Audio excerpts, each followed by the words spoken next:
He's asleep in class when the teacher finally notices. All his classmates laugh, calling him a loser who can do nothing but sleep. Only his friend knows the truth. When Lu sleeps, he has nightmares. Just like this time. He can never get proper rest because he has the same dream over and over again. A scorched wasteland where only monsters roam. But what Lu and no one else knows is that in this dream world, he can gain skills and memories from the monsters he kills. When class finally ends, he goes home hoping to get some real sleep. Instead, he finds his parents waiting for him. They've spent their last savings on a potion that's supposed to increase his abilities. Lu doesn't want to disappoint them, so he drinks it and goes to train in his room. But no matter how hard he tries, nothing works. The cursed nightmares have drained even the little strength he had left. When he sits down to rest for a moment, he immediately passes out from exhaustion. Once again, he finds himself in the same nightmare. This time, a zombie attacks him right away. It nearly bites him, but Lu kicks it away and smashes its head with a rock. When the zombie finally falls, he relaxes, hoping it's over. That's when black energy starts flowing into his body straight from the corpse.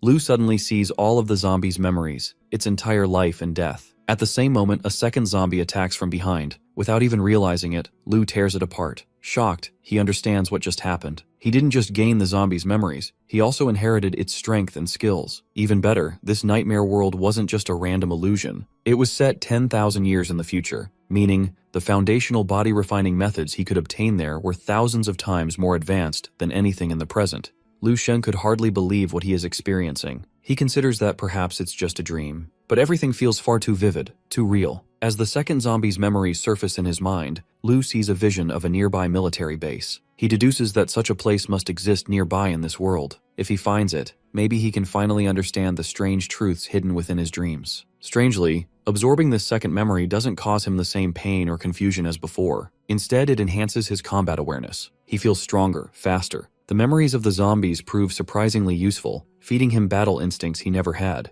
But just as he's starting to process this, something unknown strikes him, and he collapses to the ground, unconscious. When he awakens, he finds himself safely back at home. A familiar voice calls out to him, snapping him out of his daze. It's his younger sister, summoning him for dinner. He opens the door to find his sister, Lu Xinghe, waiting. She scolds him for napping instead of practicing, but stops when she notices his sweat-soaked shirt and the muscles underneath. Trying to hide her surprise, she quickly turns away and reminds him about dinner. As she walks off, Lu watches her go, thinking back to when they used to play together all the time. Things changed after she topped the school. Her attitude shifted, and the distance between them grew. But it's not surprising. Her ki blood level is already a perfect one, and her combat ability is likely over 100. She's on track to enter one of the top martial arts universities. Compared to her, Lu considers himself just a useless brother. Still deep in thought, he lifts his shirt and checks his reflection in the mirror, only to be shocked. Somehow, he has developed well-defined muscles. He doesn't feel weak at all, despite just waking up. In fact, he feels completely refreshed, as though filled with vitality. The memories from his dream remain crystal clear. He begins to wonder, could the powers and memories he absorbed in his dream have crossed over into reality? Is it possible to become stronger through dreams alone? The real world he lives in is a supernatural one, where people wield inhuman powers that transcend normal human limits. Around 300 years ago, dimensional cracks appeared across the world, unleashing terrifying monsters that wreaked havoc. At the same time, humans began awakening strange powers within themselves, exponentially boosting their strength. This marked the beginning of the martial arts era. People trained hard to unlock their hidden potential, striving to master the martial arts buried deep within them. At the dinner table, Lu devours his mom's rice bowl like a starving pig. It's just too good. He can't stop and quickly asks for more. Even after several dishes, he's stuffed and a bit confused about why he's eating so much. His dad chuckles, saying they won't let him leave the house hungry. He tells his wife to cook more for Lu and promises to get him some tonics tomorrow, urging him to use this time to get his health back on track. Qinghe, unimpressed, points out that Lu is already 18 and that the last time he had a checkup, his ki blood level was only 0.8. Their father snaps at her, reminding her that there's a massive difference between standard martial arts universities and the elite institutions. Meanwhile, Lu reflects on everything that's happened. If just dreaming could increase his health status, is this still a dream, or is it something more? He decides that he needs to test his strength. After dinner, our boy goes to a local judo club. He recalls that this club is run by Master Hong Chuan, whose family is renowned for a specialized boxing technique. The club itself is one of the top 10 martial arts academies in Baihe City. Master Hong Chuan holds the title of a rank 4 martial artist and is a recognized black belt under the combat system. In this system, a rank 1 martial artist has 1.5 ki and 150 combat power. Rank 2 jumps to 15 ki and 1,500 combat power. Rank 3 is even crazier, 100 ki and over 10,000 power. Rank 4 warriors break 200 ki and can hit over 100,000 in combat strength. Lu grows nervous thinking about this steep power scale. Rank 1 martial artists are already treated with immense respect in society, but those at the highest tier are viewed almost as superhumans. As he studies the registration board at the club, he notes the high tuition fees. It's clear only wealthy families can afford this kind of training. He knows that if Qinghe had been the only child, his family might have been able to afford her admission, but now they're stretching themselves thin. As Lu is thinking about it, a receptionist greets him, asking if he's here to register for classes. Lu instead states his intention to check his ki power and combat status. The receptionist, noticing that the boy lacks a personal instructor and seems to be from an ordinary background, quietly assumes he isn't from a wealthy family. Still, she directs him to room 8, informing him that there is a machine there to measure his stats. Lu confidently heads to the designated room, already familiar with how the system works. Once inside, he approaches the machine and places his hand on it to check his health status. The display shows a reading of 0.9. This result both surprises and excites him as his ki status has increased by 0.2, and all of it just from a 1-hour dream. He's amazed that such a short nap boosted his stats so much. Maybe he's finally catching up to his genius little sister, and if this keeps up, he might actually go far in the martial arts world. Next, Lu decides to test his combat power. He strikes the machine with focused force, channeling the battle techniques and experiences he absorbed from the zombies. The machine vibrates under the impact, and the screen reveals his combat power has reached 113. This leaves Lu stunned. His combat strength has skyrocketed, even though his ki status saw only a modest increase. He realizes he might actually be on the path to becoming a real martial artist. He starts calculating, if sleeping just 1 hour led to this much growth, what would happen if he slept for 3, 9, or even an entire day and night? However, at nighttime our boy is unable to sleep, despite wanting to. This frustrates him. He used to fall asleep during classes easily, so why is it so difficult now? Glancing at the clock, he notes it's only 9 p.m. and suspects it might simply be too early for him to fall asleep. Deciding to tire himself out, he gets up to train. Lu begins practicing the techniques he remembered from the zombies' memories. As he repeats the movements, he notices how clearly he now understands where he had been going wrong before. The memories he absorbed are filled with techniques that the zombies must have learned while they were still alive. As his training continues, Lu completes the same sequence 200 times, pushing himself to his limits. With each repetition, he feels his strength increasing. He acknowledges that this power growth isn't just from physical training. There's something deeper at play. The memory and energy absorption from his dream seems to be having a direct impact on his development in the real world. After a tough training session, Lu's hit with a hunger so intense he can barely stay on his feet. It's clear his stronger body now burns through energy like crazy, and regular food just isn't cutting it anymore. He figures he needs herbs or supplements, but with his family's tight budget, that's not happening anytime soon. Worried that a lack of proper nutrition might slow down his physical development, Lu realizes he needs to start earning money. He considers aiming for performance-based rewards from school, such as scholarships. The next day at the men's locker room at the gym, Ming expresses his frustration that the teacher hasn't even graded their papers yet. However, as Ming looks at Lu, he's stunned to see well-defined abs on his friend's body. Lu's physique has changed dramatically in just a few days, to the point where Ming barely recognizes him. He jokes about how Lu must have built that body just to impress girls, doubting he would train this hard just for the day's combat session. Lu, however, encourages his friend to focus on the upcoming exams and not assume everyone trains for the same shallow reasons. As Lu and Ming walk off, our boy sees it as the perfect opportunity to prove himself. In the martial arts hall, Instructor Zhang is coaching them on live combat. Ming shares that he's heard Zhang is a rank 2 martial artist who has actually fought beasts on the battlefield. He points out the scars on the instructor's face and hands as proof. Lu, observing quietly, finds Zhang's techniques surprisingly simple. Though the class struggles to follow along, Lu has already mastered these movements more effectively through the dream memories he absorbed. Instructor Zhang continues to teach the class with precision and care. He ends the session by calling on a student named Yang Yifei to demonstrate what was taught. Yifei confidently steps forward, assuring the teacher that he understands everything. As he walks up, many girls in the class admire his good looks and strong presence, whispering that no one else in class seems as powerful. Ming gets jealous as Yifei steals the spotlight again, like always. With his good looks, money, and that premium pill boosting his ki to 1.2, it feels like everything just falls into place for him. Even the teachers seem to favor him because of it. Master Zhang and Yifei begin sparring in front of the class, demonstrating combat techniques. Watching them, Ming starts to feel disheartened, questioning how ordinary students like them could ever compete with someone like Yifei. Meanwhile, Lu thinks back to how he used to feel the same, but not anymore. Now he's ready to fight for what he wants. As the demonstration ends, Master Zhang evaluates Yifei's performance, stating that while it wasn't bad, he struggles with maintaining balance. The instructor promises to give him more guidance in future sessions to help refine his movements, and assures him that a bright future lies ahead. Master Zhang then calls for another student to join Yifei for partner practice. Yifei thanks the instructor politely, but internally, he thinks little of him. To Yifei, Zhang is just a low-ranking martial artist who doesn't even come close to the standards of his elite family. He believes his future is already set and far superior to anyone else in the room. As soon as the instructor asks if anyone wants to spar with Yifei, tension spreads across the class. Ming mutters to himself that there's no one capable of taking Yifei on. He sees the whole thing as a setup to humiliate the rest of them. Master Zhang, observing the silence, grows frustrated. This happens every time. No one wants to spar with Yifei. He sees most of them as cowards, too afraid to push themselves. They expect to learn, but how can he teach students who won't even try? With just basic training, most of them are headed for supply duty, not real combat. He knows Yifei's his top student, no one else really comes close. But then he spots Lu, and it catches him off guard. That steady gaze, calm posture, there's real strength there. Curious, he calls Lu up. As the boy steps forward without hesitation, Master Zhang can't believe he's overlooked a student like this until now. Ming tries to stop his friend,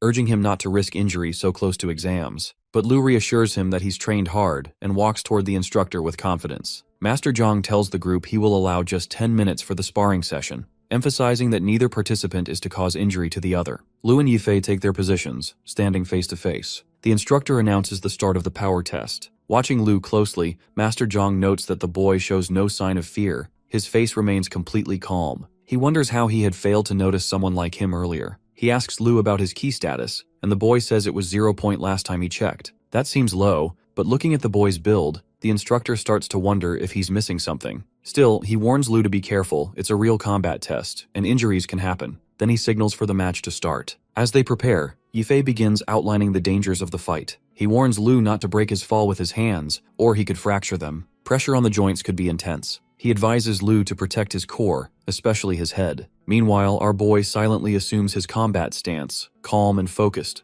Without wasting time, Yifei launches an unexpected strike on Lu. As he moves, he runs through his strategy: control the distance, watch the opponent, and time the counter. From there, it's all about keeping your guard, turning the fight in your favor, and sizing up their strength. Only then does a real powerful attack come in. That, to him, is true vitality, speed, and power working together. Yifei intensifies his assault and confidently assumes this match is one-sided, with victory always favoring the stronger. He sees opponents like Lu as destined for shameful defeat. But to everyone's surprise, Lu dodges the attack and counters with a powerful punch that sends him flying through the air. He crashes far away, motionless. The students freeze as the master rushes over and lifts Yifei's limp body. Seeing that everyone is in disbelief that the boy just defeated Yifei with a single punch, even Lu looks a bit stunned by the force of his own hit. Meanwhile, the master quickly orders the crowd to disperse and tells someone to fetch the medical team immediately. With that, Yifei is put on a stretcher as he's carried away. Lu, visibly shaken, approaches the master and admits he didn't intend to go that far. He simply lost control of his strength. The master reassures him, saying injuries during comeback training are common, and tells him not to worry. The injury isn't too serious. He then instructs Lu to follow him to the office for further discussion. Lu agrees and, on his way with the master, informs Ming to let the next class teacher know about it. Meanwhile, the students are still in disbelief. Some wonder if Lu's using enhancers, while others can't believe he's the same guy they used to know. Yifei had a 1.2 key status and still got dropped in a second. Now everyone's thinking the same thing.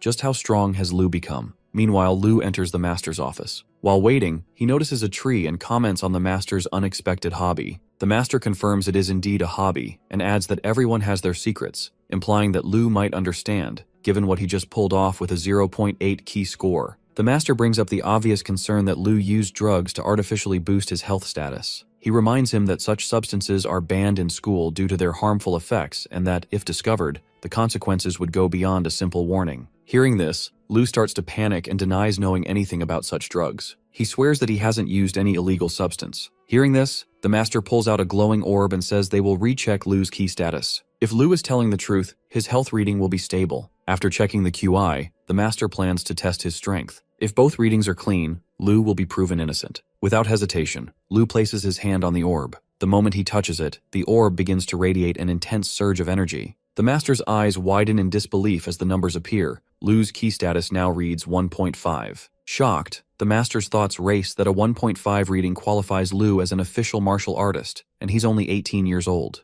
This has never happened in the school's history. Next, Lu steps up to test his strength and punches the machine really hard. It flies off, smashes through a tree and slams into the wall. The master sees his poor tree destroyed and starts tearing up. Alarmed, Lu rushes over and pulls the broken device from the wall, apologizing and insisting it wasn't intentional. But the master remains on his knees, clutching the damaged tree, unable to contain his emotions. His thoughts spiral. This strength-testing machine is specifically built for student-level use and can typically handle even entry-level martial artists. But Lu's raw power has surpassed even that of a rank 1 martial artist. Now seated across from each other, the master probes further. Lu had claimed his last recorded ki status was 0.8. The master asks him how long ago that was. Lu replies that it was when he received a recent assignment. That statement alarms the master. It's been only half a month since then. In utter disbelief, the master tries to process this. In just 2 weeks, Lu's ki status has more than doubled, surpassing even official martial artist levels. The master suspects he must be from a noble family or perhaps trained by a grandmaster, but Lu dismisses both. He says he comes from an ordinary family and has no elite teacher. As for his rapid growth, he claims it stems from a secret he cannot share. The master sits in silence, overwhelmed. In just half a month, this boy has done what takes others years. His combat strength alone exceeds that of a rank 1 martial artist. The master reflects on his own journey. He had good results during his school years and trained relentlessly for years before finally becoming a rank 2 martial artist. Only then did he qualify for military service. But after entering the battlefield, he faced the horrifying truth that defeating monsters is nearly impossible for ordinary humans. Against such creatures, people are like insects. Only those with extraordinary power can stand a chance, people whose strength transcends comparison. These are the kinds of individuals who belong to elite groups, often called monsters themselves because of their overwhelming might. Taking a deep breath, the master accepts the reality. He now understands everything. Given Lu's current capabilities, he deserves a place in the school's elite gifted class. Lu, however, expresses his gratitude for the concern, but insists that the class he's currently in suits him well. Deep inside, though, he believes he can become incredibly powerful through his dreams alone and doesn't really need any class at all. Recognizing his exceptional talent, the master assures that the school will offer its full support. If Lu ever faces challenges in his training, he just has to ask. The school will provide him with everything he needs. Lu then requests 2 things. He wants to apply for a martial arts scholarship and also asks for permission to take more time off from school. The teacher, sensing there might be financial issues behind the request, agrees without hesitation. He promises to submit the application right away and talk to the dean about easing Lu's attendance.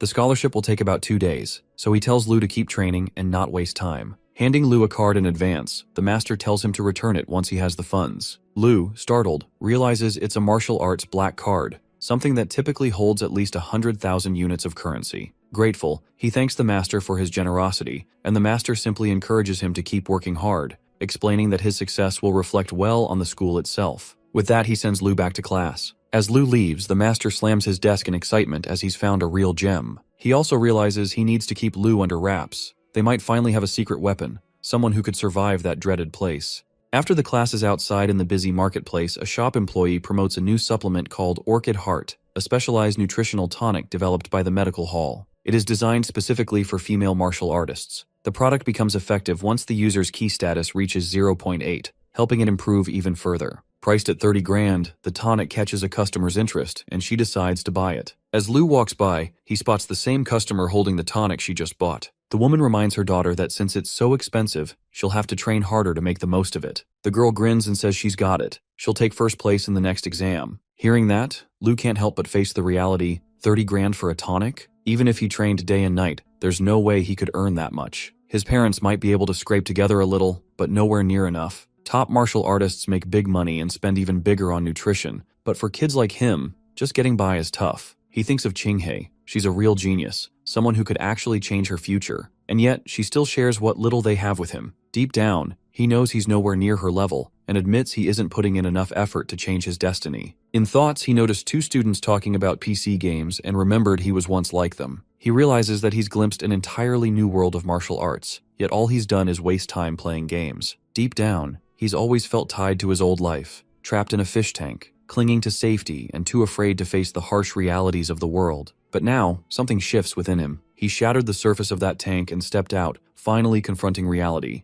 For the first time, he sees the real world and makes a decision to change his fate. Though unsure of what lies ahead, he knows one thing: he can't afford to make the wrong choice anymore. Suddenly, a surge of energy rushes through his body. He realizes that the memories of all the monsters he fought in his dreams are merging into him. This unexpected fusion makes him aware that his fighting techniques have improved significantly. As he walks forward, he reflects that he's taken another step into the world of martial arts. He silently promises his mother, father, and Qinghe that he will continue to grow stronger and fight for what he truly desires. Later, Lu finds himself back in a dream. This time, a zombie attacks him, but he quickly deflects the strike using his martial arts technique and knocks it down with a single punch. Observing the zombie's movements, he deduces that it must have been a martial artist in life, as it still uses counterattack techniques even in undeath. Soon, the zombie's memories integrate into his mind, revealing that a base lies nearby. He estimates that the base must be close, but he finds it strange that he has only encountered one monster so far, even though the base should be surrounded by them. As he moves forward, 2 more zombies approach. Without hesitation, Lu charges and eliminates them both. Then, he spots the base in the distance and approaches, thinking to himself that he has finally reached it, base number 1359. When he reaches the base wall, he notices massive cracks. He realizes it's broken, leaving him astonished by its sheer size and intricate design. It's not just a base, it looks more like an entire city. He can't shake the feeling that something strange must have happened here. Climbing up the wall, he observes its sheer 20 meters thickness. Our boy can't even imagine the scale of the battle that could have shattered something so strong. The destruction of such a well-fortified and technologically advanced base leaves him stunned. It's far more advanced than anything from his own world. The thought troubles him. If a civilization this powerful couldn't stop the monsters, then what hope does the future hold for them? As he surveys the base, his eyes land on a damaged headquarters building. As Lu examines the building, he notices a humanoid figure lying in it. At first glance, it appears to be a zombie, but before he can process it further, the creature releases a wave of power so intense that even from a distance, Lu feels it. A surge of fear runs through him, and he collapses to the ground in panic. The shockwave, it isn't ordinary. It radiates psychic force. The intensity of the energy terrifies him. He immediately realizes this place is far beyond what his current abilities can handle, so he decides he must leave, for now, as it's too dangerous. Our boy shifts his focus elsewhere, looking for another area to explore. Nearby, the zombies seem less threatening. With a leap, Lu heads toward a different building and slips inside. It appears to be a standard apartment complex. No signs of zombies here. As he walks around, he picks up a spoon, thinking that the residents must have used it for meals before disaster struck. Despite the ruin outside, the doors and windows remain intact. It seems likely that a virus transformed the people into zombies, not physical destruction. Just then, his eyes catch a strange device resting on a nearby surface. On a hunch, he activates it. Suddenly, a digital interface flickers to life and welcomes him to Havenly Law's technology. Lu watches in awe. It looks like a hologram of an Instabaddie, but it feels so real. Then he notices something startling. The AI speaks the same language he does. This makes him wonder if the device has some kind of built-in auto-translator, allowing it to communicate perfectly in his dialect. The AI introduces itself as a product of Havenly Law's technology, a 16th-generation artificial intelligence assigned to manage the network systems of Base 1359. Lu is stunned, as an AI of this caliber clearly comes from a highly futuristic civilization. Thinking about it, the boy wonders if she can provide him with any recent reports. AI immediately begins processing her internal database, searching for relevant data. Within moments, she compiles the information into a digital book and hands it to him. The database details the Martial Alliance world's history, noting that 13 martial artists have reached the 10th rank. It also contains a lot of other critical information about the base. Lu reads all this with growing anxiety. The existence of a 10th rank martial artist shocks him. He realizes that this ranking system mirrors his own worlds, but the levels here are far beyond anything he's ever imagined. As he flips through more pages, AI opens a screen to show him the destruction caused by monsters. In the video feed, monsters pour into the base in overwhelming numbers, destroying everything in their path. Witnessing the devastation, Lu breaks into a nervous sweat. This world thrives on both martial arts and advanced technology, with each domain having evolved to extreme heights. Powerhouses of rank 10 reside here, and cities are protected by towering fortified walls. Yet even with such defenses, these people fail to hold back the monstrous invasion. As Lu studies the AI computer, he discovers that when the people realized they can't stop the monsters, they abandoned their homes and escaped into space, seeking a habitable planet they can call their new home. That same day, the entire civilization collapsed. Since then, no signals or signs have ever been detected from this place. Lu reflects on the situation,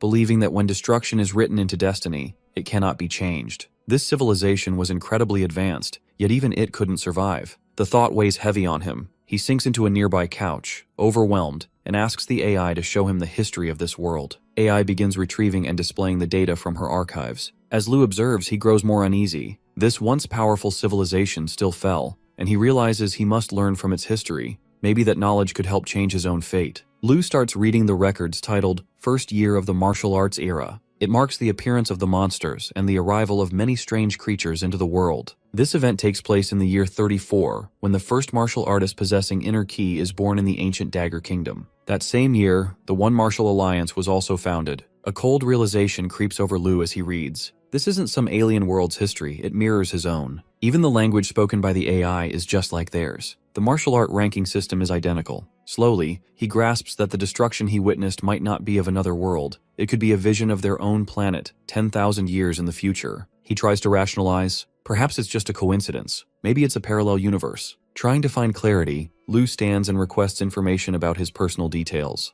The AI begins searching and pulls up a record under the name Lu. As the profile loads, Lu stares at it. It's his own. According to the data, he was born in the year 325 and will live only 28 years. Nothing more than an ordinary citizen. This confirmation hits hard. He quickly asks the AI to search for someone named Qinghe in the year 299. The AI begins its scan but shows error that he don't have sufficient authority. Then it asks for a blood sample to complete the registration process first. Lu wonders how a blood sample can be used in the registration process. Before he can react, the AI bites his finger and extracts a sample. As she collects it, she begins analyzing it while he waits in anticipation. Suddenly the AI starts glitching, and Lu can tell something's off, especially when she says the blood sample's processed and connected to base 1359. Then she adds that the revolution plant is activated, leaving Lu stunned, thinking if it could be part of the plan made by those who left Earth for another planet. As he questions this, a full biodata profile of Lu appears on the screen. Upon seeing it, confusion takes over. His profile picture looks unfamiliar, and his future looks changed. Determined to verify, he recalls his academic and career path. He had excellent grades in school, graduated from Baihei Academy with the 23rd rank across the outer city, and went on to enroll in Baihei's Martial Arts University.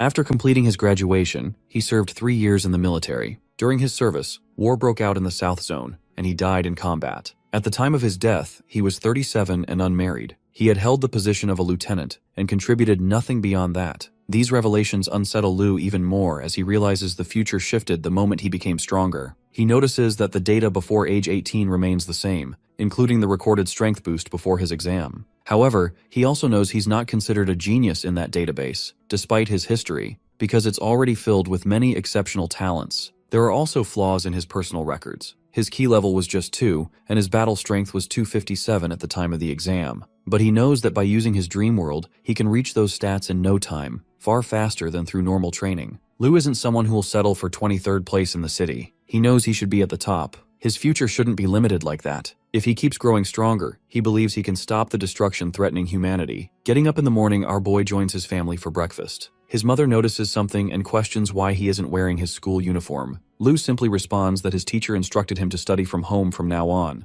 No need to attend classes physically. This puzzles his sister. She wonders since when school has offered a self-study option. Why had she never heard of it? Meanwhile, Lu finishes his meal and heads out, announcing that he has training to do. His mother wishes him well, but his sister can't help but notice how much he's changing with each passing day. He's no longer the weak, clueless boy she once knew. Just as our boy returns to his room, his phone begins to ring. He answers the call. It's from his teacher, Master Zhang. He informs Lu that his scholarship money has arrived and instructs him to collect it from school in the afternoon. Lu agrees to come but quickly ends the chat, saying he doesn't have time to waste when Master Zhang asks about his absence from school. Internally, Lu acknowledges he doesn't have the luxury to think too much. He resolves to elevate his strength to the highest levels and shock everyone. By showcasing his progress, he hopes to attract more resources and with that, change the future. Later, he enters his dream once again, where he finds himself with AI. He gives her permission to access the database and search for all cultivation methods and martial arts notes. AI begins scanning the database, and soon the search completes, returning an overwhelming 465,000 results. Lu panics momentarily, stunned by the sheer number of entries. He refocuses and instructs the system to find the most suitable and powerful technique specifically for a rank 1 martial artist. AI filters the data, narrowing it down to 34,000 relevant results. She then continues refining the results by power impact, and finally isolates 3 top-tier techniques. Seeing this, Lu breaks into a sweat. These are the top 3 techniques developed over the course of 10,000 years. The first is Star Body Refinement, created by Wang He, a rank 11 powerhouse. The second is Natural Breathing, developed by Yang Yi, also rank 11. The third is the crystal visualization technique, created by Duan Yifeng, yet another rank 11 powerhouse. Lu becomes overwhelmed.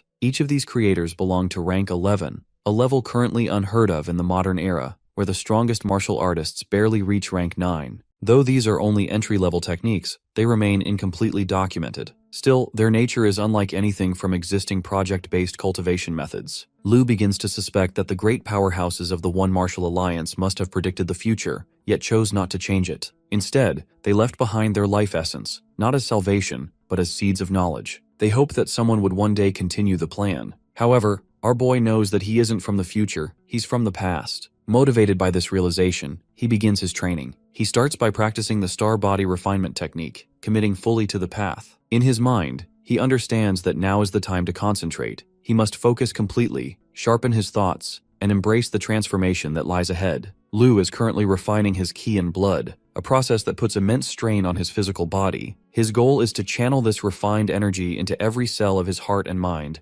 pushing each part of himself to absorb the essence of the stars. He aims to transform his physical form into a celestial galaxy and eventually elevate his inner body into an unstarred field of limitless potential. As Lu reflects, he recalls how his earlier body refining efforts had only marginal effects, but this new star body refining technique is having a far more profound impact. He realizes that for now, he's the only one practicing this rare technique, which makes it even more important for him to understand it deeply. With this in mind, he shifts his focus toward mastering the natural breathing technique. As he exhales, flames begin to escape from his mouth, only to draw them back in with his next breath. A moment later, he opens his eyes, alarmed by what he felt, like countless fires ignited inside him. His blood seemed to boil, overwhelmed by the heat. And yet, this is only the first stage of the breathing technique. There are several more, each linked to a different elemental force. Excited by the potential, Lu then turns his attention to the next visual crystal technique. This one focuses on purifying the mind and involves a spiritual martial art discipline known for its profound power. He contemplates what it truly means to cultivate spiritual power,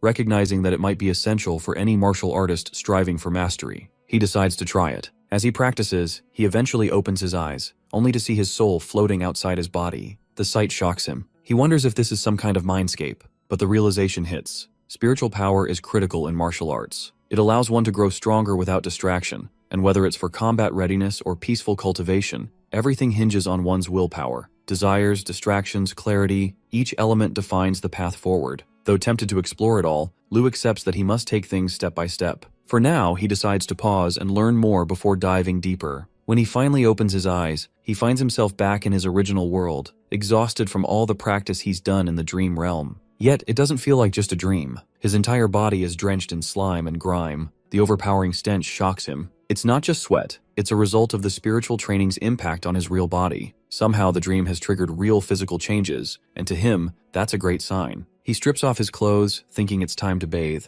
The star body refining technique and natural breathing technique are clearly working. Both have one core effect, purging the body of impurities. While it's hard to believe such things are even possible, Lu is now living proof that they are. His cultivation is progressing at an unusually fast pace. Once he receives the scholarship money, he plans to refine a few tonics and elixirs for himself. Elixirs that originate from a future 10,000 years ahead. These aren't just meant to boost his physical condition. They're capable of shaking the very foundations of the current medicinal practices in this world. The next day at the Baihei Academy, Master Zhang gives Lu a card, asking him to notify in advance if absent, and Lu apologizes but firmly says he won't be attending for the next few days. The master agrees but insists he should at least attend once a week. As Lu turns to leave, Master Zhang silently reflects that it's only been 2 days, yet he already feels he can't gauge the full extent of the boy's power. Outside the school gates, Lu walks with determination. Now that he finally has some money, addressing his poor key status becomes a top priority. In his possession lies a future medical prescription, one he obtained through the revolutionary database. The tonics he plans to craft with it will help with bones and muscles. Yet even with the perfect formula, crafting these tonics requires professional-grade equipment. No matter how advanced the prescription, without the proper tools, he can't proceed. He doesn't have the funds to purchase an entire professional setup, so renting the equipment from a medical hall becomes his only viable option. He begins visiting various halls, only to face rejection at every turn. At the 7th location, the response is no different. The man scoffs at his request to rent the alchemy lab, accusing him of either joking or underestimating the importance of such facilities. Lu remains unfazed. He had already anticipated this outcome and had bought all the ingredients needed to create the strength-boosting medicine. The card Master Zhang gave him holds 880,000, likely a combination of scholarship funds and the master's own contribution. Regardless of how it got there, Lu knows he has no other path now. Buying the necessary equipment online and assembling it himself is his only option. As he continues walking, his eyes catch a glimpse of a small medical hall tucked away in a quiet corner of the city. He steps inside, curious. The place feels different, less formal, more neglected. He approaches the counter, but before he can say much, the shopkeeper instructs him to browse on his own and only bring items to the counter when he's ready to pay. Lu clarifies that he's not there to make a purchase, but the shopkeeper immediately becomes defensive. Every corner of the store is covered in surveillance cameras, and any wrong move will be caught. Lu, watching it all, realizes that despite being rude, the last pharmacy dude was actually trying to help him. As the guy behind the counter is busy gooning around, our boy suddenly slams his phone on the table. The guy looks confused, but Lu doesn't waste time. He asks straight up if they've got a pharmaceutical lab there. The guy's still baffled, but Lu makes it clear he's ready to strike a deal. After a few minutes, they stand together at the lab's entrance. The shopkeeper confirms they've made a deal and that both sides have agreed to it. He sets a condition.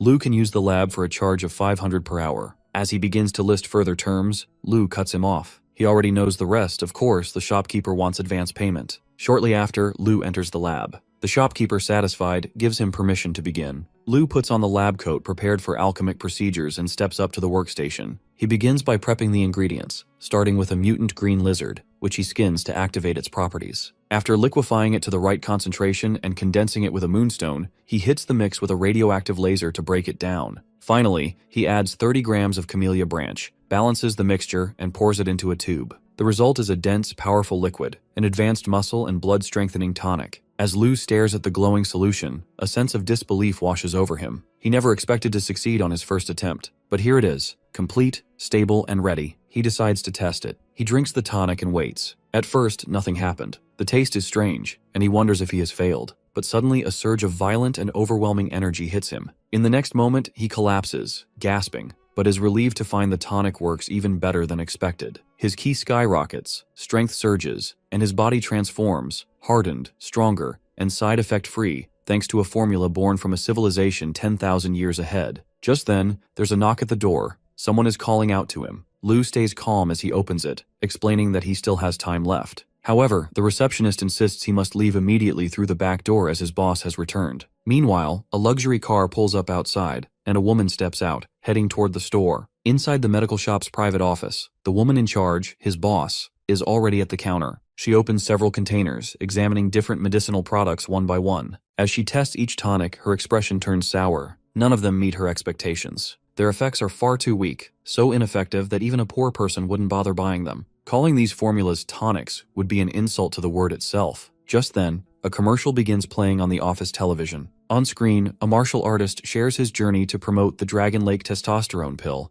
claiming it gives martial artists the power they need to move forward. It's advertised as both effective and beneficial. Hearing this, the woman grows visibly frustrated. She realizes the world is evolving rapidly. Martial arts is progressing, and so is the medical industry. Every day, new, more powerful medicines emerge, each one quickly outclassing the last. Her family business, however, lags far behind. She blames this on their unwillingness to break old habits, and their constant need for internal discussions before starting anything new. This hesitation prevents them from conducting independent research. Due to all that, the entire business now stands on the brink of collapse. If they fail to produce a new and powerful medicine soon, their presence in the industry will become unsustainable. This shop, passed down to her personally by her father, is now in jeopardy. As she walks toward the back door, she makes a decision. If they can't develop a new medicine themselves, then they'll need to collaborate with someone who can. Her thoughts turn to Mr. Zhang, a researcher in the neighboring city, who recently developed a promising new product. As she approaches the back room, the shopkeeper greets her nervously, but she walks past him, heading straight for the lab. The shopkeeper starts to panic. In his mind, though, he finds himself drifting into fantasy. He gazes at her, thinking how beautiful she looks. To him, she seems like a princess straight out of a dream. But just as his daydream begins to unfold, reality crashes in. The woman starts yelling at him, holding up the now clearly used and stained lab coat, and demands an explanation. She wants to know who he allowed into her lab and why the equipment is in disarray. Despite her yelling, the shopkeeper finds her even more beautiful when she's angry. Trying to hide his guilt behind a nervous expression, he insists he did nothing and pretends to have no idea how the mess happened. But the woman cuts him off. She tells him to forget everything and not to show up for work the next day. Panicked, the shopkeeper begs for a chance to explain, but she has already begun cleaning the lab herself. She angrily gathers all the scattered tools and broken equipment, dumping them into a trash bin. While sorting through the mess, her eyes fall on a strange tube. A sudden realization hits her. The contents involve a mutant green lizard. She examines the liquid closely, noticing that the lizard's skin has been completely removed,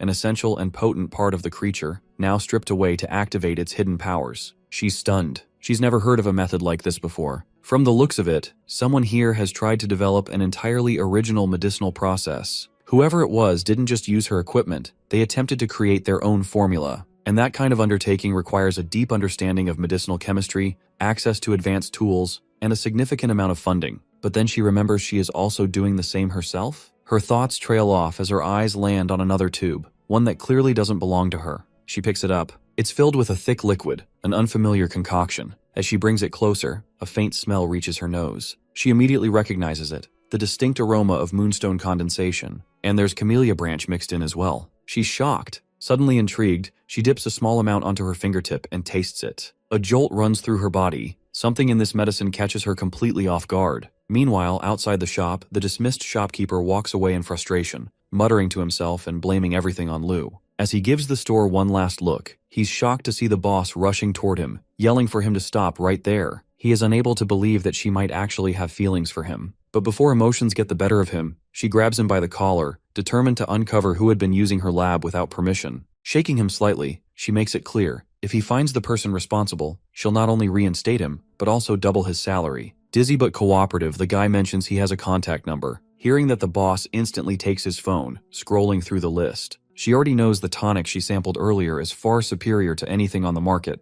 at least 10 times stronger than the usual blood fortifiers sold for 100,000. It even improves skin tone. And yet the ingredients are surprisingly basic, with a total production cost under 5,000 yuan. To her, this isn't just a tonic, it's a breakthrough. Without wasting time, she dials the number. Meanwhile, Lou is deep in training. When he opens his eyes, he marvels at the sheer power of the star body refining technique. As a rank 11 martial method, its ability to awaken the body's potential is astonishing. Alongside it, the natural breathing technique enhances the effect even further. His health metrics have improved dramatically, and the strengthening decoction he brewed earlier is already showing great results. He has 12 portions, enough to sustain 2 doses per day, and is determined to refine even more in the coming week. Just then his phone rings. It's the boss lady, introducing herself as Susu, the head of the medical hall. She expresses interest in his formula and proposes a collaboration. Lou, however, declines an immediate meeting, asking for a week's time before any further talks. Susu isn't satisfied with the delay. Frustrated but focused, she turns back to the Gunner and assigns him a mission to find Lou within 6 days, and a handsome reward awaits. The Gunner agrees, slightly confused by her urgency. When asked about the person who used the lab, he explains it was just a student. This revelation puzzles Susu further about who exactly this mysterious young man is. Elsewhere, Lou drifts into sleep, where he dreams of battling a massive zombie. In the dream, he sends the creature's head flying, only for a rank 4 martial artist zombie to catch it midair and crush it effortlessly. Lou charges in, meeting the zombie head-on,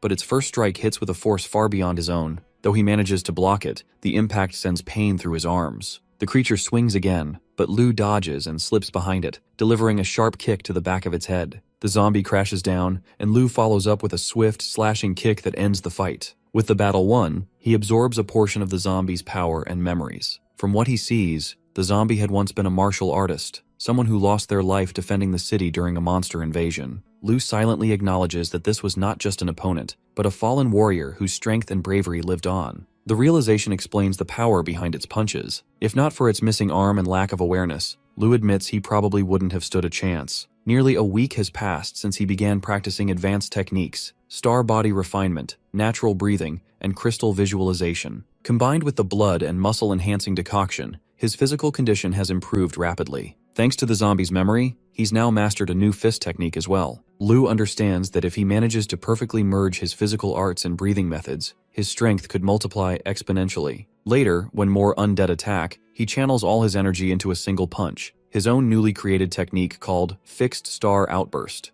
The ground fractures beneath his feet as the shockwave knocks back his enemies. After the grinding session, our boy heads to the dojo. Inside, he approaches the attendant to request use of the testing machine. Though she raises an eyebrow at his return, suggesting it might be due to the upcoming exam, Lou keeps things casual. Inwardly, he knows most people only check their stats once or twice a year, and this is already his second time this month. But with how fast his power is evolving, staying updated makes sense. He's assigned room 206 and proceeds with the evaluation. The numbers flash on the screen. a key score of 15.6, well beyond the threshold for a rank 2 martial artist. With techniques and tonics thousands of years ahead of their time, Liu figures this result is only natural. Next comes the combat assessment. He rolls up his sleeve and throws a heavy punch. The system calculates a combat power of 3,100, more than double the required mark, thanks to his newly acquired fist technique. Realizing that certain techniques might influence his combat rating, Liu decides to test the limits of his strength. He resets his stance, focuses deeply, and channels energy into a refined version of Fixed Star. As he channels, his eyes gleam with power, and in a flash, the entire testing area shifts with the force of his strike. Outside the room, the attendant notices his exit and remarks on his satisfied expression. Her daydream is cut short by the voice of a boy, who snaps her out of it. The boy's older sister, Ni Shuang, is the daughter of a renowned martial arts academy master,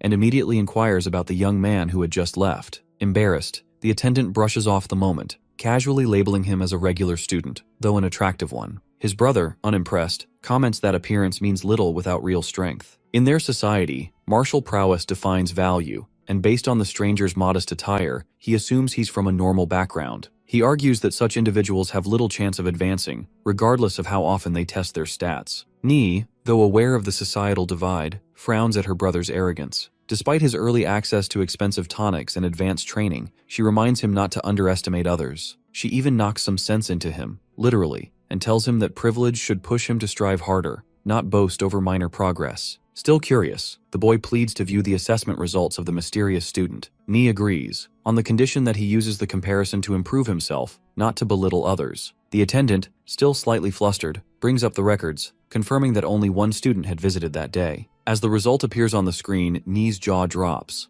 A cold sweat forms on her face as she snatches the tablet for a closer look. Her brother, overwhelmed, stumbles back in disbelief, questioning whether the machine is malfunctioning, but the attendant assures them everything is functioning properly. Shocked by the verified data, Ni immediately shifts into action. She orders the staff to gather the details of every student in the area, determined to uncover the identity of the mysterious powerhouse they had just underestimated. The attendant quickly begins gathering student records as ordered, while Ni remains determined to track down the mysterious Liu. Meanwhile, outside the Martial Artists Association building, Liu steps out of a taxi. The driver, clearly fond of their earlier chat, is so taken with him that he even considers introducing his daughter next time. Liu walks away with a faint smile, knowing the driver would have thought he was crazy if he'd mentioned the Level 2 exam. Inside the building, Liu accidentally brushes past a frustrated man who seems shaken by his test result. Apparently, the combat index machines at home had shown much higher numbers, but the association's equipment, custom designed by the authorities, was far more accurate. This detail actually excites Liu. He's eager to get a clearer reading of his true abilities. At the reception, he's directed to fill out a form before heading to the room for his Rank 2 certification. As he waits in line, he initially finds the process slow and uneventful, but his attention shifts when he overhears two other candidates talking about a young woman, elegant, confident, and surprisingly young for someone attempting a certification test. Her presence stands out,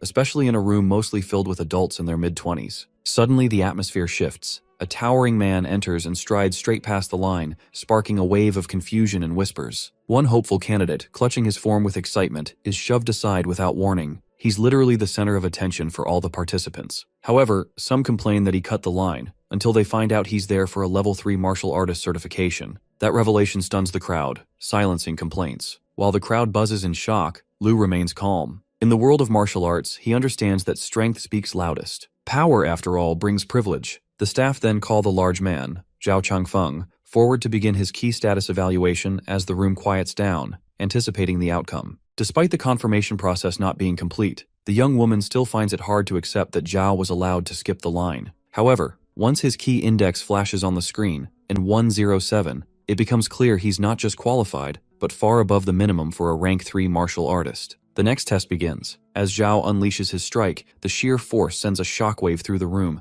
knocking several applicants off their feet. While most struggle to remain upright, Liu stands firm, unfazed. The examiner, surprised but composed, announces an extraordinary result. Zhao's combat power registers at 10,800. He's awarded his Rank 3 certification on the spot, along with a generous monthly stipend of 30,000 yuan. Zhao glances back, noticing the few who weren't overwhelmed by his attack, while the girl stares in disbelief, shaken by how effortlessly he demonstrated the strength to flatten a Rank 1 martial artist. Liu then steps forward, drawing attention. His calm demeanor intrigues the examiner, who grants him the next turn. The crowd watches with curiosity as he prepares. The test begins and his key rating appears, 15.7. Shock ripples through the room. Whispers of disbelief spread. No one expected such a result from someone so young. Some speculate he's been raised on rare tonics. Even Zhao finds it hard to believe an 18-year-old could possess stats that surpass the rank 2 threshold. Before moving to the final part, the examiner gently reminds him he can attempt the combat assessment multiple times. Lu simply nods but insists once is enough. As he strikes, radiant energy bursts from his body, lighting up the room. As the strike lands, the glass behind him shatters under the pressure. Everyone stares, speechless. When the result finally settles, it reads 15,700. His fusion of the advanced breathing method, the refined star impact, and the martial memory of the zombie fist technique has pushed his power far beyond what's expected at his level. The staff congratulates him for passing the rank 1 test, but Lu's stats clearly exceed even rank 3 standards. Recognizing his exceptional ability, the examiner apologizes. His current position doesn't allow him to grant higher certifications or official recognition beyond rank 1. He rushes off to report the case to senior officials, determined to bring this rare talent to their attention. He even vows to put his own career on the line to ensure Lu gets the recognition he deserves. Just as Lu prepares to leave, a shadow looms behind him. It's Zhao, and as he swings his hand, looking like he's about to strike, it turns out he's just extending it for a polite greeting. Lu responds with the same gesture, drawing quiet satisfaction from Zhao. One by one, others in the room also greet Lu, who shortly after makes a quick exit from the assessment chamber of the Martial Artists Association. Outside, Qinghe and her friends wait for their senior, Yang, who's also taking her certification test. One of the girls, wearing a purple jacket, boasts confidently about how easy the rank 1 assessment will be for someone as gifted as Yang. Qinghe nods in agreement, but her attention shifts when she notices her older brother stepping out of the building. Lu walks up and the two siblings exchange tense glances. Qinghe is surprised to see him there, knowing full well he usually avoids school and spends his days sleeping. Lu, caught off guard by how much she knows, brushes it off, claiming he has business to handle. Her friend, the girl in purple, introduces herself as Feng, though everyone calls her Fan, and points out that Lu doesn't seem at all like the lazy brother Qinghe described. That earns a sharp glare from his sister, but Lu just pats her head and walks away. After he's gone, the group spots their senior Yang returning from the test hall. She looks visibly drained and reveals that something unusual happened. Assessments have been put on hold until later. Curious, the girls press for details. She shares that someone around their age showed stats far beyond anything expected. Key at 15.7, combat power above rank 3 levels, and a CPI exceeding 15,000. It shook her confidence. For a moment, all her self-belief felt insignificant. When she mentions that the person responsible was Lu, her juniors are left speechless. Meanwhile, Lu, munching on his favorite snack, halts in his tracks when he notices 3 old women whispering about a group of men in black suits. Their hushed words suggest these men are scouts from the prestigious Hongchuan Martial Arts Academy, searching for someone. Lu glances at his ringing phone. It's the medical hall guy calling. He ignores it while knowing that any future medicine formulas he holds could bring him enormous wealth. But for now, he needs to investigate more before choosing whom to trust with them. At home, Lu falls asleep quickly and drifts into a familiar dream. Inside the dream, he activates a holographic interface and instructs AI to display his biography. The screen lights up with data about his life. According to the timeline, he reached level 2 martial artist status at 18, an achievement that stunned Baihe City. He later joined the Dongning Province Prodigy Training Camp, recommended by the Baihe Martial Arts Association, and ranked among the top 20. After graduating from Dongning Martial Arts University, he served in the military, retiring honorably as a captain 5 years later. He then founded the Sacred Martial Arts Academy in Baihe City. By 45, he achieved rank 6. At 50, he attempted to break into rank 7 but failed. Eventually, he died at 87 in a monster ambush. Reflecting on this future version of himself, Lu realizes just how much has changed. Only a week ago, he was a rank 4 martial artist, fated to die at 37. Now, this future paints a longer life and higher accomplishments. Yet, he knows it's not enough. In the grand scheme of things, even a rank 6 or 7 warrior can't influence the fate of the world. If he truly wants to alter humanity's path, he must aim higher, perhaps rank 10 or even 11. It's a nearly impossible dream, but Lu is determined. The future is still malleable. Meanwhile, across Baihe City, a man named Xiao works late in his office, scribbling calligraphy while discussing martial arts progress with someone on a screen. The person on the other end compliments his writing and expresses confidence that Xiao will soon break through to rank 7. Xiao, though polite, feels the sting of truth. He's been stuck at rank 6 far too long. Despite his efforts, Baihe City struggles to produce new martial talent. Without strong martial families or rich resources, young fighters often leave for better opportunities. As the call ends, Xiao is reminded that the training camp is fast approaching, and without a strong participant, Baihe City's reputation will suffer. Frustrated, he crumples the paper in his hand. He longs to rise higher, not just for glory, but for the power to actually make a difference. Just then, a young woman rushes into his office, flustered and holding a tablet and documents. She in panic reveals that there's been a problem at the martial arts assessment zone. Xiao is startled when his secretary bursts in without knocking. She quickly apologizes and explains that the assessment examiner has just delivered some shocking news about a student named Lu. Curious, Xiao grabs the tablet from her and plays the assessment footage. As he reviews the data, he's stunned to discover that Lu has mastered a fist technique to the perfection stage, an extremely rare achievement, especially for someone so young. In the entire world, fewer than 10 individuals at his age could claim the same. But then a puzzling detail catches his attention. Lu's combat power is over 15,000, even though his key status is only 15.7. That doesn't add up. Even with a perfection stage fist technique, the boost shouldn't be that extreme. Realization dawns on him that this boy may be more than just talented. He may be what cultivators call gifted. Xiao's excitement is hard to contain, and he lifts the secretary off the ground in a celebratory gesture, causing her to blush in surprise. He explains, mostly to himself, that gifted martial artists are born with exceptional potential. Upon awakening, they gain massive ki boosts and unique talents. Some gain incredible strength, others lightning speed. They are rare, and Lu fits the profile. Wasting no time, Xiao wears his signature red suit and heads straight to visit Lu's family. He sees it as his duty to thank the parents for bringing such a rare gem into the world. Meanwhile, at a separate location, Nies Jr. reports that they've identified the boy. He shares basic background info. Lu is a student at Baihe High. His father works for a delivery company, his mother is a supermarket cashier, and he has a younger sister still in her first year of high school. They live in the Sapphire Estate Block 15. Just as the report ends, Ni gets a call that Xiao has already made his move. She immediately instructs her junior to buy elegant gifts for both the parents and the younger sister, leaving no room for hesitation. Back at Lu's home while meditating, Lu hears his sister call out, surprisingly polite, something he's not used to.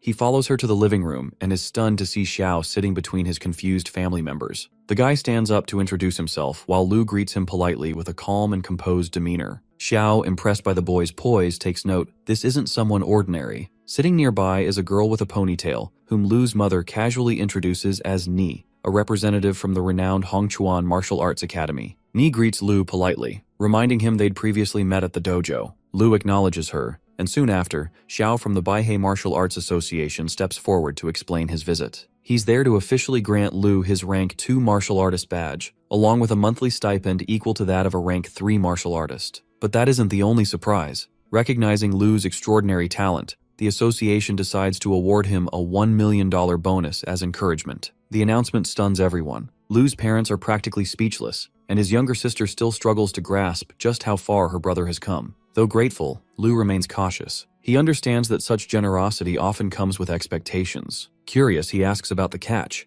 Xiao then presents him with a formal invitation to the Dongning Province Prodigy Training Camp. This camp, while prestigious, is notorious for breaking even the most promising martial artists. Ni is visibly shaken, recalling a once promising senior from their academy who returned from that same camp completely defeated. She believes someone with Lu's potential shouldn't take such a risk. Even Xiao admits the camp is brutal, but he believes Lu is different. His current abilities are only the beginning of what he might become. He promises to respect whatever decision Lu makes. Lu accepts the invitation, determined to chase his limits no matter the risks. Xiao is visibly relieved and assures him he'll return in 2 days to pick him up. Just before leaving, Ni hesitates. After a brief moment of nervousness, she extends a separate offer, inviting Lu to become an honorary disciple of the Hongchuan Martial Arts Academy. It's a flexible title with no real obligations. He would have access to all facilities, free training, and even personalized guidance from her father. The academy, she believes, would gain enormous prestige if someone like Lu is affiliated with them, even in name alone. Just as her thoughts begin to wander, she notices Lu turning down the offer. Ni quickly rises, insisting that they could always revisit the terms,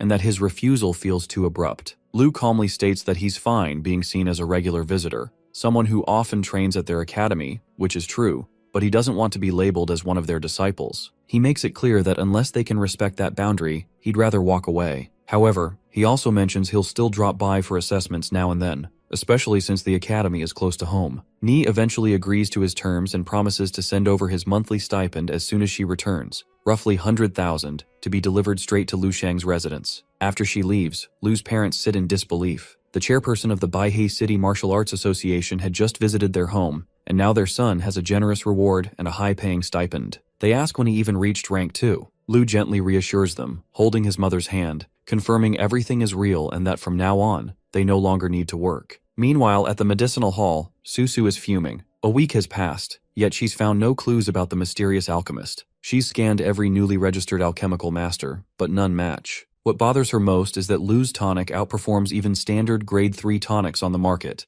despite costing less than 3,000, compared to the usual price of several hundred thousand. Frustrated, she slams her desk, startling her assistant. Just then, the guy notices something on a screen. It's Lu's face. He alerts Susu, who's stunned to see the so-called genius alchemist is just a student. Elsewhere, atop the rugged terrain of Sea of Trees mountains, a blur cuts through the sky faster than a bird in flight. It's Lu, racing across the peaks using a refined body technique powered by star impact. With dream insights and fourfold energy amplification, his speed now far exceeds most rank 2 martial artists. He names this movement style Cloud Chasing Step. Upon reaching the summit, he begins cultivating using the natural breathing technique. With each breath, he draws in energy, strengthens his stamina, and awakens his body's hidden potential. His senses stretch outward, attuned to every shift in nature. As he unleashes a focused strike, the sheer force of it sends shockwaves across the mountaintop. Lu feels a surge of joy after a major breakthrough. His key status has risen, and his star impact technique now holds at least 6 times more force than before. Originally, he'd only come to Sea of Trees Mountain to collect ingredients for a marrow-nourishing elixir, but his unexpected cultivation leap has made the trip far more rewarding. His earlier supply of muscle and QI strengthening decoctions is nearly depleted, and with his rapid progress, they're starting to lose effectiveness. It's time to move on to the next level of refinement. Among the ingredients he seeks is a rare herb, overlooked by this era but recognized by Lu thanks to his system's knowledge. Without that insight, he would have passed it by entirely. He has already arranged for the remaining herbs to be prepared at the base of the mountain and assumes they should be ready by now. Activating his cloud-chasing step, Lu swiftly descends toward the base, where he meets a vendor, the one who took his herb order. The man assures him the herbs are ready and claims they are fresh and of proper maturity for alchemical use. Lu reaches for his payment, recalling the agreement, 10 pieces at 500 each. But the vendor suddenly changes the price, demanding double the amount and insisting that Lu buy everything. Suspicious, Lu asks for clarification. The vendor, recognizing Lu as an outsider unfamiliar with their rules, hints that he should simply accept the new terms. Behind the vendor, a few men eye Lu coldly, one in an orange tank flexing his knuckles, another running his tongue disturbingly along a knife. The vendor implies that things might get ugly if Lu doesn't comply, mocking him with a warning about knowing when to back down. But Lu doesn't flinch. He releases a portion of his martial aura with unwavering confidence. The vendor ignores it and still tries to intimidate him, bragging that they're all rank 1 martial artists, and reminding him that there's no surveillance in the area, meaning no help will come if things go south. As the thugs begin to close in, the trap becomes clear, but Lu steps forward and places his hand on the large boulder. With a light push, the massive rock splits, sending a visible shiver through the group of thugs nearby. Their confidence vanishes, replaced by the immense fear. Seeing that our boy opens his palm and brushes the remains away calmly, silently suggesting it's time they reconsider their stance. The thugs quickly drop to their knees, stumbling over apologies and calling him father and dad while admitting they were blind to his strength. Realizing the fight is over, Lu asks the vendor if he can have the herbs. The vendor, now deeply respectful, salutes him and says he can take everything for free. Carrying the basket, Lu leaves them with a final lesson, reminding them that honesty should be at the core of any business, regardless of who the customer is. The 5 youths raise their hands, thank him for the wisdom, and promise to change. In his mind, Lu still wishes to pay them, but knowing they won't accept it now, he lets it go. The next day, he steps off a military vehicle in Dongning province, where the prodigy training camp awaits. The setup resembles a military base, and as he walks through it, he recalls that his badge, left behind by accident, had been put on display by his mother. A nearby guard stops him, curious about his arrival alone. Lu explains he's from Baihe City, and that some delay caused his late arrival. Meanwhile, a girl in pink quietly points out to her companion that Baihe City's participants had already arrived the previous day, making her question Lu's appearance. The boy beside her assumes Lu must have been added at the last moment and mocks him for not wearing a badge. He comments that Baihe City hadn't sent anyone in years, and now, strangely, they've sent 2. Seeing Lu's name, the guard recalls a mention from the chairman and grows stern, cutting off further mockery. The boy in yellow laughs again, speculating that Lu's presence is purely due to the chairman's personal backing, possibly through private gifts, and not martial rank. The guard, now clearly irritated, snaps at them to quiet down and instructs Lu to join the group from Qingshuan City. At the entrance ceremony, Lu is told to leave his luggage behind. Staff will handle it. He obeys and steps inside, eyes drawn to something on the ground. As he moves further, the gate begins to close, catching the other participants off guard and stirring confusion in the hall. The group of new arrivals finds themselves locked in without explanation, confusion written all over their faces. The guard then briefly reveals that it's a test, and now their goal is to reach the corridor's far exit alone. Those who succeed would be accepted, and the rest will be sent home. With that vague warning and a half-hearted wish of good luck, the test begins. Without warning, the floor beneath them collapses, sending everyone tumbling. While most hit the ground hard, Lu lands with surprising control. A young guy, however, ends up bruising his chin and whining like a child. Lu quickly regains focus. Closing his eyes, he scans the environment with his psychic abilities, something he'd only read about in fiction, but now confirms as real. What lies ahead isn't just a simple corridor, it's something much more complex. Tension brews among the group. One of the participants complains about the test being dull, expecting something grander. Another, in blue, snaps at him, frustrated for not being warned. The orange-clad man responds with arrogance, claiming a true martial artist should adapt without relying on others. He even mocks the blue one's status back in their city, warning him not to disgrace it. A blonde girl steps in, trying to de-escalate things. She reminds them of how difficult it was to get here and urges unity. Another participant agrees, stressing the importance of passing the exam for their city's reputation. Yet the orange-haired man suddenly turns his attention to Lu. Something about him seems out of place. He sarcastically suggests Lu take the lead in exploring. Though some see it as a trap, Lu doesn't hesitate. He steps forward, pushes the guy aside, and says if they want him to lead, they should give him space. The orange-haired guy takes it as arrogance, but quickly grows uneasy when Lu explains that predators move alone, while prey gathers in groups.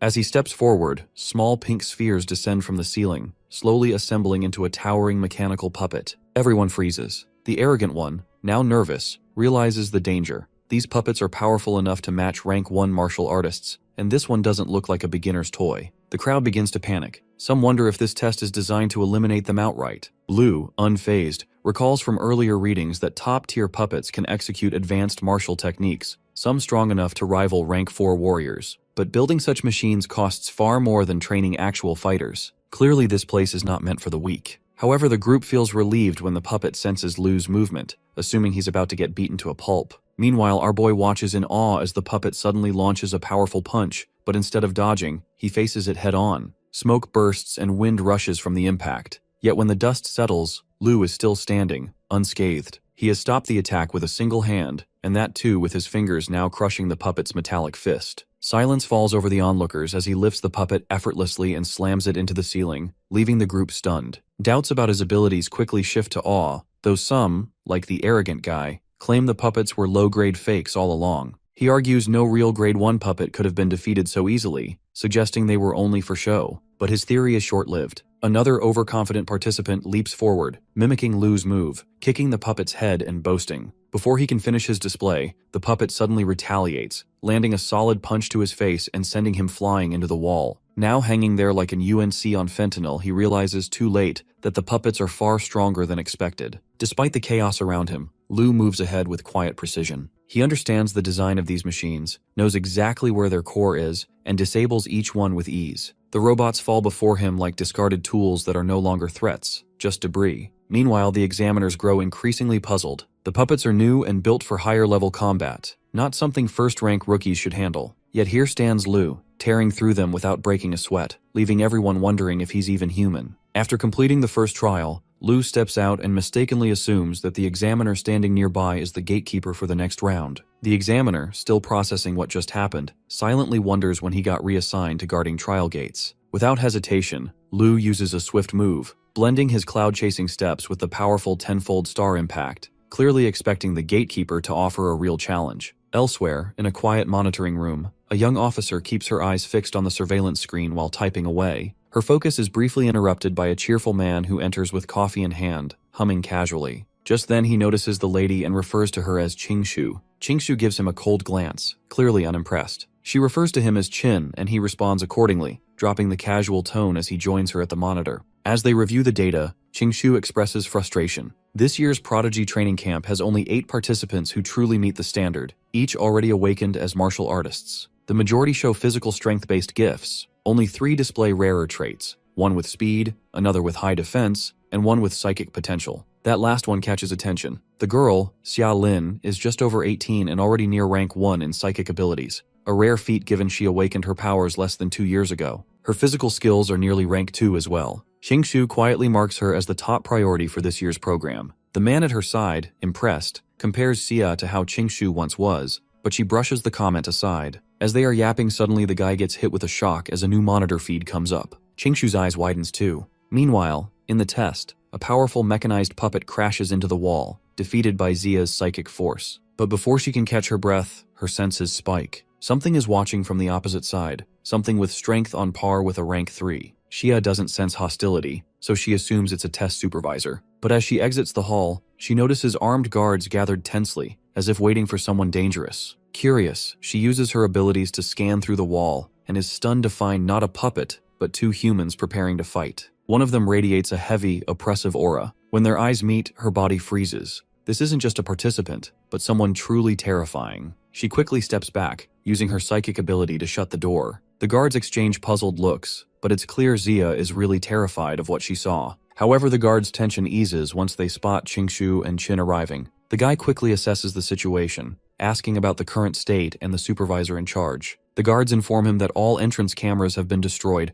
and they lost contact with the supervisor 3 minutes ago. No one knows what's going on inside. The guy immediately orders a list of everyone who entered passage 12. But before the guard can respond, the wall opens. Qingshu quietly tells him there's no need anymore. A wave of sweat breaks across the guards' faces as they instinctively ready for a fight. But instead of an enemy, it's just a student, Lu, walking out. Relief washes over the group, only to vanish the moment they notice he's dragging the unconscious supervisor. Recognizing that the boy isn't from Qingsuan Academy, Qingshu questions his identity. Lu drops the supervisor and calmly introduces himself as someone from Baihe City. The guy scoffs, impressed by the audacity. After all, this boy took down the mechanical puppets and even the supervising instructor. Lu tries to explain, claiming he mistook the supervisor for a test opponent and didn't hold back since the man was strong. Qingshu releases her aura, a wave of intense purple energy meant to intimidate. But Lu remains unaffected, simply staring back. Satisfied, the lady closes her eyes and accepts him into the academy, telling a nearby staff member to guide him to the dorms. The femboy, still watching Lu closely, remarks on the absurdity. According to the records, the kid has a key score of only 15 and combat power of 15,000, yet he made rank 2 puppets look like toys. Qingshu quietly admits that her psychic scan showed nothing unusual, and Lu didn't even flinch. She has no plan yet for how to handle someone like him,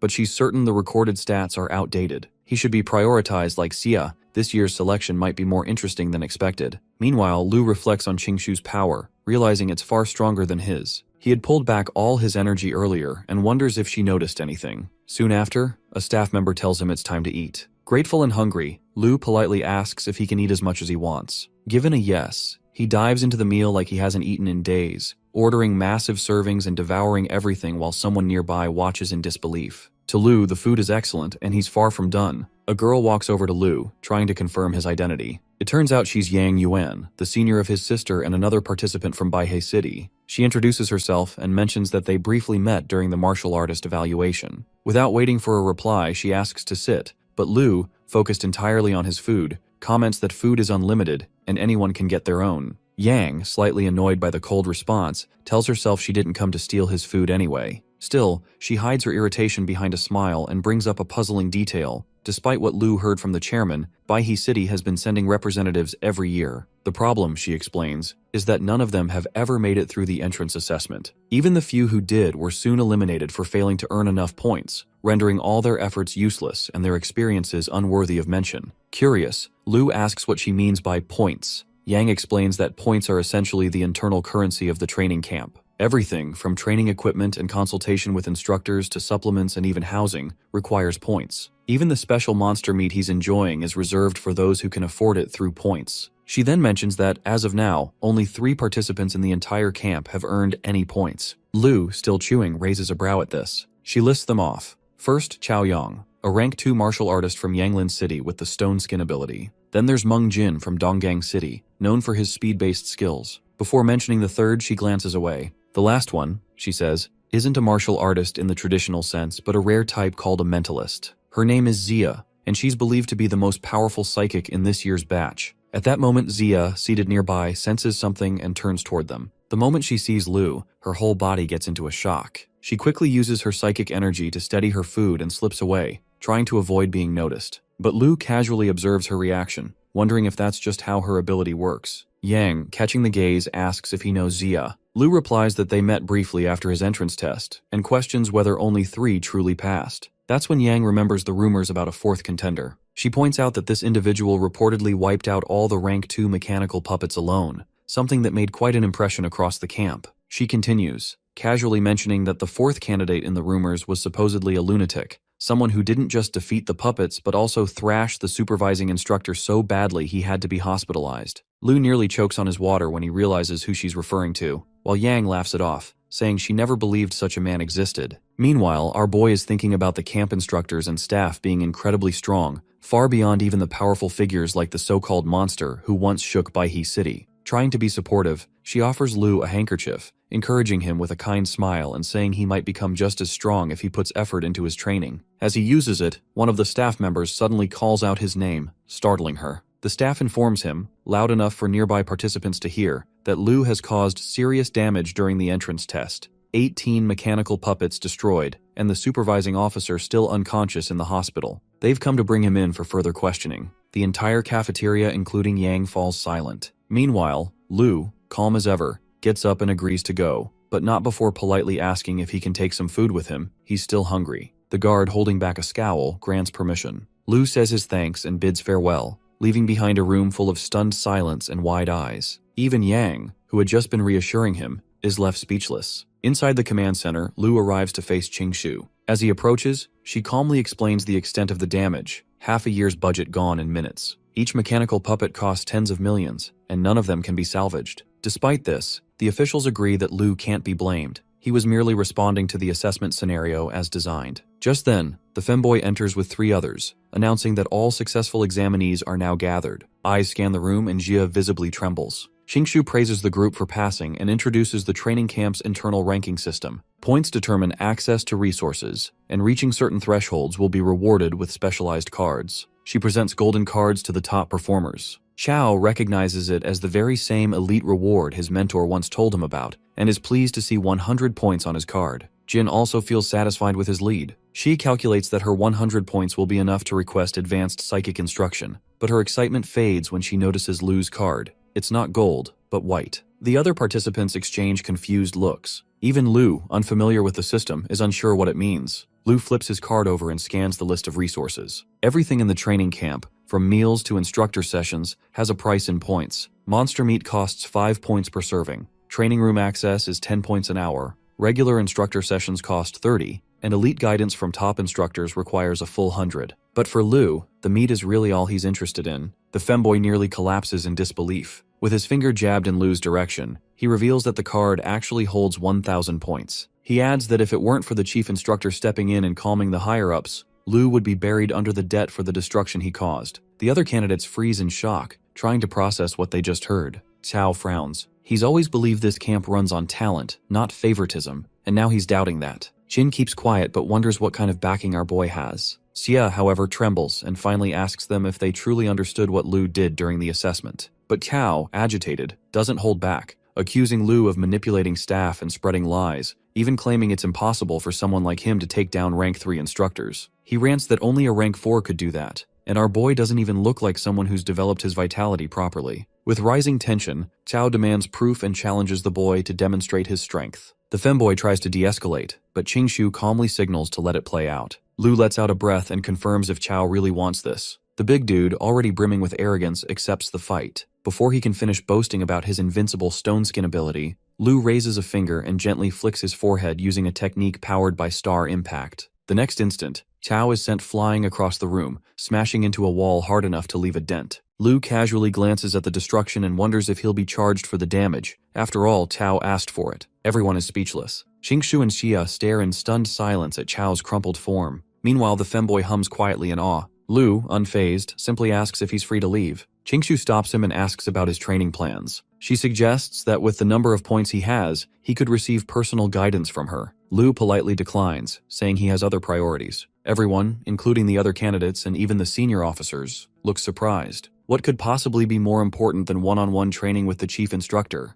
Lu turns halfway, glances back, and says he's going to sleep. The room falls quiet for a beat before the femboy bursts into laughter, completely unbothered by the absurdity. As the guards haul in the stretcher with Cao's unconscious body, Qingshu and the femboy watch Lu quietly walk into his dorm. It hit him then. Lu truly meant what he said. He wasn't joking about going to sleep. Shu, still puzzled, reflects on the oddity of his choice. There are no training facilities in the dorms, no resources to gain, yet Lu heads there as if it's exactly what he needs. To the boy, this unpredictability makes him even more fascinating. It's rare to encounter someone with that level of confidence and detachment, but Shu looks at it differently. She tells him that he doesn't fully understand the kind of individual Lu might be. She compares him to a high-grade whetstone, one that sharpens others just by existing among them. The guy wonders aloud if she's implying Lu is sharper than the rest, but Shu brings up a name from their past, Ding Peng. The mention of Ding Peng stirs something heavy in the guy's chest. He remembers how that man once dominated the training camp, rising above everyone with raw strength and leaving them all behind. Shu agrees that physical-type talents do offer a huge head start.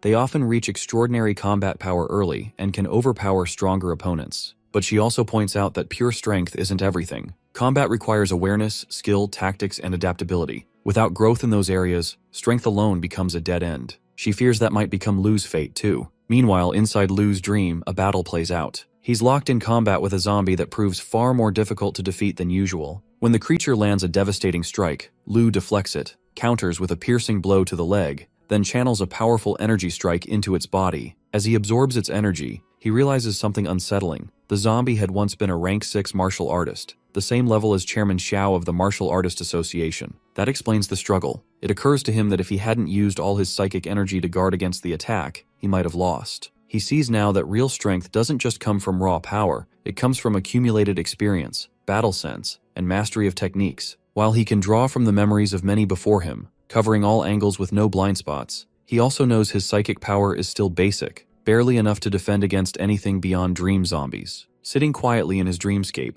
Lu reflects on how far he still has to go. Right now, he isn't strong enough to stand against a true rank 6 martial artist, but he believes his martial path won't be limited to strength alone. He's building something more complete, step by step. Lu enters a deep, meditative state, isolating himself from all distractions to train his psychic energy. He dives inward, focusing entirely on refining his mind. A radiant light forms around him, and he's drawn into the core of his consciousness. There, his physical body and psychic self converge, triggering a powerful surge that causes nearby glass to tremble under the pressure of his aura. The pain is intense, but within moments, the effort pays off. He successfully advances to the next level. Without delay, he taps his watch to summon AI, instructing her to fetch his updated biography. As the data appears, Lu feels a rush of satisfaction upon learning that he's now a rank 7 martial master. In the ancient world, such strength would rival that of a feudal lord, and even in his current era, it's a title of high status. With this advancement, he begins to wonder whether his permissions and access levels within the system have increased as well. Curious, he has AI search for higher-level techniques, particularly those tied to psychic energy, star body refining art, natural breathing, and crystal visualization. As screens light up with results, one technique catches his eye, divine illumination of the King of Hell. He reaches out to access it and is stunned. Unlike standard combat techniques, this one is tailored specifically for psychic users. It details not just battle strategies, but an entirely new approach to psychic cultivation.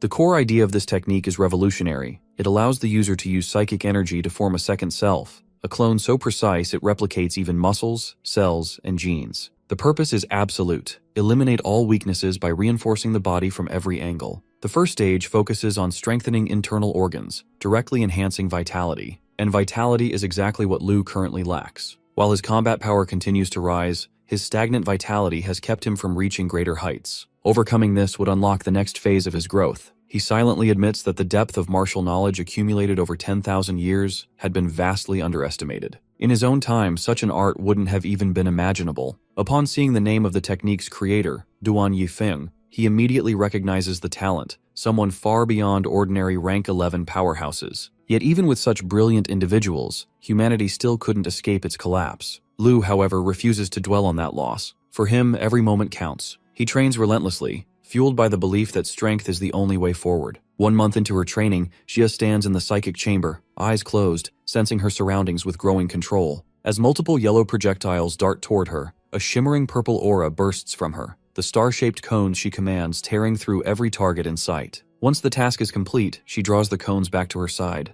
The door creaks open and Shu enters with her arms folded, clearly impressed. Xi's ability to manage 3-star cones effortlessly is a sign of rapid progress, though Shu reminds herself that true mastery begins when 6 can be controlled without strain. That's the threshold of a rank 1 mentalist. Saya bows her head in quiet gratitude, aware that Qingshu's personal instruction has been invaluable. She brushes it off, crediting Zia's natural talent. But her sharp eyes catch something troubling, an instability in her mental fortitude, saying that she asks if she had some kind of mental trauma in the past. Xia, shocked, admits to having unresolved mental trauma and wonders if she can help her. However, Qingshu's response is that true healing only comes when the source of the trauma is confronted and either defeated or destroyed. This suggestion leaves Xia visibly shaken. Sensing her doubt, Qingshu attempts to reassure her, pointing out that her current growth could soon bridge the gap between them. That seed of hope lingers in her mind, especially considering Lu does nothing but sleep in his dorm all day. Outside the hallway, the femboy leans against the wall, asking about Zia's progress. Qingshu admits that the girl is gifted, but perhaps too soft. The guy reminds her that not everyone shares her temperament, and even jokes that she might have a better personality than the student he trains. Both instructors know they've given their best,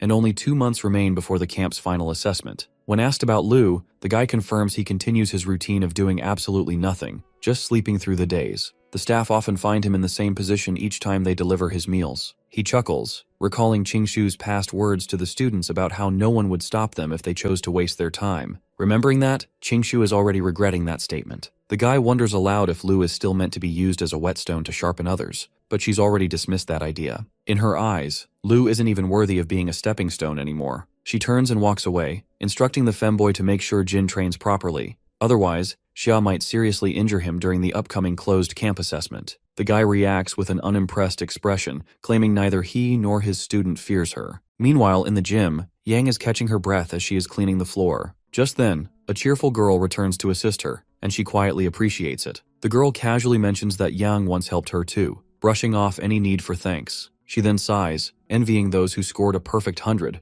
enough points to cover 2 months' expenses. Yang replies with quiet resignation, pointing out how people like them have to ration their food and stretch every credit, so there's no real comparison. Curious, the girl brings up Lu, saying Yang is often seen close to him. With a slight concern, Yang simply says she doesn't know what he's been up to. The girl recalls how Lu once stunned everyone with his overwhelming presence, only to vanish from the spotlight the very next day. Apparently, he's been locked in his dorm since, and she speculates he might be trying to maintain an air of mystery now that others are catching up. Maybe he's even scared. But Yang doesn't agree. She knows Lu isn't someone who runs away from pressure. Quietly determined, she leaves the girl behind, saying she'll finish things herself. Confused by her sudden resolve, the girl gets distracted by the noise outside. The crowd is buzzing because Cao is about to attempt quadruple gravitational training. The news makes Yang freeze, remembering how even double gravity once nearly knocked her out in under 20 minutes. Quadruple seems inhuman. The girl grabs her hand, urging her to come watch. As they move, her thoughts drift. What could Lu be doing at this very moment? Unseen by them, Cao is locked in a solitary battle inside a gravity chamber, enduring triple force training. He pushes himself past his old limits, staying in for over 4 minutes, breaking his personal record by more than half a minute. He finally slams the emergency stop with a trembling hand. Outside, onlookers cheer him for achieving that same feat. He enjoys their admiration, but privately thinks they're overhyping it. He wonders how they'd react if he ever stepped into quadruple gravity. Nearby, another trainee quietly notes that Cao may soon become unmatched in camp once he hits rank 3. But when asked about Lu, he shrugs, saying Lu is still the same, always found sleeping in his room when meals are delivered. He even jokes that Lu might be lost in some wet dream. Chao recalls how he once stood no chance against Lu, but believes time has changed things. He thinks to himself that even a slow turtle will catch up to a sleeping rabbit, and Lu, in his eyes, has been asleep for over a month. With a hint of confidence, he smiles, assuming the gap between them has now closed. But before he can fully revel in the thought, Lu suddenly appears and walks straight toward the gravitational training room, leaving Cao stunned. Inside, Lu seems more intrigued by the training system than by Cao's presence. He quietly sets the timer for 3 hours on level 2 and begins the session. As the door closes, he glances back and asks aloud if it really has been over a month, adding that this might be a good chance to see how far he's come. Chao, feeling irritated, mocks him internally, thinking he's just been sleeping the whole time and can't possibly expect to have made progress. As the countdown begins, Cao comments to the others that jumping straight into gravitational training without warm-ups could cause serious harm, maybe even internal injury. Watching from outside, he can't decide whether Lu is ignorant or just arrogant. Still, he's convinced he won't last long. But as the pressure activates, something unexpected happens. Lu doesn't flinch. While everyone waits for a sign of struggle, he calmly moves, his body adapting with surprising ease. The onlookers grow confused. Some even rush forward, trying to get a better look. Lu then pauses and gazes at his hand, quietly impressed by how naturally his body is responding. Outside, Cao wonders if Lu is finally hitting his limit. But instead of stopping, Lu increases the gravity to 4 times the normal level. A loud beep echoes through the room, startling the onlookers. Their expressions turn from curiosity to disbelief, while Lu also braces himself and calmly places a hand on the ground, as if preparing for something even more intense. Seeing him go down, Cao and his companion are briefly excited, until shock hits them when they realize he's still holding on. Nearby, Xia strolls down the hallway after a long training session. She notices a large group gathered around the room and walks over, curious about the commotion. As she approaches, she's just as shocked as the others to see our boy holding a 2-finger handstand. The sight leaves everyone frozen, including Cao, who sits in stunned silence, his pride cracking as he clenches his jaw and fights back tears. He had believed that after sleeping for over a month, Lu would have fallen behind. Instead, he finds himself trailing once more, just like the tortoise that could never surpass the sleeping rabbit. But Lu isn't done. Still unsatisfied, he flips backward and increases the gravity. The moment he presses the red button, the panic spreads outside as Lu has raised the level to 5 times gravity. Inside, he remains steady, breathing naturally through the natural breathing technique, as if the pressure barely touches him. Word spreads quickly across the training camp that the monster student has awakened. As everyone rushes to the camber, Cao watches, sweating, as Lu moves with ease through the crushing force. For Lu, this level is now comfortable. As he flexes his fingers and steadies his breath, he realizes it's finally enough to attempt the star body refining technique movements. Yet even this isn't pushing him to his limit. He turns back to the control panel with his eyes narrowing. Outside, whispers turn into gasps as observers wonder if he's about to shut the system down in defeat. But instead, Lu slams the green button and the chamber jumps to 8 times gravity. Elsewhere in the control center, Qingshu shakes her head, disappointed. 2 more students have dropped out, unable to endure the harsh conditions. Beside her, the femboy remains calm. Handing her a glass of juice, he remarks that those who give up now were never ready to face the true horrors of battle. He's still confident that most will endure, however. When he glances at the monitor, he freezes. Inside the G-Force chamber, someone has shattered the previous record. Qingshu assumes it must be Cao, who was close to breaking into the 4th level, but the guy corrects her. It's not Cao, it's Lu. The glass slips from her hand, shattering as her eyes lock on the monitor. Lu, who everyone had dismissed, is now training under 8 times gravity. The guy, puzzled, asks about Lu's current rank, but Qingshu doesn't know. What she does know is this: they've finally found the one they've been waiting for. Inside the chamber, Lu stands soaked in sweat. 8 times gravity pushed his body to the edge. He's nearing collapse, but he doesn't stop. With a deep breath, he closes his eyes, preparing to activate a technique he's never used before. A surge of deep purple energy begins forming around Lu's heart, seeping through his veins like wildfire. His entire body starts to emit a faint purple glow, evidence of the mysterious power known as the divine illumination of the King of Hell. Though he's only reconstructed his heart, he can already feel his vitality rise, nearly a 10% boost. A faint smile plays on his lips as he clenches his fist, quietly amazed at this sudden transformation. He knows it's time to push further, to find the true edge of his abilities. Outside the training chamber, onlookers watch in disbelief as Lu approaches the gravity chamber again. Many speculate whether he'll be able to surpass the 8 times gravity limit. As the intensity builds, even those standing outside feel the overwhelming force leaking from the sealed room. Cracks form along the glass, and some fall to their knees, suffocated by the invisible pressure. Inside, under the brutal force of 10 times gravity, Lu's body nearly collapses against the wall. Each breath is a struggle. His bones feel like they're fracturing, and his blood threatens to stop flowing. It's a level of torment that should render anyone unconscious,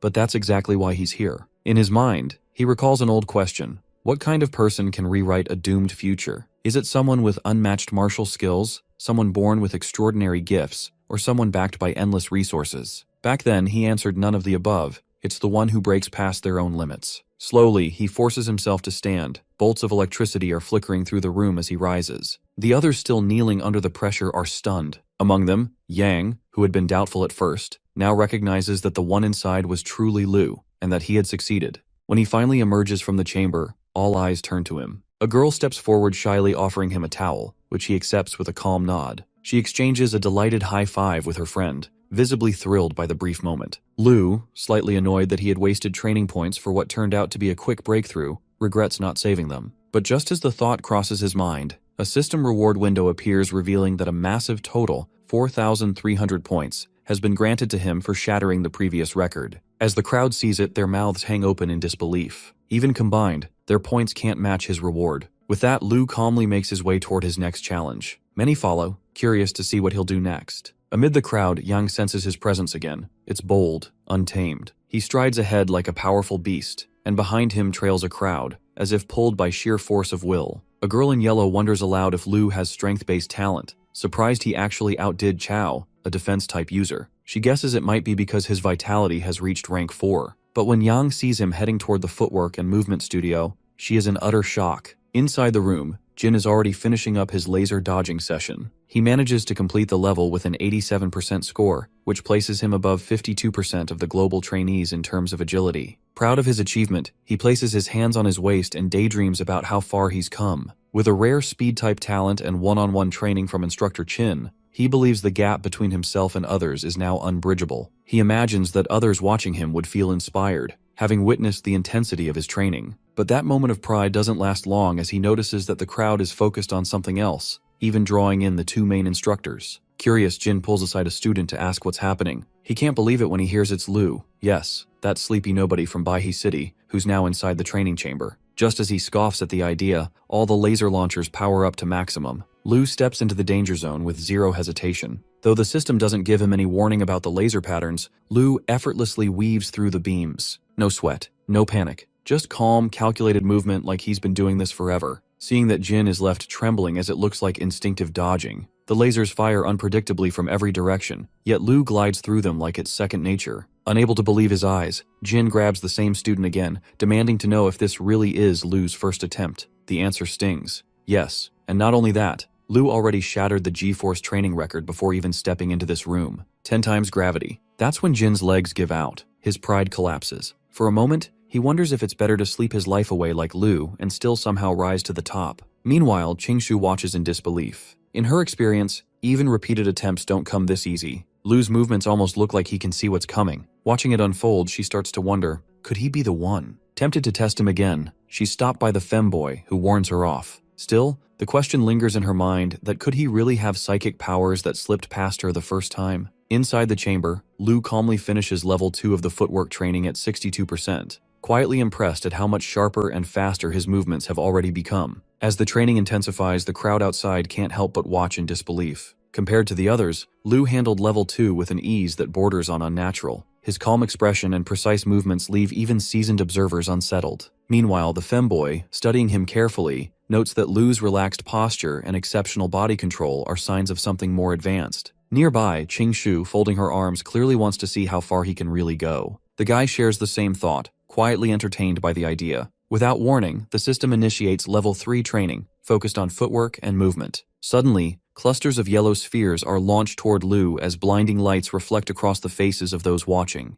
Thousands of red laser beams erupt from behind while the yellow projectiles approach from the front. This isn't just a step up, it's an overwhelming leap in difficulty. Lu immediately senses the change. The beams are positioned strategically to corner him, leaving almost no room to maneuver. For the first time, he knows this won't be easy. With a sharp breath, he leaps high, narrowly avoiding a synchronized strike that ends in a violent explosion. The challenge isn't over, and he keeps moving, determined to push forward. Watching him from outside, the femboy begins to suspect that Lu might have already broken through to the inner discernment stage. He remembers how few rank 4 or 5 veterans ever refined their movement to that level. Even he didn't reach it until the age of 22. Qingshu quietly admits she only achieved it at 25. The guy brushes off her comparison, reminding her that his martial path focused on speed. Still, the fact that Lu is only 18 and already displaying this kind of control makes it hard to ignore. Inside, Lu is only 15% into the challenge, and his expression is now far from relaxed. Psychic foresight alone isn't cutting it anymore. Sensing the pressure, he shifts his technique, activating a form known as Breath of the Wind.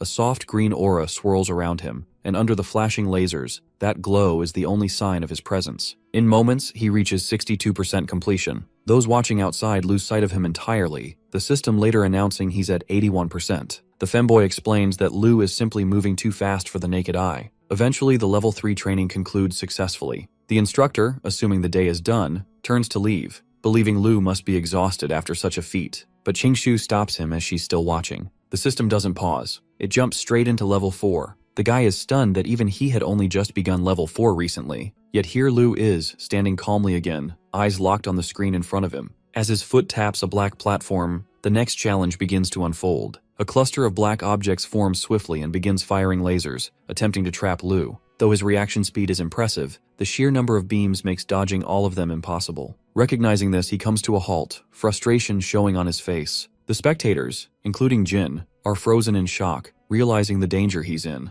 Just then, the system broadcasts that his level 4 footwork has reached 30% completion. The femboy watching from afar gets curious about how Lu will manage the onslaught. Meanwhile, standing still amidst a storm of lasers, our boy focuses and activates a deeper power, his divine illumination of the king's hell pushing his limits. Boosted by the breath of the wind, a green glow surrounds him as a grayscale circle forms. Time seems to slow down. A phenomenon he remembers is called temporal sense. With heightened perception, the attacks are evaded by Lu in a blur of movement. From outside, the energy shift is recognized by Qingshu. She realizes that this kind of psychic transformation occurs only in those who have reached rank 3. Cracks are spread across the glass, walls, and floor as understanding narrows her eyes. Lu is perceived not as an ordinary student. Knowing Lu is on another level, Qingshu summons her spirit form and sends it into the chamber. Everyone's shocked to see this, while our boy is busy dodging lasers. In the middle of it, he suddenly senses her spirit, instantly dodges, and counters it with a single blow. Qingshu staggers slightly from the backlash, fully convinced now that Lu's psychic force matches her own. As she watches the fading spirit, her suspicions are confirmed that his abilities are both awakened and advanced.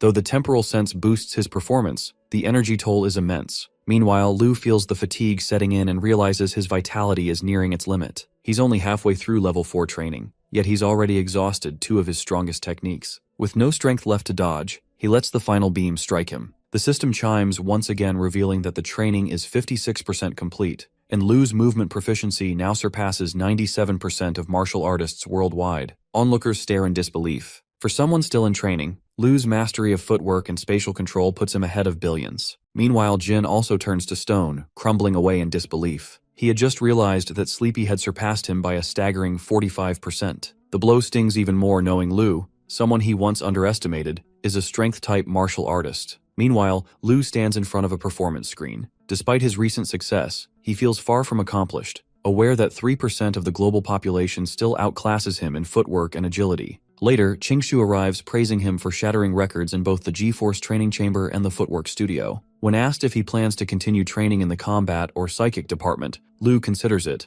but seeing it's mealtime, he casually decides to head for the cafeteria instead. The femboy laughs out loud at his choice, and Qingshu can't help but wonder if eating and sleeping are his only real priorities. 3 hours pass. In the command and control center, Lu shows up after being summoned. Qingshu greets him with the femme nearby and explains they just need to run a simple evaluation. Holding a blue vitality needle, she mentions this is a standard tool in all dorm rooms. Lu admits he hasn't used it yet, because it couldn't pierce his skin. That response confirms femboy's suspicion. Lu has already advanced to rank 3. After all, without that level of physical endurance, breaking the G-Force records would have been impossible. To verify, Qingshu pulls out a golden blood testing needle, one typically reserved for rank 5 martial artists. She pricks our boy's finger and analyzes the sample. The result is an astonishing 24.65 vitality rating. The femme, clearly impressed, remarks he hasn't seen someone this young reach rank 3 in nearly a decade. Next comes the combat power assessment. Lu steps forward, channels his breath of fire, and launches an 8-fold star impact at the target. The machine displays his combat index,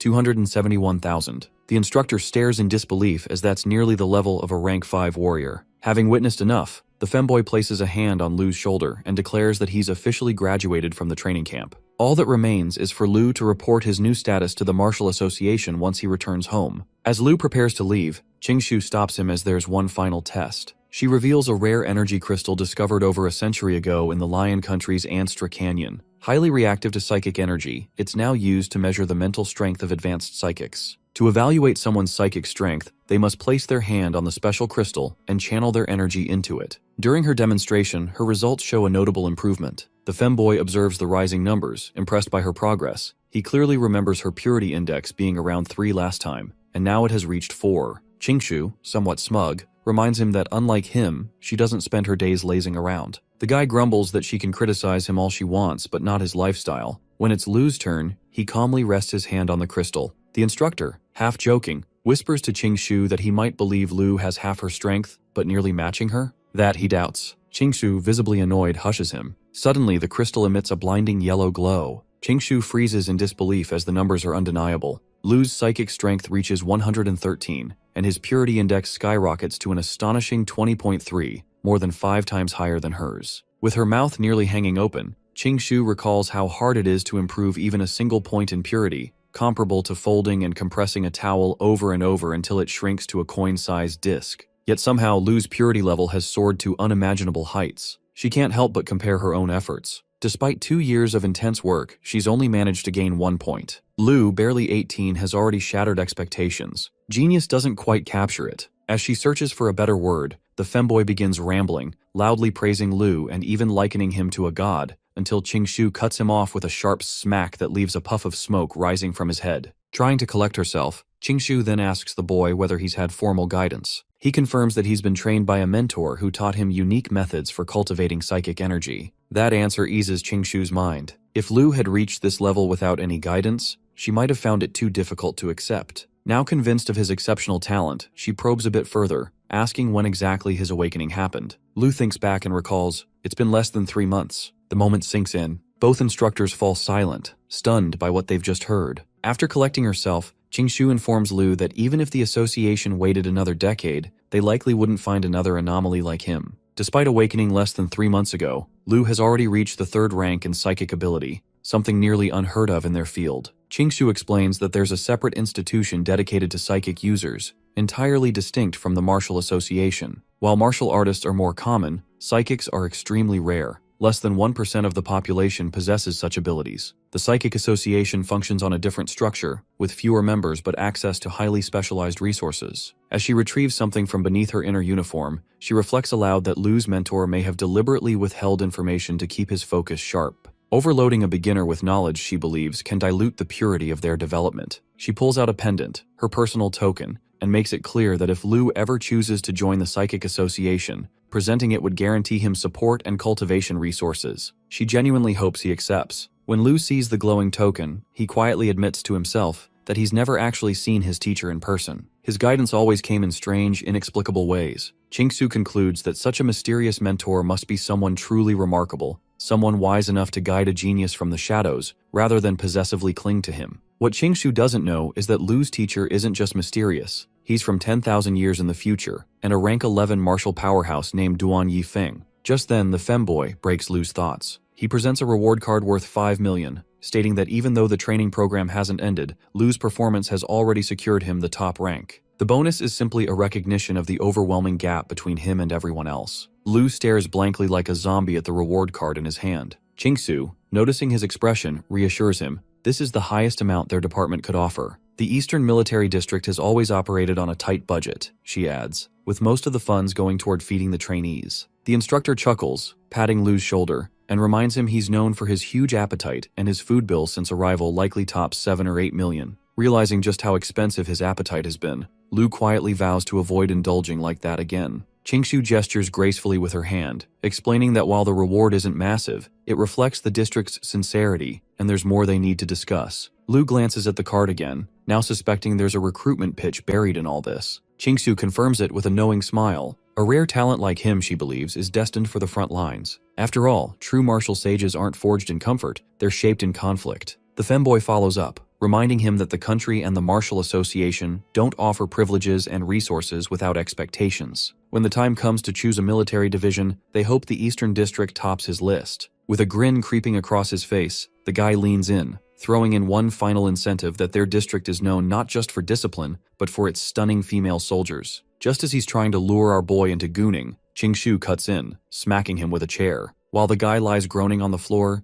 Qingshu refocuses the moment. She informs Lu that they've chosen him to represent the Dongning Prodigy Camp in the upcoming Morning Star selection. At first, Lu is caught off guard by the name, but Qingshu explains it's an annual event where all the eastern provinces send their brightest to compete. Only one will be crowned a future martial master, a Morning Star. The femboy, still half-conscious, adds that this title marks the beginning of one's path toward becoming a true master. Lu reflects silently. If he is to live in this world, then some things can't be avoided. To rewrite the fate of humanity, he must grow stronger. There's no turning back now. The instructor rests a reassuring hand on Lu Shang's shoulder, letting him know that both he and Qingshu fully trust Lu's capabilities. In their eyes, no one else in this year's Dongning training camp seems more fitting to represent them. The Eastern Military District has even decided to provide rewards for those selected in the trials. Lu silently acknowledges this and reflects that if he hopes to gain more resources, he'll have to reveal even more of his strength. Qingshu casually notes that a few months remain before the official Morning Star selection begins, once all provincial camps have concluded.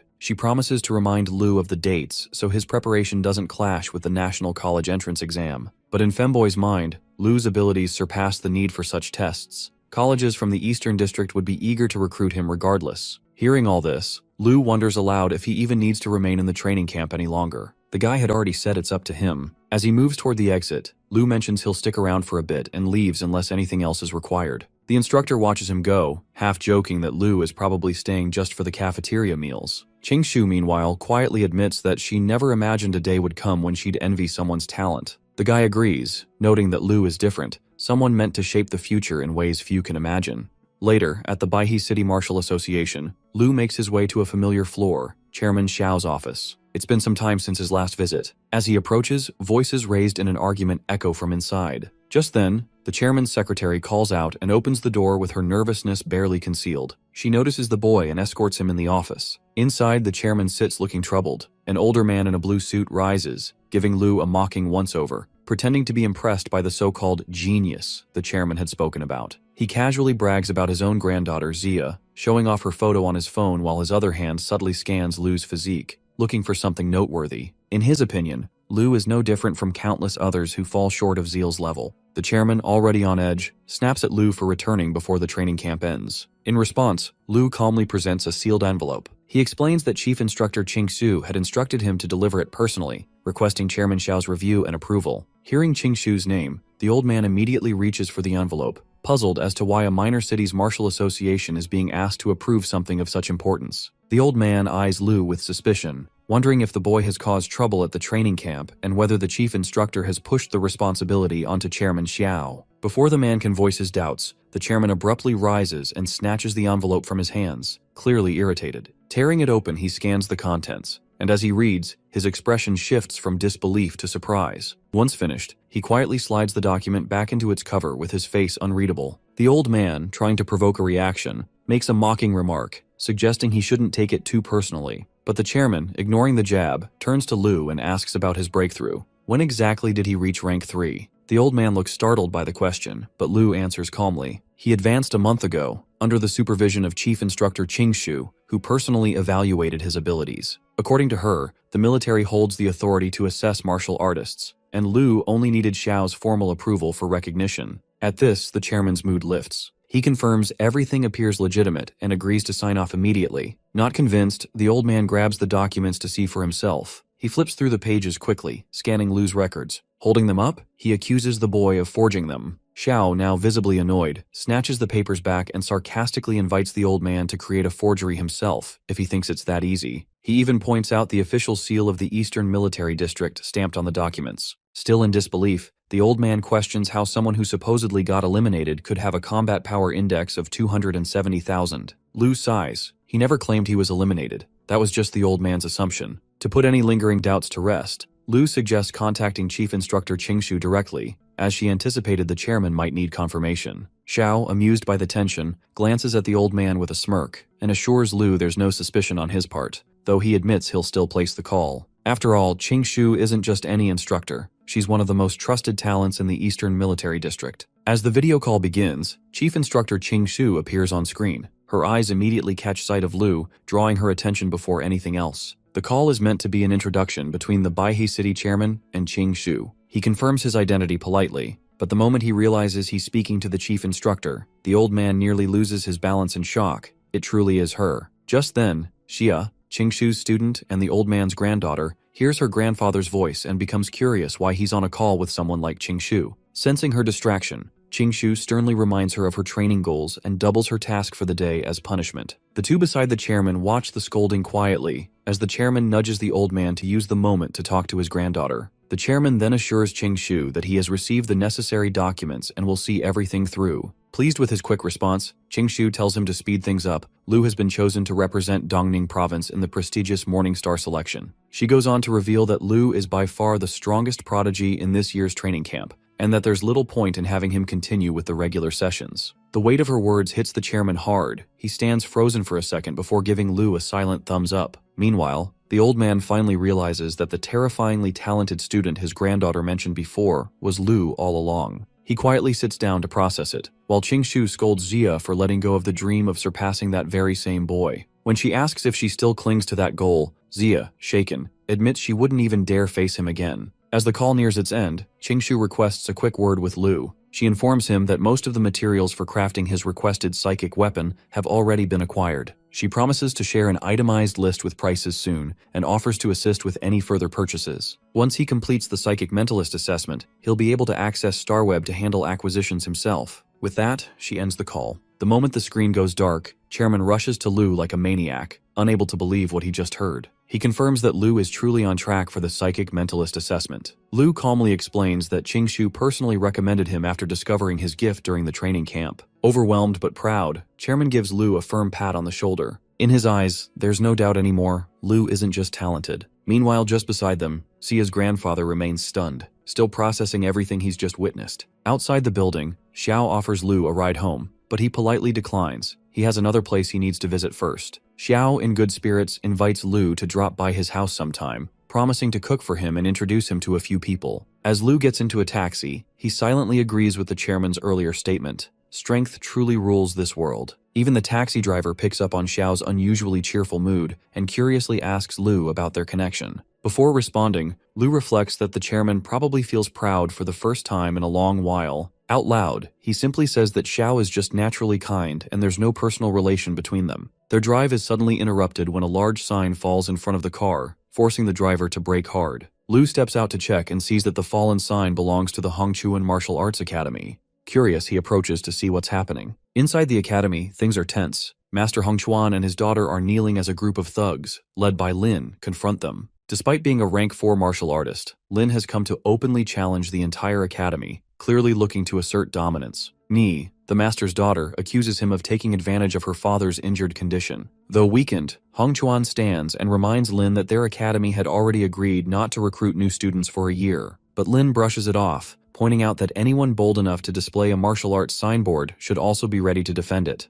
Hongchuan doesn't back down. He recalls arriving in Baihe City 2 decades ago with nothing but his fists and built his academy from scratch. If he could do it then, he believes he can hold his ground again. However, his body betrays his resolve as he coughs up blood. Ni rushes to his side, worried, but he insists he's fine. Lin and his men mock the old man's defiance, questioning how a struggling academy could have attracted a rank 2 martial artist like Lu at all. The master's daughter quickly clarifies that Lu isn't even an official student, just someone affiliated with their school, but Lin doesn't care about the details. Fueled by rage, he slams his foot into the floor, venting that thanks to Lu's rising reputation, his own business has taken a major hit. As far as he's concerned, this dojo crossed a line by interfering with his profits, and he plans to make them pay. As he is threatening them, Ni steps forward asserting that the student who left Lin's academy had joined theirs willingly. Lin already knows this. He didn't come for explanations, but to destroy the academy altogether. In his mind, once it's gone, the students will have no option but to return to him. Irritated by his arrogance, Ni insists on facing him herself. Lin, amused, is more than eager to crush her spirit. From the sidelines, Hongchuan warns his daughter, saying that Lin isn't just some opponent. As a rank 4 martial artist, he's beyond dangerous. Even if Hongchuan were at his peak, the fight would have been uncertain. But Ni reminds him she's rank 3, and together they might stand a chance. Unimpressed, Lin grows impatient. The Martial Association's clock is ticking, and he has no intention of returning tomorrow, so he demands they fight now. Ni fires back with confidence, declaring that once they defeat him, they'll make him parade around carrying the dojo's signboard. That remark gets under Lin's skin. With a twisted smile and a dark aura surrounding him, he lunges forward. But before he can reach her, Hongchuan intercepts the blow. Despite blocking, the impact sends him crashing into the ground. Laughing cruelly, Lin mocks the old man, questioning if he's realized the truth, that Lin has already broken into rank 5. He accuses Hongchuan of hiding behind the academy to avoid real fights and demands to know who's next. At this point, Hongchuan, exhausted and defeated, announces that he will comply with Lin's wishes and shut the academy down. Hearing that, Ni's heart sinks, her eyes well with tears. She calls out to her father, knowing once he gives his word, there's no turning back. But just then,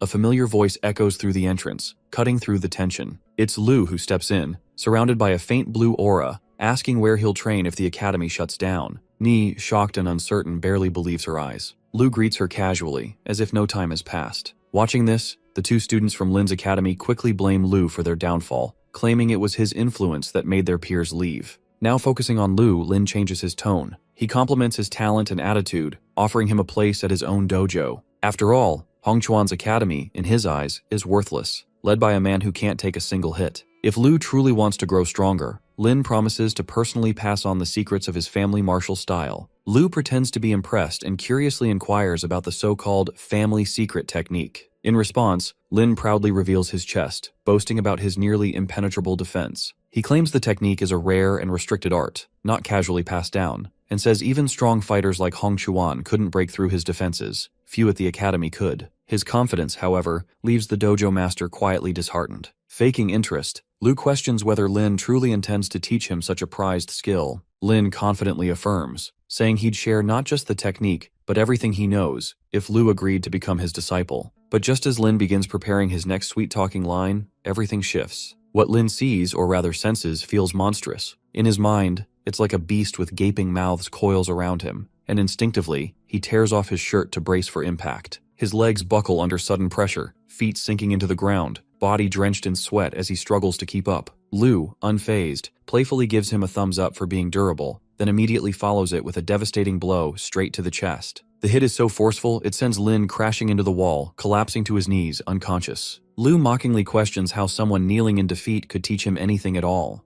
As Lin lies there, one of his shaken companions becomes Steve from Minecraft in disbelief. How could an 18-year-old already wield this much power? Meanwhile, Lu calmly offers a hand to Ni, who blushes and takes it without speaking. Once things settle, he casually asks Hong Chuan not to shut down the dojo, mentioning it's close to his home. Hong Chuan gratefully agrees, offering any future support Lu might need. Lu just smiles, saying he only stepped in this once, reminding them that in this world, strength rules. Next time, they must defend their ground on their own. As he walks away, Hong Chuan still struggles to grasp how someone so young could defeat a near rank 5 martial artist in a single blow, something only peak rank 5s should be capable of. Ni reflects on how quickly time has passed. Barely 3 months ago, Lu had just reached rank 2. Now she can't even guess his current level. As evening falls and night sets in, Lu returns home, greeted warmly by his family. His mother, worried by his delay, asks why he's late since he'd promised to come back by afternoon. Lu explains that he had stopped to help some weak and elderly people who were being harassed by thugs. This immediately raises concern in his mother, who fears he might have been hurt. But his father, calm and confident, reminds her that their son is now an official martial artist, and helping others is part of a true warrior's path. He believes Lu is destined for something greater, perhaps even to battle monsters one day. Later at the dinner table, Qingyi quietly asks her brother about the mysterious meat he'd sent earlier. After eating it, their father's health had improved noticeably, and her own vitality had risen to 1.1. She suspects it's more powerful than any tonic they've tried before, and jokingly wonders if Lu stole it from the training camp. Lu brushes her off, teasingly pinching her cheek, and assures her it was something he earned through hard work. Their mother, still concerned,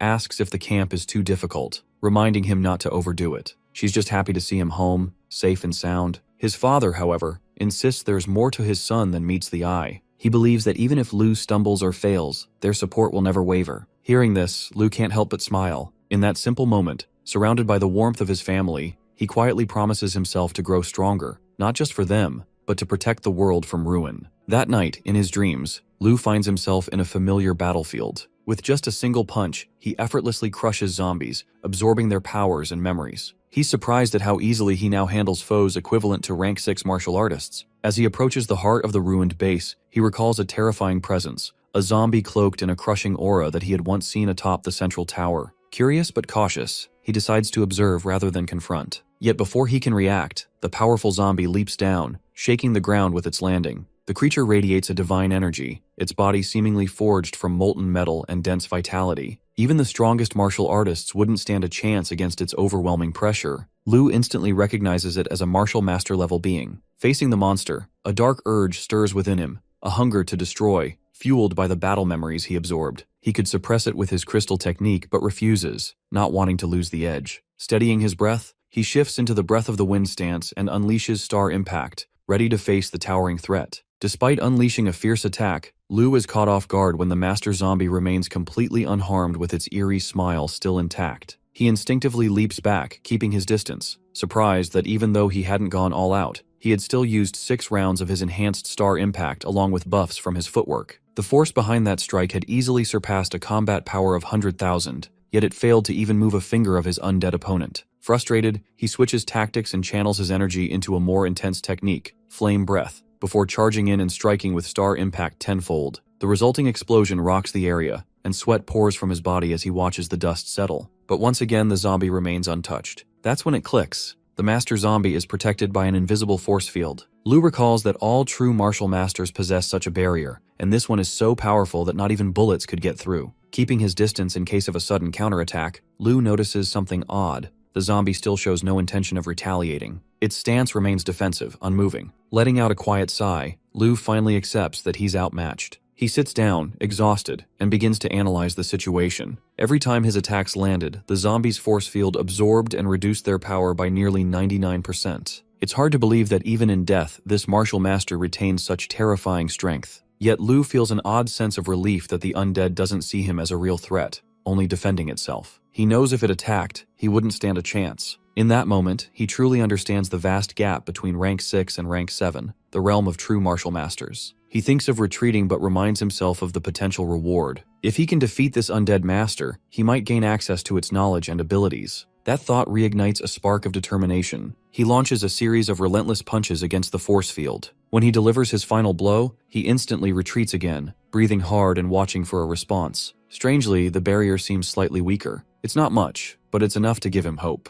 Even the smallest sign of progress is worth chasing. Lu decides he'll keep going, even if it means punching a million times. With stamina almost drained, he knows a typical rank 3 would have collapsed by now. Only his mastery of natural breathing techniques keeps him standing. But the battle is far from over, and Lu isn't ready to quit just yet. As Lu glances at the fallen zombies around him, a fleeting thought of retreat crosses his mind. Perhaps it would be wiser to return after gaining more strength. But then he recalls something important. Ever since his psychic energy advanced to rank 3, eliminating zombies of rank 6 and below had become effortless. Entire swarms could be wiped out in a single sweep. Yet despite this advantage, he hasn't once tried using his psychic power offensively against the master zombie. He realizes it's because he never learned actual psychic combat techniques. He's always treated his abilities as support tools or as a means to channel the divine illumination of the King of Hell to amplify his vitality. Eyes shut, fully focused, he nearly forgets that his strength as a rank 3 psychic mentalist may even surpass his martial skills. Drawing in his power, he concentrates it into a crystal, a method he's never used as a weapon before, but it feels potent enough. He charges forward and strikes the master zombie directly. The impact lands, but the creature's energy shield remains intact. Undeterred, Lu leaps into the air, gathers his full power into another crystal and hurls it down. This time, the force field begins to crack, but still doesn't shatter. Pushing past his limits, he creates a crystal 10 times larger. As it descends slowly, it pierces deeper into the barrier. The master zombie watches it with a faint, almost relieved smile. Still, the shield holds. In a final burst, Lu combines his psychic energy with a burst of flame, the tenfold star impact, and his perfected martial technique. The explosion is massive, and it finally obliterates the force field. Lu moves in close for the finishing blow. Just before striking, he recalls the sacrifices of those who fought before him, those whose spirits never truly faded. As he delivers the final attack, the master zombie responds with a haunting smile. Lu freezes momentarily, struck by its deep sadness. As the creature falls, Lu begins absorbing its memories and abilities. Among the fragments, a scene plays out. Soldiers saluting a man named Shi Shengning, congratulating him on becoming a martial master. In another memory, panic spreads across the land. Despite efforts by elites from the Star Realm, strongholds continue to fall. A child pleads with him not to leave, but Shi Shengning, now a martial master, chooses to stay on the front lines, prepared to fight to his last breath. The memory shifts once more. Standing before a terrifying rank 9 monster, even a veteran like Xu Shengning feels fear. Yet soldiers cheer nearby, praising Master Wang for defeating such a beast. In their voices, hope still lingers, so long as warriors like him continue to rise. After mastering a new martial technique from Master Wang, Xu Shengning once believed he might break through to the legendary rank 8 Grand Martial Master, but that hope quickly faded as he clutched his bleeding wounds, coldness creeping into his limbs. He wondered if this was how death truly felt. Just before slipping into unconsciousness, he heard whispers that the Martial Alliance had launched the Fireseed Plan, humanity's desperate gamble to raise an unprecedented rank 12 powerhouse. His final thoughts lingered on whether there was still hope for mankind. Now, Lu regains his breath after absorbing this flood of memories. More than any zombie he had encountered before, he now knows that this powerful corpse was once called Xu Shengning, a master of fist techniques. With Xu Shengning's insights, battle instincts, and lifelong training fused into his mind,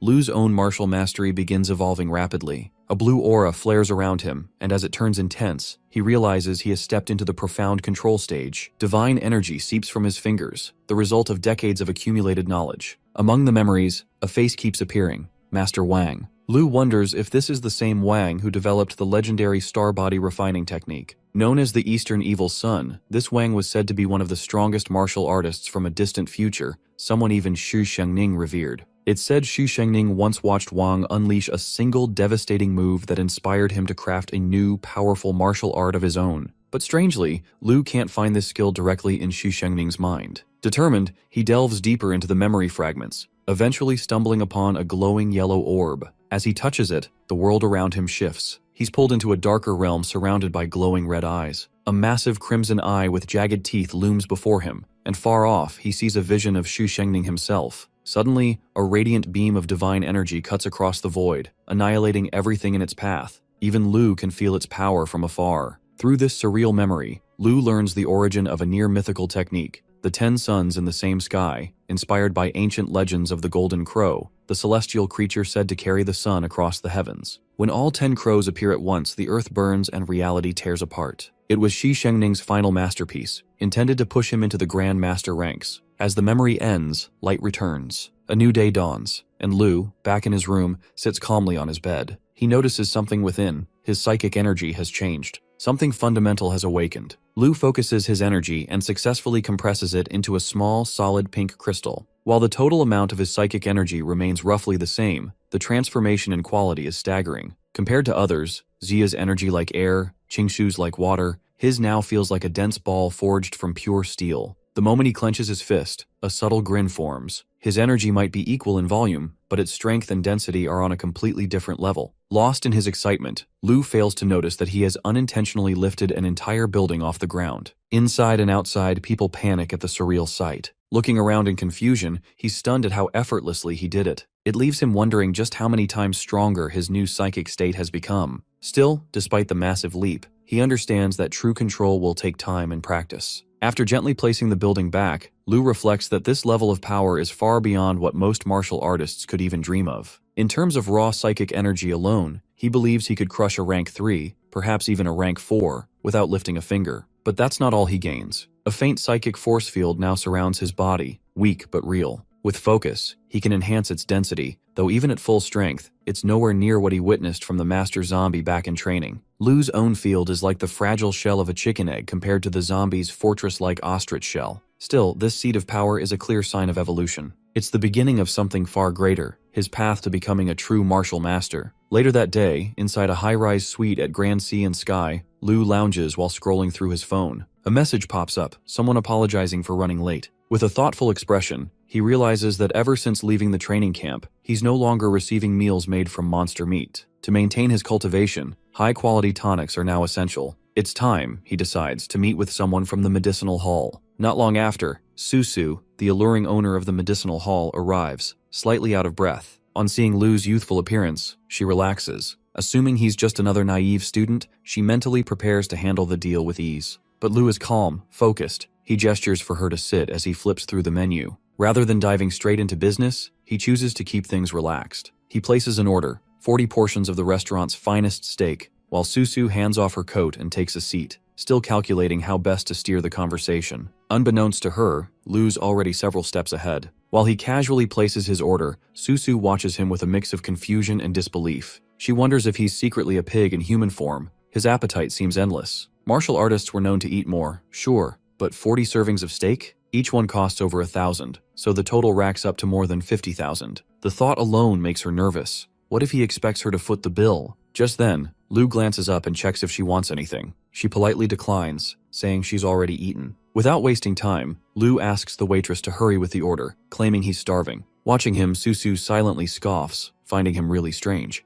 Before she can say anything else, he tosses a file her way. As she skims through it, her face tightens. It's her background. Lu casually narrates the details. Her great-great-great-grandfather had once been an apprentice at the medicinal shop, who later rose to become a rank 5 alchemist and founded the now fading Xingshan Medical Hall. At its peak, the business had over 200 branches across Dongning province. But over time, especially by her father's generation, it crumbled under poor leadership. The longer Lu speaks, the more agitated she becomes. To her, everything he says is available online anyway. What's the point of flaunting it? But just as she's about to shut him down, the waitress returns with the food. Unbothered, Lu calmly begins eating while dropping another unsettling fact. He knows her mother, Chen Lan, hasn't returned to Dongning province in nearly 2 decades, and that she and Susu have never once met. He doesn't stop there. He brings up how their family has been subtly sabotaging the medical hall for years because of their outdated mindset and bad management. Susu finally snaps and demands to know where he's getting all this from. But Lu, still chewing, simply points out that whether it's true or not, all she needs to do is ask her father, Heji. His calmness only deepens her frustration. Memories rush in. Her mother left when she was just 2. After that, the business began collapsing fast. Her father, though not a strong leader,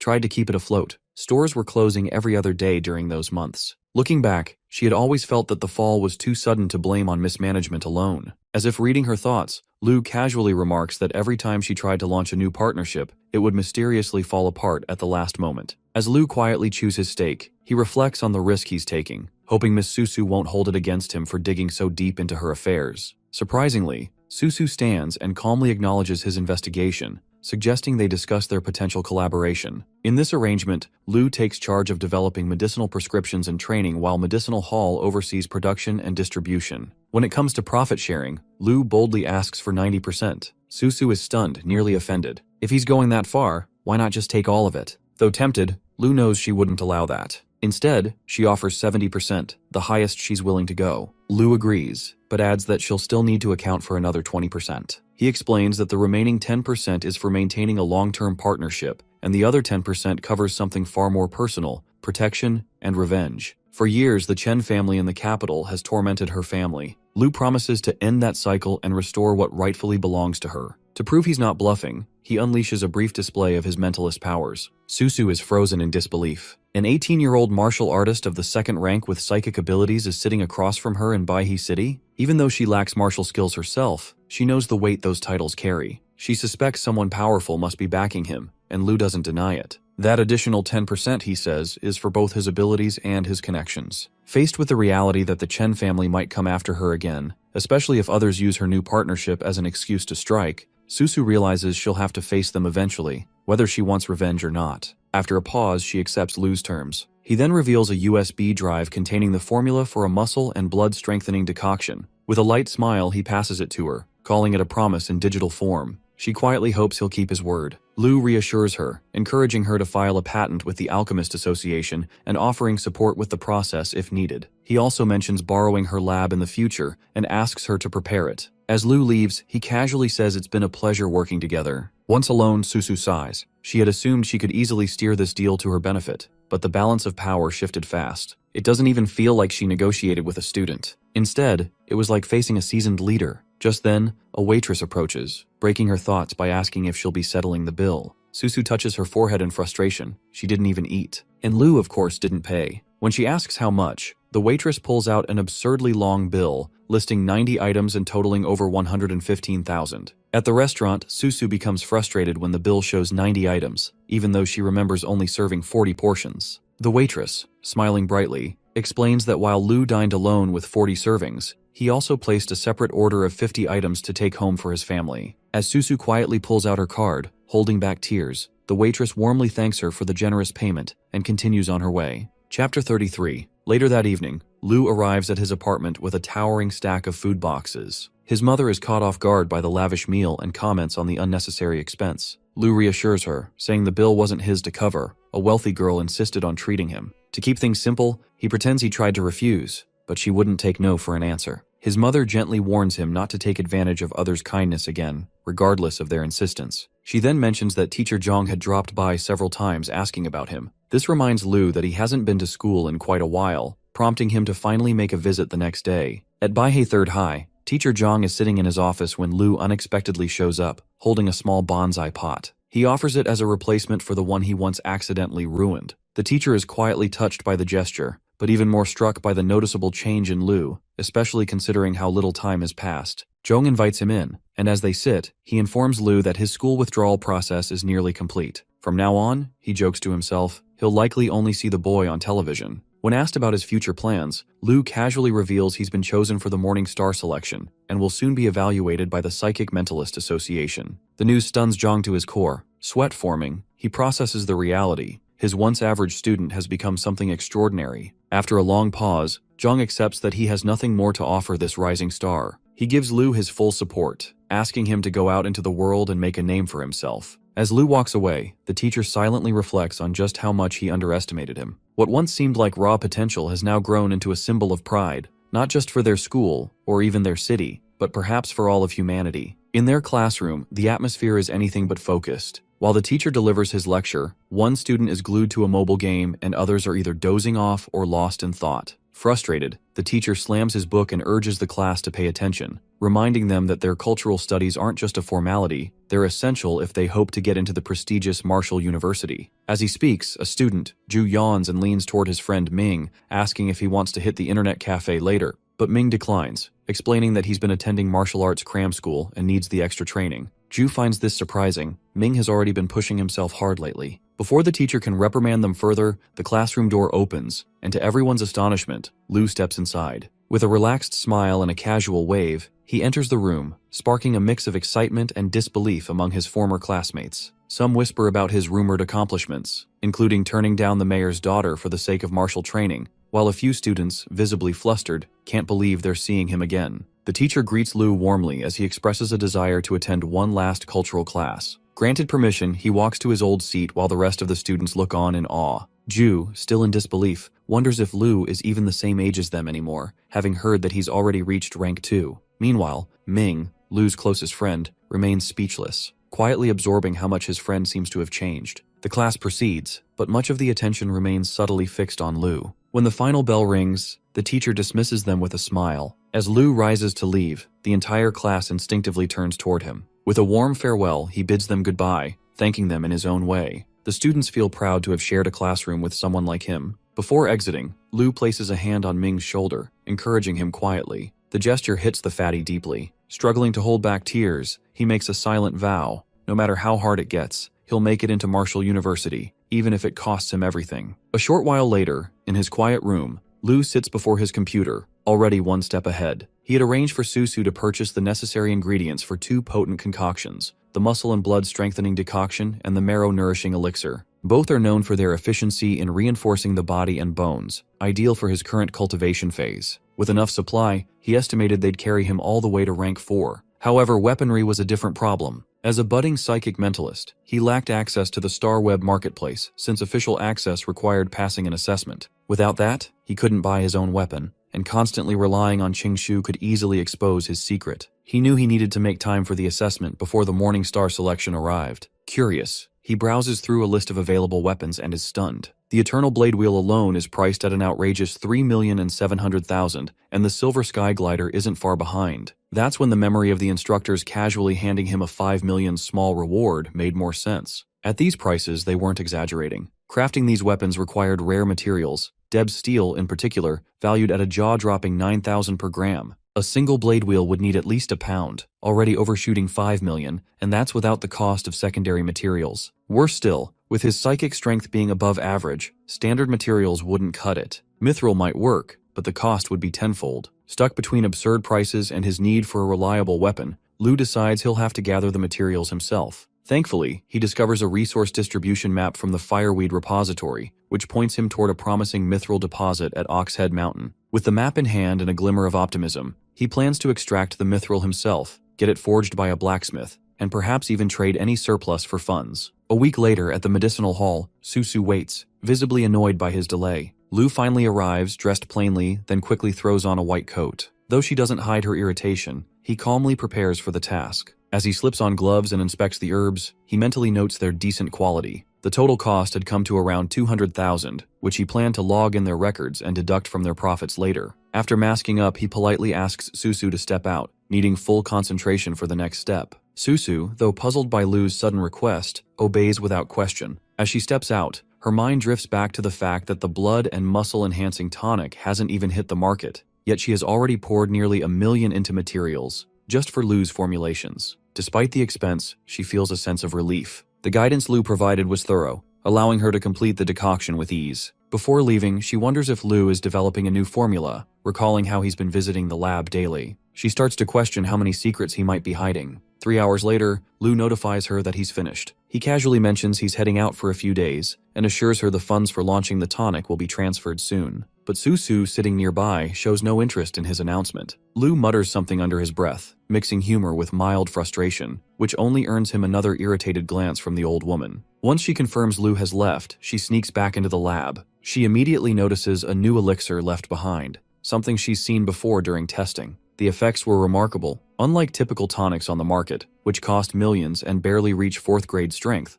this one directly enhances bone structure and was made from ingredients costing only a few $100,000. Holding the test tube, Susu's mind races with the possibilities. She grits her teeth, suspecting Lu's bag holds more of these unheard-of concoctions. Her thoughts are interrupted when her assistant enters, reporting that he completed her earlier task. He tells her he watched the security feed the entire time, yet saw nothing. It was as if the cameras had malfunctioned, only to return to normal the moment Lu exited. Susu sighs, not surprised. She knows that standard surveillance is useless against a psychic of Lu's caliber. Gazing at a different green elixir she had hoped to replicate, she lets out a tired breath and discards it in frustration. In her mind, she accepts that her only real option now is to follow him faithfully. For her family's future in the city, he might be their only hope. Meanwhile, on a bus weaving through the hills of Qiuming, a cheerful tour guide welcomes the passengers. Their destination, Shanlin Village, nestled deep within Oxhead Mountain, far from the noise of the city. She describes it as a 5-star scenic location, known for its stunning landscapes, peaceful atmosphere, and rich local traditions. Visitors, she says, can enjoy authentic regional cuisine, serene views, and even shop for rare handcrafted items unique to the village's culture.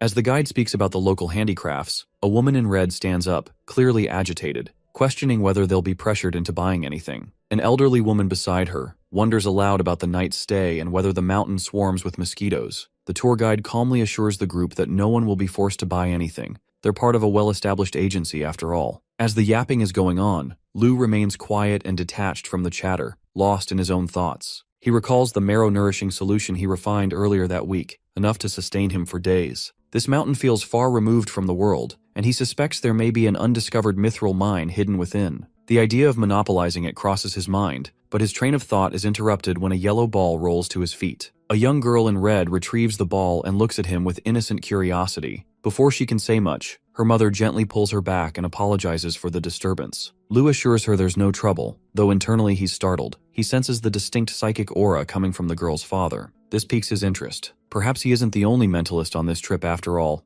Elsewhere on the bus, a girl named Dan complains about the exhausting journey. The 3-day ride has left her irritable and sweaty. Her companion, Lin, reminds her that no one forced her to join. Dan, however, insists she only came to keep Lin from doing anything reckless after her recent financial troubles. Lin brushes off the concern, saying it's just a much-needed getaway, and that the views from Oxhead Mountain make it all worth it. Their conversation is interrupted by laughter. The kid in red is now playing ball with Lu outside the bus. When he smiles, Dandan's demeanor shifts. She is shocked, but a moment later, the ball lands near her. She catches it with exaggerated enthusiasm and tosses it back to Lu, earning a soft smile from him in return. Blushing deeply, she tries to act composed, but Lin nudges her, smirking. It's clear her friend's heart has just skipped a beat. 2 hours later, the bus reaches its destination deep within the Oxhead Mountain region. Dan scans the surroundings with visible disappointment. It looks like an average mountain to her. But Lin finds the place charming and mentions hearing about a large waterfall nearby. She's eager to explore the forest the next day to see it for herself. Before Dan can reply, her attention shifts to Lu stepping off the bus. The cheerful kid from earlier runs up to him, calling out excitedly and asking if they can play again tomorrow. Lu gently pats her head and tells her that he'll join her if he has time. Delighted, the little girl beams with joy. Dan also approaches and, half playful, asks the girl if she can join them too. But the child hides behind Lu and teases her, calling her a baddie for stealing the ball earlier, saying she only wants to play with the big brother. Just as the little girl's mother calls her into the village, she waves goodbye to Lu, who returns the gesture warmly. Dan, trying to brush off the rejection, mutters that she doesn't want to play with a brat anyway. Lu casually mentions that kids often speak without a filter. She responds that she's not bothered, then boldly compliments his looks and flirts a little by asking for his number. Amused, Lu gives it to her with a smile, and they exchange contacts. Even Lin, observing quietly, adds Lu to her list. As they walk away, Dan excitedly tells her friend that this trip might be more exciting than expected. Lin simply replies that as long as she's happy, it's all worth it. Meanwhile, Lu watches them go, already certain this journey holds far more than simple sightseeing. He has sensed at least one other psychic mentalist on the bus, and a couple of martial artists as well, likely ranked at the second tier. Luckily, none of them seem to have detected his true abilities. Since forming the will of a martial master, Lu can suppress his psychic aura entirely, appearing like a typical practitioner to anyone who probes. He doesn't know if any of the others pose a threat, but he's clear on one thing. If anyone interferes with his goals, they won't live to do it twice. Elsewhere, far from the peaceful village, a white limousine cruises down a quiet highway. Inside, a man in blue kneels before an elite figure, seated beside a woman in a traditional Chinese dress. When asked about Tang Maolin, the kneeling man confirms that he's been located at Oxhead Mountain, in the city of Quming. He adds that Tang has gone into hiding with his wife and daughter. He believes Tang intends to vanish deep into the mountains, making it nearly impossible to track him down. The purple-haired figure quietly acknowledges that such a move shows some cleverness. If Tang remains buried in the wilderness and never emerges, even he would struggle to find him. But the kneeling man assures his superior that Tang's family is under close watch and won't escape. Pleased, the leader praises his initiative but warns not to lose track of Tang, noting their low rank makes them no real threat. He plans to confront Tang himself at Oxhead Mountain when the time comes. As he sips a glowing purple drink, he coldly declares Tang must die. Sparing him would seem weak and invite trouble. He extends a shot glass toward the girl in the Chinese dress beside him, and as his hand moves, the same purple liquid begins to flow unnaturally from her mouth and eyes, filling the glass. The strange fluid, rich with the sweet scent and essence of youthful affection, is inhaled by the head with quiet satisfaction. His eyes then settle on a photo of Tang's family, especially his daughter, and he silently savors the dark promise of what's to come. Chapter 36. Back at the village guest house, Tang's daughter is really excited about the big space. Her mother, concerned about the uneven flooring, warns her to be careful. Tang, however, remains alert. He discreetly scans the entire building with his psychic abilities, confirming it's safe, for now. When his wife questions his cautiousness, he reminds her that their lives are at risk, and being vigilant is necessary. With a dangerous figure like Wu Shijing pursuing them, a powerful and vindictive rank 3 psychic known for destroying anyone who crosses him, there's no room for error. Tang shares his hope that by taking shelter with his father-in-law, who is also a seasoned rank 2 psychic, they might buy enough time to stay hidden for a year or more. If push comes to shove, he believes they can hold Wu Shijing off together. His wife, anxious but hopeful, wonders how her father is doing. It's been years since they last saw him. Tang reassures her that her father's strength hasn't waned. In fact, he's close to a breakthrough in cultivation. While the couple quietly comforts each other, their daughter peers out the window in awe. In the building across the way, Lu stands motionless, eyes focused, surveying the surroundings with his own subtle abilities. He picks up nothing alarming, just a man using binoculars who seems more curious than dangerous. For now, he chooses not to pay further attention to the man with the binoculars. Instead, he pulls a small vial from his jacket, takes out a pill, and chews it calmly. The elixir he ingests is specifically designed to accelerate his cultivation progress. With its help, the development of his immortal golden body, the foundation of a martial master, is moving faster than expected. At this pace, he estimates it will take less than 2 months to fully complete the first phase, generate internal energy, and ascend to rank 4 in martial arts. His concentration is briefly broken by a notification from his phone. Upon checking it, he sees messages from his sister, first teasing him about a girl returning to school and then bluntly asking if they're dating. Irritated but trying to keep composed, Lu quickly replies, urging her to focus on her training, stop meddling, and not forget to take the tonics he prepared. He sternly reminds her that if her vitality hasn't reached the 1.3 threshold by the time he returns, she won't like the outcome. With that, he tosses the phone onto the desk and lies back on the bed. Closing his eyes, Lu enters a meditative state to test the results of his recent training in the dreamscape. In this surreal battlefield, he finds himself surrounded by zombies. His movements are fluid, powerful. Ever since he mastered 10 suns in the same sky and created his own martial force field, his strength has soared. With a single strike, he sends shockwaves rippling through his enemies, flames erupting as several undead are blasted away. He continues the fight using his crystal ice technique, dominating wave after wave. But then something changes. In the distance, a strange presence emerges, one he has never felt before. A figure steps out from the frozen terrain he created, dressed in silver, red hair flowing, and a glowing crystal embedded between her chest.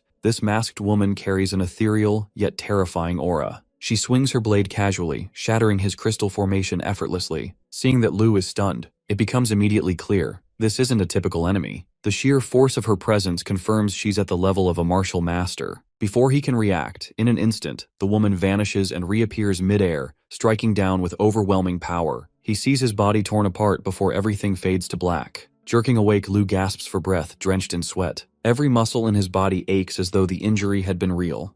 It takes him a moment to realize he's back in his room, safe. but the experience rattles him. He reflects on how easily the zombie warrior overpowered him. Even with his refined tactics and confidence from defeating tougher dreamscape foes, she was beyond anything he had faced. He realizes now, this realm isn't a playground for growth, and it's certainly not the sanctuary he once thought it was. After the collapse of civilization, only chaos and conflict seem capable of shaping a true savior in the wasteland. Lu reflects on his dreamscape encounter with the mysterious female martial master. Her strength is overwhelming, far beyond that of Shenging's, and Lu suspects she may be at the level of a rank 8 grandmaster. The icy terrain she created during their clash lingers in his memory. He believes it was a projection of her will, and possessing such a force would bring immeasurable power. Analyzing their brief battle, Lu estimates that if he had responded instantly, using his highest level martial techniques and profound control, he might have been able to hold his ground, at least temporarily. Determined to face her again, he attempts to return to the dreamscape by entering meditation, but pain flares across his body, disrupting the process. He touches his forehead and wonders whether dying in the dreamscape had triggered a temporary lockout. Realizing there's no chance of re-entering tonight, he shifts his focus back to reality. His phone buzzes again with a flood of messages from Dan Dan.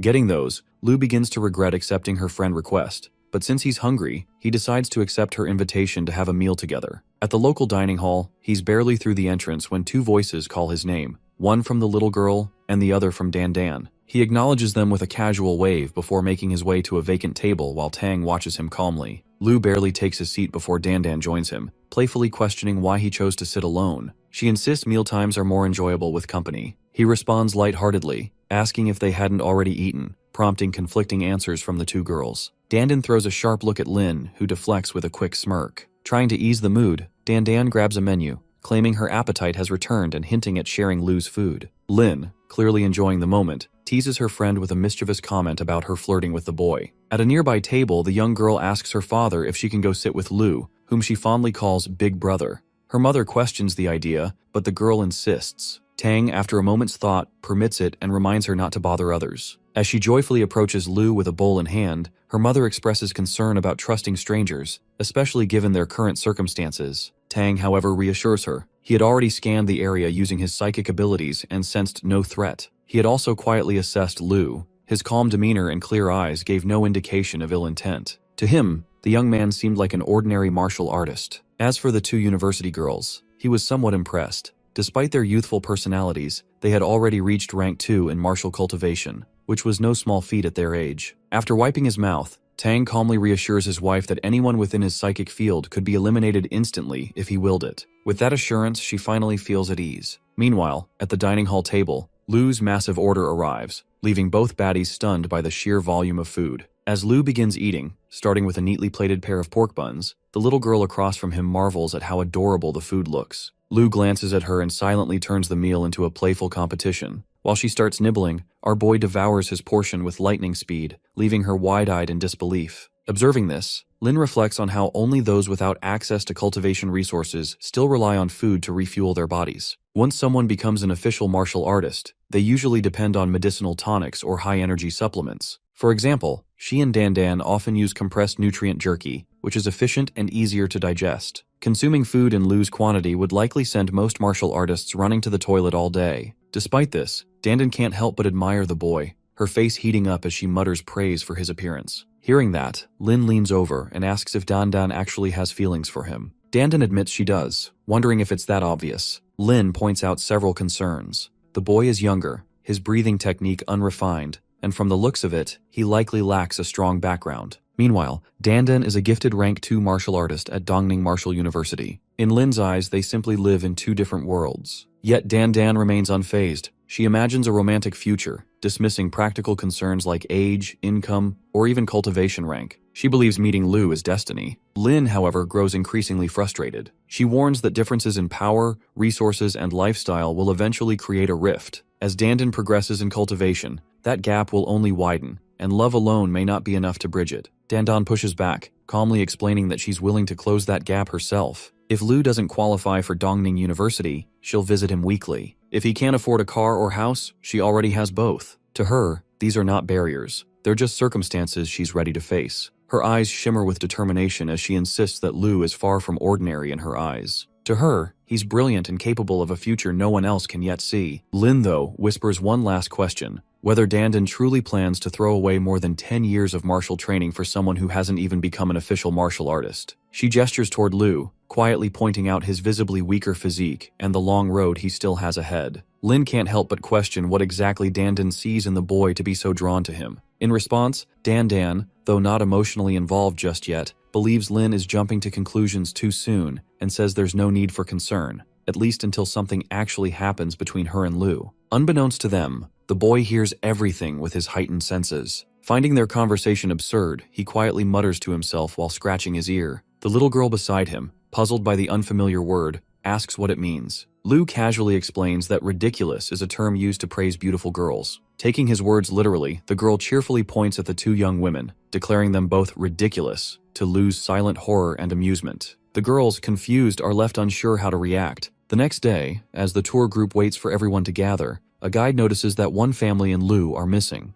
With no response from their phones, she suggests the group take a short break while she contacts emergency services. Dandan feels uneasy and wonders where Lu and the family have gone. Lin, although unconcerned about the family's safety, knowing the father is far from ordinary, is puzzled by the boy's absence. Without hesitation, Dandan breaks from the group and dashes into the nearby forest, determined to find him. Deep in the forest, Lu sprints toward a specific location. After resting overnight, the lingering pain from his recent dreamscape experience has mostly faded. Leaping across the terrain with ease, he eventually lands, releasing a subtle purple aura as he touches the ground, using his psychic power to trace something hidden. Within moments, he finds it, a rich deposit of raw mithril. Channeling his psychic ability, he lifts a massive chunk of land containing the precious metal and molds it together. It's his first time seeing mithril up close, and he's both excited and cautious as he tests it, realizing he can shape it at will. Based on its weight, he estimates it's worth over 200 million. However, the mithril is still in raw form. To be usable for crafting psychic tools or weapons, it must undergo several refining stages, and even then,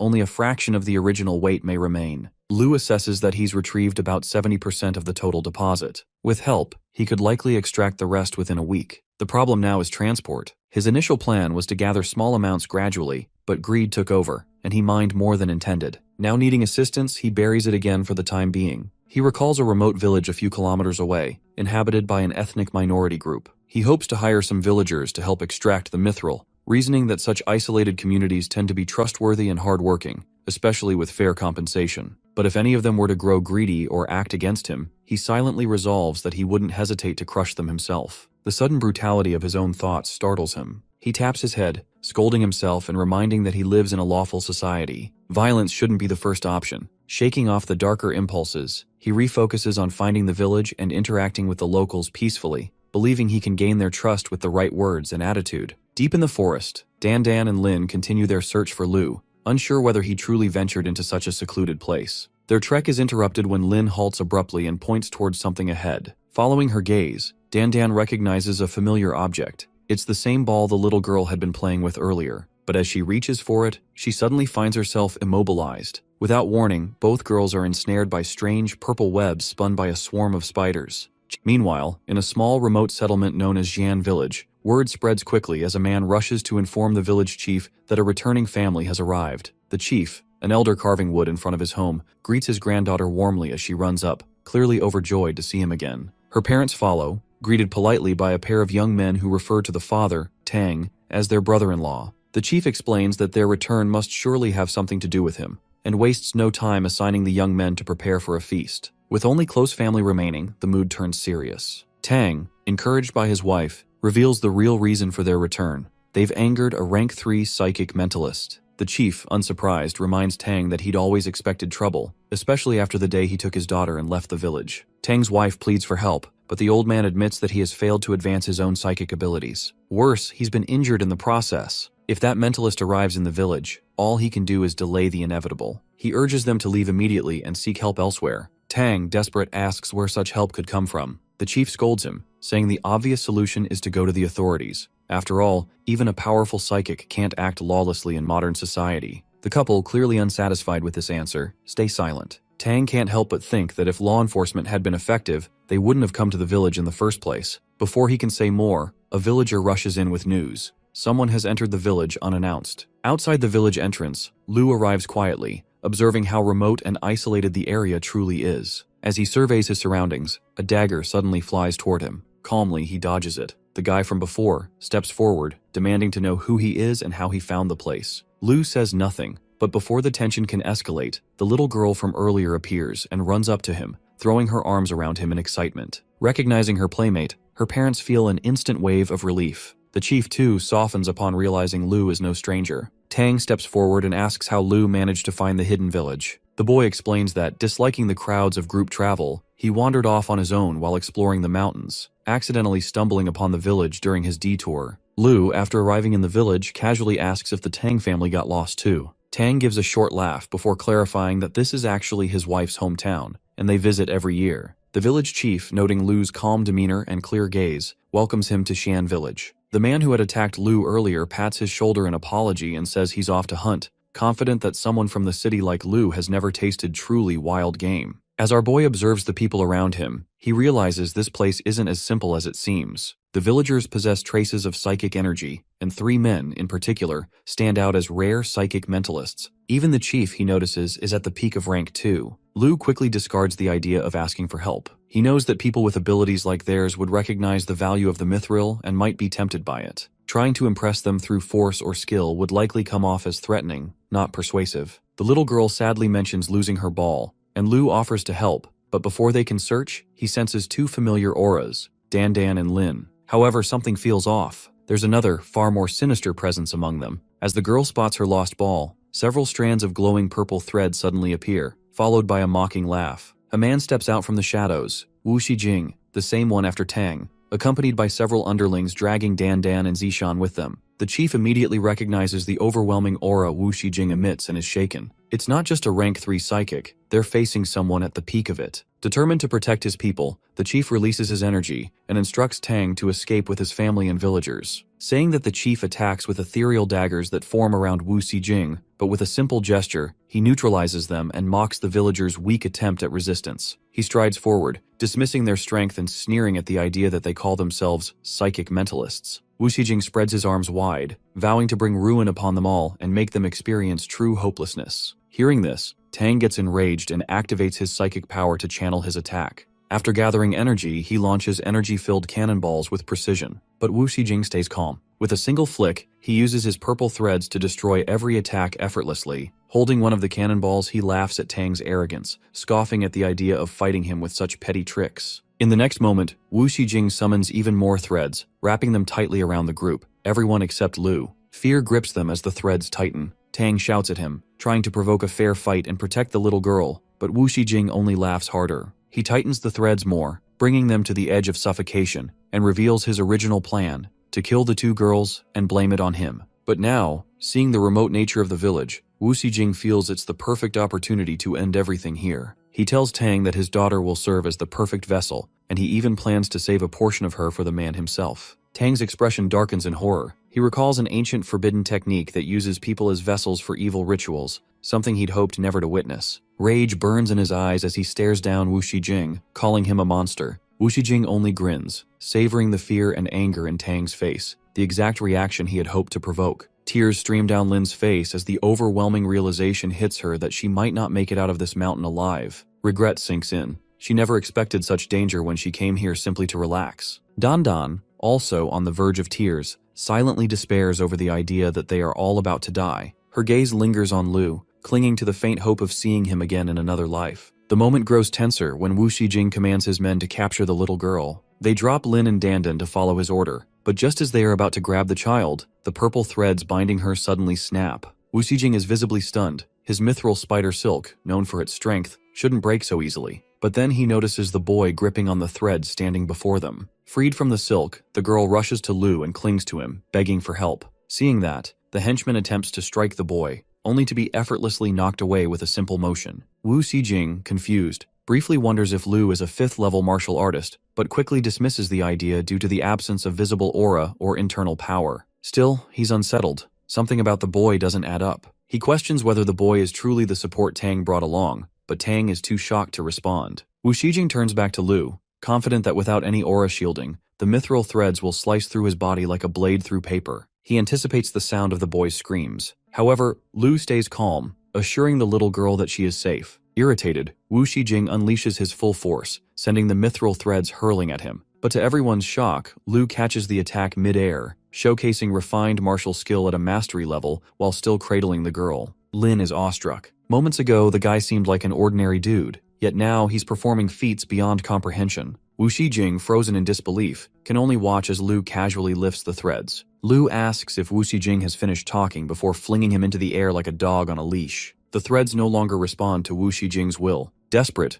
Wu Xijing gathers all his remaining strength and begins compressing his psychic energy, preparing to self-destruct in a last attempt to bring the boy down with him. The village chief quickly warns everyone of the impending explosion, explaining that the release of such power will cause widespread mental damage. Still composed, Lu mocks Wu Xijing's desperation and lack of control. Suddenly, his psychic presence expands, towering like a giant. With one swift motion, he grabs the enemy midair and crushes his bloated form like a bug. He then slams him to the ground. Disdainfully, he mutters Wu Xijing's name, calling it shitty, and then takes control of the freed purple threads to release the captives. He acknowledges the threads' craftsmanship, clearly made by a high-level psychic mentalist, and notes he can put them to use, though not without limitations. The little girl cheers in admiration, thanking Lu for saving them. Tang is also stunned by the strength on display, realizing Lu's power is far beyond anything he had expected. Not only does his martial prowess rival that of a 5th-level warrior, but his psychic abilities are just as terrifying. The village chief can't help but sigh, humbled by the power of someone so young. Meanwhile, the instabaddies, frozen in disbelief, try to reconcile the image of Lu as a lazy glutton with the powerful figure who just defeated a peak-level psychic mentalist with ease. As Tang approaches, trying to find the right words to express gratitude, Lu casually addresses him as Brother Tang and shifts the focus by asking for assistance. Tang, eager to be of use, agrees without hesitation. A few hours later, on the tourist bus,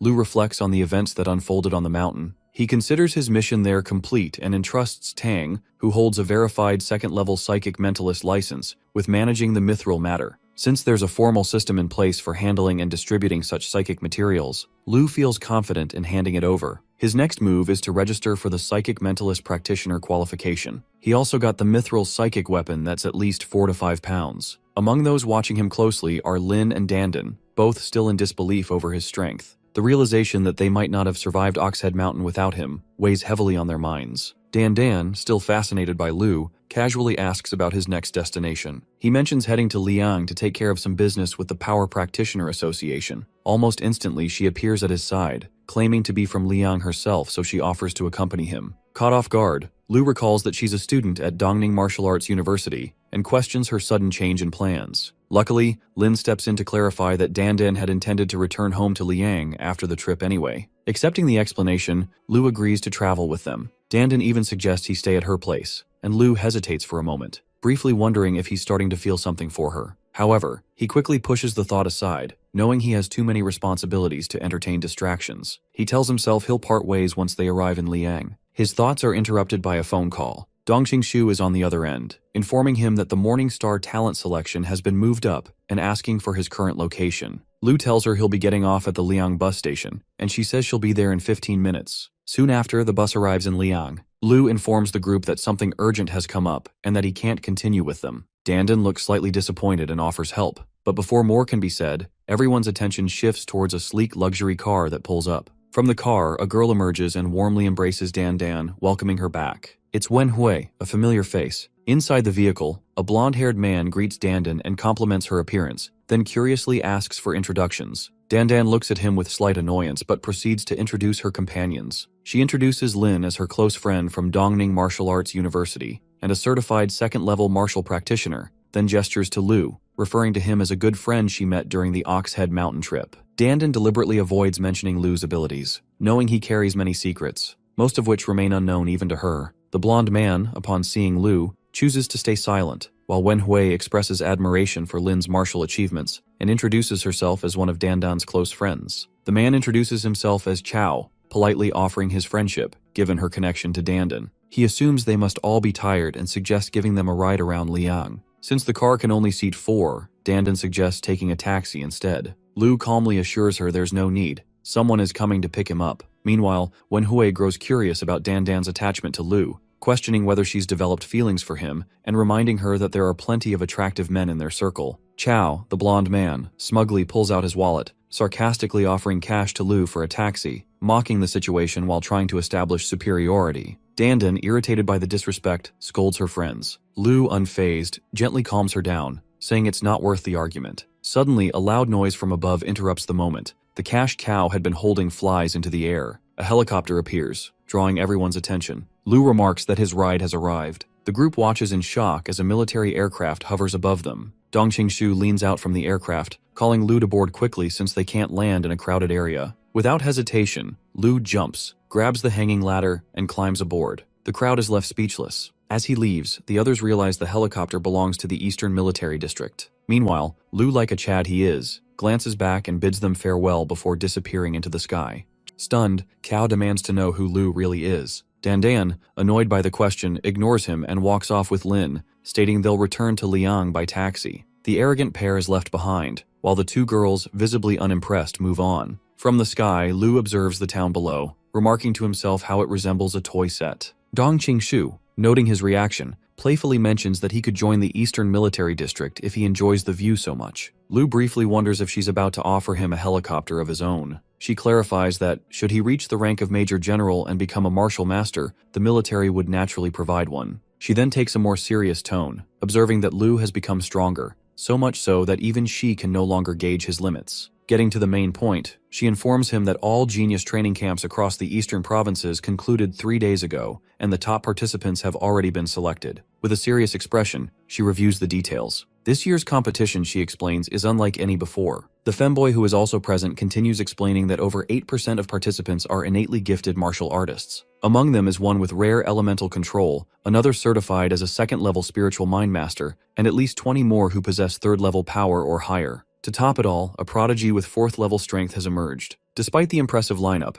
Lu reacts with little more than mild acknowledgement. Dong Qingshu, a bit surprised by his indifferent response, questions whether he feels anything after hearing such extraordinary details. Lu puts on an exaggerated expression, feigning amazement, though it's clear he isn't taking things seriously. Her companion sees right through the act, teasing him for pretending to be impressed by others' talents when he himself is an anomaly among geniuses, so detached from typical human emotions that even awe seems foreign to him. Sensing Lu's playful attitude, Dong Qingshu shifts the topic to something that would surely grab his attention: the rewards. As expected, Lu perks up. Qingshu explains that this year's selection process is different. High-ranking military figures are involved, and the traditional one-on-one matches have been replaced with real combat against exotic beasts. This shift signals the military's growing urgency in the face of a worsening situation. Lu reflects on the global threat. Endless waves of terrifying exotic beasts emerging from ruptures in both land and sky. Despite the efforts of humanity's strongest fighters, the loss of territory continues year by year. It surprises him that the military would allow students to confront such danger so early,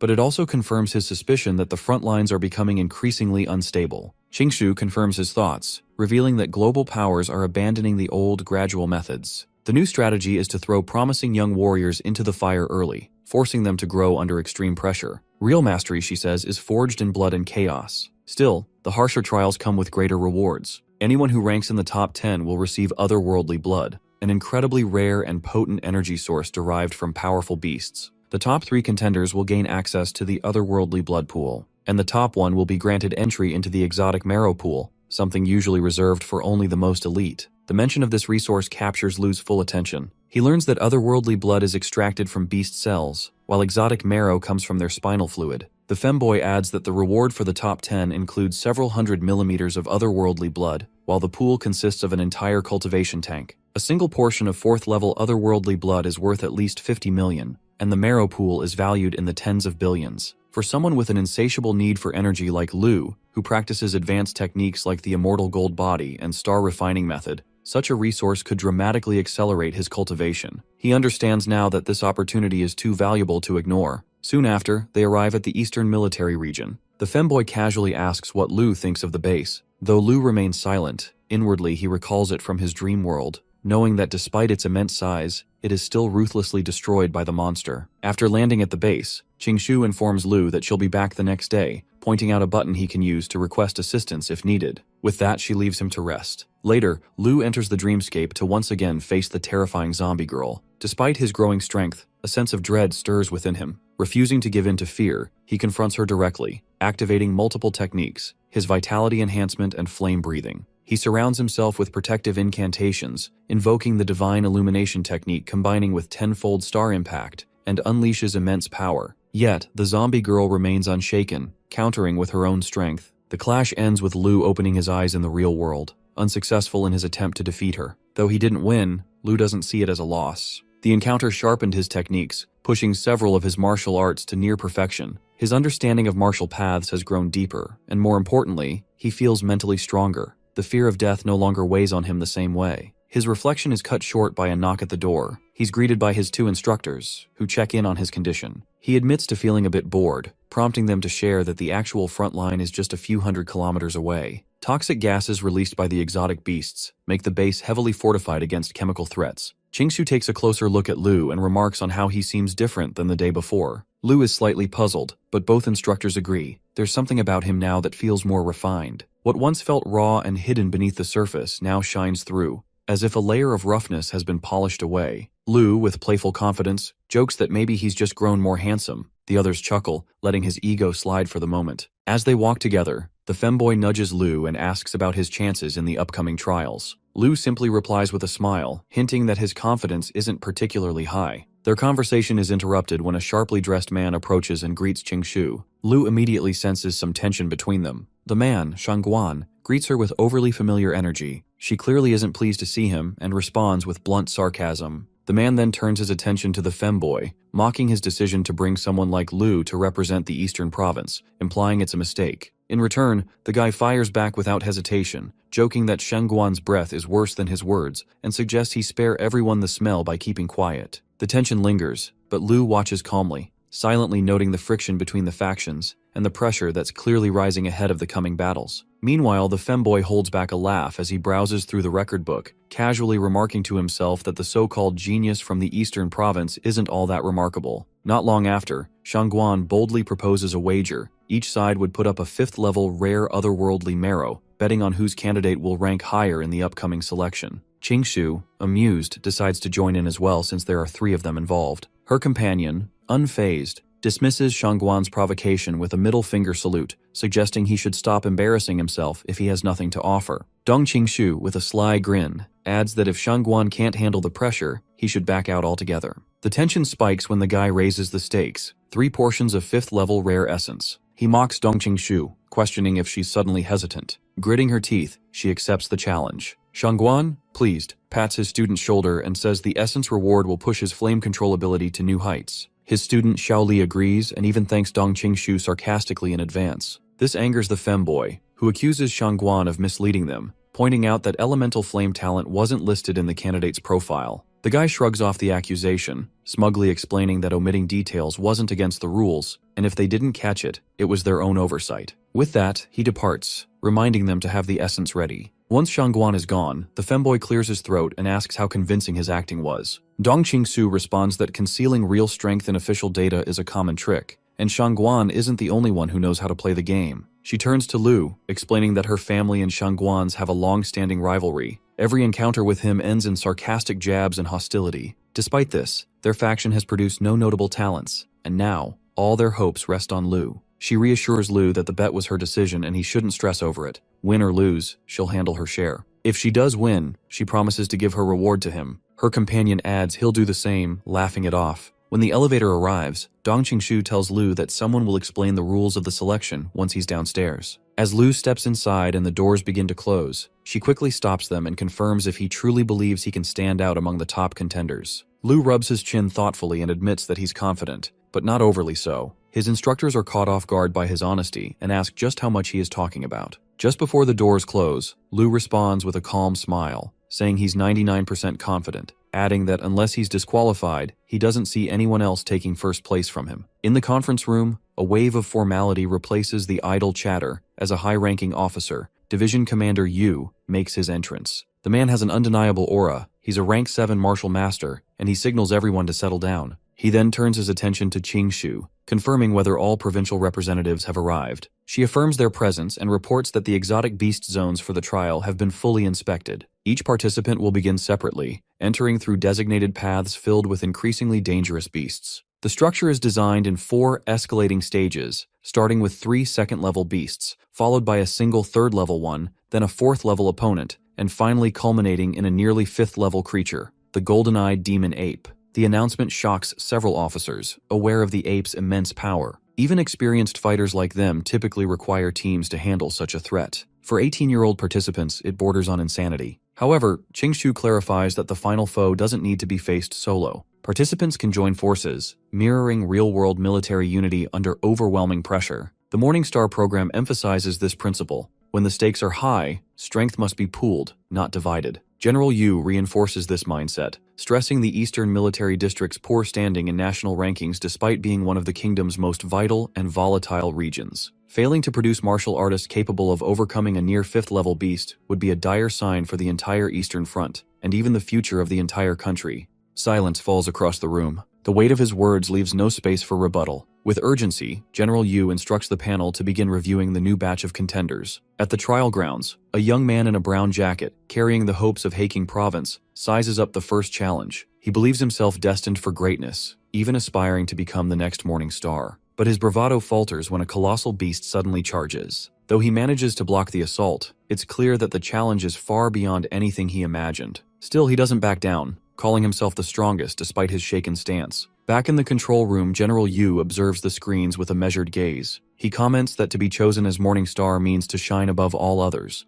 not just to be excellent, but to be extraordinary. He orders instructors to remain alert and ensure the safety of the participants. These candidates aren't just warriors, they represent the future of the nation. The screen then shifts to a new participant, a young girl with striking blue hair. She's Kong Qing, just 17, representing Dongzhe Province. With innate command over lightning and refined martial skills, she effortlessly brings down the massive boar in the first stage. Her precise control and calm demeanor reflect her training. In another section of the trial zone, a participant from Jiangzhou Province, an 18-year-old named Haoran, stands eerily still in front of a charging wild boar, his demeanor almost lifeless. Known for his psychic talents and classified as a 3rd-level martial artist, he gradually steps away from the beast while unleashing a barrage of glowing purple arrows. His ability has already been verified through the 2nd-level Psychic Adept evaluation. Elsewhere, another contender, Xingzhi, faces off against 3 wild boars simultaneously. His frame is solid and muscular, and with a defensive ability that transforms his skin into metal, he effortlessly repels the beasts. Aged 18 and at the 4th level of martial arts, he dispatches his opponents with ease. Unaware of a lurking threat, he's ambushed from behind by a rank 2 beast. The creature's claws rake across his back, but his iron body defense, enhanced to level 3, absorbs the damage. With a grin, he casually sends the creature flying into the ground. General Yu observes these performances, impressed by the power shown by several candidates. Meanwhile, Shangguan quietly watches Xiaoli's progress from his phone, smirking. When the general notices Lai's refined fire manipulation on screen, he questions why this talent wasn't flagged as exceptional. Shangguan explains that the boy's ability had only recently awakened, and the data hadn't yet been updated. General Yu, however, isn't concerned. Talent speaks louder than paperwork. He compliments the instructor on raising someone so promising. Not everyone shares his enthusiasm. A black-haired officer nearby scowls, suspecting it's all a staged act by Shangguan to gain an advantage. As if to boast, Shangguan casually flicks a finger in Dong Qingshu's direction, clearly reveling in the moment. Just as General Yu is praising Xiaoli's rapid progress, he suddenly stops mid-sentence. He notices a lane being completely obliterated by a red flash, shocking him with its blistering speed of advancement. There's a strange red indicator, which marked a unique beast, has vanished. He immediately orders a review of the footage, puzzled by how someone managed to clear the track so fast. It's only been 3 minutes since the trial began, yet all the unique beasts on that path are gone. More shocking still, the candidate responsible is moving faster than even the 4 top-rated participants. Dong Qingshu complies quickly and begins replaying the footage. Her eyes widen as she realizes who the contender is. It's Lu. 3 minutes earlier, Lu had stepped into the trial area and faced his first beast. With a calm stance, he confronted the charging boar. One punch was all it took. The beast shattered instantly. He observed the aftermath with amusement, calling it unimpressive in his mind. The next 2 boars emerged swiftly, but Lu dispatched them just as easily. Reflecting on his movements, Lu notices something different about his recent strikes. It felt beyond typical martial mastery. He sensed a deeper form, one that fused awareness, timing, power concentration, and pinpoint precision. In his thoughts, this felt like something greater than mastery, something total, like omniscient strength merged with flawless technique. As a stage 2 beast quietly approached to strike him from behind, Lu didn't even look. A tiny stone, kicked casually in reverse, struck the creature mid-charge. It collapsed before it could touch him, proving that whatever ability Lu had tapped into was something no one else in this selection had yet shown. Inside the conference room, General Yu watches the footage of Lu's progress with growing intrigue. Lu's advancement is far beyond what was expected. He has already reached the final stage. The officers remain silent, absorbing what they see as General Yu reflects on how unassuming Lu appears. Yet each of his strikes is decisive. No exotic beast has managed to survive a second hit from him. He then signals Qingshu to pull up Lu's profile. She reads aloud that Lu is 18 years old, a third-level martial practitioner from Dongning Province, with a focus on strength-based techniques. He's officially recognized as a talented warrior. Hearing this makes Shangguan wonder if Qingshu has also been keeping her candidate's real capabilities under wraps. General Yu continues analyzing Lu's movements. He notes that Lu seems to have mastered at least 4 types of martial arts techniques at perfected levels. Among them, both his footwork and fist techniques show signs of having reached deep comprehension, which explains his extraordinary combat ability. This level of mastery at such a young age surprises the other officers. Yu admits it's been a long time since he's seen a true martial prodigy, perhaps not since the early golden years of martial arts development. Before he can finish his thought, the screen shifts to show Lu surrounded by colorful scaled cheetahs, classified as 4th-level exotic beasts. One leaps from above while 3 more close in from the ground. Lu, calm and focused, takes them all down in succession, slamming each into the ground with precise, devastating force. General Yu rises from his seat, visibly shaken by the boy's feat. He admits he had underestimated Lu. His technique has surpassed even the realm of profound understanding and entered a profound control stage. The femboy, observing nearby, chuckles and recalls Lu's earlier confidence. Now he sees it was fully earned. Shangguan, however, looks visibly rattled, unsure whether to be impressed or anxious. As Lu steps toward the final gate, he senses the overwhelming aura of a formidable creature within. The heavy gates open, revealing a towering golden-eyed demon ape, an exotic beast nearing the 5th level. Lu tightens his fist. His earlier performance was just a warm-up. Now he's ready to go all out. Just then, the beast lunges at him, while our boy charges forward with his energy-loaded fist. Elsewhere, General Yu watches the scene unfold through the live monitor, fully focused. Dong Qingsu reports that the ape is still restrained and won't be released until the timer runs out or more participants arrive. Despite the tension, she silently marvels at Lu. She had always known he was powerful, but this level, it exceeded all expectations. In her heart, she feels the impossible dream of producing a morning star may have just become reality through Lu. Nearby, 2 officers quietly exchange thoughts. The one with gray hair believes that with Lu's strength and support from a few other elite talents, the demon ape could be easily taken down. The other argues that Lu alone could carry most of the battle, needing only minor backup. They both agree on one thing. The final results will come down to both speed and impact, how fast a candidate progresses, and what role they play in defeating the final beast. And with that in mind, it becomes clear that Lu might be the next morning star. As Lu nears the demon ape's enclosure, a sudden violent blast erupts from the final trial area, catching everyone off guard. Moments later, the heavy cell door is seen soaring through the air. It had been kicked straight off by Lu, crashing just behind the massive beast inside. The golden-eyed demon ape rises with both arms bound by thick chains. Despite the overwhelming presence of the 5th-level exotic beast, Lu prepares for battle, calm and confident. Observers watching the screen are stunned by his boldness. Some see it as courage, others call it reckless arrogance. 2 veteran officers even wonder aloud if Lu has lost his mind, thinking no sane person would face such a creature alone. One officer, however, recalls Lu's earlier feats and speculates that if he avoids direct clashes, he might just manage to survive. Inside the final arena, the demon ape unleashes a thunderous roar and with a burst of force manages to tear down the chains. In contrast, Lu radiates a calm blue aura, raises his hand, and intercepts the strike. The impact shakes the entire stage, the resulting explosion sending shockwaves through the arena. Even those who previously doubted him are now silent, eyes fixed on the screen. As the dust settles, Lu braces against the powerful blows with both arms as the ground beneath his feet is fracturing under pressure. When the ape follows up with another vicious combo, Lu counters, freeing one arm mid-fight to block again. Watching this unfold, Shangguan sneers, still convinced that Lu's actions are driven by pride and ignorance, believing no one could survive such brutal force. Meanwhile, Dong Qingshu stares at the monitor with concern etched on her face. Despite the thick smoke from the ape's relentless assault, Lu's hand suddenly pierces through the haze, colliding once again with the creature's fist. A burst of radiant blue light fills the area, breaking one of the ape's restraints. The monster reels in pain as its right arm is trembling. Meanwhile, General Yu, observing the clash, is visibly stunned. Lu, maintaining his composure, acknowledges the demon ape's resilience, silently noting that the punch he just delivered carried 10 times the strength of a refined star technique. As flames burst out, Shangguan, watching in disbelief, struggles to accept the reality unfolding before him. Back in the arena, Lu prepares his final strike. With an unwavering gaze, he delivers one last devastating blow. The impact illuminates the chamber with blinding firelight,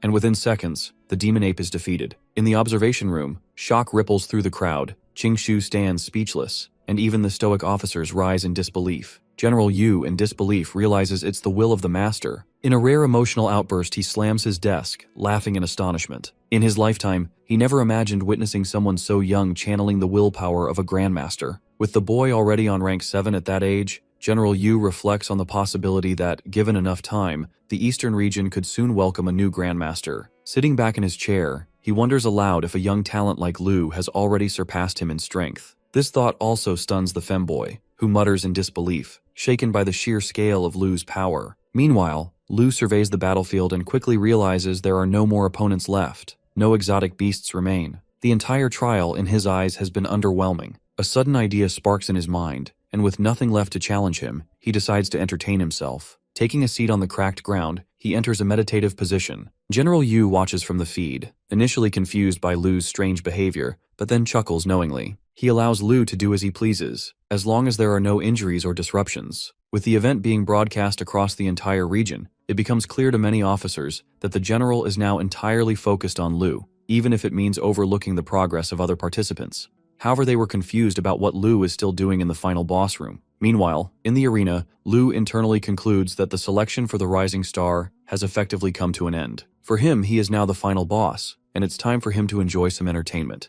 Elsewhere, Xingju staggers into the final stage, wounded from his battle with a level 4 exotic beast. Even his reinforced physique couldn't shield him completely. Expecting to be the first to arrive, he's surprised by the silence in the arena. Just then, he spots the defeated demon ape and questions how such a powerful level 5 beast was taken down. Then his gaze shifts to Lu, calmly sitting on the ape's massive hand. The sight baffles him, and he wonders if Lu was the one responsible. Still processing the situation, Xingju lowers his head in respect and cautiously tries to understand what's going on. In response, Lu simply tells him to wait, leaving him puzzled. Soon after, 2 more participants enter the final arena. One recognizes Xingju and exchanges brief words before noticing the towering corpse of the demon ape. Startled, one of them identifies it as the golden-eyed demon ape. Xingju, however, dismisses it as a lifeless display meant to intimidate them, convinced that no one could have defeated it solo. But then, a realization hits him. Maybe this person is the final test. He shares this with the others, suggesting that to complete the trial, they might need to face Lu himself. The others are stunned by this sudden insight.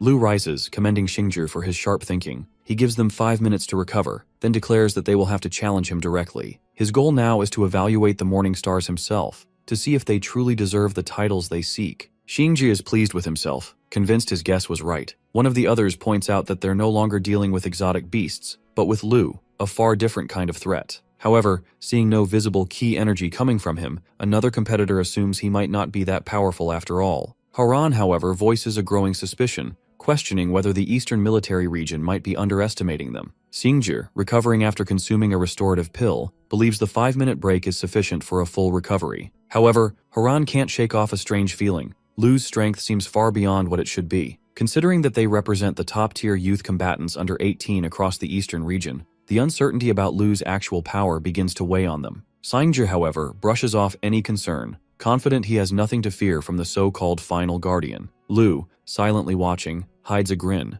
wondering whether his performance is even more convincing than the femboy's earlier theatrics. While many officers grow increasingly uneasy about Lu's intentions, General Yu watches with amusement, clearly entertained. Concerned by the overwhelming power gap, some officers urgently recommend halting the selection process. One officer, in particular, warns that a participant as powerful as Lu could cause lasting psychological damage to the others. Other instructors also agree, but the femboy notices that those who agree are the ones whose students are about to fight Lu, so it's clear they're worried about them. Elsewhere, Dong Qingshu watches the screen while contemplating Lu's antics, and acknowledges that while no one batted an eye when a level 5 exotic beast showed up, Lu's mere presence now causes widespread concern, an unspoken confirmation of how dangerous he's perceived to be. To calm nerves, General Yu assures everyone that supervisors are ready to intervene if necessary, and Dong Qingshu agrees to coordinate that. Meanwhile, Shangguan, previously arrogant and full of confidence, now sits embarrassed, mourning the loss of 3 high-grade essence stones wagered earlier. Back in the final stage, the trio of competitors now feel they've regained almost all of their strength and prepare to face the final trial. Horan even claims he'd face the golden-eyed demon ape again without hesitation. But before they can act as a team, Xingzhi, overly confident, charges in alone, declaring he can handle the final guardian by himself. His sudden move annoys the rest, but Horan, unfazed, says it's a good opportunity to see just how powerful Lu truly is. As Xingzhi rushes forward, he activates his signature defense technique, turning his skin into reinforced metal. The girl, watching his charge, comments that he's likely reached the peak of level 4. Lu, on the other hand, doesn't even move. He simply stands, watching calmly. When Xingzhi finally closes in,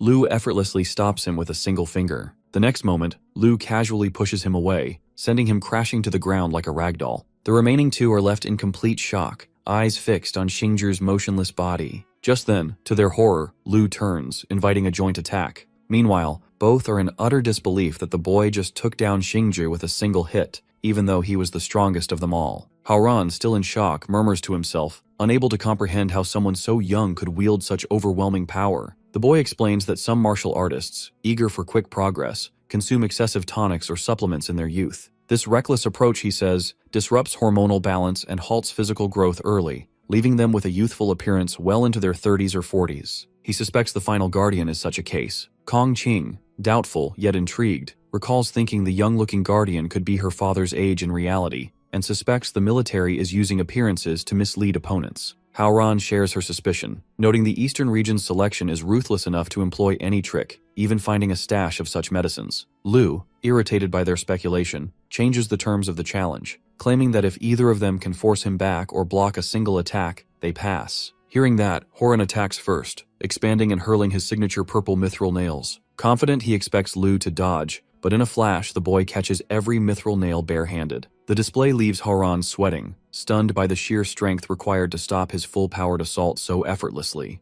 Lu then turns to Kong Qing, urging her to have a go at him. Wasting no time, the girl charges herself with electrical energy, but just as she's about to land her hit, our boy effortlessly grabs her by the wrist and calls her Pikachu. While holding her, he also scolds her for getting distracted during combat. As she marvels at his own speed, our boy challenges her to hit him with her electrocute attack. She hesitates, remembering how quickly he had grabbed her hand before, but finally unleashes her full power. Lightning surges through Lu's body, yet he absorbs and channels it using a special breathing technique, transforming it into a new ability, what he calls the breath of lightning. As the blinding light fades, he acknowledges her strength, declaring that she has passed the selection. She feels a surge of pride, believing she truly stands as the bright morning star. Overcome with excitement, Kong Qing celebrates her success, feeling as though she has truly earned the title of a martial arts prodigy. She adopts the nickname Pikachu with pride, believing it now represents her strength. As she thanks Lu, he assures her that the victory is proof of her own talent, not simply the result of anyone's generosity. Nearby, Haran and Xingzhi struggle to process how easily she passed, suspecting the criteria were far from ordinary. As Lu heads for the exit,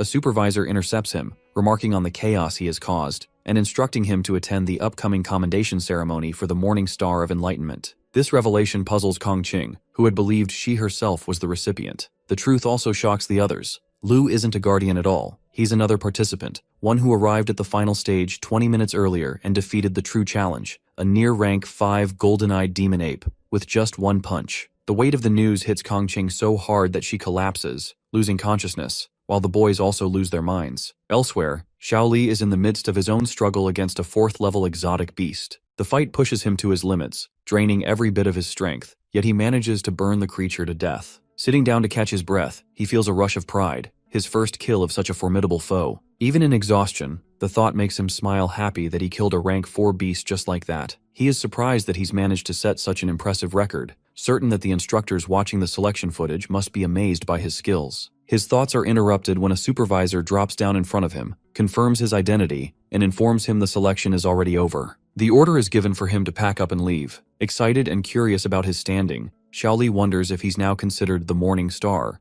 but the supervisor brushes the thought aside, telling him that the selection has already ended and he is placed 5th. The result feels unacceptable to Lai. After all, he had taken down a 4th-level exotic beast on his first attempt. The supervisor simply views his outburst as the antics of an overexcited fighter. Elsewhere in the conference room, General Yu decides to grant the girl from Dongxi's province entry into the blood pool, a privilege normally reserved for the top 3. In his mind, first place belongs to Lu, second to Xingzhi, while third remains a tie between two equally matched contenders. Meanwhile, Lu recalls how, after finishing the selection, he was sent straight to rest instead of heading to an award ceremony as he had expected. Drinking a red recovery potion, he compares it to a modern energy drink, refreshing, but far less potent than the medicines he once crafted. The blue stamina potion is even more disappointing. As he rests, his mind drifts to the progress of his spirit, muscle, and blood-enhancing elixir and wonders about. He then starts testing his new thunder-breathing technique and feels blue lightning surge through him. The style blends the strengths of flame and wind breathing,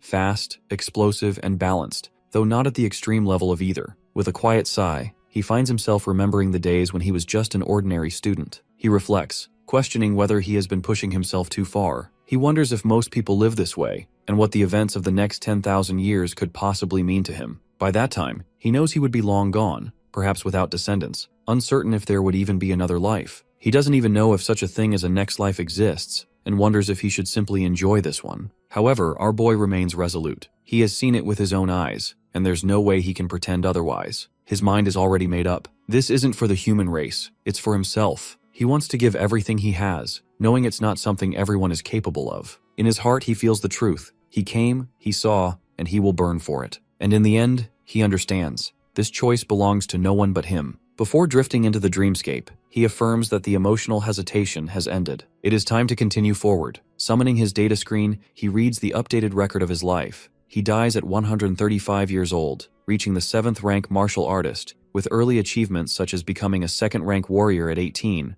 winning first place in training camp, and later earning the Morning Star title. The details are grander than before, with his character evaluation now at 3.5 stars, likely due to joining the Eastern Military District. He even wonders if, without his earlier death during a large-scale exotic beast attack, he might have reached the 8th level. He notices his lifespan is now 20 years shorter and wonders if it's because he died in a large-scale battle with the monsters. He also suspects that, had he survived, he might have advanced to a rank 8 Grandmaster. Then, one entry freezes him. His future wife is listed as Dong Qing-shu. The image shows them happy together, but the reality stuns him. She is 30 years older. In this martial world, cultivation often masks age, yet the thought unsettles him. He recalls that after joining the military, they would spend much time together, which could indeed lead to such a future. The realization leaves him embarrassed, imagining how difficult it will be to face her in the days ahead. As he's thinking about her, Dong Qing-shu suddenly sneezes for no apparent reason. Meanwhile, in the dream realm, Lu is walking like his Wi-Fi signal keeps cutting out, wobbling toward the frozen landscape. Frustrated and itching for a way to vent, he remembers where the Valkyrie is, but somehow manages to keep his cool. On the day of the awards, the top 10 participants, along with instructors from different provinces, gather for the ceremony. With everyone present, General Yu begins. Lu is called forward, and an emblem, crafted from the same rare material as the master emblem but in a different style, is placed on him. General Yu remarks that one day Lu may wear the true master emblem. Lu, brimming with confidence, declares the day isn't far. Those who know him, like the femboy, see it as typical of Lu, bold but not arrogant, just a calm statement of fact. Dong Qing-shu observes that every year the Eastern Military District has a rising star, yet none have ever been recognized by Master Yu in quite this way. The rewards are announced. The top 10 will each receive a portion of special blood. The top 3, including Lu, are told to follow General Yu, while the rest are dismissed. Excitement spreads, especially for those allowed into the rare otherworldly blood pool and marrow pool. For some like Horan, this is a relief, as normally only the top 3 qualify. The exceptional nature of Lu has changed the rules this year. Meanwhile, Xiaoli is disappointed in himself, clutching his single tube of special blood. His instructor, having lost a bet, must give away 3 more tubes, and he worries his own prize might also slip away. Inside the facility, General Yu receives confirmation from his aides that preparations are complete. The 3 chosen participants step inside and are taken aback by the massive creature looming above the apparatus. They are told to change into cultivation attire before entering the chamber. The 2 men quickly strip down, while Kong Qing hesitates for a moment before deciding to join them. The level 5 chamber astonishes them. Compared to the single drops given to the top 10, this pool holds an immense reservoir of otherworldly blood. Meanwhile, General Yu leads Lu deeper, toward the marrow pool. At the edge, he stands with Dong Qing-shu, overlooking the still potent liquid. As Lu nears the pool, he pauses to examine it, curious as to why the liquid only reaches halfway. Qing-shu, overseeing the process, arms folded with quiet authority, explains that the substance inside is an incredibly rare special marrow, once valued at 1.5 billion, but worth many times more on the open market. The sheer cost stirs our boy's excitement, and he flexes his fingers in anticipation of the trial ahead. She instructs him to fully absorb what's present before thinking of more, noting that no one in history has managed to take in even half of this amount. With a graceful turn, she urges him to begin, warning that this is no easy feat. As she turns, Lu removes his clothes and steps toward the pool. Turning back to him, her eyes widen slightly, a faint blush coloring her cheeks at the sight of his well-trained body, a physique he had built over years of effort. Immersing himself, he is instantly struck by an overwhelming force, as though a colossal living beast has surged into his veins. The pressure is almost unbearable, yet he welcomes it, realizing why so few have succeeded. In his mind, he vows to claim the marrow's immense power. Elsewhere, 3 others are undergoing their own absorption trials in separate chambers. The first to emerge is Haoran, his session deemed highly successful by his instructor, who notes that nearly all of his chamber's marrow has been consumed. Though proud, Haran admits to himself that he has reached his limit. He inquires about the others, learning that none have finished yet. Soon after, another chamber opens, revealing Kong Qing, her confident presence matched by the approving smile of her instructor. Kong Qing feels a surge of amazement. After absorbing the rare blood, she senses that a breakthrough to level 4 is within reach. Seeing her excitement, her instructor tells her that she has completely absorbed an entire chamber's worth of the substance, calling her aptitude remarkable. Just then, after the 2 finish dressing, Xingzhi emerges from his chamber, brimming with vitality. He believes this special blood is a treasure, certain that with a bit of consolidation he can leap directly to level 5. His instructor had praised him as a prodigy, reminding him that the feat, advancing from level 4 to level 5 in only a year, took the older generation nearly a decade. Meanwhile, Horan notices traces of blood still clinging to the walls of Xingzhi's chamber, and wonders if he's truly on the verge of a breakthrough.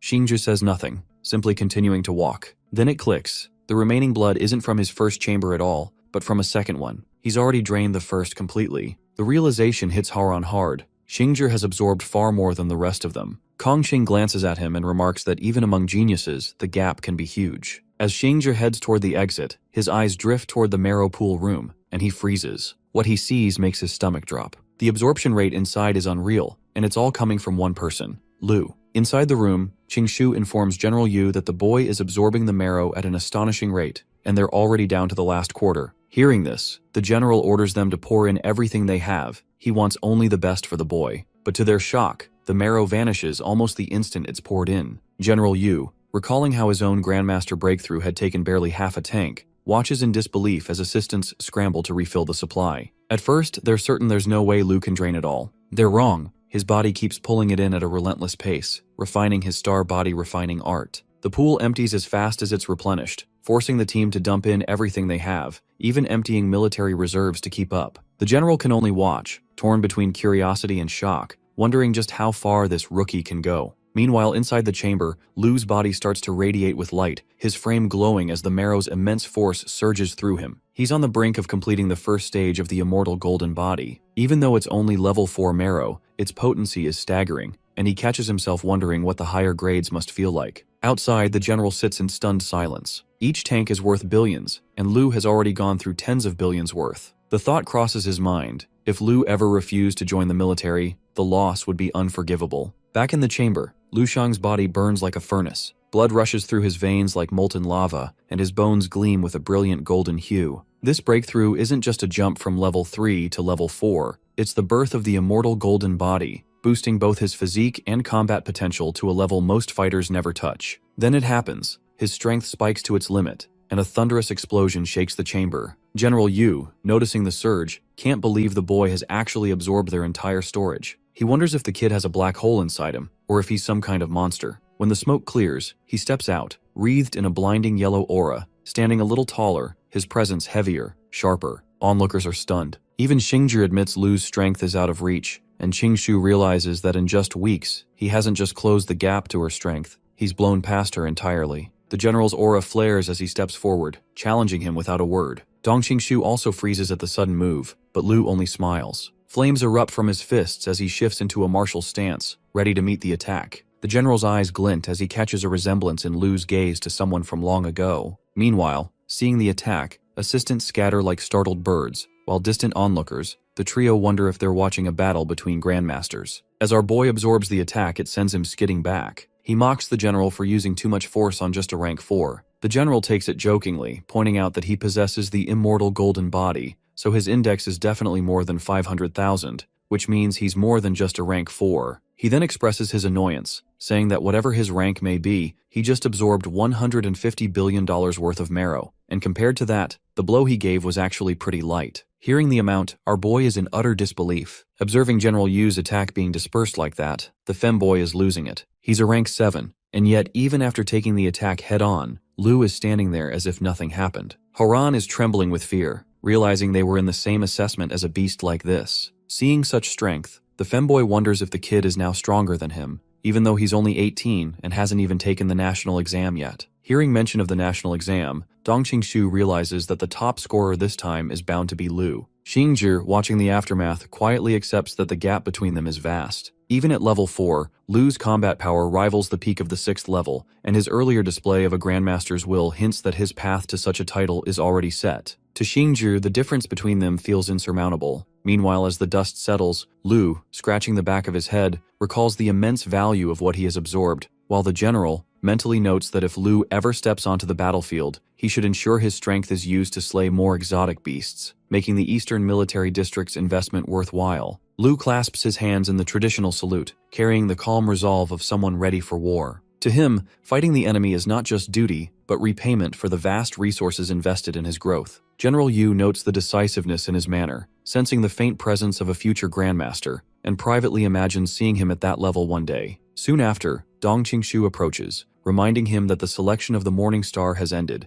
and the national examination is now his next challenge. She believes his strength allows him to choose freely among the finest martial academies in the country. The Eastern region's top choice remains the Dongning Martial Arts Academy, Lu's old home and the place his sister once studied, but she urges him to consider Capital instead. Capital, the birthplace of martial tradition, holds the 7 holy towers, drawing the greatest talents from across the land. In her view, his abilities could even shatter records within the Holy Martial Tower, earning him the favor, or even mentorship, of a martial saint. Such a path could carry him toward the legendary 8th level, a realm beyond most warriors' reach. The mention of martial saints immediately captures Lu's attention. These are not just warriors. They stand at the absolute pinnacle of power, above even military command and national authority. In the entire Dragon Kingdom, only 3 such legends exist, each a 9th level master. One is the extreme Dao martial saint, Zhao Ji. Another is the bright jade, Tan Zhongyu. And last but not least, the enigmatic dark star, Lin Zhengyue. Dong Qingshu admits she cannot decide his path for him, yet her voice carries unshakable conviction. One day, his potential could rival even theirs. Lu, recalling his mastery of 3 supreme techniques at the 11th tier, silently envisions a future where he surpasses even that title. Nearby, femboy listens, torn between skepticism and awe, aware that Lu is still only a 4th level martial artist, yet unsettled by the memory of what he has already displayed. Dong Qingshu also reflects on the harsh reality of power. The highest rank their forces have ever reached is the 8th level Grandmaster, while the elusive 9th level belongs only to the martial saints. She knows the gap between them is far more than a single step. It's a chasm that even the combined strength of the military has failed to cross. Femboy approaches, confirming what she already believes. The resources to nurture an 8th level master are immense, but to push beyond into the 9th would require an unimaginable fortune. Though the military longs for such a figure, Dong Qingshu, as a lieutenant colonel, advises Lu to consider remaining in the east, where his chances of joining their ranks are high. Yet, she warns, their hopes should never become chains that bind his choices. Her words stir something in him,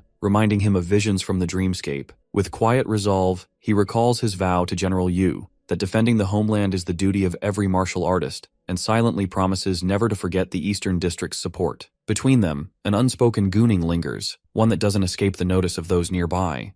The moment passes, and thoughts shift back to more practical matters. With the selection process concluded, and the national entrance exams drawing near, Dong Qingshu urges him to undergo the Psychic Association's assessment so he can access the Starweb network. He decides instantly, preparing to leave without hesitation. As he leaves, the femboy, half teasing, remarks on the unusual expression on Dong Qingshu's face, though she brushes it off, denying any feelings before leaving the room to collect her thoughts. The next day, high above Dongning province, a military helicopter cuts through the clouds. Inside, Dong Qingshu casts a questioning glance at Lu, silently wondering if he's certain about his chosen landing spot. His calm expression tells her everything. He prefers it because it's isolated, far from curious eyes. Dong Qingshu, clearly uneasy, signals for the helicopter to drop lower so she can prepare the rope ladder. Lu, however, simply smiles and leaps without hesitation. From above, the femboy reacts with alarm. 200 meters is a deadly height, and Lu isn't even wearing a parachute. but Dong Qingshu remains calm, recalling that his strength now far surpasses their own. The femboy eventually concedes, labeling him reckless, while Lu plummets with his body wrapped in a fierce golden aura. Far below, a man in red and a curious child climbing nearby spot the glowing figure. The child is awestruck, but the man, noting the sheer force radiating from him, suspects he's a martial artist of at least 6th rank, perhaps even a grandmaster. Lu's thoughts drift to the profound changes in his body. Skin, muscle, bone, and even his organs reforged beyond the limits of ordinary level 4, eclipsing the defensive talents of level 5 and 6 warriors. He once mused that a drop of water from such a height would shatter, but a stone would not. When he strikes the ground with an earth-shaking crash, the answer proves true. It is the earth that breaks. From this vantage, Dongning City lies ahead. The power of his 4th level surges through him, and though it will take a month to fully stabilize, he notices something unusual. His internal energy is golden, unlike the colorless energy of ordinary martial artists. It reminds him of General Yu's words about golden bones and jade muscles, the hallmarks of an immortal golden body. Each movement sends brilliant golden light trailing in his wake. Without pause, he speeds toward Dongning Province, intent on verifying his identity at the Psychic Association so he can access the Starweb network, a step that could earn him bonus points in the unified exam. Behind him, the man in red stares at the fractured Earth where Lu landed, dismissing the idea of superheroes as mere cinematic fantasy and suspecting advanced technology instead. Just like that, our boy arrives at the Psychic Association and hands the military recommendation letter to the receptionist. The receptionist's eyes light up with excitement as he sees the letter, praising our boy for achieving so much at such a young age. Without hesitation, he motions for him to follow. Inside, they observe a portly, bald man trembling as he struggles to control a glowing purple orb with psychic power. The man, sweating profusely, attempts to maneuver the orb through a narrow opening without touching the sides, but on his 6th try, the orb brushes a delicate blue object. This failure visibly stresses him. An examiner evaluating him tells the man that due to his age, breaking through this test will be extremely difficult and suggests he go home, implying he need not return. Next, the examiner calls over a young woman named Fei Fei, remarking that this is her 3rd attempt. The girl snaps back confidently, insisting it's normal to fail the level 2 psychic test multiple times at 25, especially since she herself is only a level 1 mentalist at 20. She stresses that the older man's situation is different from hers because of the age difference. As the examiner signals to proceed, Fei Fei's gaze falls on Lu, and she inquires about the young man. The receptionist explains that Lu comes highly recommended by Captain Dong from the Eastern Military Region, requesting that Lu be treated with care given his youth. Studying him closely, Fei Fei notes how remarkably young he is to be a psychic mentalist. Fei Fei, with a teasing glint, also notes that he's quite good-looking, much like herself, and greets him warmly. She introduces herself as Sui Fei and expresses surprise at his psychic abilities at such a young age. She offers to help if he has questions about the test. Lu thanks her and confirms this is his 1st attempt, asking if the purple orb exercise is part of the exam. Fei Fei chuckles, then explains that the initial test measures the strength and purity of psychic energy using specialized instruments. The practical test, she continues, requires candidates to control dense iron balls, guiding them through multiple fragile glass walls without contact. Even a slight touch shatters the blue glass instantly. For level 1 psychics, passing through a single layer suffices, but a level 2 like Fei Fei must clear at least 5 layers to pass. Fei Fei silently prays for her success, hoping this won't be her 4th attempt at the test. When called forward, she approaches the glowing device meant to measure mental strength and purity. Placing her hand on it, she quickly receives her results. A mental strength of 11.33 T and purity at 1.02. Satisfied, Fei Fei acknowledges her score as above standard, and the examiner agrees, signaling it's time for the practical control test. Clenching her fist tightly, she moves toward the challenge. The examiner reminds her of the task. She must skillfully manipulate 15 dense mithril balls through 5 fragile glass layers without touching them. With only 20 seconds on the clock, Fei Fei channels her intense focus and releases a surge of purple energy. Lu watches closely, realizing the difficulty involved. For a typical level 2 psychic, managing 15 iron balls simultaneously is a daunting feat. Any slight loss of control could shatter the delicate glass walls. The mental concentration needed to keep the balls steady while guiding them precisely through each opening is immense. Sweat beads form on Fei Fei's face as she carefully maneuvers the balls. They pass through the first layer successfully, boosting her confidence. Energized, she pushes forward and clears the second layer as well. However, at the 4th layer, the instructor stops her, revealing that her time is up and she failed. Though frustrated, she refuses to give up. She treats the attempt as a warm-up, steadying herself to try again. Lu, intrigued by her determination, watches as she prepares for another go at the test. The examiner asks if Fei Fei is prepared for a second attempt. Without hesitation, she signals to start the timer and quickly guides the iron balls through the first glass layer with ease, a confident smile spreading across her face. She pushes forward, smoothly passing the second, third, and fourth layers, feeling hopeful with 12 seconds still left and only one final barrier to overcome. Carefully aligning the balls with the last hole, she advances them slowly, but suddenly the glass cracks. The test ends in failure once more. Overwhelmed by disappointment, she collapses to the ground with her shattered confidence. When the examiner offers her another chance, she declines, believing she's still far from success. Observing her struggle, Lu encourages her, assuring that she has the ability to pass but is approaching the test the wrong way. He advises her to think beyond what's immediately in front of her and to consider the bigger picture. Confused, she asks for clarification. Lu explains that her method, adjusting each ball's position only after it reaches a glass wall,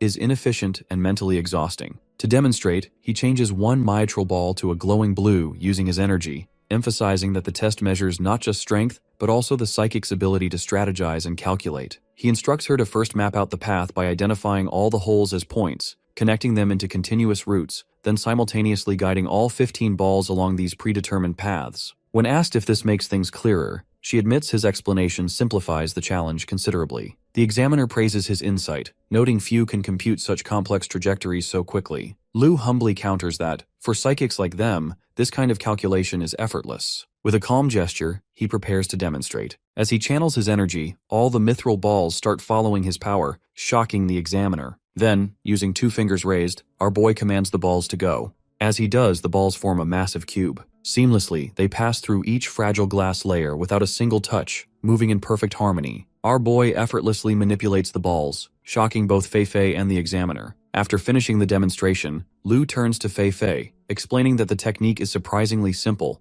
The balls must be guided through the layers in a steady sequence, just as he showed. He then asks the examiner how long the demonstration took. The examiner initially says 11 seconds but quickly revises it to exactly 10. Hearing that, Lu reveals this was his first attempt controlling so many balls simultaneously, leaving Fei amazed. Facing her directly, Lu asks if she clearly saw the process. She responds with awe, describing it as almost divine. She admits it feels like watching a magician, every movement visible, yet the skill remains beyond comprehension. The examiner, too, is baffled by how Lu calculated and executed the complex task of passing dozens of balls through countless fragile glass layers and tiny holes in mere seconds. She promptly instructs the assistant to summon President Jiang, recognizing they've witnessed a rare talent. Meanwhile, in the president's office, an old-timer looks distracted by a losing streak at cards. Frustrated, he mutters about how even level 4 psychic power doesn't guarantee luck. Suddenly, the assistant barges in without knocking, urgently urging the president to review some data on the computer. Curious but annoyed, the president views the files and is visibly startled.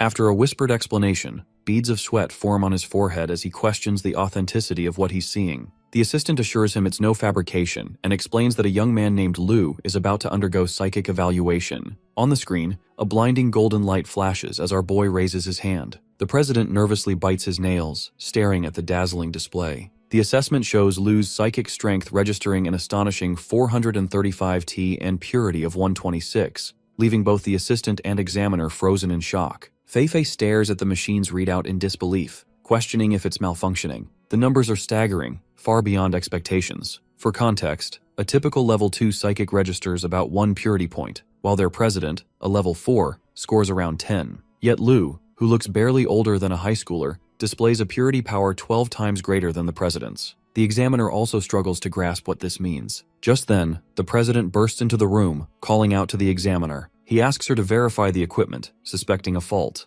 The examiner, whose anime is Xiao Li, calmly assures him that the testing device is functioning perfectly, having already tested 2 others accurately. She challenges the president to try it himself if he remains doubtful. Lu, unfazed, asks if there's an issue with his results. The old president, nervous, admits that the numbers are almost unbelievable. It's hard to accept such a performance. He inquires whether Lu descends from a lineage of elite psychic masters, perhaps level 7 or 8. Lu, however, proudly denies any special heritage, explaining he comes from a humble, ordinary family. Hearing that, the president addresses Lu respectfully and questions the need for him to take the final exam, given his overwhelming strength. Lu casually raises the balls with his psychic power and assures the president that the test is no trouble at all, a mere formality. As Lu prepares to begin, Xiaoli announces the timer has started. The dense balls swiftly navigate through countless fragile glass layers, forming a striking dragon shape in midair. Though capable of going faster, Lu maintains flawless control, guiding the balls seamlessly through each opening. They finally drop on the floor, completing the challenge effortlessly.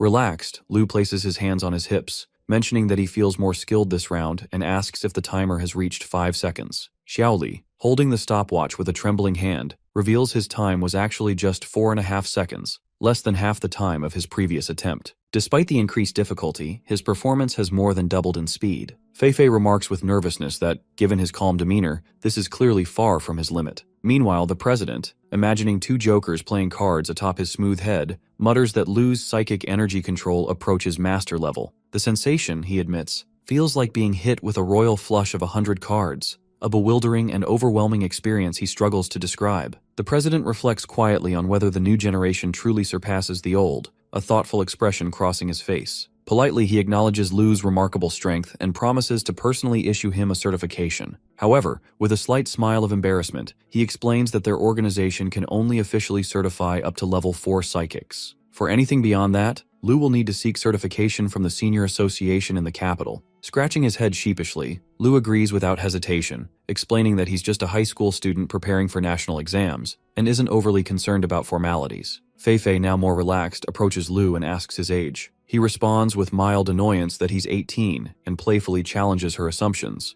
stretching out his hand with a youthful grin. Our boy, to her shock, accuses Feifei of reading his mind and jokes that she's been reading too many fantasy novels. He explains that in 2 months he'll take his national exams and that the psychic certification is mainly a way to earn extra points, which is why he made the effort to come to the association. Blushing slightly, Feifei asks if she should try the test one more time, convinced she still has a chance to succeed. Lu gently reassures her to stay calm and takes her hand to guide her through the process. Feeling a flutter of nervous excitement, Feifei notices that our boy is holding her hand instead of her melons. As she focuses, she quickly passes all the balls with precision and lets out a joyful celebration of her success. Grateful, she thanks Lu warmly for his guidance and support. The president congratulates both and invites them to a celebratory dinner that evening to honor the new level 4 psychic in Dongning province. Lu, however, politely declines, but the two plead with adorable expressions until he finally agrees, unwilling to disappoint them. Afterward, the president informs Lu about a designated hotel for visiting participants. Feifei also offers to give Lu a ride, surprising him with her sleek sports car when she arrives to pick him up. Lu steps into the car and bids farewell to the old-timer. As they drive, Feifei's cheeks flush a deep red as she sneaks glances at Lu. In her mind, she sees him as an ordinary guy. No one would guess he's a brilliant 4th-level psychic. Even the president of the Dongning Province Association holds him in high regard. To Feifei, his combination of youth, good looks, impressive physique, and extraordinary talent far outshines the so-called second-generation elites, who seem like nothing more than pretenders. Suddenly aware that Lu is watching her, she wonders if he might be interested in her. Her heart races, a fluttering sensation stirring within. She imagines Lu as the kind of guy who prefers older women, and she feels confident she'd have no trouble winning him over with her beauty and alluring figure. Excited, she presses down hard on the accelerator, and they arrive at their destination quickly. As she comes to a stop, she informs the boy that they've arrived, feeling a quiet sense of victory inside. After Lu thanks her for the ride, she shyly asks what's next. Our boy jokes that she should run quickly because her reckless driving, running 5 red lights, has attracted the attention of 2 police cars chasing them. Hearing that, Feifei speeds off, promising to return for him later. Once inside the hotel room, Lu watches a news segment featuring his ex-girlfriend, Susu. The report announces that the original Baihei City Pharmacy has been rebranded as Lingsheng Pharmaceuticals and has just launched a groundbreaking new product, a spirit muscle strengthening blood serum expected to revolutionize martial arts.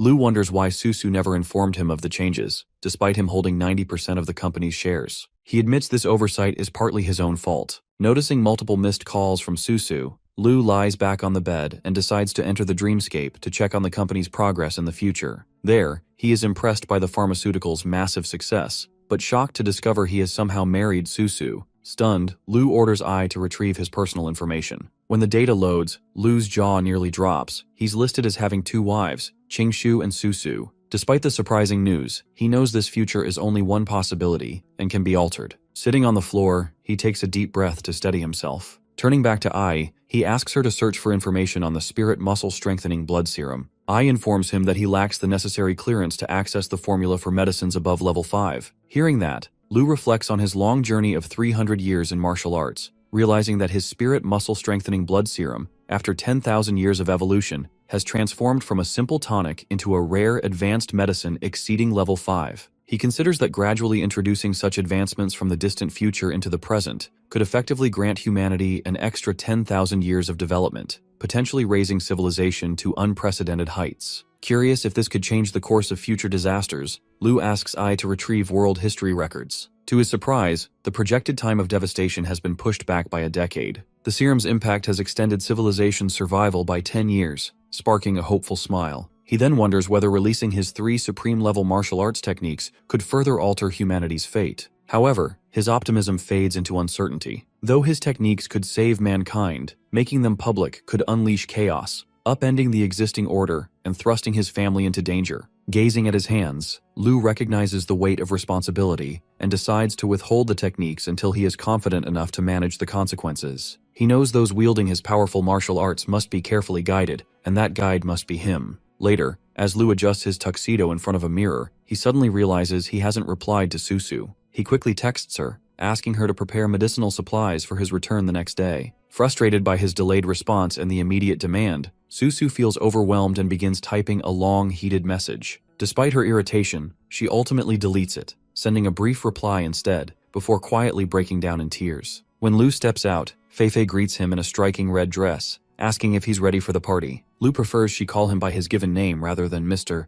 Lu, sparking a playful moment that hints at her growing affection. At the event, a congratulatory banner honors the newly minted level 4 psychic mentalist. Lu wonders aloud why so many have gathered for what he expected to be a modest dinner. Feifei explains that the president, despite his humble appearance, wields significant influence among the elite in Liang City. Still, she adds that the president intended the gathering to remain low-key. Lu responds honestly that he looks forward to enjoying the celebration. Our boy also announces that he will be leaving Liang City the next day. Amidst the chatter and clinking of glasses, the president stands mingling with the guests. Nearby, a woman in a blue dress is still stunned by what he claims to have seen. Across the room, another guest remarks that this evening is far from ordinary. Most of the city's influential figures are present, including the mayor and the head of the Martial Arts Association. Without the president's status, entry would have been impossible. Her words stir something in Dandan's memory. Lu had once mentioned visiting the Psychic Master Association. This thought prompts her to quietly ask a trusted friend to see if his name appears there. Yet the moment Lu's name comes up,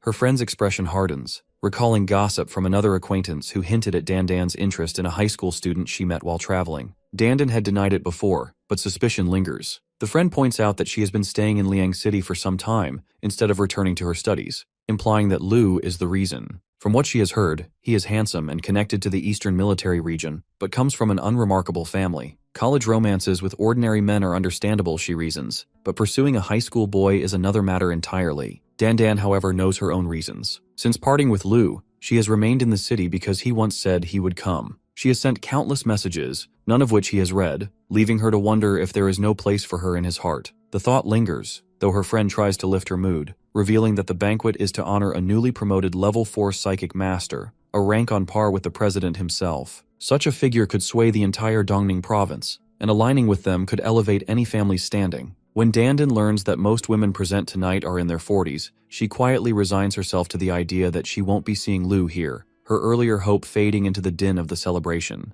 The lady urges Dandan to forget about Lu and focus on the rare chance to meet the newly promoted level 4 psychic master. But just as Dandan tries to follow that advice, her attention catches on a familiar figure, Lu, eating with quiet precision. The moment he notices her, he gives a small wave, and excitement propels her forward. She's ready to greet him, but her voice falters when another woman playfully takes food from his plate, an intimate gesture that leaves Dandan frozen for a moment. For a heartbeat, she wonders if this woman might be his girlfriend, but she steadies herself, masking the sting with a bright smile before approaching. Lu greets her warmly, and memories of their trip to Oxhead Mountain surface as he introduces her to his companions. The lady from before joins them, sizing Lu up immediately, his refined looks making her think she's found the reason behind Dandan's lingering feelings. When she notices the other woman is from the influential Su family, her assumptions deepen. Perhaps Lu is using his charm to secure a better place in society. Getting curious, she asks where Lu is from, and our boy replies that he's from Baihe City. But then he quickly guesses the next question and answers it himself, openly admitting his humble background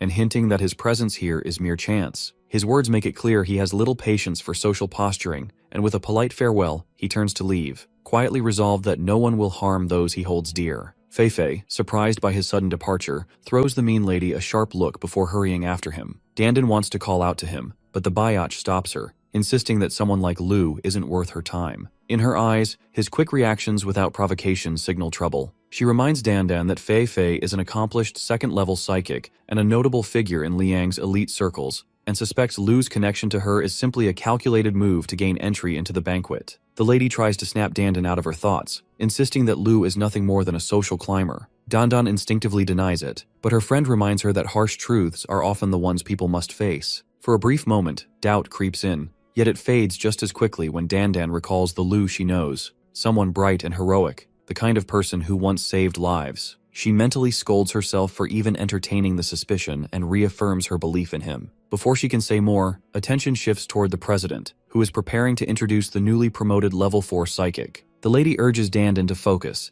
but then something unexpected happens. The moment the president spots Lu, he approaches him directly. The exchange is polite, though it's clear the president holds Lu in high regard. Moments later, with a display of psychic power that silences the hall, the president announces that the new level 4 psychic of Dongning province is none other than Lu, just 18 years old. The revelation leaves the crowd stunned. Many compare his achievement to their own lives, some with admiration, others with embarrassment. Dandan, flushed with pride, feels clear in her faith in him, while the mean lady is forced to reassess her earlier judgment.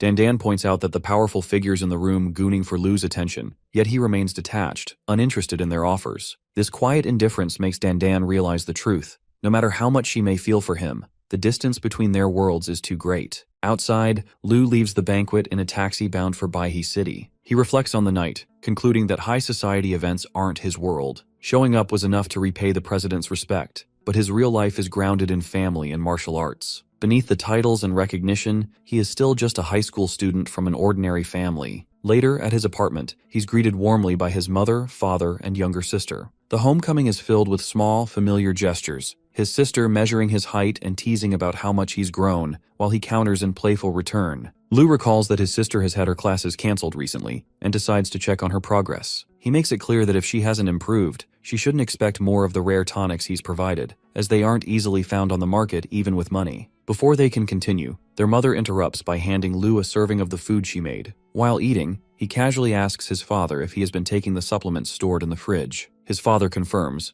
noting how much stronger and healthier he feels, almost as if 20 years have been rolled back. Impressed by the results, he assumes the pills must be expensive, but Lu explains they were a gift from a friend's pharmacy, specially designed for middle-aged people, and assures his father there's plenty more. Their mother then asks if Lu will be staying for the upcoming national entrance exam. With a smile, he says he will, planning to remain until it's over. The simple joy of the moment feels like a rare gift for the family. Since his parents are free for the day, he takes the chance to invite them to see a new house he has in mind. In what feels like no time they are standing in the property, his parents hesitate, worried about the cost, but Lu reassures them, revealing that his earnings from recent activities and competitions more than cover the price. The expense, he explains, is only a fraction of what he's made, with more prize money on the way. Shock and disbelief ripple through the family, though pride quickly follows when he tells them the house is already theirs and they can move in whenever ready. Not wasting the opportunity, Lu drags his sister to the backyard training ground to see what she's capable of now. She takes a stance and launches a kick, but he easily intercepts her move, unimpressed by her technique. Pointing out her flaws, he urges her to correct her form,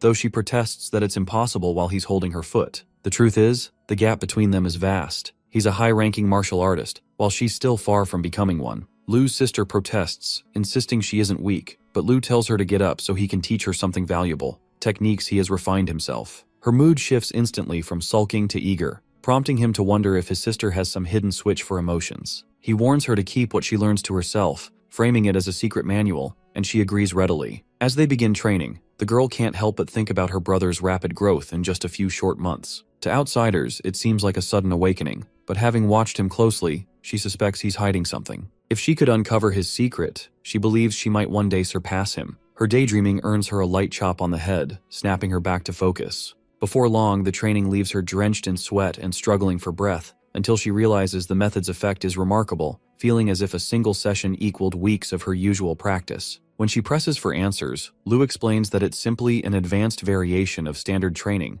comparing it to technology. While the public uses basic versions, top labs develop far more powerful ones that remain unreleased. His method, he says, is like having access to the highest version long before it's available. She teases him about treating her like a test subject, but he counters that most people wouldn't even qualify for such an opportunity. Still cautious, she asks if it's dangerous. Lu assures her that their similar physical condition means any risk he faces, she would face as well, and since he has been practicing it without harm, she'll be fine. She jokingly adds that if both end up disabled, no one will be left to care for their parents, and if it happens to him first, she'll look after him. Annoyed, he chases her around the yard until catching her, at which point she can't help but ask the question lingering in her mind. How exactly did he acquire such a technique, and is it even legal? Lu reassures her that he would never do anything illegal, though she still wonders if teaching her such a technique might cause trouble. He explains with a serious tone that the person who taught him the body conditioning method had warned him never to pass it on, as doing so could put their entire family at risk.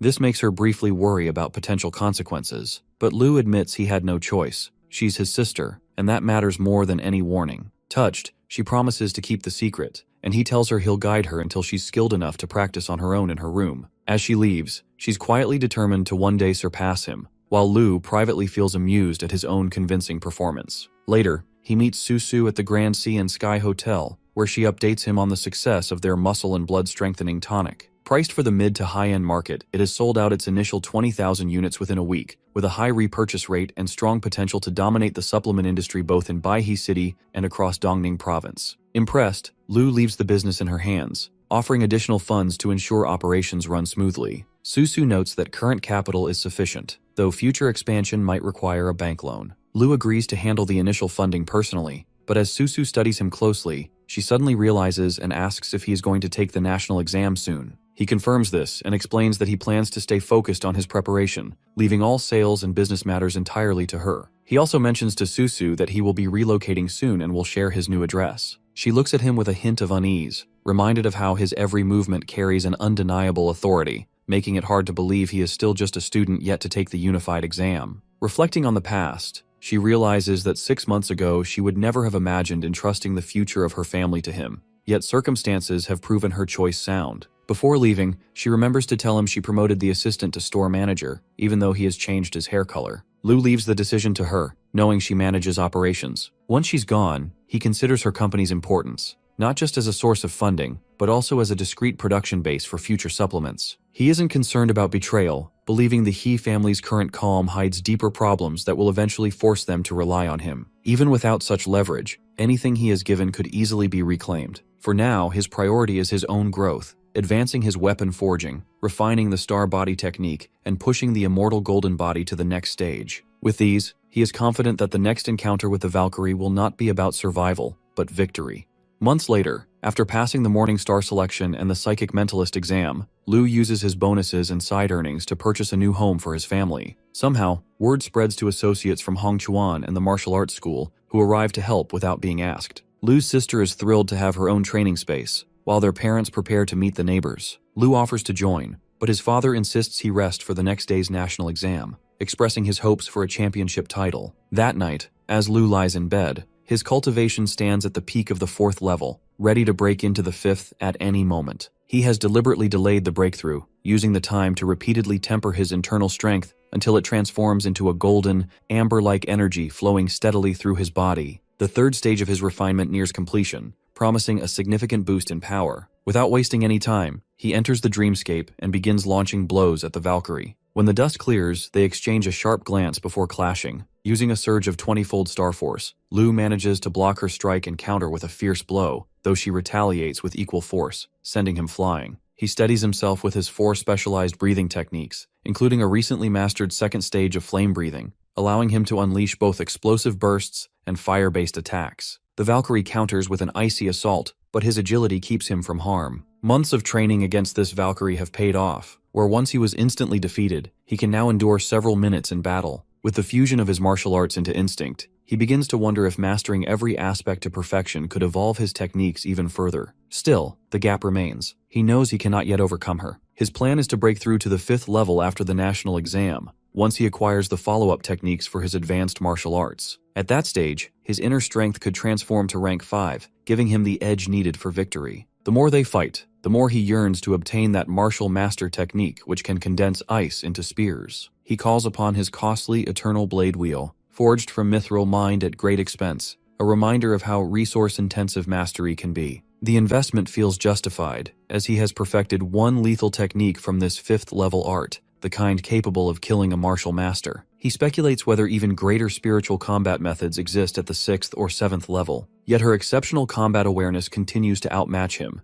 Standard techniques fail to breach her defenses. As he drifts into thought, the Valkyrie charges at him with her frozen skill. Seeing this, he realizes that despite all his power, he still cannot get close to her. To counter, he summons mithril blades, knowing that regular strikes from the Eternal Blade are useless against her. If he wants any chance of hurting her, he must unleash his killer move with everything he has. However, that would mean completely depleting his psychic energy, leaving him immediately vulnerable and at the mercy of her slaughter. On the other hand, he could rely on his immortal golden body to overwhelm her with sheer speed, but he has never tested that ability before. He realizes he has no one strong enough to properly test such skills, as the Valkyrie is far too powerful to serve as a trial opponent. Pulling himself out of the dreamscape, he decides to test his abilities at the national exam tomorrow, fully aware that his true goals lie far beyond merely winning titles there. The next morning at breakfast, Lu's mother warmly prays for his success in the exam, while his sister offers to accompany him. Lu agrees, but before they can leave, his father pulls up in the car, shouting for him to hurry. They wrap things up quickly and drive toward the arena. As soon as they arrive, Lu steps out and immediately activates his perception skill. He hears the chatter of countless contestants, all buzzing about the national exam. The lively atmosphere feels like a breath of fresh air to him, as it has been a long time since he last experienced something like this. While Lu takes it in, his father recalls his own attempt at the same exam years ago, when he failed. Yet he feels confident that Lu will succeed where he could not. With that, his family bids him farewell, and Lu walks inside, ready to face the annual martial arts national exam. All the participants gather in the main hall, where they are instructed to undergo a combat power index evaluation first. Names are called in order of badge numbers, until suddenly, all eyes fall on Lu. His aura radiates so intensely that the other contestants instinctively shrink back. It feels as though a raid boss has entered the hall, and even approaching him makes them nervous. The instructor steps forward to assess the situation,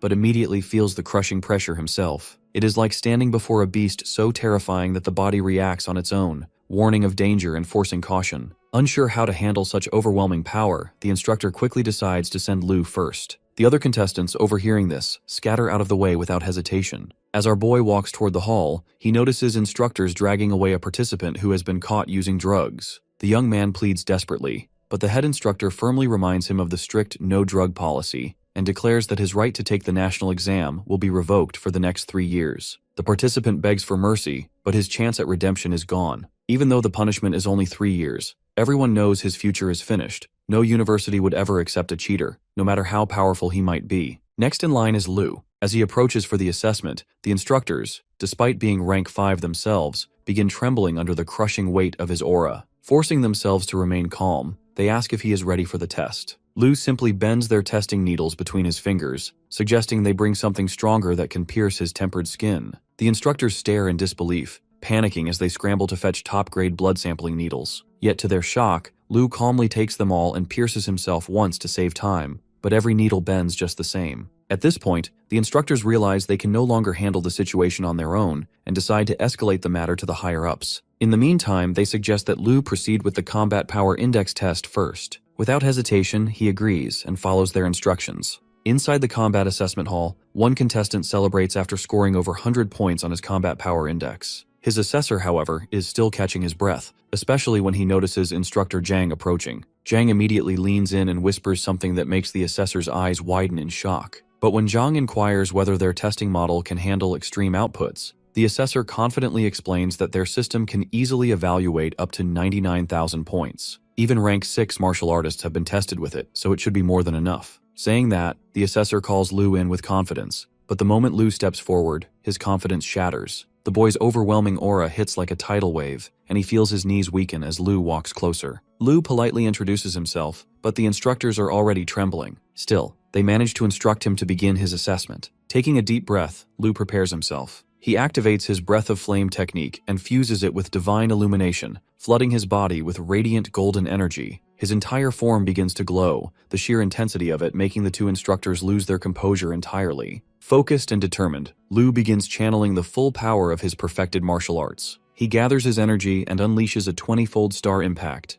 a martial master level skill. Although it's his first time merging these techniques, he strikes with everything he has, eager to gauge his current strength. Meanwhile, just 5 minutes earlier in the National Examination Building, the Education Chief, Big Mac, and National Examination Chief Shu sit across from each other, quietly enjoying a game of chess. Their peaceful moment is suddenly shattered when the assistant bursts into the room in a panic. She frantically explains that a student has just broken every single needle used for blood sampling. Even after switching to higher-grade needles, the student broke them all. She's visibly anxious, clearly unsure how to handle what she's just witnessed, and now seeks urgent advice from the chiefs. Hearing the report, both chiefs rise to their feet in disbelief and immediately order the assistant to fetch special-grade needles from the office and bring the candidate's resume. When they read the file, their expressions ease, and they exchange congratulations. Having such a talent appear in the national examination is a rare fortune. But to Chief Shu's surprise, Big Mac already knows about this individual. Calmly, he reveals that Lu is the winner of the Morningstar selection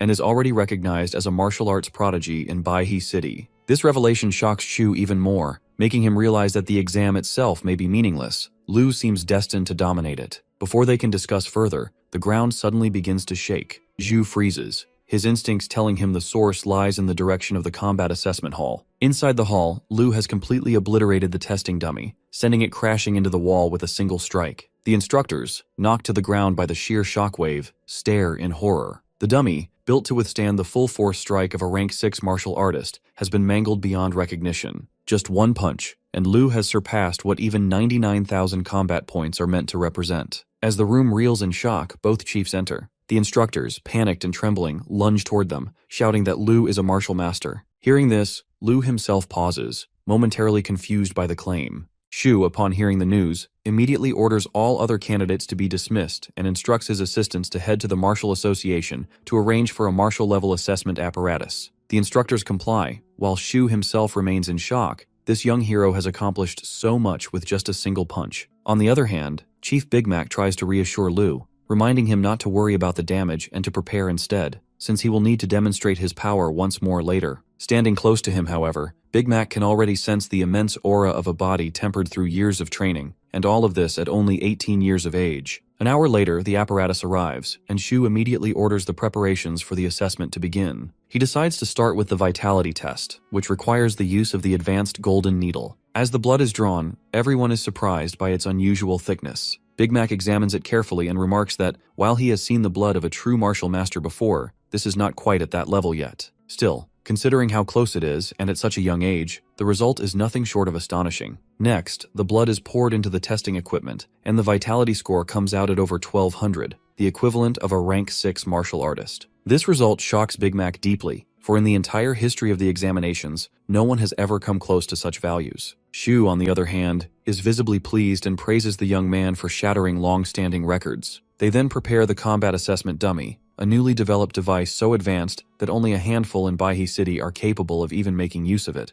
At Shu's signal, the boy steps forward, gathers his techniques, and unleashes a devastating punch. A massive blast shakes the hall. Shu stares in disbelief, recognizing the strike as carrying the will of a martial master, something he himself has pursued for years without success. Yet before his very eyes, an 18-year-old has displayed it. As both chiefs watch in shock, the dust gradually settles, revealing Lu's score, 1.2 million. Big Mac quickly explains that while this is astonishing, it still falls slightly short of a true martial master's standard. Zhu, however, feels that the boy is still holding back and urges him to channel his vital qi. At this, Lu summons a faint glowing light and reveals that he has not yet reached rank 5, and therefore his qi has not fully developed. This revelation stuns both chiefs even further, that if he can achieve such results without even stepping into rank 5, then his future potential is unimaginable. Excitement surges through them as they realize Baihe City may finally be able to produce a true martial master. To them, this boy is nothing less than the incarnation of a true dragon. Without delay, they order the instructors to inform the Eastern Military District and the chairman of everything that has taken place. As the assessment concludes, Lu steps out of the arena, where his family eagerly awaits him. Meeting them, he assures them that the exam went even better than expected, filling them with joy and excitement for the future. When Lu returns home, he checks his status once again.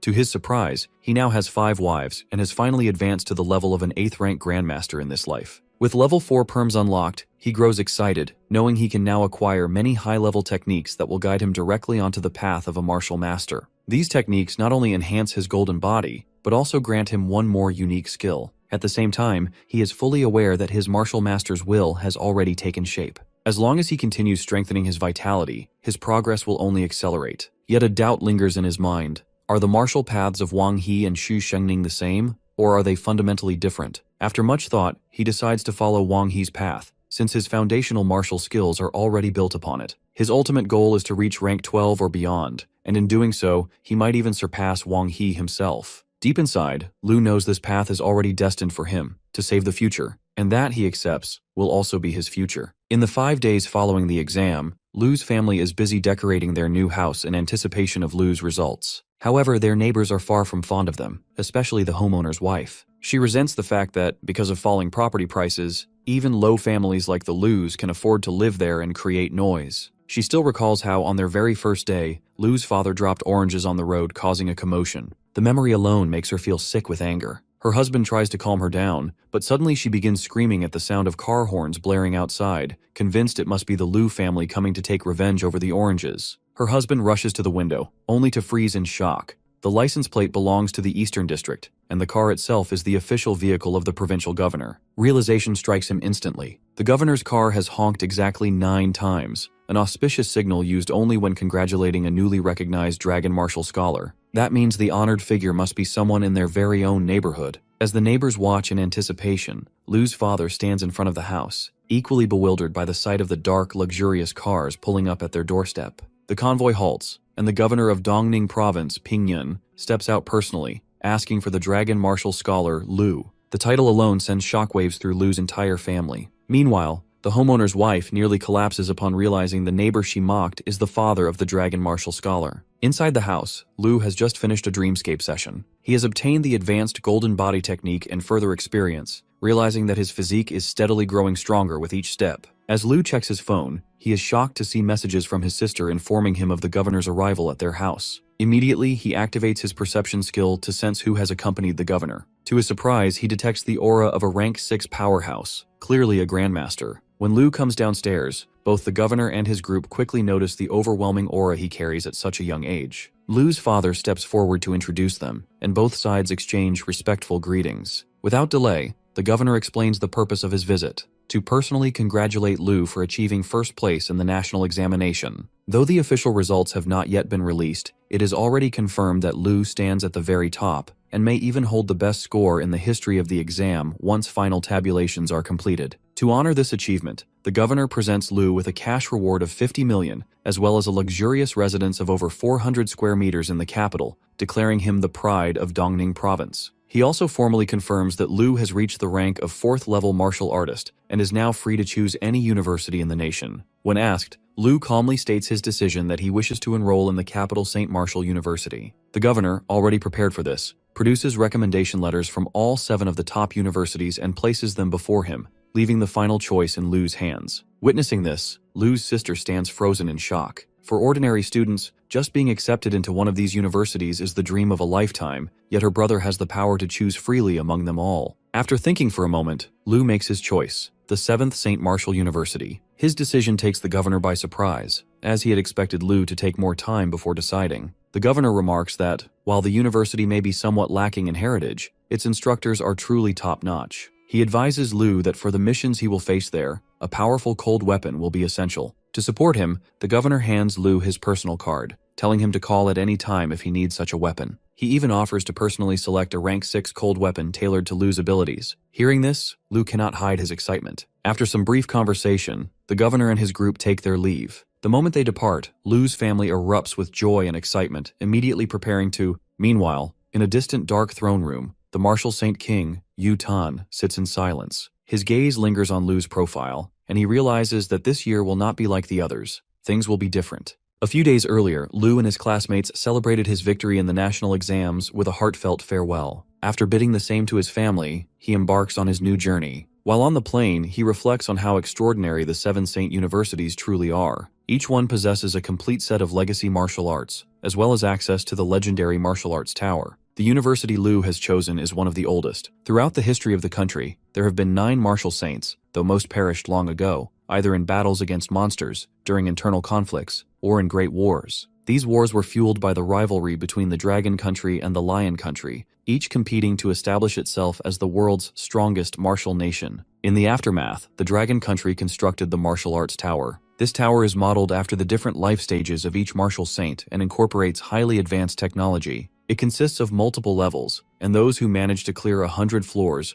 earn the right to meet a martial saint in person and even become their disciple. However, Lu has no interest in becoming a disciple. His hands are already full, carrying the legacies of rank 10 and rank 11 powerhouses, far beyond the saints, who stand only at rank 9. As Lu is lost in thought about graduating quickly to save time, someone familiar suddenly notices him. It is Yang, who looks surprised to find Lu on the same plane. In reality, however, Lu's sister had already told her about her brother's flight, so Yang had essentially stream-sniped him. Lu pretends to be surprised, but deep inside he remains puzzled about why she is here. 2 hours later, the plane lands in the capital. Both of them are amazed by its prosperous atmosphere, full of energy and life. Gazing at the towering skyscrapers, Lu wonders if Base 1359 from his dream might have once looked like this before its downfall. Before long, they arrive at Jinghe University, where Lu offers to help Yang with her enrollment before heading to St. Martial University himself. She quietly agrees, and together they walk in, appearing almost like a college couple. On the way, one of the university seniors notices Yang and immediately develops a crush on her. Along with his friend, he steps forward and politely offers to help her with anything she needs. Before Yang can respond, Lu swiftly hands over their luggage, thanking the seniors for their assistance. The senior, now trembling under the weight, turns to Lu and asks if he is also a newcomer. Since Lu has suppressed his vitality aura, he calmly lies, claiming that he is Yang's classmate who simply came to help her register. Hearing this, both seniors grow excited.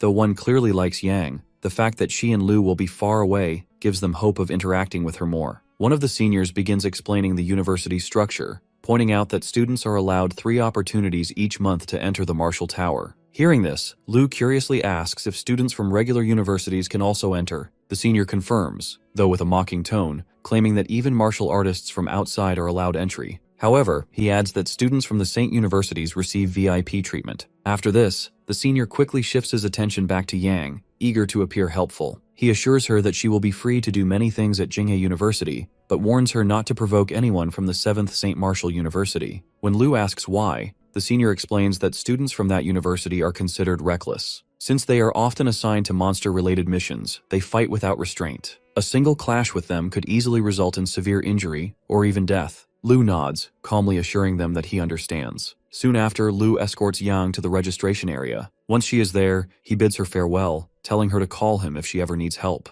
As Lu walks away, the seniors exchange glances, irritated by what they perceive as his arrogance. One of them quickly asks Yang which university he belongs to. When Yang casually reveals that Lu is from the 7th St. Martial University, the 2 seniors stiffen in shock. But when she goes on to reveal his name, their faces turn pale. They begin trembling with fear, recognizing him as none other than the Dragon Martial Scholar himself. After a few hours, Lu finally arrives at the 7th St. Martial University. Standing before its towering gates, he immediately feels the overwhelming aura of the place. The atmosphere itself rushes toward him, and he realizes that choosing this university may truly prove worthwhile. Without delay, he walks to the registration counter and presents his recommendation letter. Just as the receptionist reaches for it, a lively, energetic girl suddenly snatches it from behind. She reads it quickly, and then freezes in shock upon realizing it belongs to none other than the Dragon Martial Scholar. To them, this is a rare occurrence. It is the first time their university has ever welcomed such a figure. Overhearing this, a tanky dude carrying a massive sword steps forward and blocks Lu's path, clearly trying to intimidate him. Lu greets him calmly, but the senior abruptly swings his sword. To everyone's surprise, he only uses it to point in the direction of the dorms. Despite his attempt to rattle him, Lu does not flinch in the slightest. Curious, the senior demands to know Lu's exam results. The only official notice so far states that the individual broke several records and has reached rank 6. Hearing this, the tanky student grows excited, muttering that they might be in for quite a spectacle later on. Meanwhile, Lu continues through the campus. He notices how vast it is, yet he is puzzled by how empty the grounds feel. Suddenly, a fatso student calls out to him, introducing himself as Lin Zhe, another freshman. Lin quickly asks Lu to help him find the dormitory, and he agrees, deciding to explore the university together with him. When they finally arrive at their lodgings, a loud commotion greets them. A student is sent flying in front of the building. It turns out the seniors are conducting their notorious freshman ragging. The senior mocks the freshman he just defeated, remarking that he is impressed the boy managed to endure 2 hits, but tells him he must work harder. The other freshmen, especially Hodong, ranked 5th in the national exams, try to avoid drawing the senior's attention. Hao can sense that this upperclassman is at the peak of rank 5, and he doubts he could withstand more than 3 moves against him. This enrages Hao's fellow freshmen, who whisper that if they can work together to deplete the senior's stamina, they might stand a chance. But Hao remains unconvinced, believing that a rank 5 martial artist likely possesses close to 1,000 vitality, far too much for them to wear down.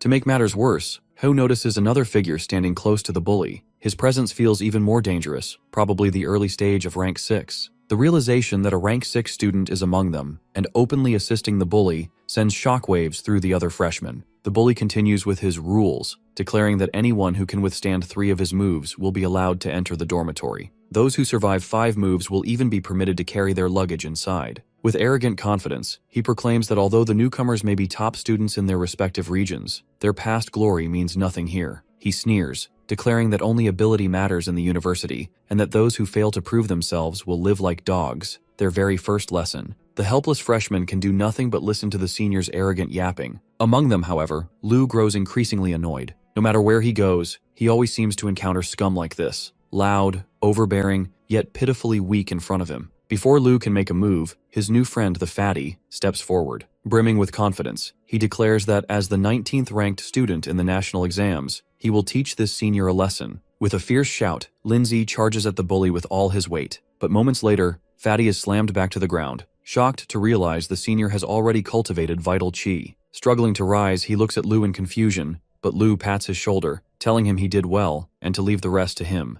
Determined, Lu steps forward, his calm gaze locking onto the bully as he prepares to swat him aside like a dirty fly. As Lu steps forward, the senior notices him and sneers, asking if he plans to fight while still carrying his bag. Without hesitation, Lu drops it at his feet and issues a calm challenge. The surrounding freshmen stare in shock, whispering that he must be reckless to provoke the senior so openly. The senior, thrilled at the chance to humiliate him, gathers his vital chi. With a roar, he channels his energy into a powerful slash and sends it flying straight at Lu. But before the attack can even land, Lu jumps effortlessly and slams the senior to the ground in a single decisive strike. The onlookers can hardly believe it. One blow, and the newcomer has crushed a vital key user as if it were nothing. The second bully beside the fallen senior glares, but, bound by the dormitory rules, he restrains himself and allows Lu to enter the building. Without hesitation, our boy also takes the dorm key from his chubby friend and invites him inside, leaving the other freshmen stunned by his boldness. Meanwhile, the remaining bully secretly pulls out his phone and reports everything to someone named Chen,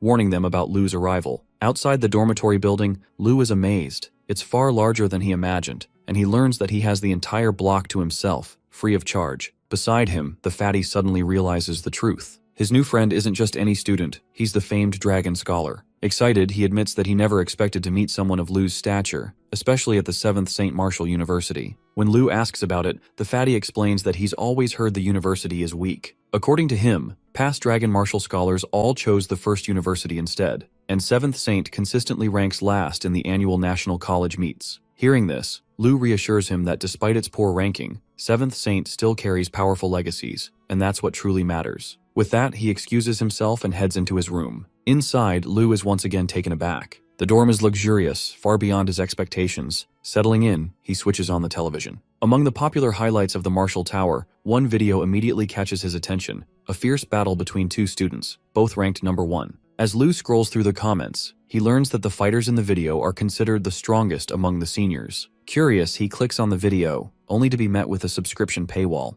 Annoyed, he closes it for now and instead opens his bag, checking on his golden dragon essence. Just then, heavy banging echoes from his door. Frowning, Lu gets up and opens it, only to find an angry senior glaring at him and demanding to know if he is Lu. Without a word, Lu slams him against the wall. Calmly, he scolds the intruder, warning him to learn how to knock politely before barging in again. The other students, seeing their companion mangled so easily, freeze in shock. Lu glances at them and calmly asks if they want to be next. They immediately change their attitude, claiming they are from the student union and have actually come to deliver his student card, along with access to a monthly supply of rank 4 otherworldly blood. Hearing this, Lu realizes the university provides extraordinary benefits. Still, he doesn't believe these people are mere union members. To test them, he releases his powerful aura, causing the supposed union members to tremble uncontrollably. They quickly stammer excuses and back away, promising to leave. Lu shuts the door on them, while outside they pick their injured friend up. The beaten senior, humiliated, growls that he cannot let this slide. But the moment Lu opens the door again and asks if they are still there, the group panics.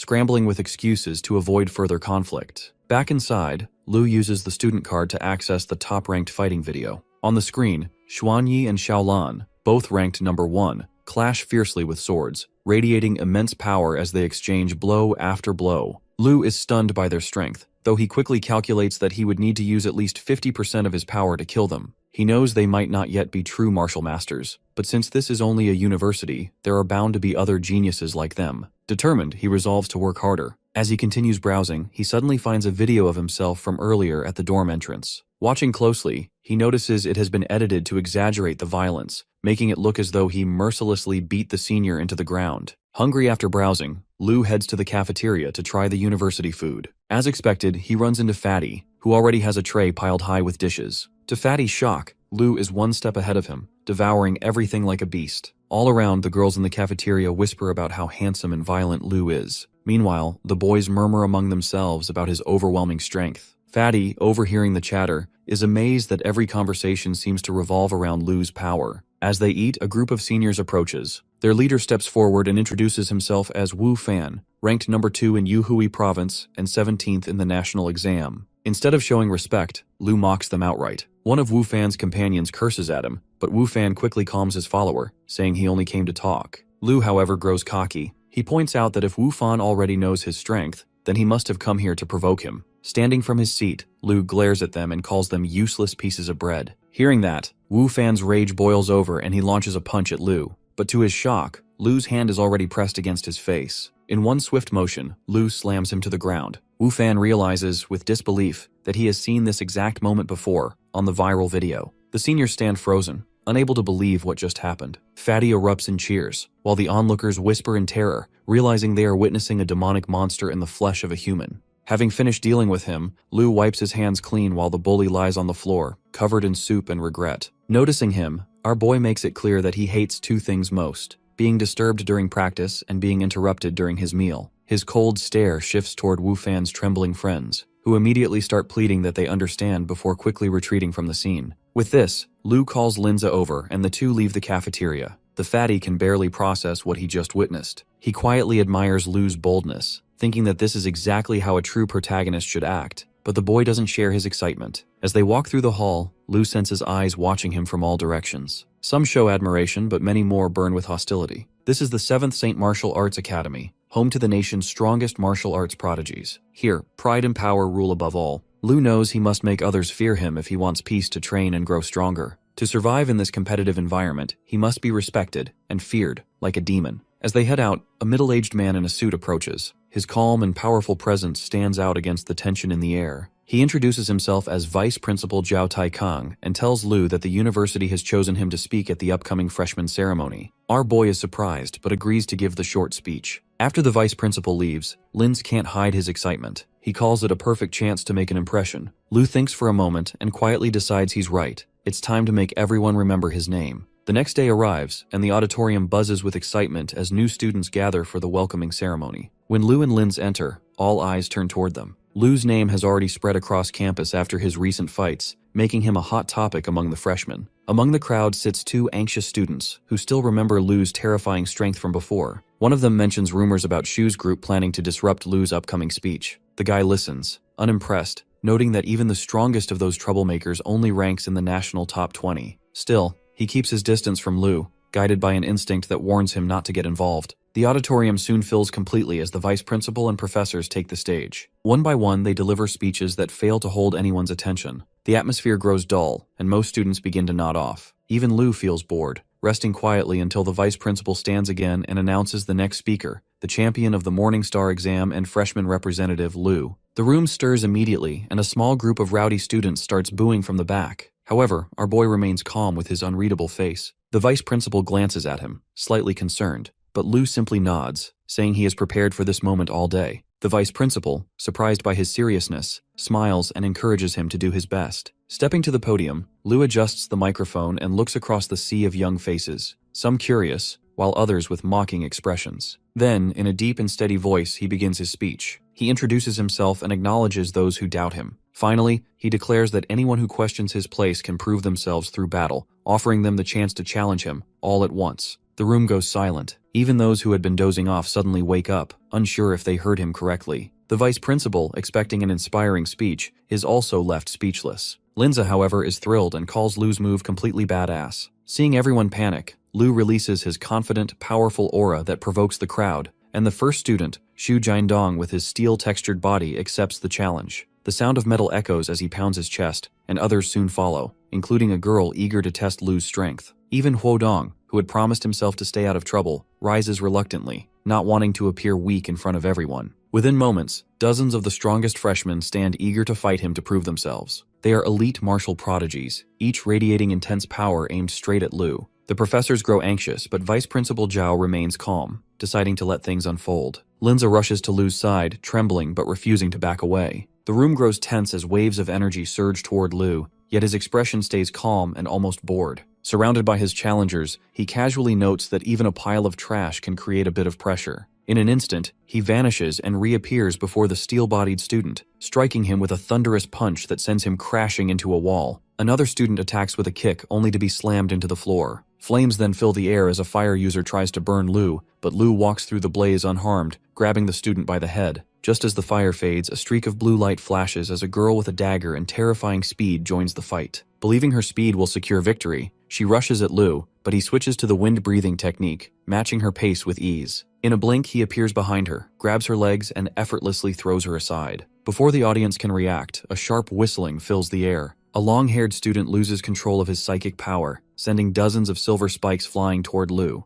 The weapons strike his back with immense force, tearing his shirt apart. For a brief moment, the student celebrates, thinking he landed a hit, but his excitement quickly turns to horror as Lu reveals he is unharmed. Calmly, he redirects the same spikes toward their owner, pinning the student's clothes to the wall. Realizing the danger, Huodong shouts for everyone to attack at once. A wave of powerful freshmen charges forward, each unleashing their strongest techniques. Despite this, our boy doesn't flinch and releases a surge of golden energy. The shockwave explodes through the hall, sending the attackers flying backward and crashing into the seats. Seeing that, the remaining students, stunned and terrified, stare at Lu as if witnessing a monster. Even the professors and deans on stage are speechless. The vice principal watches with a mix of curiosity and excitement in his eyes, already imagining how the other St. Martial universities will react when they witness this kind of power. As the dust settles, Huodong stares up at our boy and feels as though he's facing a demon king, suddenly aware of how insignificant he is in comparison. As Lu approaches him with a slight wave, Huodong snaps back to reality and instinctively steps backward. Lu reminds him that he joined the others in their attack, and Dong frantically tries to explain himself, shaking his head and nervously claiming he had been sitting still the entire time. Before he can say more, an icy chill runs down his spine,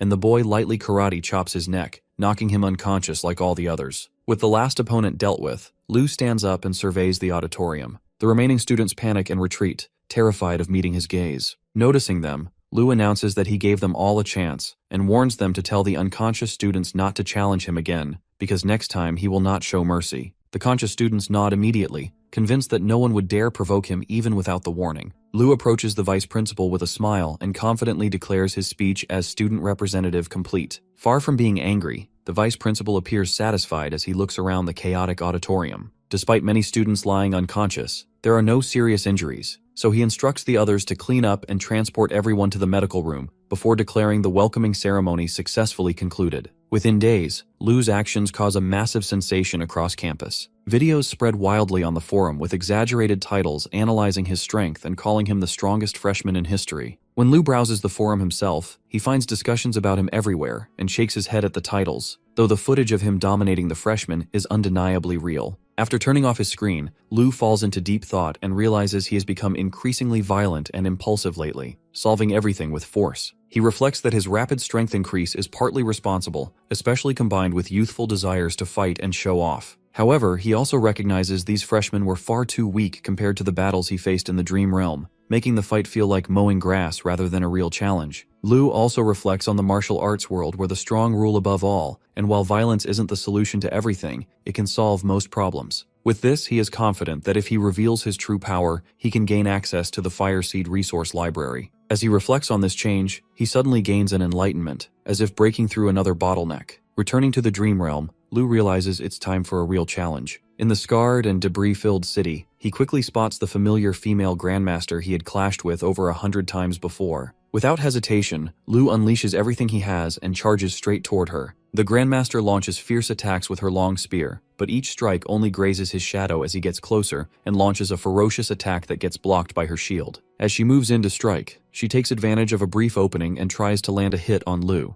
To her surprise, he suddenly shifts his stance, using the wind-breathing technique to blur out of sight and almost teleport behind the Grandmaster. With this, our boy combines all his spells and targets her spear arm. Just when he thinks he's succeeded, the Grandmaster quickly regains her footing, and her severed arm instantly grows ice spikes. The temperature plummets as the entire street becomes locked in icy cold, and Lu watches in astonishment as her missing arm merges with the broken spear, transforming into a giant ice claw. The Grandmaster freezes and tears a piece of the ground, incorporating it into her ice claw and shaping it into a majestic ice phoenix. Despite feeling unprecedented danger, Lu shows no sign of backing down. He activates the Grandmaster's will, changes to fire-breathing technique, and launches his strongest attack yet, the 10 suns in the sky combined with all his wheel of blades, directly at the ice phoenix. Soon, struggling to keep himself steady, Lu drops to one knee as a thin layer of frost begins to spread across his body. His face, marked with both frost and blood, gives him a worn and beaten look. Yet there's a faint sense of relief in his eyes as he's finally seen the true power of the Grandmaster.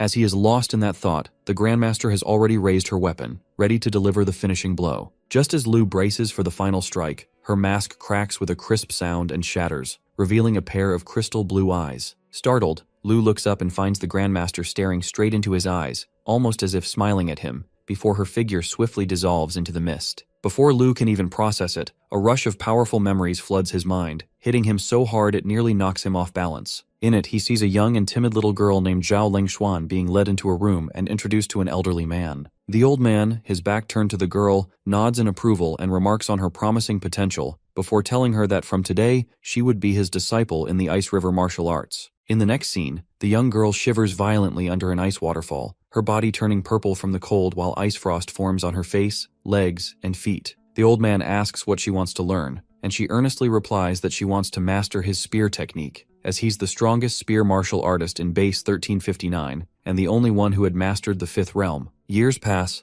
and the girl grows into a 17-year-old Grandmaster. She's climbed through the ranks with insane progress, and everyone at base 1359 couldn't be prouder as their base finally has another martial master. Most of the credit goes to her teacher, though he still insists she's got a long way to go. A few days later, while Zhao is deep in training in her room, a guard suddenly bursts in, clearly panicked and out of breath. The girl immediately asks about her teacher, and the guard just shakes his head as their teacher is gone. His expression twists into something between desperation and bitterness as he explains that the teacher's final words were to not disturb her training. For a moment, the girl goes silent. Then her face hardens as she calmly picks up her spear, puts on her mask, and walks out without another word. If her teacher is gone, then she's ready to follow him. With a flash of icy blue light, she charges straight toward the powerful beasts outside. As she moves, she can't help but think how her cold spirit sparrow had only just unlocked the true power of Ice River energy, and now she'd never get to show it to her teacher. The memory fades, and Lu's head suddenly throbs with unbearable pain. However, he studies himself, and reflecting on the female Grandmaster's memories, he realizes the immense impact they had on him. While other memories were like muddy balls filled with impurities and distractions, the female Grandmaster's memories were like transparent ice crystals,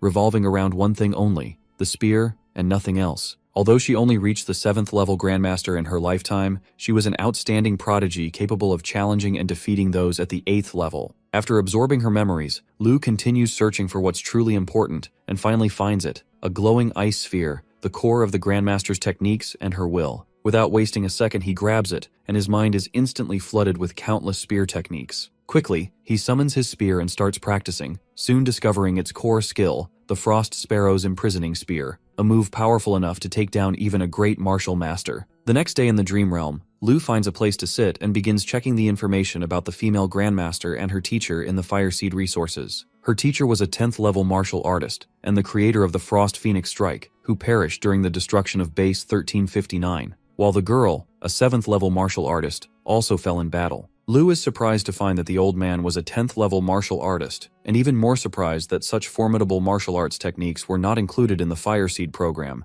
making him wonder how powerful the techniques inside the program must be. His excitement quickly fades as he reconsiders his situation. He's already practicing 3 11th level martial arts techniques, and to be fair, Lu's martial talent wasn't an innate prodigy ability, but rather the result of accumulating 10,000 years of human martial arts knowledge and experiences. The dream realm is an immense treasure for him where he can obtain these powerful techniques, but the fundamentals need to be learned step by step, and he can't master everything at once. However, there is a shortcut. He needs to continue defeating the powerful martial artists in his dream realm so he can perfectly inherit their techniques, and his next target is perhaps the old man. Remembering that the old man had died fighting in the base, Lu gazes toward the center of base 1359 where he can sense many terrifying auras, some even making his heart quiver. The base is vast and teeming with many powerful martial artists, but for now, Lu is still too weak and has a long way to go. Suddenly he feels a heartache as his consciousness blurs and his body oscillates between extreme cold and heat. Realizing the two Grandmaster wills within him must be conflicting, he immediately employs the crystal visualization technique and enters his spiritual world,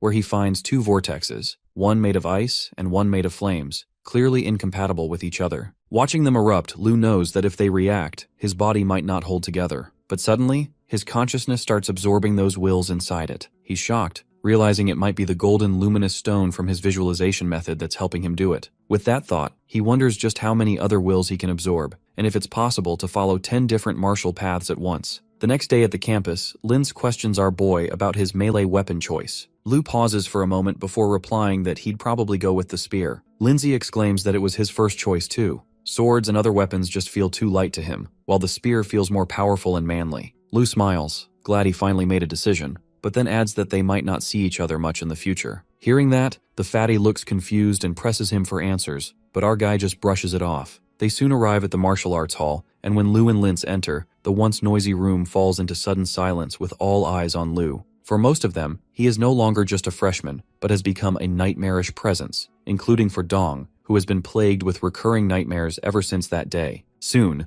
the class bell rings, and a long-haired blonde woman in glasses named Shu walks in as the main professor for the Monster Studies course. She starts by informing the students that they probably already know about the selection of melee weapon specialties happening today, but some might wonder why they need to learn melee weapons and martial arts instead of using well-established firearms and technologies. To answer that, she plays a video on the screen showing early human armies fighting against massive beasts. These were top soldiers from different countries, fully armed and prepared, but whether it was firearms or even nukes, nothing worked against those monsters. Hearing that, several shocked students, including Linz, wonders why this was the case, since they had always been taught that firearms were ineffective against beasts, but never understood why. Lu answers in his mind that it's because of the rules, and the professor echoes his thoughts, explaining that humanity has been fighting these beasts for over 300 years, and the search for their origins and weakness has never ceased. Though the answer remained elusive, one thing was certain: these bizarre creatures hailed from another world. A female student poses a question about whether the creatures would also be influenced by their world's rules when entering. However, according to the professor, she doesn't know the answer either, and thinks maybe the truth is right in front of them, they're just not willing to face it yet.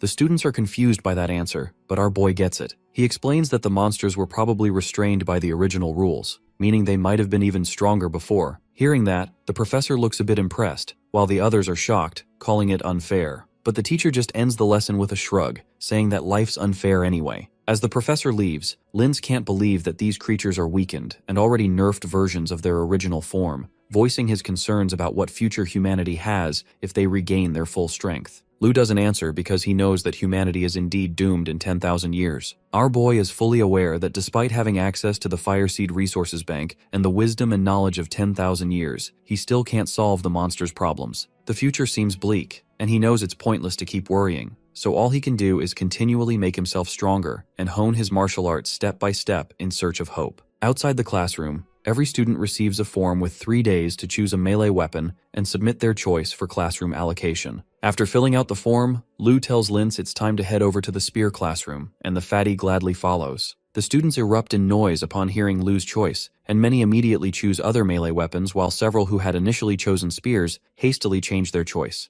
Outside the spear training hall, Linz and Lu can hear shouts and the clashing of weapons, and upon entering, they find everyone wielding long spears. Some senior students recognize Lu and are surprised to see he had chosen the spear as his melee weapon, while others unfamiliar with him ask who this guy is. On the stage, a muscular female instructor named Liu Ruking is busy training when she notices Lu and calls him out on the stage. There she introduces herself as the instructor of cold weapons who teaches first to third year students. Since they're the only ones who chose the spear, the instructor orders them to attack her one by one so she can test their basics. Our boy stays quiet, observing her and realizing she's at the peak of level 6. The teacher, on the other hand, recognizes him as the famous Lu Sheng, the one who's been the talk of the town lately. Without wasting time, she tosses a spear toward Lu, which he catches with ease before readying himself for the fight. Liu is impressed, but she can tell he's not planning to hold back, which she finds a bit overconfident. Even though she hasn't reached the martial master stage, she's studied the art for decades and is confident she won't lose to a rookie. But as she's thinking that,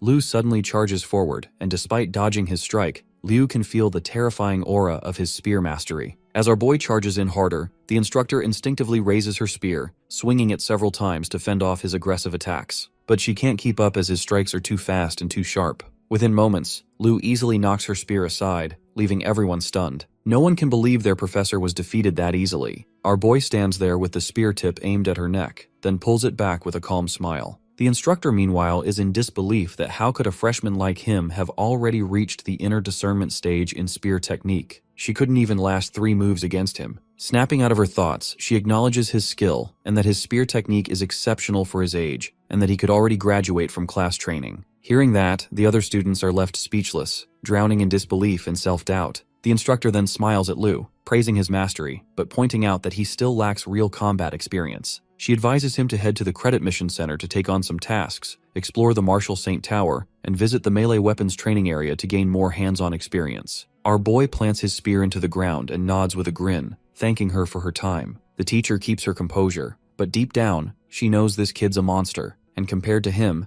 it feels like she's wasted her life. Not long after, the big fatty shows up and starts glazing him with praise, but Liu cuts him off mid-yap, saying he's heading to the mission center and that the fatty should stay here and keep practicing until he's back. At the mission center, 2 young students are preparing supplies as the male earnestly instructs his female companion to bring extra bandages, supplements, and other essential medical supplies. The female student expresses surprise, thinking such preparations seem excessive since their mission doesn't involve going out into the wilderness, but the guy insists that it's important as they don't know if they might bump into Liu. As our boy listens to their conversation, he slowly enters the mission center, a gathering place for elite students teeming with people. Liu scans all the missions on the wall and begins to feel puzzled about why all the tasks are about capturing fugitives and suspects, wondering if there are other types of missions, such as dealing with monsters. Just then, a young-looking worker notices Liu and can clearly tell he's a freshman visiting the mission center for the first time. The worker explains that fugitive missions are posted in the morning, while tasks dealing with monsters are announced in the afternoon,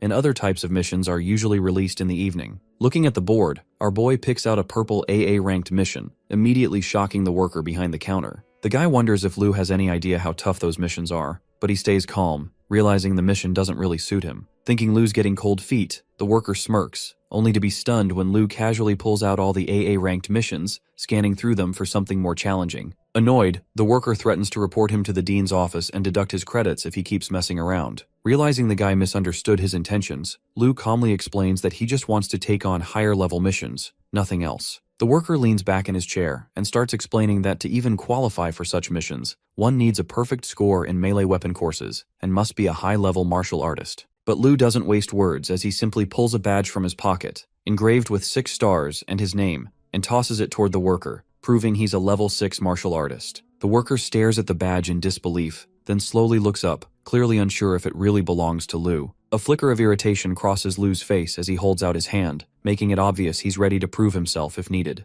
Trembling, the worker nervously requests to see his graduation proof, to which Liu states firmly that he just graduated under instructor Liu and that the system will update his records soon. Clearly shaken, the worker quickly gathers himself and inquires about Liu's student ID, explaining that missions above A-level require official approval and can't be taken on a whim. Liu hands over his ID without hesitation, and the worker takes it with both hands. But the moment he reads the name Lu Sheng, his eyes widen in shock. Liu, growing impatient, urges him to hurry up, and the worker quickly returns his things, mentioning that he'll be notified once the review is complete. Our boy acknowledges with a nod, thanks him, and walks away calmly. Meanwhile, in another classroom, Dong is showing off his natural talent in swordsmanship. His instructor praises him highly, amazed that Dong managed to master the basic sword techniques in just 2 hours. The surrounding freshmen watch with envy, whispering among themselves while some even suggesting that he must have secretly practiced beforehand. Hearing the chatter, Dong's confidence soars again. After all, he also has a metal control talent, giving him a natural connection with melee weapons made of metal. With that thought, Dong refuses to believe that Lu Sheng could possibly be better than him. Just when he's feeling all confident about himself, a group of students nearby suddenly start freaking out over the campus headlines, and it turns out Lu Sheng finished his Spear Master graduation in just 20 minutes. The guy freezes on the spot, completely stunned, then collapses to the floor like his soul just left his body,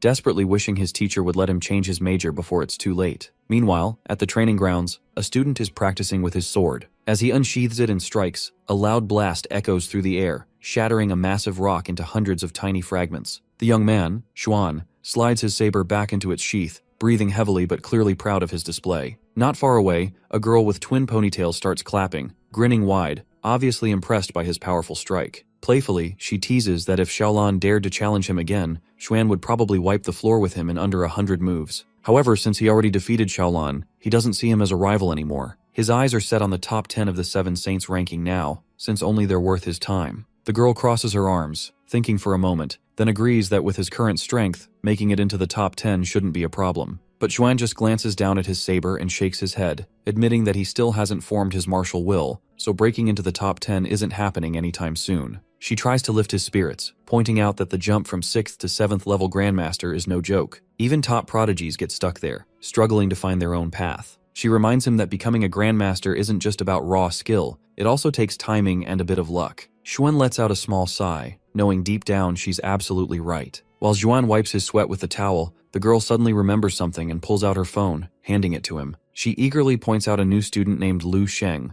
this year's national top scholar, and shows him a video of Lu defeating instructor Lu during his very first class. Curiosity flickers across Xuan's face as he grabs the phone, and after watching the entire video, even he looks a bit stunned. Instructor Lu is well known for her mastery of the spear, and is among the strongest instructors in the melee weapons course, so seeing her defeated in just 3 moves is no small feat. Xuan can tell the result wasn't due to any fluke. This new student's spear technique is truly on another level. Noticing his surprised expression, the girl calls him out with a teasing grin, but Xuan remains confident that no one can surpass his years of sword training. Still, deep down, he knows this new boy is something special, and he can't help but look forward to meeting him soon. After lunch, Lu Sheng returns to his dormitory just as a delivery truck pulls up in front. 2 muscular workers are struggling to move a massive crate to his door, while the delivery driver steps forward and explains that it's a congratulatory gift from Governor Xia, then passes him a document to sign. After some effort, the workers manage to position the crate properly. Once Lu signs and thanks them, he uses his psychic power to effortlessly lift the heavy box and carefully open it. Inside lies a beautifully crafted long spear with a sleek silver-gray body. The delivery driver explains that the spear's body is infused with a large amount of mithril and other rare metals, while its spearhead is forged from a high-grade flame crystal combined with special mithril. It's truly a Grandmaster-level weapon, the crystalline Scarlet Dragon Spear. Lu's eyes light up with awe as he watches faint wisps of crimson flame coil around the spearhead, flickering like living fire. With this, Lu thanks the delivery driver sincerely, asking him to pass along his appreciation and satisfaction to Governor Xia. The driver nods with understanding. Holding the Crimson Dragon Spear, Lu lingers at the entrance of his dormitory, quietly feeling a surge of new power coursing through him. He knows this weapon alone could boost his combat ability by at least 30%, and paired with his fire-breathing technique, he's confident he could take on Grandmaster-level opponents head-on. From the memories of the female Grandmaster, he knows that establishing a spiritual connection with one's weapon is vital. A weapon that resonates with its master's soul and grows alongside them over the years can one day awaken as a weapon soul, far surpassing anything ordinary. Just then, Lu stops dead in his tracks. In front of him is a massive queue stretching out from the Martial Sage Tower entrance, and he quickly realizes students really do have to wait in line just to get in. To confirm his suspicion, he asks the nearby administrator, who doesn't hesitate to explain the situation. Tens of thousands apply every day, but the tower only has 30 rooms, meaning only 30 people can enter at a time. Because of that, even 7th Saint University students only get limited priority. Outside martial artists have to go through the Martial Association and might not even get a chance once a year. Even with his status, Lu still has to wait 3 to 5 days depending on how long the current group stays inside. Left with no other choice, he asks the administrator to notify him when his turn comes up. The girl agrees to hold a room for 10 minutes since Lu's looks work in his favor. However, missing that window would mean another 3 to 5 days of waiting. Despite the frustration, Lu can't deny why people chase the chance so desperately. Even from a distance, the martial will radiating from the Martial Sage Tower feels like a sword tearing through the sky, vast and unshakable. The difference between a 7th level Grandmaster and a 9th level Martial Sage really is like heaven and earth. Since the tower is out of reach for now, he decides to visit the weapon training room to test out his new spear. But when he arrives, the staff informs him that every room is already taken. At that point, Lu feels like his luck is completely shot. He always thought each student was guaranteed 100 square meters of training space, but apparently today just isn't the day for anything to go smoothly. Just as Lu reaches the door, the girl suddenly grabs his arm. Before he can react, she explains that someone just left and she's already adding his name to the list. Right after that, she asks whether he needs directions, leaving him wondering if they've met before. In response, the girl simply laughs. Everyone on campus knows him now. His video went viral not long ago. Because of that, when Lu thanks her sincerely, she's caught a little off guard. Online, people painted this so-called demon lord as terrifying, yet in person he comes across almost disarmingly polite. Naturally, she begins to question whether his strength is really as exaggerated as the rumors make it sound. Meanwhile, back at the training facility, Lu steps into room number 8. The place stretches out long and narrow on both ends, reminding him of the agility rooms from the Genius training camp. Once he hits the start button, the system lights up and announces that the first stage of cold weapon training is about to begin. Tiny targeting beads lining the walls start zipping around in chaotic patterns before surging toward him all at once. In response, his eyes sharpen. With a quick pivot, his spear sweeps behind him in a tight arc, creating a solid barrier of motion. Every iron ball that reaches him splits cleanly in two, and within seconds the shattered pieces scatter across the floor like heavy raindrops. A moment later, the system chimes and tells him he cleared the first stage with a 20% rating. Lu stops and just stares at the number, wondering if that basically means he failed. Then another notification pops up explaining that the training room doesn't allow anything except pure physical strength, no fierce energy, no elemental boosts. It clicks immediately. If people went all out with their abilities while swinging weapons around, the whole place would collapse. Skill training here is meant to focus on raw physical control, nothing else. Determined, he restarts the program, this time relying purely on his own strength. Without enhancements, he can't tear through the attacks like before, but his movement stays sharp and controlled. For a solid half hour, he dodges, counters, and slips through the dense barrage, and by the end, he's honestly surprised to feel sweat running down his face. Just when he thinks the stage is finally done, another swarm of tiny spheres comes flying at him. He mentally curses the non-stop waves, but the moment he taps one, everything changes. The bead shoots off from the lightest touch, and to his surprise, it isn't metal at all, it's just wood. With this, Lu finally understands. Indeed, the training isn't just about hitting targets, it's about refining martial skill and testing mastery over cold weapons. At first glance, the iron balls transforming into wood might look easier, slower, and lighter, but in reality, the opposite is true. The smaller, lighter projectiles react to air currents and can be deflected by even a slight movement of a sword or spear. As a result, their paths become completely unpredictable. Concentrating deeply, he closes his eyes, knowing that sight is useless now, yet he can feel every bead's motion, sensing their trajectories with perfect clarity, like slicing water with a sword. Soon, things get even weirder. Wooden balls turn into plastic, then popcorn, then feathers. Lu mutters to himself, realizing even he would get worn out keeping up with this pace. But each feather acts like a tiny martial artist, sharp edges aiming straight at him. He tightens his grip with his eyes hardening and thrusts his spear. The crimson dragon spear slices clean through the swirling feathers, moving like an arrow before snapping back into his hand. Amazingly, it leaves no trace, silent, invisible, and deadly, without spilling a drop of blood. After just a few hours, the synergy between Lu and his spear improves dramatically. At this rate, spear sense cultivation is well within reach,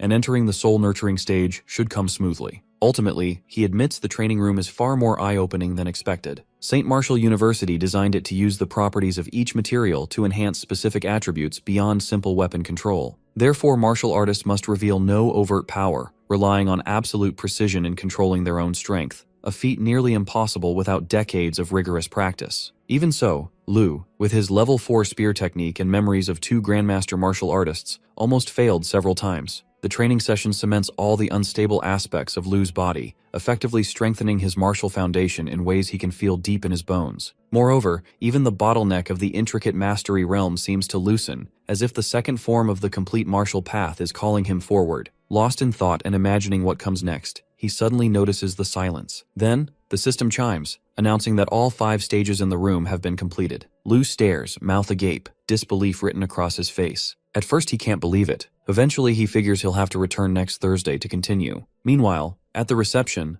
a red-haired girl vents her frustration after coming for 3 straight days, only to find the facility booked each time. Just as she complains about her streak of bad luck, Lu exits the room, finally giving her a chance to get in. Excitedly, she hurries to room number 8, anticipation written all over her face, but the moment she opens the door, she freezes. The place is an absolute mess. Fury crosses her face as she punches the wall, muttering about how the clean-looking guy turned out to be such a trash king. Slowly, a cleaning robot rolls out to start its program while she glares at the mess. Popcorn, feathers, and scraps cover the floor like someone had been camping out, watching movies and roasting a turkey. Then realization strikes. Normally, only cold weapons are allowed in the training room. Nothing else, not even water. Thus, the only mess here comes from the training process itself. She rushes over to check the equipment and sees that it still shows Lu's info. 100% completion of the 5th stage. She freezes, completely stunned. In fact, in the history of the 9 St. Martial universities, no one has ever passed the 3rd stage. Just reaching the 3rd stage already counts as mastering the intricate level. So the 5th stage? That has to be beyond even the control realm. Naturally, it's almost impossible for her to believe that someone so young,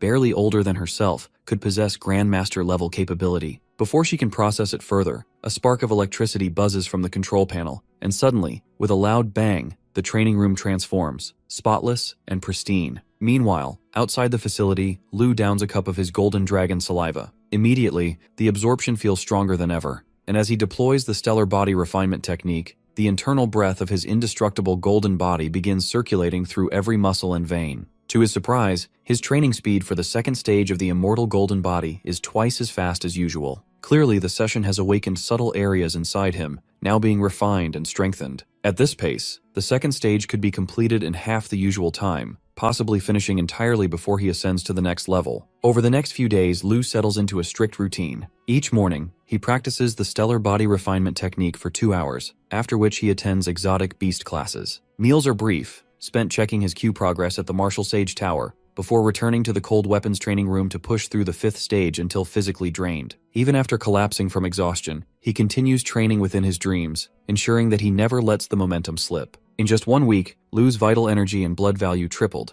As a result, his strikes now deliver 5 times the combat power they once did. Without the training room, he never would have noticed the hidden gaps and flaws in his body. Flaws that seemed trivial before, but would have become serious obstacles at higher levels. Attempting to fix them later, at level 8 or 9, would probably have been impossible. That day, Lu walks out of the training room again, the red-haired girl trailing quietly behind. As soon as he emerges, she calls over her friends to witness what's happening. When the door swings open, everyone's jaws drop, seeing the 5th stage is real. Until now, people assumed it was just for show. Holding feathers in their hands, they can't even picture how anyone could hit them accurately. Phones come out instantly as everyone scrambles to capture the moment, but Red Hair shakes her head. Posting now won't help since she tried days ago and no one believed her. They accused her of photoshopping the footage and blocked her account. Someone asks if Lu's strength has already surpassed Chen Yixuan, the top student on the elder student list. Red Hair shakes her head again, explaining no one really understands the weight of completing the 5th stage. Lu's mastery of cold weapons alone puts him at least at the control realm. Below Grandmaster level, facing higher tier opponents is as easy as drinking water for him.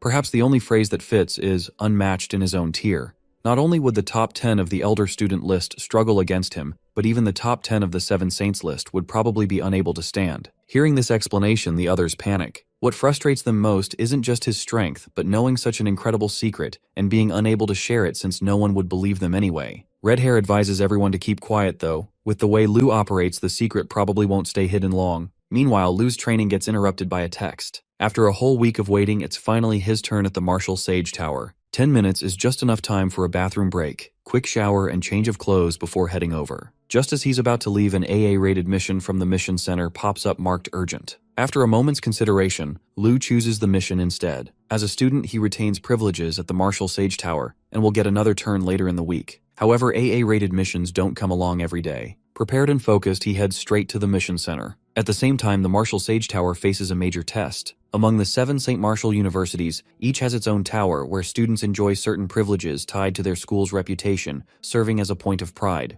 However, students from rival schools can challenge the towers. If a challenger breaks the record on the highest floor, the defending school loses the right to use its Martial Sage Tower for an entire year, dealing a blow to both prestige and practical training. Just then, a figure shows up at the registration desk of the 7th Martial Saint Tower. When the registrar sees the name, they freeze in fear. It's Miao Rensheng, currently ranked 6th on the 7 Saints list, coming to challenge the tower head-on. Meanwhile, at the Riverside restaurant, after demolishing 200 pounds of hamburgers, Lu slowly pulls out the mission letter. On top of it, a note warns him to destroy it after reading. Although the mission can fail, he only has one life. According to the assignment, it involves capturing a gang of criminals responsible for numerous serious crimes, bearing the guilt of hundreds of human lives, including over 30 police officers. Moreover, capturing or killing one criminal rewards 10 million in cash and 10 academic credits. If he captures the leader, Ma Guyun, the reward multiplies by 10. Clearly, the mission details seem quite appealing. If he could complete several of these involving large groups, he'd quickly earn enough credits. Just as Lu is about to destroy the letter,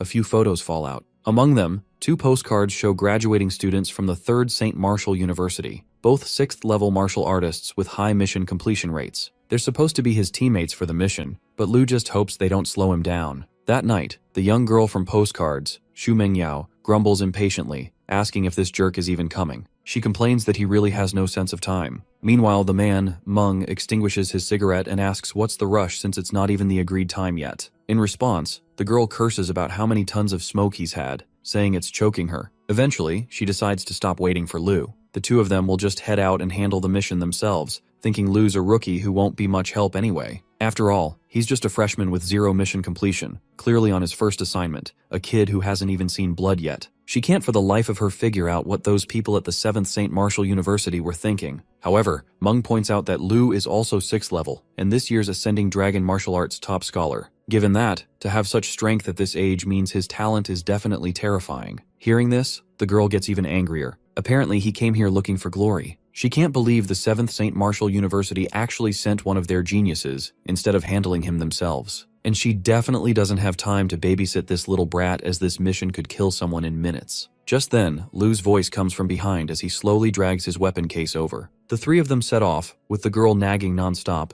asking if he brought his weapons. She flips through some mission tasks too, noting that, given their situation, this assignment is still really tough. 2 hours later, they arrive at a distant factory, and Meng Yao warns Lu seriously that this is a real bandit suppression operation where people can actually die. She even adds that it's not too late to back out. Seeing Lu nod, she rolls her eyes and opens the car door, hoping he's not just pretending to understand. After hiding the vehicle, they head toward the factory. Moving quickly, they creep along the walls and reach the outer perimeter, spotting 3 people talking above. From the looks of it, the mission is even tougher than Meng Yao and her partner expected. The person they're observing is the bandit leader, Ma Guyun, but since they're too far to gauge his strength, they'll have to take a risk and move closer. They shout at Lu, telling him to move, but he's already extended his mental power across the whole factory. That's when he realizes there are more than 10 people, not just on the rooftop, but inside the building too. Just as Lu is about to dig deeper with his mental power, Meng Yao suddenly pulls him aside. He just turns and walks off, signaling that he'll hang back and let them handle it. After all, they probably should have done the mission alone anyway. Why bother with such useless teammates? For some reason, Meng Yao feels a sudden chill run through her. Maybe it's because this is her first time on a AA level mission with a so-so partner, and her nerves are on edge. Either way, they're better off without him. She immediately tells Meng to move ahead, and the two climb along the factory wall until they reach the rooftop. From there, they should be able to get a good read on the opponents. Then Meng Yao notices Meng's legs stiffening and quickly asks what's wrong.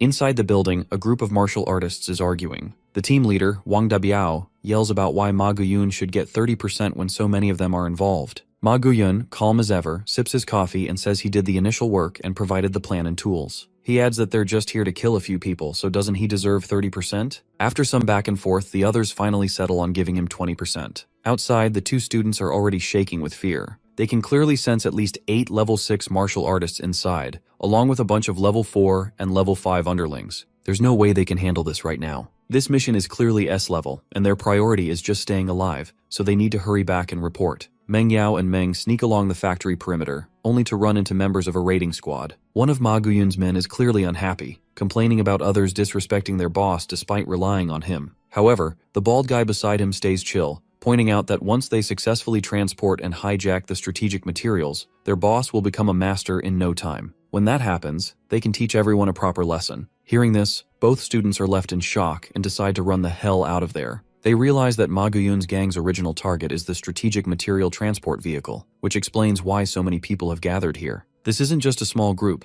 There are 8 level 6 fighters, all armed with powerful weapons. To Meng Yao, that's more than enough to take over the entire Baihei city. Realizing things are completely out of control, they decide it's best to retreat and head back. But after putting some distance between themselves and the factory, they freeze in shock when they realize they left Lu Sheng behind. By then, it's already too late, so all they can do is pray that he's smart enough to hide somewhere. However, unknown to them, Lu walks straight into the gang's meeting. Just as they notice him, he punches one of them in the throat, shocking everyone around. Panic erupts as they pull out their weapons and rush at Lu, who stands calmly in the middle with his spear in hand. As they all charge at once, Lu channels his inner power and, with a single swing, slams them all to the ground. He finds the mission surprisingly easy, despite the fact that there are 8 level 6 fighters, including 2 peak level 6 cultivators. While he's lost in thought, the bald guy suddenly grabs his leg, pleading that their boss will come to help them. Before he can finish his sentence, Lu stomps on his head, smashing him into the ground. With that, everyone is defeated, and Lu gets his first real taste of what killing someone feels like. The desire for destruction that had been building in his heart drops sharply, but other than that, he feels the same. To Lu, it might be the identity of the people he killed, clearly evil, that makes him feel relieved instead of burdened. In his mind, this is simply justice being served. 5 minutes earlier, the gang meeting was already descending into chaos. A furious woman demanded that they make a decision fast. One of the leaders mocked her, clearly not taking her seriously, but she warned him not to mess with her. While they were still yapping back and forth, Ma Guyun himself arrived and punched the hell out of the leader who had been mocking her, sending him crumbling to the ground. After that, he declared that the plan had been his idea all along, and since he was taking the biggest share, he was the one in charge. He then called out anyone who disagreed with him to leave, but despite being angry, no one budged. Seeing this, another leader stood up and sided with Ma Guyun, claiming that everyone was here for the money and that fighting among themselves wouldn't get them anywhere. This man, with half of his face burned, called him Brother Guyun. However,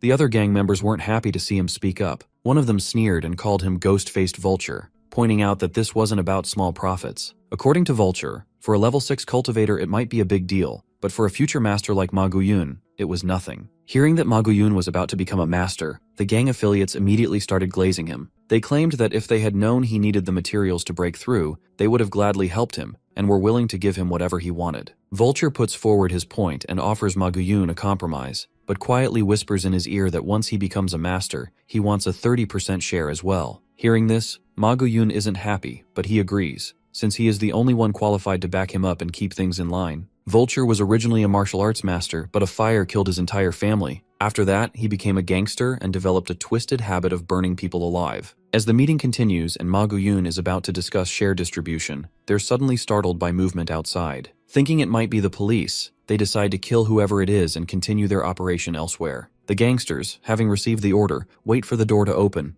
but to their shock, it bursts open with a loud bang, sending most of them flying. As the dust settles, it turns out to be Lu, holding his dragon spear, ready to give them what they deserve. However, seeing him alone, the gangsters can't help but laugh at his audacity, calling it a deliberate bait. To their shock, the young man calmly gives them 2 minutes to run if they want to live. The gangsters are still stunned by his arrogance, especially considering he isn't even an adult yet. One of the female leaders grits her teeth in anger, while Ma Guyun watches in disbelief, realizing the kid is actually still a kid. Without wasting a second, the girl leader charges at Lu with her sword raised. He casually slips past the strike and counters with his spear, taking her out instantly. The surrounding gangsters freeze, unable to process what just happened. Even Ma Guyun tenses up and quickly signals his men to avoid engaging him head-on. The weapon in Lu's hand clearly isn't ordinary, and they'll need to rush him together if they want any chance at all. The moment they hear the words master-level weapon, the thugs suddenly get excited. The thought of something worth billions makes them forget their fear, and they leap toward Lu as a group with weapons swinging. But once again, Lu moves faster than they can track. With a single sweep of his spear, he cuts all of them down in one fluid motion. The few onlookers who manage to stay on their feet can only stare,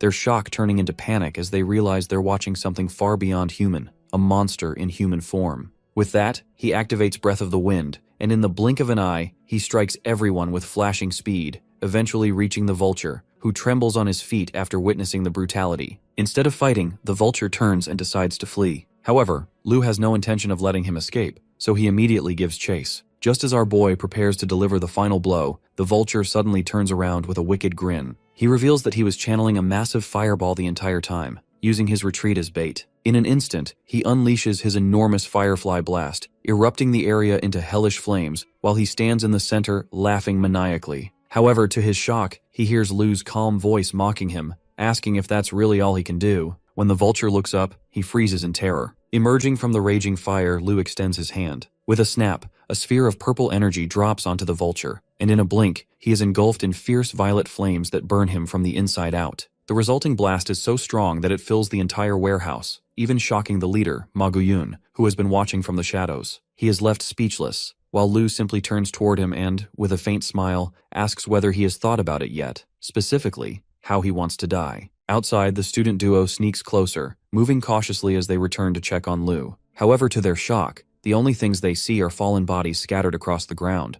making them realize the kid is actually far stronger and more talented than they assumed. Even so, Meng Yao feels a knot of unease, wondering if that kid truly charged into all of this alone. To confirm their suspicions, they decide to enter the building. However, the moment they step in, they just stop cold. The whole place is covered with the bodies of the leaders who were supposed to be meeting here. And the craziest part is that Ma Guyun is getting taken down like it's nothing, with Lu's spear cutting through the air with sharp, effortless precision. Meng Yao stands stunned at the sight, unable to comprehend it. At that moment, Lu notices them and begins walking toward the exit, calm as ever. He simply says that the mission is complete and that he'll leave the finishing touches to them. As soon as he walks out, the two students drop to their knees in disbelief. The idea that Lu single-handedly killed so many criminals, many of them high-level martial artists, is beyond anything they imagined. To them, he isn't a freshman, he's a monster. Outside, as Lu gets into the car, he receives an urgent message from Linz informing him about an attack on the 7th Holy Martial Academy's Martial Sage Tower. Our boy hops out of the taxi at the university gates, feeling a small wave of relief wash over him as he thinks about the rewards from his latest mission. He even got the chance to test his dragon spear, and the soul-nourishing process has finally begun.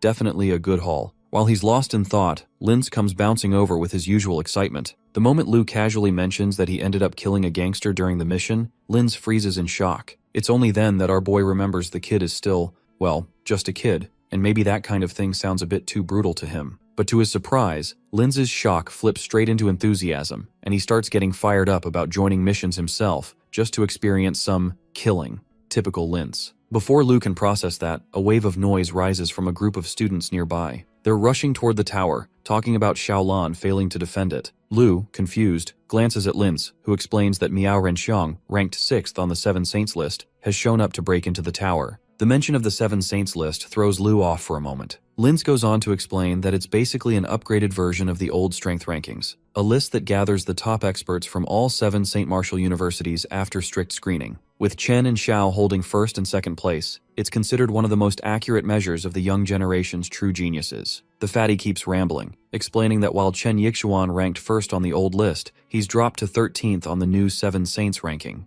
If things keep going this way, they won't even qualify to enter the tower next year, and they'll have to apply and wait half a year just for a chance. Lu's eyes go wide at that, and without another word he bolts toward the tower at full speed. Fatty, left in the dust, can't believe what the boy is about to pull. At the tower, students are already crowded around, tense and anxious. Their worry only deepens when Chen Yixuan stumbles out, badly injured. The moment they see his condition, the panic spreads that if even Chen fails, they have no one left strong enough to challenge Miao Renxiang, meaning the tower is basically doomed. A notification flashes overhead showing the national top 50 rankings. Miao Renxiang sits comfortably at number 1, with Chen and Xiao trailing below him. Seeing that, Xiao looks crushed that despite having the most experience with the tower, 4 whole years of it, he still ends up losing to an outsider. As chaos brews among the students, 2 guys standing among them mock their helplessness, bragging about how useless they are against real power. But the smirks freeze on their faces when a powerful psychic wave suddenly sweeps over everyone. All eyes turn, and there he is, Lu Sheng, the morning star, the guy who crushed anyone unfortunate enough to stand in his way. His psychic energy flares stronger than ever, sending a ripple of shock through the entire crowd. Rumors start flying instantly that he is here to guard the tower. Students from the other campuses burst into laughter, teasing the university for relying on a freshman to save them. Lu, however, ignores every voice and walks straight to the tower's entrance. The attendant recognizes him instantly, stunned that someone who hasn't even stepped foot inside the tower once is asking to guard it. She checks her device, sighs in disappointment, and reluctantly grants him entry, convinced that Miao Renxiang will crush whatever record he sets. But to her surprise, Lu strides in with full confidence, determined not to let that happen. Outside, the red-haired girl from before orders her people to find the one person who could defend the tower. They report he's away on a AA mission. Her face drops on the terrible timing as without him, the tower is as good as lost. A girl beside her overhears and casually asks who she's talking about. The redhead brushes it off, but the girl mentions that everyone, including Lu Sheng, has gone to defend the tower. The redhead stops mid-breath, grabs her shoulders and demands clarification. When the girl points at the screen, showing Lu Sheng's name entering at 20th place, it instantly makes the redhead tear up with excitement, convinced they're finally going to win. Meanwhile, inside the tower, our boy walks over to a small table where he finds disposable sheets, covers, and a set of instructions telling him to put on the helmet to begin the trial. He follows them, and to his surprise, he's transported into a virtual space, one that mirrors the form he's had in the dream realm. The familiar feeling settles in quickly. After all the zombies he's hunted there, Lu is confident he can handle whatever comes next. A glance to the side reveals his opponent for this round, the martial saint, Tan Zhongyu, ranking under the powerhouse Mingyu Academy. However, Lu is a little confused when he sees the martial saint appear in such a young form. He's still thinking about it when the master suddenly rushes in and strikes him with a palm attack, yet to his surprise, it does absolutely nothing. Instead, the force rebounds and sends the master flying. That's when our boy realizes the truth. This version of the martial saint is only at level 2, and his attacks are effortlessly neutralized by Lu's vital chi. With that in mind, he loads up a punch and swings. The strike sends a shockwave across the arena, shattering the master into tiny fragments in an instant. But then unexpectedly, the shattered pieces pull together and rebuild, using Lu's own psychic energy. The master even looks a little older now. While Lu is still processing this, the reconstructed figure flashes behind him and goes for a punch, but he reacts faster, blocking it cleanly. He follows up with a brutal kick that smashes the master apart again. Yet, unbelievably, the guy reforms once more. At this point, Lu understands what's really going on. No matter how many times he defeats the martial saint, the tower keeps reconstructing him, feeding off Lu's energy each time. This is how the tower has maintained the saint's will for so many years, by siphoning power from every challenger to slowly strengthen itself. Seeing the master now in a towering, more developed form, Lu finally understands why the 7th St. Martial University's annual enrollment results are always worse than the other 6. Those older Saint Towers were built long before this one, which is why they're far more stable and far less hungry. The founder of the 7th Saint Tower is Tan Zhongyu, its creator, guardian, and the last remaining martial saint tied to the 7th Saint University. Lu also knows that if he breaks the tower's long-standing record, there's a good chance Tan Zhongyu might summon him personally. And if his suspicions are right, the dream space he's been entering might have been created by the will of one or more powerful cultivators. Compared to the tower, the dream space is far superior. In 10,000 years, there will be so many master-level cultivators that the spiritual world will struggle to merge all their wills. That kind of environment could only exist through deliberate design. As our boy thinks through this, he continues demolishing the martial saint's form over and over, only to watch it reform again each time. Watching the reconstruction, Lu realizes Tan Zhongyu must have been incredibly young when he first stepped into swordsmanship, and now, this fragment of him is trying to push through the threshold of level 6. But even so, Tan stands no chance against Lu. At his peak in his 30s, he is easily at level 6 peak, maybe even brushing against something higher. A late bloomer, but a terrifying one. Lu knows that only once he tested the Saint Fragment seriously did its true strength begin to emerge. Now Lu's ready to see how strong a master really is. They're both sitting at level 6, but Lu also knows that if he brings out his spear, he'll tear this reconstructed version apart instantly. Outside the tower, the red-haired girl is practically panicking as Miao has just cleared the 22nd floor, and if he climbs even one more, the tower's record will be broken, and everything tied to it will be in danger. Xiao, who only ever managed to reach the 20th floor after years of effort, is also losing face fast. He's already sweating, and the girl next to him tries to calm him,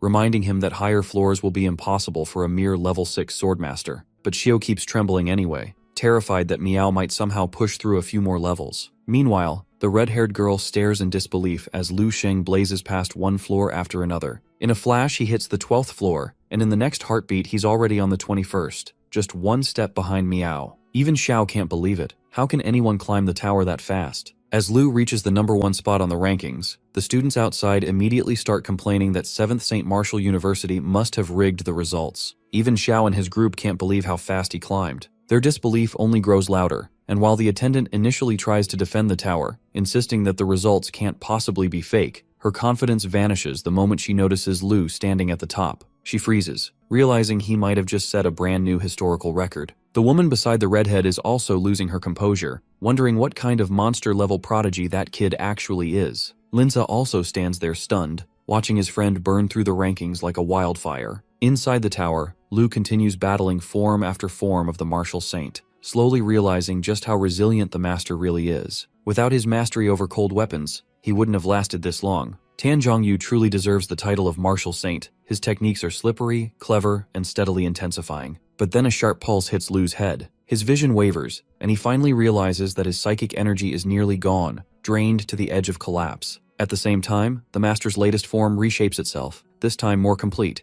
and Lu immediately understands that it's the real Tan Zhongyu. The moment this true form appears, our boy feels the pressure crash down on him like a mountain. This is the same martial saint who once fought 8 other masters at the same time, winning 7 matches and ending the last in a draw. The weight of that legacy is enough to make his body tremble. Still, Lu doesn't back down and he steadies himself, ready to face Tan head-on, whether he's cleaved apart by a sword strike or burned under the master's blazing flame. With that, Lu gathers his inner fire, eager to see how his rank 6 self holds up against a rank 7 master. He launches forward, fist blazing, ready to clash head-on, but as he closes the distance, his eyes widen as the master already has his sharp blade drawn. In an instant, the master swings, sending out a massive slash of energy. Lu manages to intercept it with his wrists, but even while blocking, he's shocked that his level 4 fire and vitality nearly melt under the force, and he comes close to being killed outright. Instead of fear, a flicker of excitement sparks inside him. Fighting someone this powerful, it's the kind of pressure that makes his blood boil in the best way. He wants to push himself, even if it's a life and death gamble. With that thought, he leaps into the air with his firefly flash igniting around him as he charges straight at the master, who's already winding up for another strike. Right before the blade hits, Lu focuses every bit of his ki, compressing it into a single point like a tiny sun between his fingers, and unleashes the perfect stellar heaven spell straight toward the ground below. Meanwhile, in the vice principal's office, the man is frozen in shock as he reads the latest report. It states that all the high-ranking martial artists, including one with a fire elemental ability, were taken down by Lu Sheng in a single strike, and in a completely one-sided battle at that.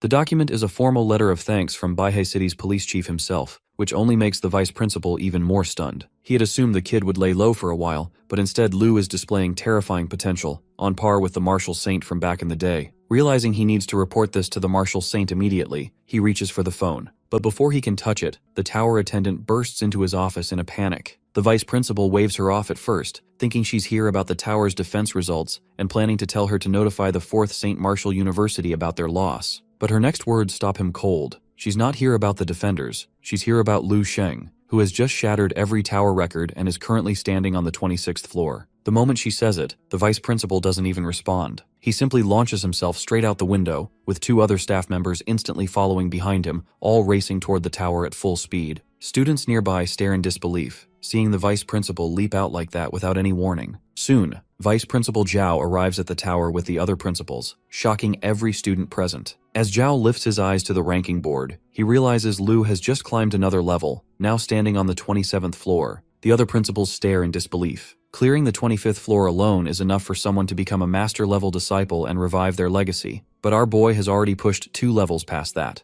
Zhao finally speaks up, suggesting they report the matter together once things settle down. While they watch the board update, the students begin to panic. They realize Lu has shattered every record, and at this rate, no one may be able to match him for the next 50 years, making him the strongest talent in the 7th Saint's history. Lince overhears the chatter and quickly corrects them, insisting Lu is the strongest freshman, and proudly says he'll be looking up to him for his entire life. Nearby, the red-haired girl hears another student panicking about how Lu came out of nowhere. She rolls her eyes and pulls up several videos of him online. She proudly claims she posted them ages ago, but no one believed her back then. The guy beside her can only stare at the screen, mouth wide open. Inside the tower, Lu is in rough shape, bleeding, battered, but still holding on. He knows this is a clash of wills, a rare and precious trial. He acknowledges the master's strength, but the master himself is now half faded with only a sword arm remaining. Lu gathers a massive surge of energy, declaring through sheer force of spirit that despite everything, he's stronger. Beside him lies a huge crater carved out by the master's sword strikes, yet he refuses to go down. Settling into meditation, he begins stabilizing his ki. He nearly completes his sun visualization technique right there, confident that after one more battle like this, it will fully form, and he'll be ready to break through to rank 7.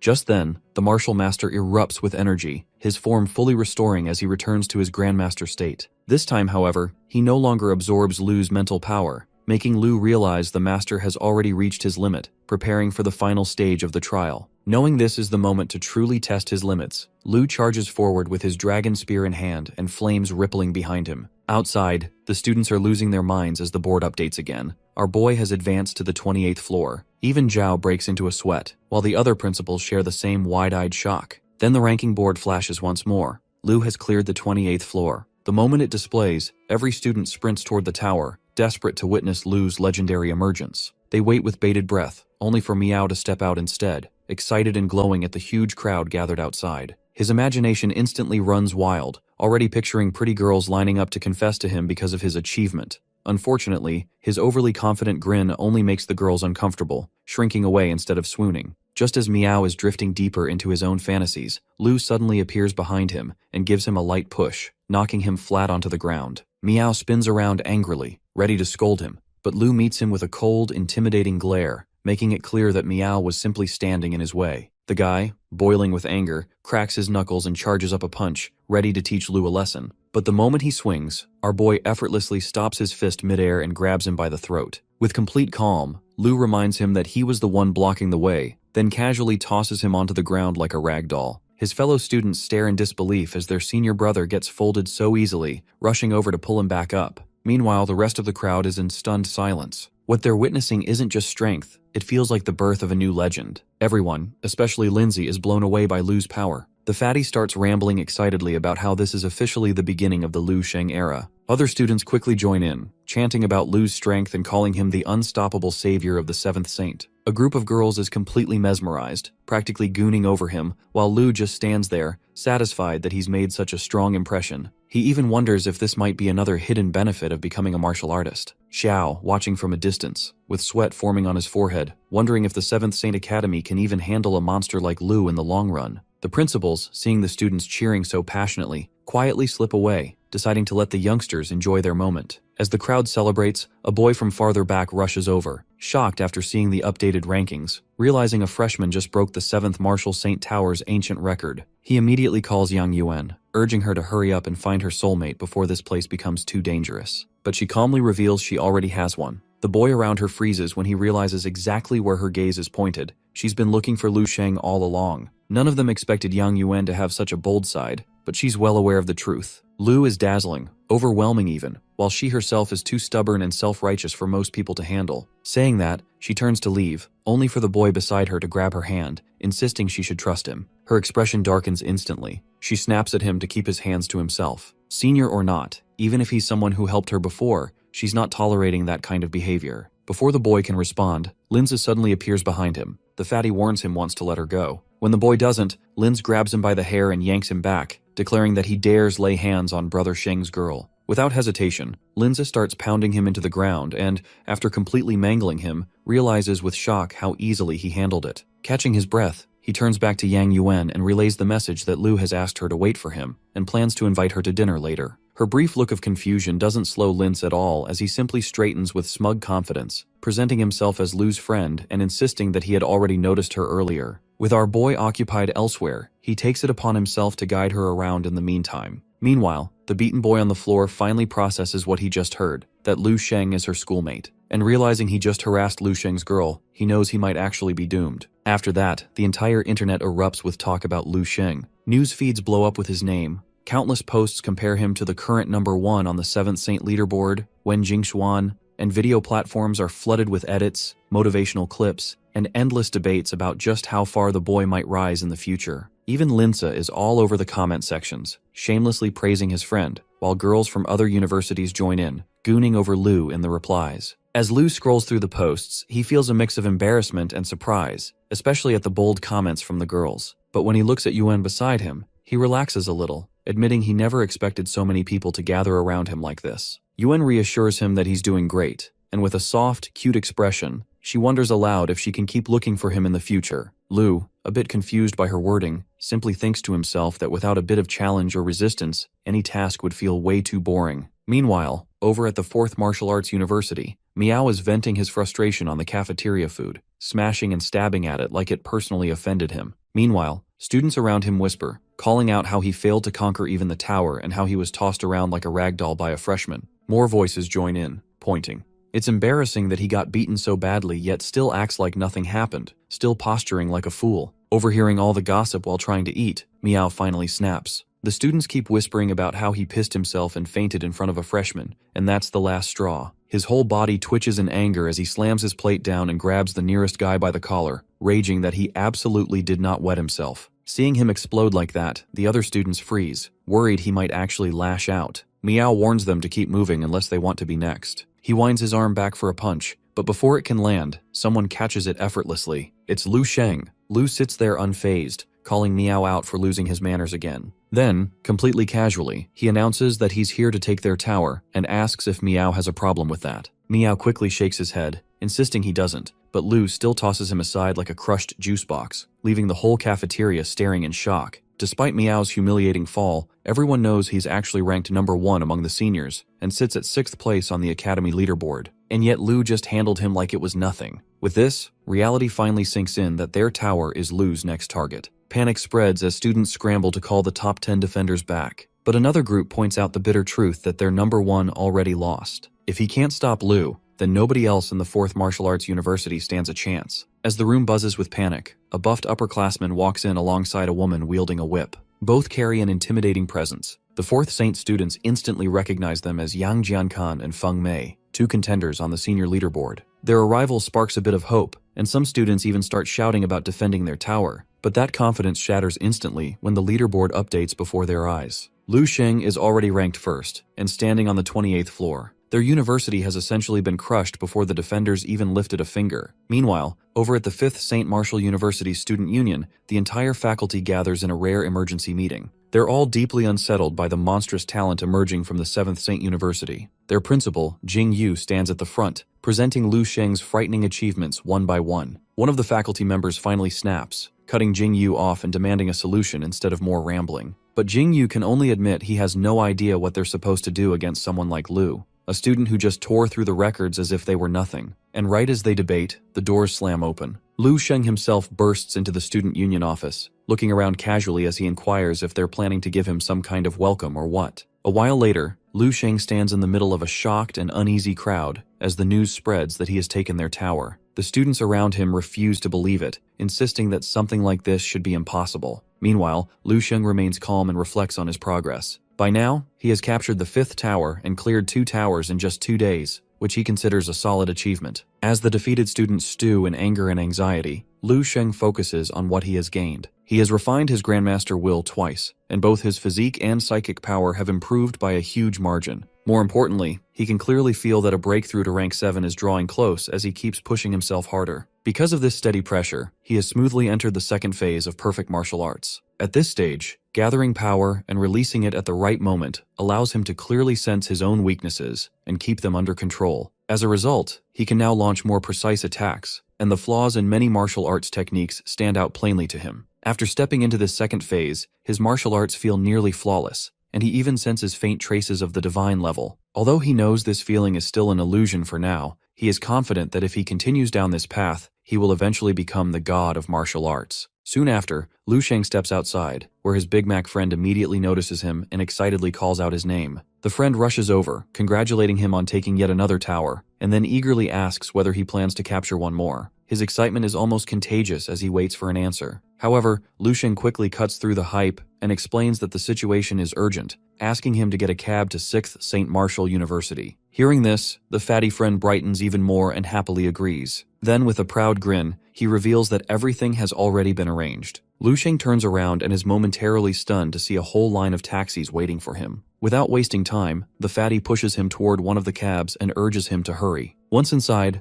other students rush to grab the remaining taxis and urge the drivers to follow the ones ahead. One driver glances back in surprise and wonders if 7 St. Martial University is hosting some major event. The student seated behind explains that they are heading out to witness a legend being born. The driver stiffens at those words and falls silent, visibly shaken. The scene cuts to 6th St. Martial University, where students start gathering and shouting that Lu Sheng has shown up. Pretty quickly, panic ripples through the crowd as they compare his arrival to some kind of demon swooping down on them, completely unsure how they're supposed to handle this. Then, out of nowhere, someone steps forward to block his path. It's Shen Kong, the guy who's been holding the top spot on the senior leaderboard. He plants himself right in front of our boy, and both fighters let their aura loose, which basically creates this thick, visible tension hanging in the air between them. Shen Kong confirms who Lu Sheng is and asks if he's really here to capture the tower. The boy just gives a straightforward yes and turns it around, asking what Shen Kong plans to do about it. For a second, it feels like things are about to get violent, but then Shen Kong completely flips the script. He drops the whole aggressive act and, instead of fighting, just offers to show Lu Sheng the way, casually gesturing for him to follow along. Meanwhile, the crowd standing behind Shen Kong basically freezes up in total disbelief. Fast forward about 30 minutes, and it turns out Lu Sheng has already crushed it. He set a brand new record by making it to the 29th floor and capturing the tower. Students swarm around him with congratulations, but he stays completely unbothered by all the praise. Even the tough guy Shen ends up in tears, finally realizing that it's not just them getting humiliated, it's literally everyone, so why not just join in and give up at this point? With that settled, Lu Sheng goes on an absolute rampage, hitting up all the St. Martial universities one after another and completely demolishing their records until he finally rolls up to the first St. Martial University. As he walks in, the crowd does their usual thing, getting all worried and worked up, calling him the devil of the seventh saint. Our boy, though, doesn't even acknowledge them and just keeps walking straight toward the tower until suddenly, a massive bang followed by a flash of light explodes right in front of him. Once the dust starts to settle, a voice calls out, questioning why Lu Sheng has shown up here. Lu Sheng casually mentions that he's there to challenge the tower, naturally. Hearing that, a figure steps forward and introduces himself as Bai Heng Chen, who's apparently ranked second on the entire Seven Saint leaderboard. He reminds Lu Sheng that the founder of Second St. Martial University over in Dragon Country was actually the first person to ever become a martial saint, creating this massive legacy that basically dwarfs anything Lu Sheng has pulled off, whether through history or his recent tower runs. Bai Heng Chen makes it crystal clear that if he wants to blow up and get famous in one big move, he's going to have to get through them first. Right then, power starts radiating off Bai Heng Chen as he summons his sword and releases his martial master will that freezes Lu's legs, questioning whether his blade will even let our boy pass. He brushes off Lu Sheng's confidence as nothing but empty talk and reveals that he also has the top graduate title as well. Hearing all that, the students around them are absolutely shocked, especially because Bai Heng has already condensed his martial master's will, which is pretty much unbelievable for someone at his level. On top of that, they're all thinking that in about 10 years, he'll definitely break through to the martial master realm. However, as Bai Heng calls him out, Lu Sheng just casually dusts off his shoulder and mentions that it's impressive. Taking that as straight-up trash talk, Bai Heng gets pissed and immediately charges at him with his sword drawn. Our boy recognizes the ice martial arts technique right away and immediately responds by activating his own power, unleashing fire martial arts that completely dwarfs Bai Heng's ability. The intensity of Lu Sheng's flames is so ridiculous that everyone watching can barely see through all the heat and light. Meanwhile, Bai Heng is struggling hard against the overwhelming power and plants his sword defensively just to protect himself. His thoughts are racing as he realizes something is seriously wrong.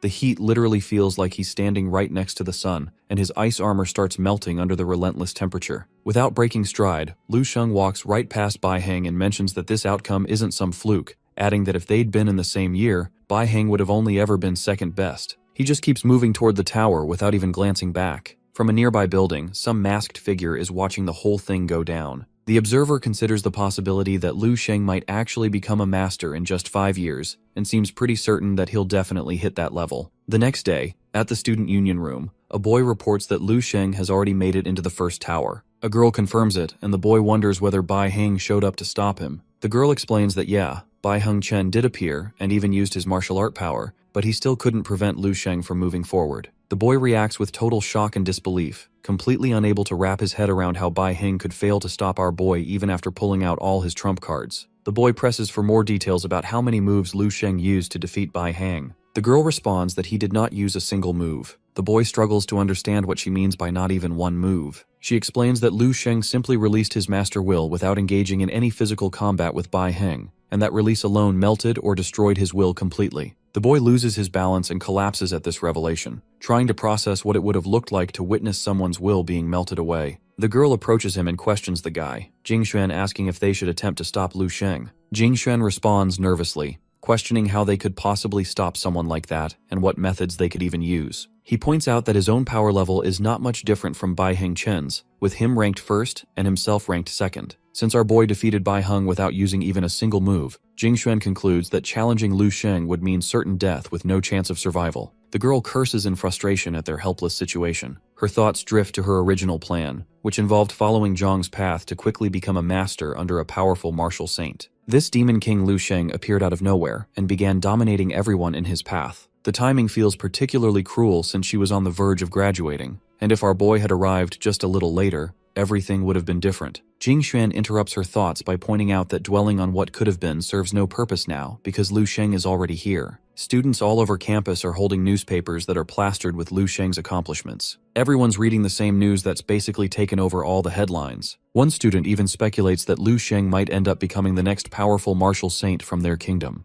The newspaper straight up declares Lu Sheng as the strongest fighter below master level and puts him in first place on the tower ranking. As the night falls, our boy enters into his dream space and starts communicating with the system. He tells it to open up his information panel and starts reflecting on his whole situation. He wonders if he can actually become a saint in this lifetime, then admits that reputation doesn't really mean much to him anyway. His daily routine has basically been reduced to nothing but cultivating, eating, sleeping, and shopping, and he emphasizes that this isn't even him putting on an act, it's just what his circumstances have forced him into. He scratches his head while thinking about this whole monotonous cycle. Then, his expression shifts into something way more demonic as he reveals a darker kind of satisfaction. He acknowledges that the people around him have absolutely no clue how truly satisfying it feels to have the power to completely crush an enemy he hates to death. He turns his attention back to the information panel in front of him and notices something pretty significant. His status shows that he's reached rank 9 martial arts, which means he's finally hit the level of martial saint. Lu Sheng acknowledges that he remains far from his target of rank 12 and decides to review what he has accomplished in this lifetime. The information reveals that Lu Sheng, recognized as a martial arts genius from 7 Martial Saint University, broke all records at the 7 Martial Saint Towers and became the strongest person below master level. He then claimed first place in the National Martial Arts Competition,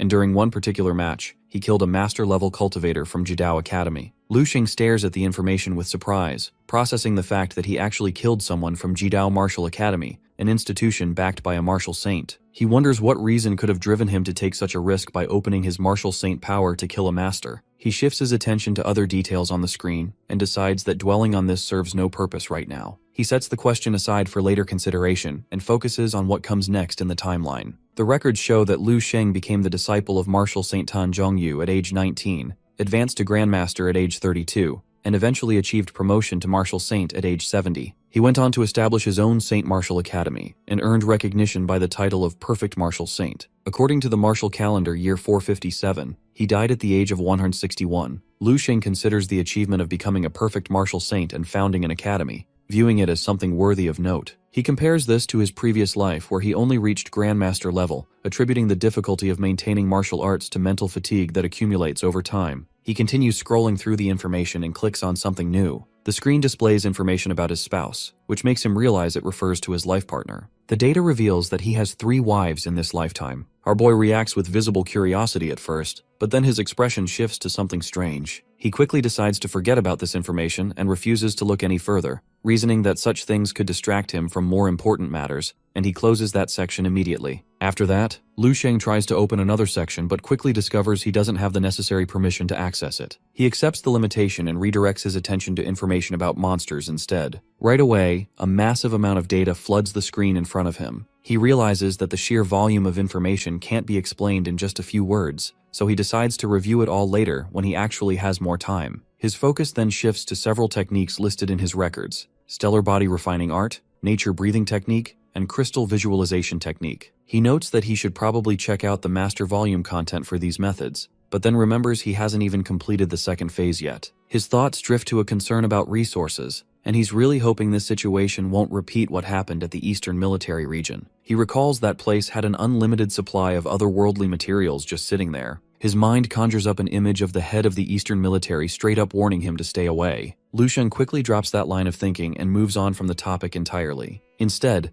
Lu Sheng decides to check out other available information and navigates over to the master volume of the nature breathing technique. The content throws out these mysterious concepts about the unity of heaven and humanity, along with discovering the connection between the universe and people. He finds these abstract ideas pretty difficult to grasp at his current level of understanding. He acknowledges that the skill is already giving him practical benefits like quick recovery, help with leveling up, improved cultivation speed, and overall cultivation enhancement. For now, he chooses to set aside the deeper philosophical stuff for future study once he gets more familiar with the fundamentals. Lu Sheng moves on to the visualization skill next. The description explains that a master can project his will through his abilities and use his own psychic power to copy the martial art will of others. Lu Sheng reacts with genuine excitement to this concept and starts wondering whether some genius or complete madman came up with this technique. Then, a new possibility hits him. Maybe the dream space he's been hanging out in was also created by someone's projected will, which would actually explain why hunting zombies in the dream space lets him completely inherit their will. He feels like he's touched the edge of understanding something really profound,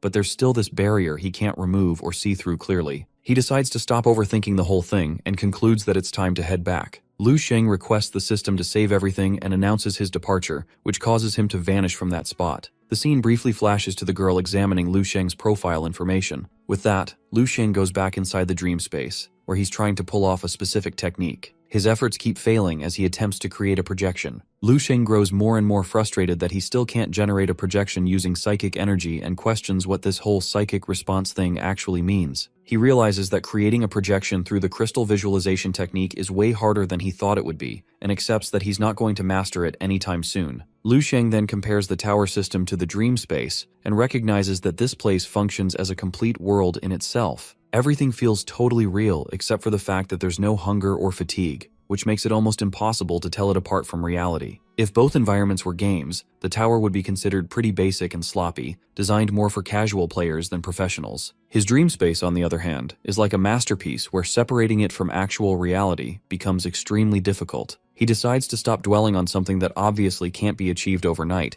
and shifts his focus to today's hunt instead. He starts moving toward the zombies to kick off his daily training routine. While charging in with his spear, Lu Sheng reflects on how his crystal vision technique has seriously improved after running through countless trials in the tower. He can sense that his body is now capable of handling 3 types of Master Will, and if he gathers another wave of power, he'll quickly blow past everyone below Master rank and obtain Grandmaster Will. His ultimate goal is still becoming a Grandmaster, but he recognizes that to actually be worthy of facing one, he needs to level up even more. Lu Sheng then approaches a Grandmaster-level opponent and identifies him as the 3rd will he needs to complete his collection. The Grandmaster finishes lifting and placing this massive stone just as our boy gets there. Without wasting time, he activates the perfect martial art, Breath of the Flame, and launches an attack. The Grandmaster raises his hand to block the strike, but the sheer power behind Lu Sheng's assault is way too much and completely obliterates half of his body along with the hand he used to defend. Lu Sheng observes the devastating effect of his 2-layer attack and acknowledges just how terrifying it's become. He notes that the Grandmaster's defense was incredibly strong,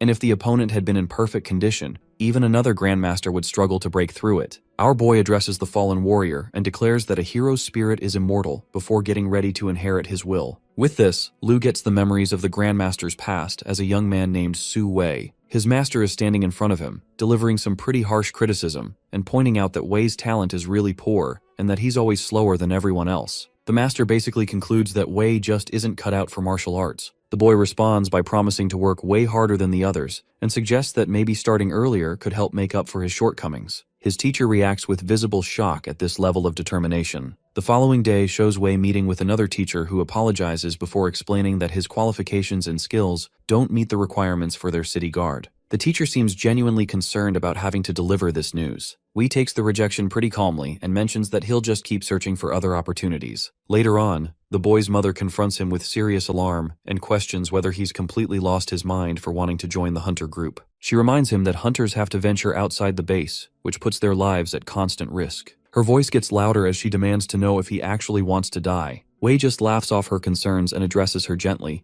urging his mother to calm down while assuring her that he'll definitely survive. The memory then transitions to a scene at the academy where several children are straight up mocking and teasing Wei. One kid calls him a big fool, while another ridicules him for not having the strength to protect himself despite wanting to save others. The children keep up their cruel taunts, claiming that Wei has basically wasted his life catching corpses and dragging them back. They predict that next time he'll surely end up as monster food, dismissing him as a complete idiot. After a few days, 2 boys are watching Wei train and discussing his recent progress. One mentions that Wei has been promoted to level 6, which makes the other question whether that's actually true. The first boy explains that the guy faces life and death situations out in the wilderness every single day and trains like crazy when he gets back, so his rapid advancement to a higher rank makes total sense. He adds that members of Wei's group have been getting killed off one by one, yet he just keeps surviving and heading back into the jungle. The second boy acknowledges that despite looking foolish on the surface, Wei actually has genuine intelligence and cunning. As they are yapping, Wei pushes himself through another brutal training session, while vowing internally that he has to become strong enough to save even more people. The memory then shifts to a hospital where Wei is frantically calling for the doctor. The doctor rushes over and leads him to his wife's bedside, congratulating him on the birth of his daughter and confirming that both mother and child are safe. Wei touches his newborn daughter's tiny hand and renews his determination to become even stronger so he can protect her forever. The memory jumps forward to the pivotal moment when Wei transformed from being seen as a fool into a master at 72 years old. On the year marked as 11,024, base number 1359 comes under attack from a massive monster wave. Master Wei takes his position at gate number 27 and flat out refuses to retreat even as death approaches, holding his ground until the very end. Coming back to the present, Lu Sheng processes Wei's complete story and reflects on how the guy earned the nickname the Dummy. He compares Wei to Tan Zhongyu and recognizes him as a late-blooming flower who had to endure mockery throughout his entire childhood, yet still became a peak-level warrior before his death. Wei actually had the capability to reach master rank at a young age, and by the time he died, his power had reached grandmaster level. Lu recalls that Wei's teacher once even predicted he had the potential to become a 9th rank martial saint. Lu Sheng then realizes that Wei's entire path from beginning to end centered on protection, which honestly mirrors his own journey. Since receiving the dream space, Lu has been carrying the same responsibility to protect his family and humanity's future, basically safeguarding everything he loves. Lu Sheng also analyzes how Wei became an expert in both palm technique and fist technique, which is what enabled him to defend the gate so effectively. Reaching that kind of skill level clearly required years of dedicated hard work. Lu Sheng concentrates and gathers energy in the shape of a ball between his hands, then tries to use the technique himself. He marvels at the incredible talent it takes to grasp even the smallest details to such an extent. He identifies this precision as the true core of Wei's martial arts will and acknowledges it as an exceptionally strong foundation for martial arts mastery. Wei's memory shows him lifting and holding an entire mountain with just one hand while gathering energy in his palm. The technique's principles reveal that the body becomes immovable like a mountain, totally indestructible and unshakable, while the heart fills with compassion that nothing can disturb. He channels that power and moves forward just like the king would, which causes massive cracks to spread across the ground from the sheer force radiating off him. The display is even more intense than what Tan Zhongyu can produce despite holding master rank. Lu Sheng holds the concentrated energy in his hand and examines the small stone that contains Sui's will. The will seems simple yet has the stability of a mountain, embodying this unified and unshakable foundation. After absorbing Wei's will though, Lu Sheng discovers he's hit his limit once again. He initially thought he could add 2 more types of will, but now realizes that not even 1 more addition is possible. Although he can sense that he could instantly reach master rank, there's this premonition warning him that he has to refine himself using stellar body refinement first. Lu Sheng starts worrying that the process will either swallow or destroy everything, and these accumulated wills are way too important to risk losing. He recognizes that without proper integration, he can only advance to level 11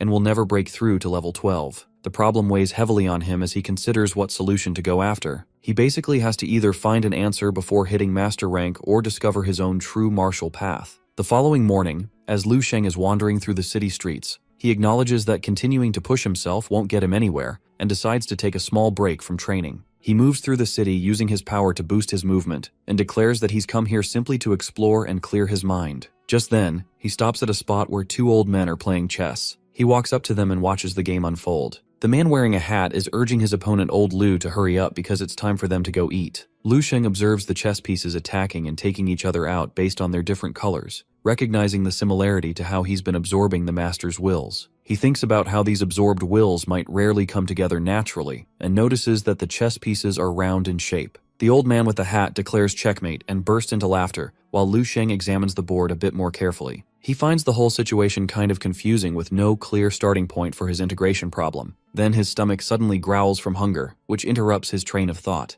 With this, he heads into a nearby shop and orders a bowl of noodles. The owner promises to bring it right away while Lu Sheng reflects that after defeating all the Martial Saint Towers, his academy time is basically over and he should probably head back home. The owner delivers his order, but Lu just stares at the bowl with clear excitement as he realizes that even though other people have their own powerful martial arts, his perfect martial arts lets him learn their powerful skills, integrate all of them together, and get rid of any flaws in the process. He acknowledges that this short walk has actually taught him quite a bit and starts eating quickly. Although he hasn't figured out exactly how to integrate the master's powers yet, he now has a basic idea of how to tackle the problem. He goes ahead and orders 5 more bowls of noodles. The shop owner comments that Lu Sheng must be a martial artist based on his appetite, and mentions that even though the shop is pretty small with few regular customers, 3rd and 4th rank masters stop by occasionally and can put away up to 20 bowls at once. Lu Sheng compliments the taste and promises to come back when he has time. The shop owner arrives with the additional order and expresses his gratitude, offering a discount if he brings his girlfriend next time. Lu Sheng just laughs it off and then notices the perfect circular shape of his egg, which suddenly gives him motivation as he realizes that, like the perfect shape, his own problems will eventually fall into their own kind of perfectness with time. As he starts eating, he hears 2 kids arguing about who's stronger, the heavenly demonic monster, or Ultraman. They both go back and forth about whether Ultraman's fire and frost storm abilities are any good, and hearing that, Lu Sheng gets shocked as he realizes that fire and frost might actually be integrable forms. Just then, a boy walks in with his girlfriend and orders 4 bowls. He enthusiastically explains to her that despite the shop's tiny size, the food quality is seriously amazing, which is why he's been here so many times before. The guy also mentions that he recently got promoted to rank 2 and needs to eat more for energy. The girl, however, seems uninterested in his yapping, but then she glances over at Lu Sheng and observes his eating habits, noting to her boyfriend that the other customer seems to have a way bigger appetite than him, and probably isn't weak at all. Meanwhile, Lu Sheng keeps eating with total enthusiasm while thinking about how to improve his perfected martial arts. A television screen shows the Ultraman superhero character announcing his killing move and unleashing an attack called Ring of Fire. Lu Sheng's attention immediately snaps to the screen as he watches the technique. The display triggers a sudden realization, and Lu Sheng jumps to his feet. He recognizes the round shape as one key element, but starts questioning what color should represent his martial arts. He considers that frost and flame match up with blue and red respectively, but he's struggling with how to merge in the yellow color of Wei he absorbed at the end. After thinking through the problem for a bit, he arrives at an answer: gray. Lu Sheng continues his analysis and concludes that gray represents the mysterious and unknown, as well as infinite possibilities. His perfect martial art will control and unite the martial arts of others, though he clarifies that commanding them doesn't mean completely dominating them. He reminds himself that he's only at rank 6, so it's pretty unrealistic to expect that he could create something better than martial arts developed by rank 11 martial artists. Still, the challenge of how to actually merge them all together looms in front of him. After a moment of deep thought, inspiration suddenly strikes and Lu Sheng exclaims that he's figured it out. His sudden outburst totally startles the couple sitting nearby. The boyfriend leans over and whispers to his girlfriend that this strange guy seems to really enjoy watching children's cartoons and is pretty odd in general. The girlfriend just dismisses the observation with total indifference. Just then, the boyfriend spots a poster on the wall and his expression flips straight into shock. His girlfriend finds the moment oddly amusing and treats the guy as someone who is crazy in a strangely funny way. Meanwhile, the boyfriend's unease keeps rising as he stares at the poster without blinking. The mood shifts when the realization hits him, and pure horror sets in as he recognizes that the person on the poster is none other than Lu Sheng himself. The scene then shifts to Lu Sheng standing near a window as he mobilizes his psychic energy. He focuses on connecting QI and vital energy together, feeling hot air flowing through his body while cold energy penetrates his flesh, blood, and bones. Gentle energy circulates through his muscles and organs, and this whole combination allows him to instantly hit the second stage of Immortal Golden Body. Lu Sheng senses his psychic energy, QI, and vital energy becoming clearer and brighter as the sensations get more intense. He feels himself drowning in light and the vast power of the universe before collapsing to the ground. When he gets back up, he questions why he felt like he was drowning in water when he was only in his consciousness space. Looking ahead, our boy observes the 3 masters' wills fighting violently against each other inside his mind. He recognizes that nobody would believe him if he tried to explain this internal conflict. If he leaves the situation as is, he predicts that sooner or later, these 3 wills are going to drive him insane and eventually kill him. So, he decides that he has to attempt a solution right now. With this, Lu Sheng approaches the 3 battling wills and addresses them directly. He introduces himself and reveals that he is the one who created the perfected martial arts. He also makes it clear that his goal is to push all the way to rank 12 and that he intends to use their help to get there. Just then, black energy manifests in his hand as he declares that he's about to take a step no other person can take and accomplish work that nobody else can do. With this, he releases the energy straight toward the 3 wills. The wills immediately defend themselves against his attack as Lu Sheng continues his persuasion. He suggests that becoming the foundation of perfected martial arts would be a divine honor for them and questions whether they even understand this truth. He urges them to accept this fate and give themselves to him completely. Right then, energy starts flowing out from within each of the 3 wills and streams toward Lu Sheng. Lu Sheng begins rotating and integrating all the energy together in a continuous circular motion. A massive explosion erupts from the process, filling the entire area with smoke. When the smoke finally clears, Lu Sheng is standing there victorious, having successfully merged the 3 wills. He reflects that he basically relied on nothing more than clever slogans to intimidate these experienced masters, and now the resulting martial art belongs entirely to him, called the Stellar Intent. Meanwhile, inside the vice principal's office, he sits working at his desk when he suddenly senses a powerful surge of energy nearby. Startled, he shouts out, demanding to know who is there. Almost immediately, his secretary rushes in, worried and asking what happened. The vice principal quickly waves off her concern and instead tells her to call Lu Sheng to his office for an important discussion. She nods, agrees, and heads out right away. This sharp sensitivity isn't random. Ever since that incident where he shattered a window and was sent flying, his awareness of energy fluctuations has become far stronger than before. Still, as he calms down, doubt creeps in. He wonders if what he felt was the energy signature of a rank 7 psychic mentalist,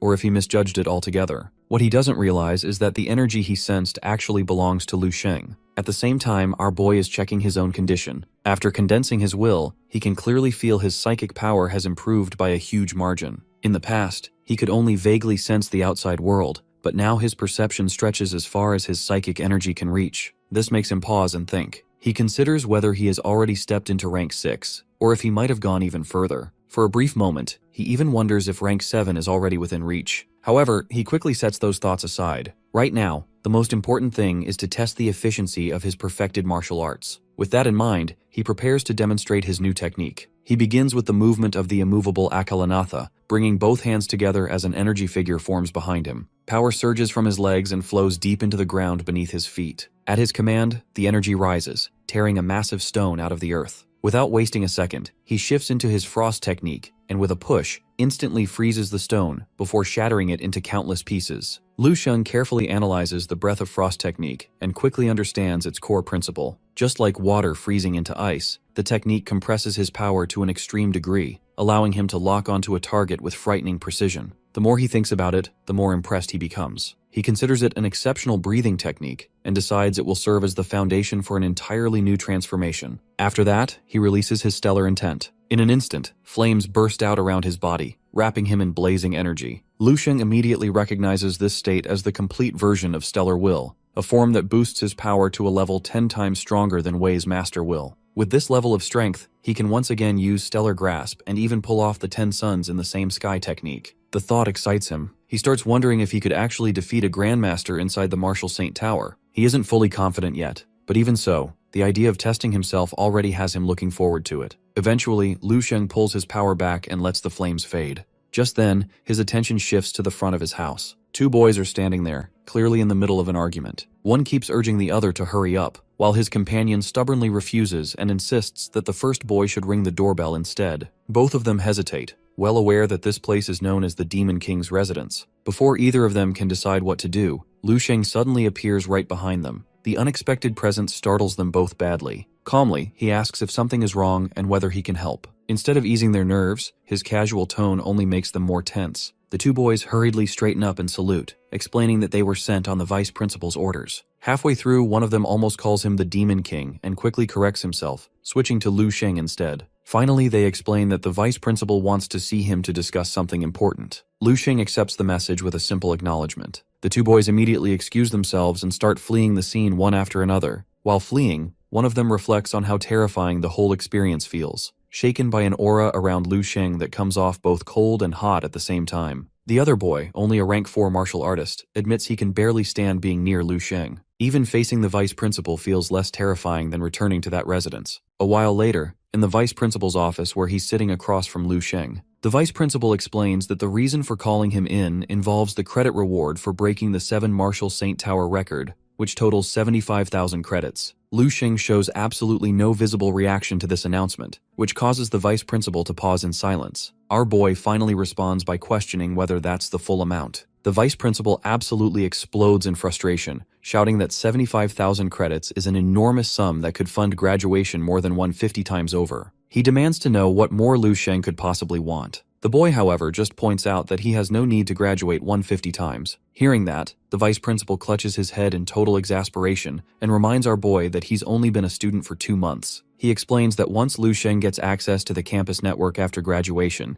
he can exchange these credits for all kinds of resources. Lu Sheng reviews the available options out loud, noting that rank 4 Beast Blood costs only 5 credits, while rank 4 and 5 cold weapons range up to 100 points. 1 week of guidance from a master rank instructor requires 10 points, and rank 6 Beast Marrow costs 1,000 points. He finds these prices pretty acceptable, but then asks whether rank 7 Marrow is available. The vice principal nearly chokes on his tea and springs to his feet the moment the question lands. Disbelief washes over him as the thought of rank 7 mutated Marrow sinks in, and confusion follows right after. The idea that Lu Xing might already be preparing to break into master rank, with his master will possibly condensing, feels hard to wrap his head around. Lu Xing explains that he only needs a bit more vital energy to reach that threshold. He goes on to elaborate that a master's chi and vital energy are completely different from those of a normal martial artist, because rank 7 masters have already tempered themselves with their will. He also mentions that he needs to wait for the second phase of Immortal Golden Body to finish first. Once that's done, he'll use his will to transform his chi, vital energy, and body all at the same time. He indicates that he's pretty much almost at that point. The vice principal, still in utter shock, reflects on the fact that resources alone can't create a master, noting how countless people get stuck between rank 6 and rank 7 because of issues with their will. He realizes that Lu Xing has already formed his master will at just 18 years old, which basically makes him an absolute monster in terms of potential. The vice principal then explains that obtaining rank 7 marrow is extremely difficult even outside St. Martial University. The military region rarely sells it, and the whole procurement process involves complex procedures including mandatory power testing before anyone can even purchase it. Hearing that, Lu Xing wonders why such strict measures exist in the first place. The vice principal clarifies that flesh and blood contain tons of negative effects that current science and technology just can't eliminate. Anyone too weak who tries to consume rank 7 marrow will get killed directly by the beast's remaining consciousness. Even masters use rank 7 marrow sparingly because it harms both the mind and body at the same time. Lu Xing accepts that rank 6 marrow will work for his needs but complains that 74 bottles seems pretty insufficient. The vice principal is internally fuming at this comment,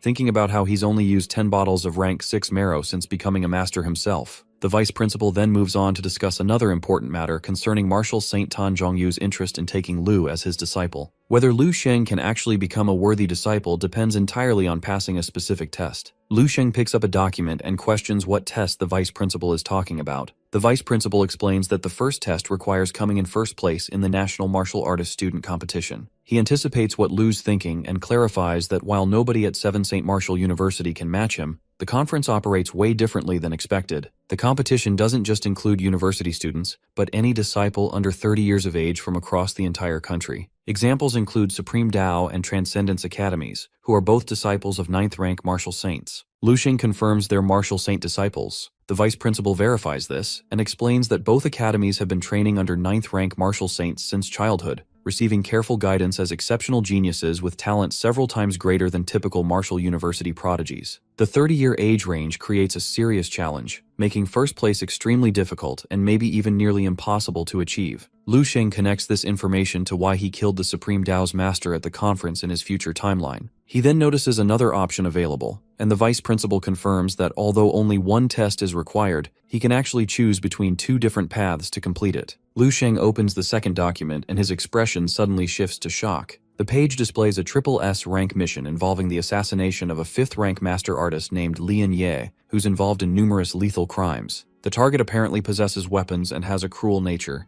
The mission lists no specific requirements and offers no rewards for completion. Seeing that, Lu Xing wonders why there's no reward listed, and notes that the target is only rank 5, which shouldn't make killing him particularly difficult. He wonders what could possibly elevate this to a triple S level mission. Just then, he notices the precaution section, and realizes that it's because of Lian Ye's family background. Lian Ye himself is extremely cruel and merciless, having committed some terrible crimes, but his father, Lian Jibei, a rank 7 master and one of the masters of Supreme Tao Martial School, is indirectly involved in all those crimes. On top of that, Lian Ye maintains a close relationship with Zhao Ji, the founder of Supreme Tao Martial School, and his sister Lian Sha is this rare beauty who serves as the 5th wife of Martial Saint Zhao Ji. The boy's powerful backing has basically granted him status within the Tao school nearly equal to a grandmaster. Lu Xing recognizes that the mission isn't really about killing Lian Ye, but about dealing with the consequences afterward. With a martial saint as his brother-in-law, the boy has committed countless atrocities without even trying to hide them. The sheer volume of his crimes alone justifies killing him 1,000 times over. The vice principal confirms this assessment and reveals that this is actually the first triple S level mission since 7 St. Martial University was founded. The catalyst was just a simple factory worker whose 2 daughters were tortured and killed by Lian Ye and his father. Nobody came to help the grieving man, so he knelt in front of the Martial Saint Tower for an entire month. The Martial Saint finally couldn't bear to see his suffering and decided that Lian Ye would be listed on the 7 Saint Mission Board as a credit mission to be killed. The vice principal explains that to prevent students from accidentally accepting such a dangerous task, the mission was classified as triple S level and all rewards were removed as a warning. Hearing that, Lu Xing challenges this reasoning and wonders why the Martial Saint didn't just take direct action himself. He points out that the vice principal is also a rank 7 master who's capable of handling this task. He questions the difference between making this a credit mission for students and basically sending them to die alone. The vice principal warns Lu Sheng to watch his words and emphasizes that he has no understanding of a martial saint's true power. Once martial saints get into conflict with each other, the resulting fight could shake the entire country. Our boy quickly realizes that this mission is far more complicated than it looks. There are too many hidden factors involved, especially when martial saint politics come into play. He knows that killing Lian Ye would bring serious consequences. It wouldn't just anger a few martial saints, it would put the entire Supreme Tao martial school firmly against him. Stirring up trouble with a martial saint offers no real benefit at all. Because of that, he directly asks for the real reason this mission was even released in the first place. In response, the vice principal calmly reminds him that while Lian Ye and his father have a martial saint and the Tao martial school backing them, Lu Sheng isn't without support either. He has their own martial saint and 7 Saint University standing behind him. Once he officially becomes the martial saint's student, everything will start to make sense. The road ahead will be smooth, resources and guidance will come naturally, and even the mere threat of retaliation will be enough to keep most enemies in check. After hearing this, our boy quietly processes the information. Then, without lingering on the topic, he asks for the address of the factory worker who had knelt for a month. Finally, he adds that if there's nothing else left to discuss, he plans to take his leave. The vice principal agrees to have someone send the address to Lu Sheng's campus email later. As the boy leaves, the vice principal emphasizes in his mind that these two choices represent the test options the martial saint has prepared, and the boy only needs to pick one ideally. He knows that the boy doesn't need to rush his decision and acknowledges that Lu Sheng's extraordinary talent and demonstrated abilities surpass not only himself, but also the world's strongest martial artists. He can only hope that Lu Sheng will eventually understand his words. Just then, a figure dressed head to toe in black steps into the room and points out that Zhao has been talking far more than usual. The vice principal accepts that and makes it clear he only wants to hold on to a rare and promising talent.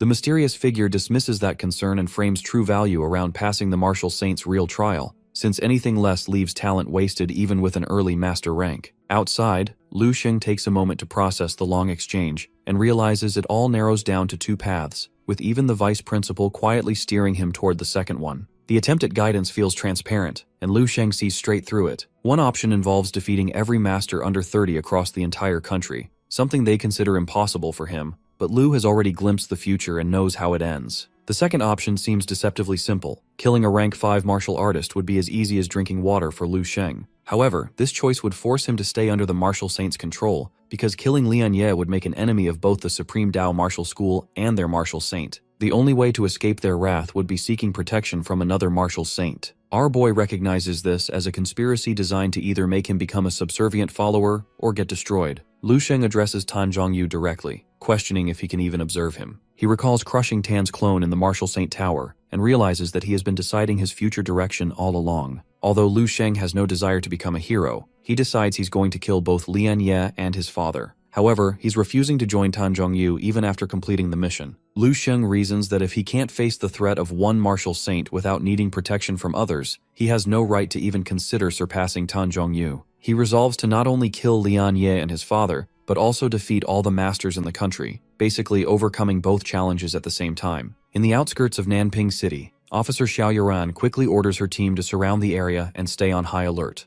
ready to support President Qian's group when they move out. At the same time, she speaks into her walkie-talkie, asking the sniper for an update on their position and the situation inside the building. Soon after, another police officer approaches from behind and tries to ease her concerns. He tells her that multiple peak rank 6 masters are arriving from the capital, many of whom rank in the top 300 experts on the hunter list. President Qian himself is among those coming to help, and with this level of support, dealing with a rank 7 monster should be straightforward. Xiao Yuran thinks over his words and acknowledges that only a rank 6 master is trapped inside the building. She points out that to qualify for the top 300 hunters ranking, one must defeat 10 rank 6 monsters to earn their position, which means she might be overthinking things. If nothing unexpected happens, they should resolve the invasion issue before evening. At the same time, a taxi pulls up to the scene and Lu Sheng steps out, thanking the driver. The driver wishes him well and wonders out loud why so many police officers are gathered in such a desolate region. Lu Sheng walks toward the police line where an officer immediately stops him and orders him not to go any further. However, Lu Sheng reveals that he came for a mission and presents his mission letter as proof. Xiao Yuran examines the document and reacts with surprise when she sees he's a freshman from Seven Saint University. She questions whether St. Martial University has lowered its standards so much that they'd assign such a dangerous mission to a first-year student. Lu Sheng responds that this is an individual matter. As Xiao Yuran studies his details more carefully, she realizes with shock that despite being only a rank 4 martial artist herself, she can't remember when Lu took the letter back from her hands. She didn't even notice the movement, which leads her to conclude that this person is far from ordinary. Because of this, she informs Lu Sheng that his help probably won't be necessary since people have already entered the building. She mentions again that rank 6 peak masters and experts from the top 300 of the hunter list are handling the situation, and if everything goes as expected, it'll all end quickly. Hearing that, our boy questions what the hunter list is. Xiao Yuran explains that the Martial Arts Association created it specifically for those who accept bounties, with rankings determined by the number of completed missions. Lu Sheng acknowledges the information and comments that this trip wasn't wasted after all. His statement leaves her visibly shocked. Before long, another police officer interjects dismissively and questions whether Lu Sheng understood that they no longer need his assistance. At that exact moment, a massive explosion erupts from within the building. The gathered officers stare at the blast site and demand to know what's happening. As a result, Xiao Yuran immediately takes command and orders everyone to prepare themselves and remain alert. Inside the building, 3 people emerge from the explosion, but a monster immediately catches one of them with its tentacle. The trapped hunter screams desperately for someone to save him as his companions scramble to help. Meanwhile, the remaining fighters open fire on the creature, while another injured hunter stumbles out of the building and collapses to the ground. Seeing the chaos, Xiao Yuran quickly calls for medical assistance as the wounded hunter reaches forward and grabs her jacket. He reveals that the information they received was wrong. The master inside isn't rank 6, but rank 7. Xiao Yuran reacts with shock at the revelation that they're dealing with an almost rank 7 threat. She recognizes that this situation exceeds the city's capabilities, and they need to contact the military immediately. However, Lu Sheng interjects and assures that military intervention isn't necessary for now. He offers to handle the situation himself and only asks that they help him adjust the mission level afterward. He suggests they take a break and give him 5 minutes to resolve the crisis. With that, Lu Sheng activates his power and shoots up toward the building at incredible speed. The officers and hunters watching from below stare in shock as he closes the distance in the blink of an eye. For a moment, one of the hunters can only wonder who this mysterious kid really is. Not long after, Lu Sheng reaches the upper level and immediately catches the overpowering stench hanging in the air. To him, it smells like a dead pig that has been left under the sun for 4 or 5 days. He recalls encountering a similar odor back in the Morning Star area, though it was never this strong. Because of that, he quickly concludes that the monster must have undergone mutation before coming here. Without hesitation, he moves to the entrance and pushes the door open. As soon as he looks inside, he sees a horrifying scene of a hunter being dragged into the monster's mouth, with only his neck still visible outside. The creature's body is even more disturbing, covered in countless eyes scattered all over its form. At a glance, Lu Sheng recognizes it as a flesh-eyed demonic worm. He briefly addresses the doomed hunter, apologizing for arriving late, but at the same time promises that the monster will die in extreme pain. As he speaks, his power begins to rise, and he calmly prepares for the fight. With that, Lu Sheng faces the creature and quickly judges its strength. Overall, it seems to fall somewhere between rank 5 and rank 6. This immediately strikes him as strange, since a monster like this should not appear in this area. After all, even the one they dealt with earlier had truly reached rank 7.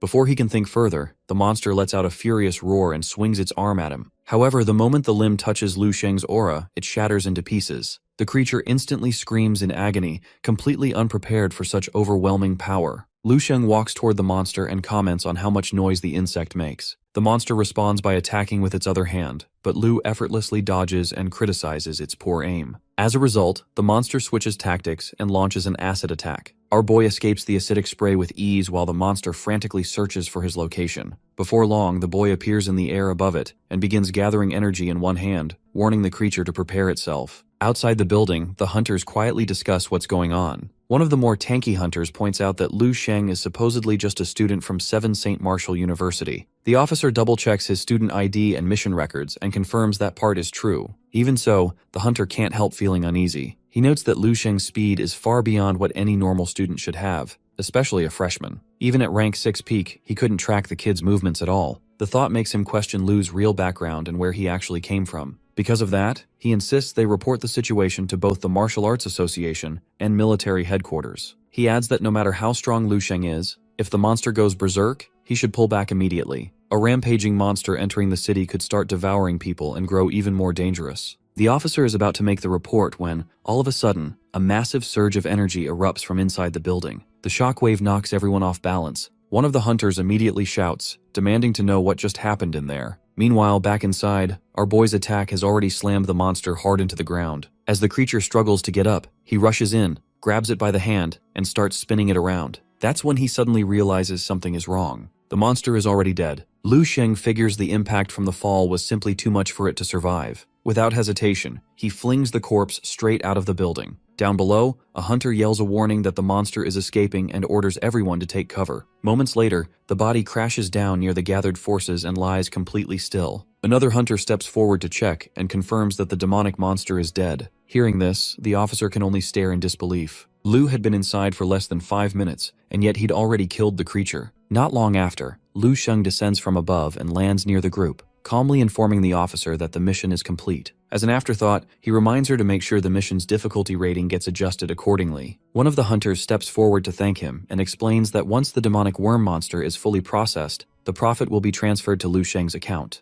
To everyone's surprise, Lu Sheng refuses the reward. Instead, he suggests they distribute the profit to the families of those who died in the attack. He points out that a single rank 7 monster is more than enough to support those families for the rest of their lives after losing their main providers. The hunter is deeply moved and thanks Lu Sheng repeatedly for his generosity. After that, our boy turns to the officer and casually asks if she can help him call a cab, explaining that he needs to catch the next high-speed train. Without hesitation, she offers to drive him there herself, saying it's no trouble at all. Lu Sheng pauses briefly, then accepts her offer with a polite thank you. As they prepare to leave, the officer sneaks a glance at Lu Sheng and suddenly feels her face heat up. In her mind, she can't help thinking that he's not only incredibly strong, but also unexpectedly handsome. Meanwhile, Lu Sheng notices her acting strangely and tilts his head slightly, quietly wondering what could possibly be wrong with her. Not long after, Lu Sheng pushes aside those thoughts and focuses on something more troubling. He starts questioning how an early rank 7 monster managed to slip past the front line so easily and hide in a small city. Sure, similar incidents have happened before, but never with monsters this strong.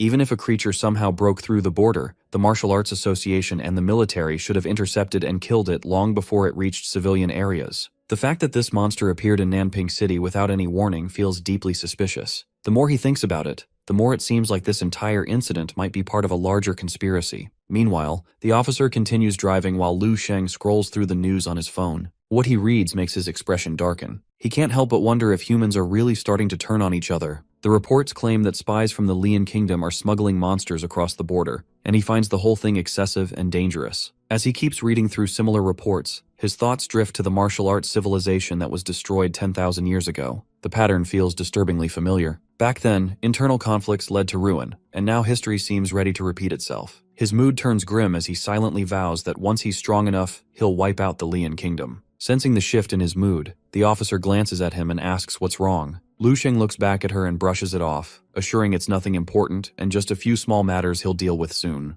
As they reach the station, the officer says goodbye to Lu Sheng. Even so, she can't help feeling a little sad, quietly wondering when she'll get the chance to see him again. Soon after, the scene shifts to Baihe City First Middle School's gymnasium, where a sparring match is underway. With a clean, powerful kick, Lu Sheng's sister, Qinghe, strikes her opponent in the face and wins the bout outright. Seeing that, the teacher praises Qinghe's combat ability and encourages the other students to approach her if they need advice. As she steps aside to rest, 2 girls hurry over. One congratulates her on the impressive display and confidently predicts that if she keeps improving at this pace, she'll soon become the top martial artist in the city. The other girl agrees enthusiastically, but she soon notices that Qinghe doesn't look very happy about winning. When she asks, Qinghe admits that having a brother famous across the entire country makes it hard for her to feel truly satisfied with her own achievements. Before things get awkward, one of the girls quickly changes the subject and asks when Lu Sheng will be free, reminding Qinghe that he promised to treat them. The other girl immediately gets excited and suggests that they should invite him, since he might actually show up. Hearing this, Lu's sister frowns and questions if they've really become that obsessed with her brother. Instead of answering, the 2 girls start praising Lu even more enthusiastically. That's the last straw.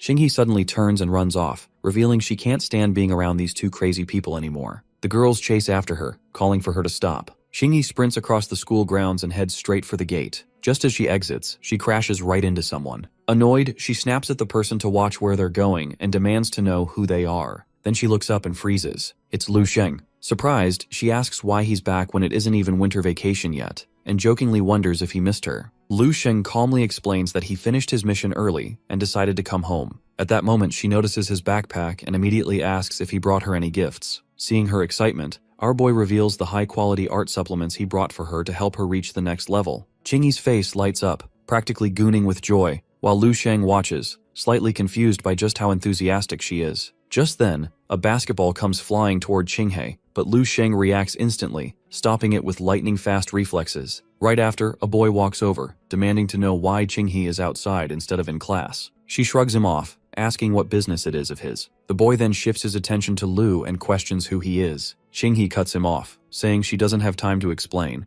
and starts walking away with her brother. Before they can go far, the boy shouts after them, accusing Qinghe of bringing along an old man just to spite him because she doesn't like him. At first, Qinghe doesn't even understand what he means. Then Lu Sheng stops and calmly questions whether the kid just called him an old man. That does it. Qinghe immediately storms back and delivers a solid kick to the boy's crotch, ordering him to get lost while the boy lets out a loud scream from the impact. Behind her, our boy calls out, mildly concerned, asking if the boy is okay. The boy clutches his backside, glares at Lu Sheng, and warns that this isn't over. He shouts that he'll bring someone back to teach him a lesson before quickly running off. Once things finally settle down, Lu Sheng turns to his sister and questions if that boy has been bothering her. Qingyi nods and explains that he's been chasing her for the past 3 years. She adds that anyone who wants to be with her should at least be able to defeat her in a fight. Then she shrugs, wondering if anyone like that even exists at Baihe City High School. Hearing this, Lu gives her a half-serious warning. He tells her that if she ever meets someone who transfers from another school, seems mysterious, and somehow occupies her thoughts day and night,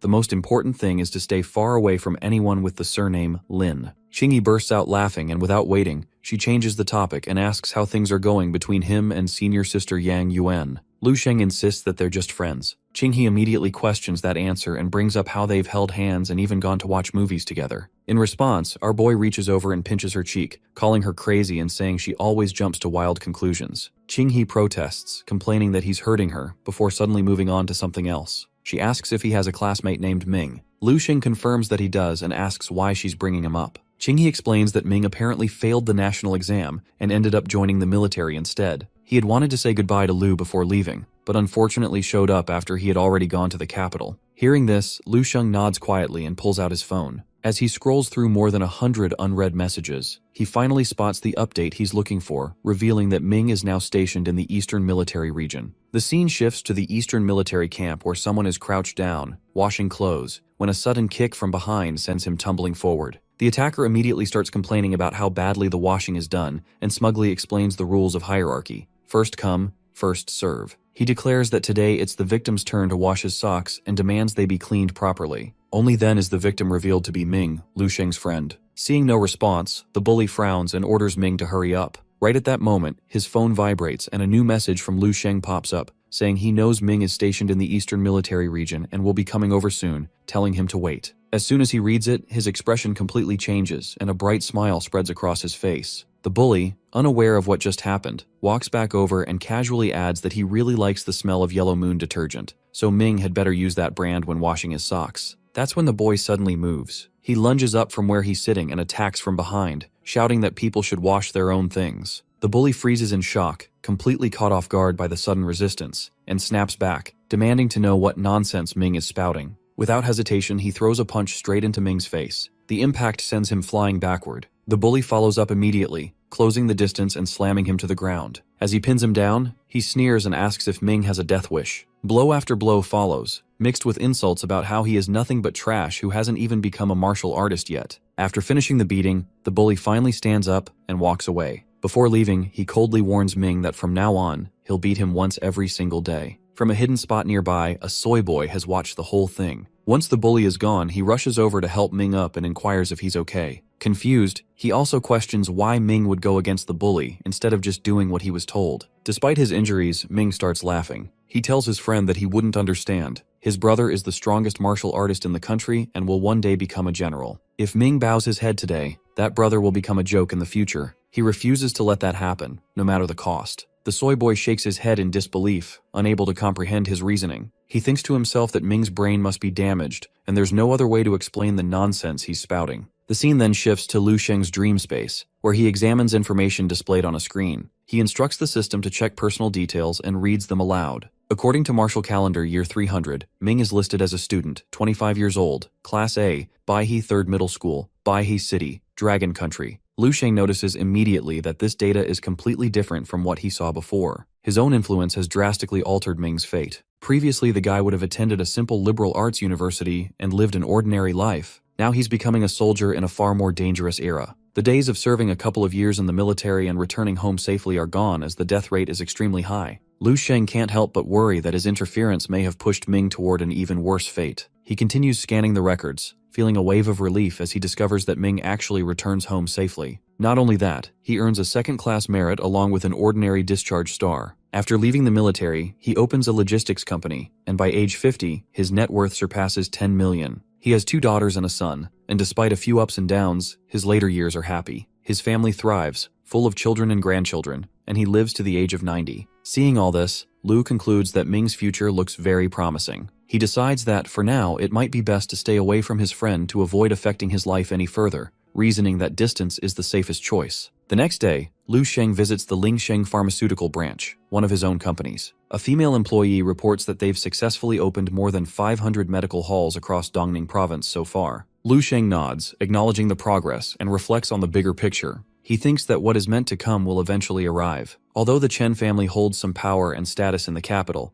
they should understand that provoking her is the same as provoking him, and trying to use him as leverage would be an incredibly foolish move. He reassures her that as long as he's around, nothing bad will happen to her. The woman can't help thinking that only 2 months have passed, yet Lu Sheng has changed completely. He exudes absolute confidence, a mix of determination and raw power, almost like a major figure. She wonders what he really means by his words. With that, our boy goes to his private space, where he starts levitating medicine and ingredients in the air with his psychic energy as he prepares a complex concoction. He declares that once he completes the second phase of the immortal golden body, he'll have enough power to destroy even the sun if necessary. 2 days later, at Baihe City's Shimao International Grand Hotel, Lu Sheng approaches the reception desk and requests a good suite. The receptionist nods and asks him to wait for a moment. As he waits, Lu Sheng reflects internally. He has prepared 125 sets of golden dragon saliva and is ready to begin the second phase of immortal golden body. Because of constant disturbances at home, he decided to come to the hotel to secure a quiet space for his breakthrough. At the same time, a young woman arrives at the counter and also requests a presidential suite. While the receptionist confirms her choice, Lu Sheng senses her energy signature instantly, noticing that her vital energy burns like an oven while her psychic energy flows like wild smoke. He immediately recognizes her as a master. The hotel staff asks the woman if she's certain about booking the presidential suite. She confirms, hands over her card, and politely declines any assistance with luggage. Internally, Lu Sheng notes that a master showing up in Baihe City is an unexpected development. Although her vital energy seems weaker than Xia and Zhao's, she is undeniably a true master. He realizes that he could kill her with his full strength if necessary, but judging by her demeanor, she poses no threat and doesn't require his attention. Both Lu Sheng and the woman pause near the elevator, exchanging a brief glance before stepping inside. Once inside her room, the woman contacts someone and reports that she's arrived safely. She mentions that while checking in, she ran into an interesting boy. Curious, the person on the other end asks for more details. Applying lipstick as she speaks, she admits she doesn't know his identity, but he left a strong impression. She speculates that he might be connected to Dark Star, or maybe not, but she can't be certain. She stresses that she's on vacation and only has one job to complete. Anyone who interferes with her time off will simply be dealt with. Meanwhile, Lu Sheng settles into his own room and takes a moment to appreciate the accommodations. He approaches the bathtub and notes that it's large enough to hold the golden dragon saliva. Sitting in the tub, he begins absorbing the substance, enjoying the sensation as he remarks that the time for his breakthrough has finally arrived. The golden dragon saliva flows into his body, fueling his transformation.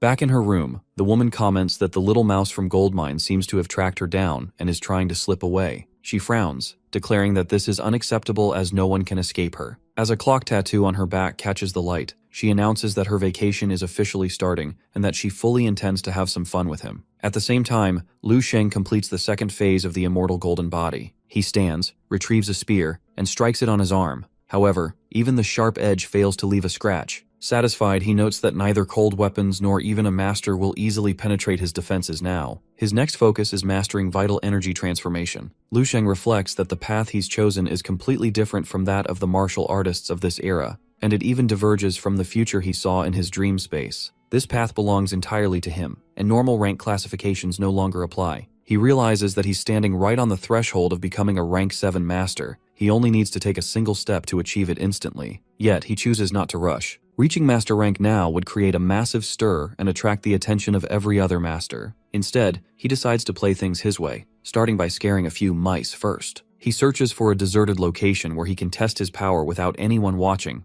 then launches himself from the window and takes to the sky. Meanwhile, the scene shifts to a taxi. A man sits in the back with his daughter, quietly instructing the driver to head toward the Western District. The driver acknowledges, and after some time passes, the daughter asks if they've traveled far enough from their starting point. Her father reassures her not to worry. Moments later, the man speaks again, requesting that the driver stop at a specific location. He offers to pay 3 times the normal fare in exchange for the driver's silence if anyone asks about him or his daughter. The driver responds coolly that even 3 times the fare might not be enough. Puzzled, the man asks what he means by that. In the next instant, the driver pulls off her mask, revealing her true identity, the same master-level fighter Lu Sheng had encountered at the hotel. She announces that she's finally found the little mouse from the gold mine. The man instantly recognizes her and freezes in shock as he identifies the tattoo of 9 and the white suit. Time passes as Lu Sheng soars through the sky, noticing that his speed has skyrocketed. His extreme explosive velocity now surpasses what even military monitoring devices can detect. Looking down, he observes that this region used to host a chemical plant before it was shut down due to environmental concerns. He descends and lands in the abandoned area, declaring it the perfect spot to test his power without causing any trouble in the city. Suddenly, a massive explosion erupts in the distance. Lu Sheng immediately senses the intense aura radiating from it and wonders whether it belongs to a master rank fighter. At the explosion, the father is fleeing with his daughter, desperately trying to escape while the master rank hunter closes in. The father cries out for help with panic evident in his voice. The hunter taunts them, daring them to keep running so she can see how far they get. Watching from a distance, Lu Sheng notes the strange coincidence as a middle-aged man running with his daughter, being hunted at such a late hour in this isolated place. Feeling a sense of justice, Lu Sheng decides he can't simply ignore the situation. He reasons that facing a master rank opponent won't be particularly difficult. Still, he pauses to wonder whether he could take down a rank 7 master using only his raw physical strength, without relying on his will or chi at all. Just then,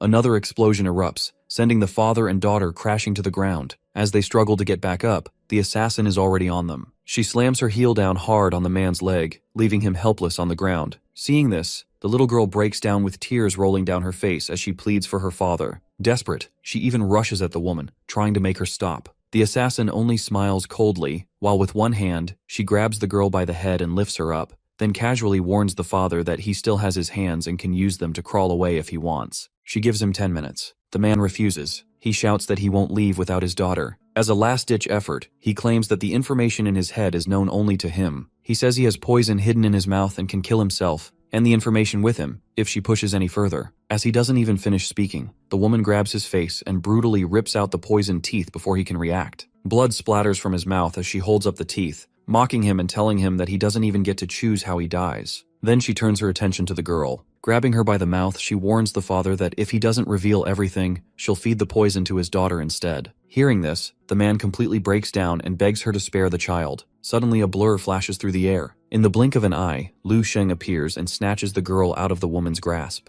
The assassin freezes in shock, then quickly recognizes him as the strange young man she noticed earlier. In that instant, she realizes she was right to be wary of him. Lu Sheng stands there in calm, barely contained rage. After seeing her try to use a child as a hostage, he doesn't even feel like calling her a master anymore. Meanwhile, the woman brushes off her surprise and studies him carefully. She wonders if Lu Sheng is connected to Dark Star. After all, he's far too young, and yet he doesn't even carry the title of a master. However, Lu Sheng is far beyond anything related to Dark Star. In the next instant, he vanishes and reappears right behind the woman, making it clear that he isn't some shadow. He's the sun itself. Before she can even react, the boy releases his aura, grabs her by the face, and slams her into the ground again and again, pouring every bit of his rage into the attack. Each impact triggers a violent explosion. When the dust finally settles, Lu pauses for a moment. To his surprise, the woman is already dead, and he hadn't expected it to end quite so quickly. He then turns toward the father and daughter, who are completely stunned by what they just witnessed. Misreading the situation, the father panics and treats Lu Sheng like another threat. He hurriedly begs for mercy, offering to reveal everything he knows in exchange for their lives, including the exact coordinates of a dense gold mine. To his shock, Lu Sheng simply turns away, revealing he's not interested, and explains that he only happened to pass by and help them. Now that it's done, he's leaving. As he walks off, Lu Sheng briefly reflects on the gold mine the man mentioned, the same one that appeared in his dream space. Behind him, the father finally relaxes, relieved that they're safe. He praises Lu as a truly good man who saved their lives. But just as he finishes speaking, blood suddenly spills from his mouth. Only then does he realize how badly injured he is. His ribs are shattered, and he can't even stand. Struggling to stay conscious, he tells his daughter to protect herself and run. But before she can react, Lu Sheng suddenly returns. He supports the man and helps him up, and in that moment, hope lights up the little girl's face. Lu Sheng takes them back to his hotel room, where the man immediately thanks him for saving their lives. The boy waves it off and hands him a potion, explaining that if he drinks it, he should be completely fine by tomorrow. After that, the man gently suggests that his daughter go get some rest, saying he needs to talk with her father for a bit. Once she leaves the room, our boy pulls out a ring he found on the assassin and shows it to him. He asks about the origin of the strange imprint carved into it. The ring itself is made of dense gold, and Lu Sheng also brings up the dark star the woman mentioned earlier. Hearing this, the man's expression turns serious. He explains that both Dark Star and these imprints belong to a mysterious organization with unclear origins, one that operates all over the world. The imprint on the woman's ring marks her as master level, and there are people far stronger than her within the organization. That catches Lu Sheng's interest. He wonders aloud if there might even be Grand Master level imprints, but the man admits he doesn't know that much. Still, it's enough for Lu Sheng to realize that he needs to check his system about these people. Wherever martial arts grow stronger, opposing forces are bound to rise as well. Shifting the focus back to the man's future, Lu asks him directly what he plans to do next. The man hesitates, saying he doesn't want to burden him anymore after everything he's already done. But after thinking for a moment, Lu Sheng's eyes light up. He's realized a way to settle this matter once and for all. At that, the man stares into Lu Sheng's eyes and promises with a worried expression that he'll do anything he asks if there's a way to escape his pursuers. The boy stays silent for several seconds before smiling as he requests for the exact location of the secret gold mine. The man takes out his phone, opens a map application, and shows him where the mine is hidden. Lu Sheng nods, pulls the phone away, and explains with a smile that no one will be chasing him anymore. The man grows anxious and confused, asking how the problem was solved so quickly. Lu Sheng holds up the phone and reveals he simply posted the gold mine's location on the internet. The man stares at the screen in shock, realizing the mine is worth millions, and wondering why Lu treated it so carelessly. At a secret base, a man monitoring Nine Rings' signal loses connection and alerts his boss that something went wrong. He explains they overlooked the fact that the man possessed a letter about the gold mine, making it easy for him to get help. Everyone gathers around the main screen as another operative reports a flood of online rumors about the mine. They see Lu Sheng's post showing the mine's exact location, valued in hundreds of billions. The signal tracker clenches his fist, unable to believe Lu published the secret after so many died protecting it. Seeing that, the leader of the Rings slams his fist against his chair and admits the move was unexpectedly clever. Since everyone knows the location now, their target has no value left. He stands and angrily shouts that anyone mocking the ring imprint must be punished, ordering his men to investigate and find the traitor. Back at the hotel, the father reads comments on Lu Sheng's post while he remains distracted with his phone. He wonders if the boy doesn't know the gold mine's value or simply doesn't care about it. Lu Sheng turns toward him with a smile and explains that after he and his daughter move to another place following tomorrow's checkout, the storm caused by the gold mine will fade away. He wishes them both good luck when the girl emerges from the room with a sad expression and asks Lu if they'll see each other again. The boy approaches her and confirms that they will. The next day, members of the Rings Association arrive where the assassin lady's body was found. Seeing the body, one of them questions whether the Nine Rings Association is really so weak that she was grabbed by the neck and beaten to death so easily. His companion crouches near the corpse and observes that judging by her condition, the killer must be extremely powerful since she showed no resistance. Both men stand and examine the woman's body closely. One explains that the excavation is deep and looks like it was done with a jackhammer, though no one would believe it was created using someone's living head, especially a level 7 master's head. The long-haired man turns to his companion and nervously asks if they should continue investigating. Hearing that, his fellow grows furious and points at the corpse, explaining they can no longer investigate since even a mutant warrior strengthened by the organization died so tragically. He adds that with the gold mine's location leaked, the mission has become dangerous, with no benefits. Meanwhile, back at his apartment, Lu Sheng enters the system space where several windows float around him. He wonders about Dark Star, the Ring Imprint, and the Black Demon Society, surprised by how many mysterious international organizations exist. He crosses his arms and stares at the system windows, noting some have traces of activity dating back 10,000 years in the martial arts world. He quickly concludes a martial arts saint must lead these organizations or maybe state apparatus shadows likely backing them. The Ring Imprint organization focuses on researching mutant warriors and has caused multiple international incidents, putting them on the radar of governments worldwide. Lu Sheng recalls that mutant warriors are created by implanting mutant beast genes into humans, giving them strength far beyond normal fighters. The downside is that the process slowly corrodes both body and mind, turning the user into a ticking time bomb. Realizing this, Lu Sheng finally understands why the assassin lady fell off yesterday. The ring imprint has already begun using this technology. Lu Sheng briefly wonders if the ring imprint is tied to the earlier mutant beast invasion, but decides it's not his problem for now. He trusts that the Dragon Kingdom's higher-ups have it handled. If he runs into trouble later, he'll deal with it easily. He also admits that while the mutant warrior path is flawed, it has some value, and he might give it a try someday. After this, Lu Sheng checks the father and daughter's future and is stunned to see how bright it is. The girl, Gu Liuyan, grows into a top-tier master and a famous international investigator who crushes groups like Ring Imprint and Dark Star. Realizing he casually saved someone that important leaves him confused, especially after seeing some very personal details he really didn't want to know. Feeling awkward and annoyed, he quickly shuts the system, decides to stop peeking into futures like that, and figures it's time to deal with that Lian Ye next. The next day, Lu Sheng heads to the west area, where he arrives at an apartment and knocks on the door, thinking this is where Fu Jianming lives, the man who was murdered along with his family during the night. Several seconds later, a woman opens the door and asks who he's looking for. Our boy closes his eyes with a pleasant smile and explains he's looking for Fu Jianming. Hearing that, the woman grabs the doorknob and starts closing it while responding that she doesn't know anyone named Fu Jianming, and he isn't in this place either. Just before the woman can close the door, Lu Sheng sticks his foot in, causing her to panic. She looks into his eyes and asks what he wants. The boy approaches the door, points inside the house, and explains the address isn't wrong. He asks her to reconsider because Fu Jianming used to live in this house. The woman becomes furious with an angry look in her eyes and responds that Fu Jianming doesn't live here anymore and the house now belongs to her. She threatens that if he doesn't leave, she'll call the police. Seeing her panicking,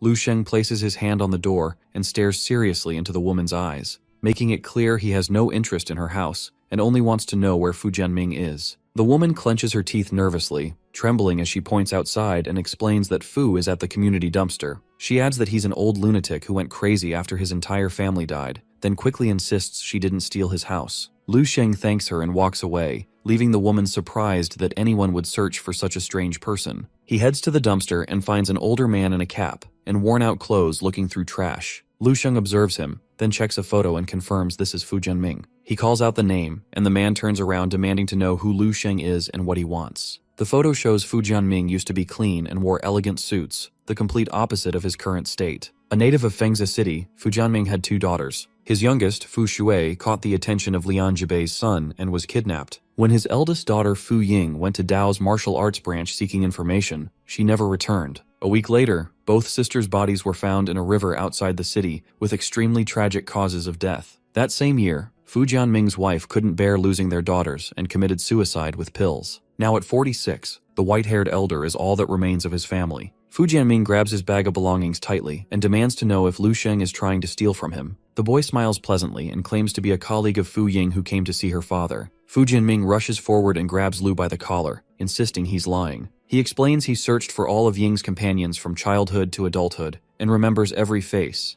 and he isn't one of them. He demands to know if this is some trick to steal from him. Lu Sheng stays silent, letting the old man vent. Fu Jianming stares at his face and begins laughing, explaining he can't be fooled because all her friends claimed they hadn't seen Ying. As he remembers his daughter, he starts losing composure. Lu Sheng places a hand on his shoulder and apologizes for lying. Fu Jianming looks surprised but feels a sense of peace when the boy explains he actually came to help him. The old man's furious expression shifts to surprise. He starts touching Lu Sheng's body and smiles, recognizing him as a powerful martial artist. Lu confirms this, and Fu Jianming raises his hands and jumps for joy. He crouches down and searches through his belongings, explaining he's seen so many martial artists that he can recognize them with just one look. He pulls out a bag full of plastic bottles and empty cans, promising to give Lu Sheng all his money and treasure if he helps kill Lian Ye and Lian Jibei, his daughter's killers. Lu Sheng only smiles and refuses. Seeing this, Fu Jianming snaps and desperately throws everything on the ground, staring at Lu like he's lost his last hope. He insists the bottles and cans can still be sold for money. When our boy says nothing, panic sets in,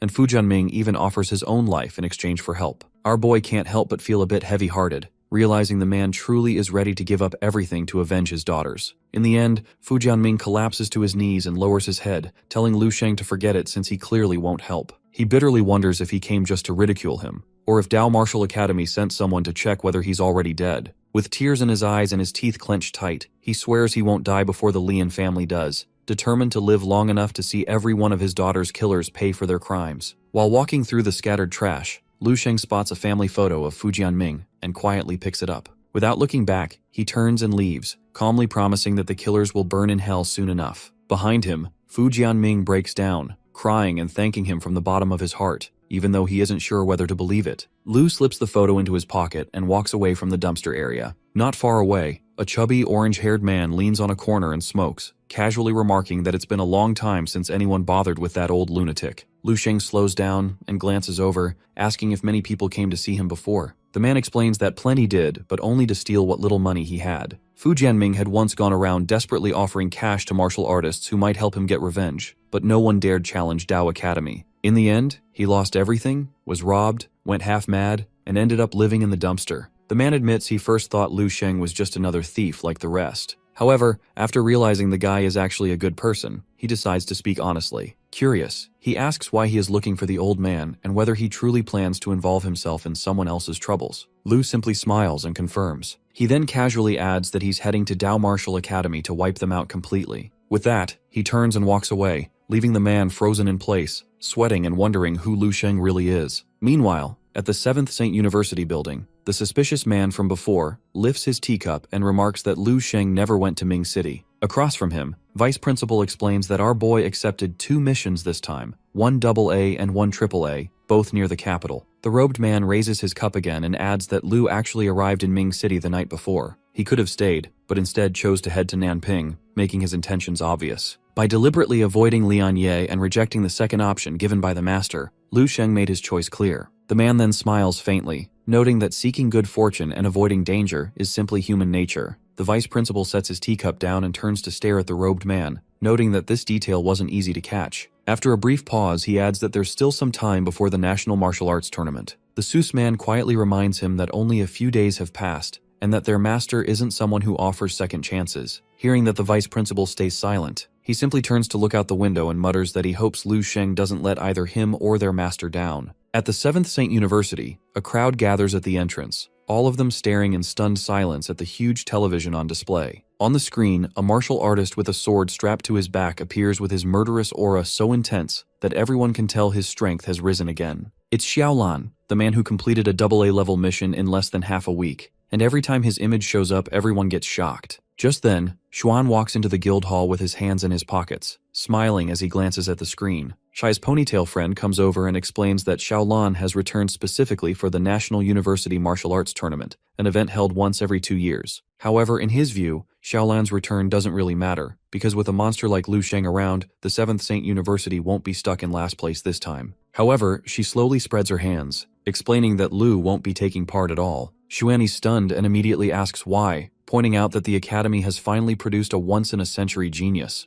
The ponytail lifts a finger toward the sky and calmly explains that the Martial Saints test forbids Lu Sheng from joining the tournament. If he participates, the test automatically fails, so his only focus now is challenging a SSS level mission. Hearing this, Xuan completely loses his cool. He storms over and slams his fist into the wall, recalling how 2 years ago the Dao Academy's Star Twins crushed 7th Saint University and made them lose their face. On top of that, he's heard the Chaoyu Martial Academy has already produced someone with saint potential. With Lu Sheng out of the tournament, he fears they'll be humiliated all over again right before graduation. Hearing that, the girl steps closer and assures him not to worry, saying someone like him should already be used to being humiliated. The words hit him like an arrow, leaving him stunned and unsure how to respond. At the same time, Lu Sheng heads toward the academy dorms when his phone suddenly rings. He checks the message and sees a notice stating that in 3 days, at exactly 8 a.m., all students must gather at the school gate for the tournament. Anyone late will be treated as having voluntarily withdrawn. It's obvious to him that this message was aimed directly at him. He lifts his gaze to the 7th University building and activates his perception.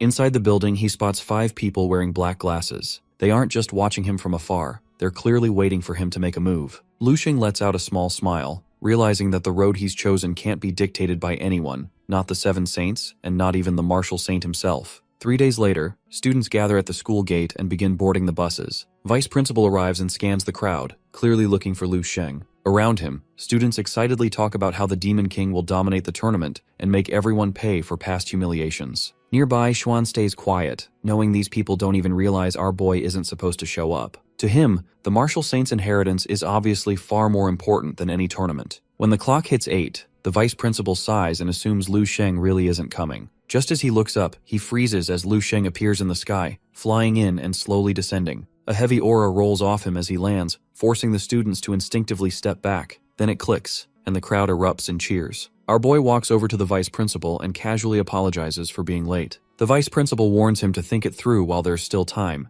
but Lu simply says he's an idealist, just like he mentioned before. Hearing that, he lowers his head and stays silent. A moment later, the vice principal gives the order, and everyone starts boarding the buses. Several hours later, an instructor starts handing out uniforms while explaining the tournament rules to the first-time participants. Meanwhile, Lu Sheng sits quietly in his seat, staring at his reflection in the window with a slightly distant look. His thoughts drift to the vitality of a 7th-level Grandmaster, which feels like a blazing furnace, and he can't help wondering what an 8th-level Grandmaster would be like. From what the system records say, once someone reaches the 8th level, their energy and vitality condense into a core that easily surpasses 100,000 in value. At that point, it moves like crashing waves and burns like molten lava, with combat power soaring into the millions. Lu Sheng knows he's just one step away from forming that vitality core himself. After a great master condenses their vitality, their body keeps growing stronger as the energy core is refined again and again. Simply put, the longer they stay in the great master realm, the more terrifying they become. He places a hand on his chest and wonders when he'll awaken a true great master's will. Deep down, he knows that combining a great master's physique with martial will isn't as simple as adding 1 + 1,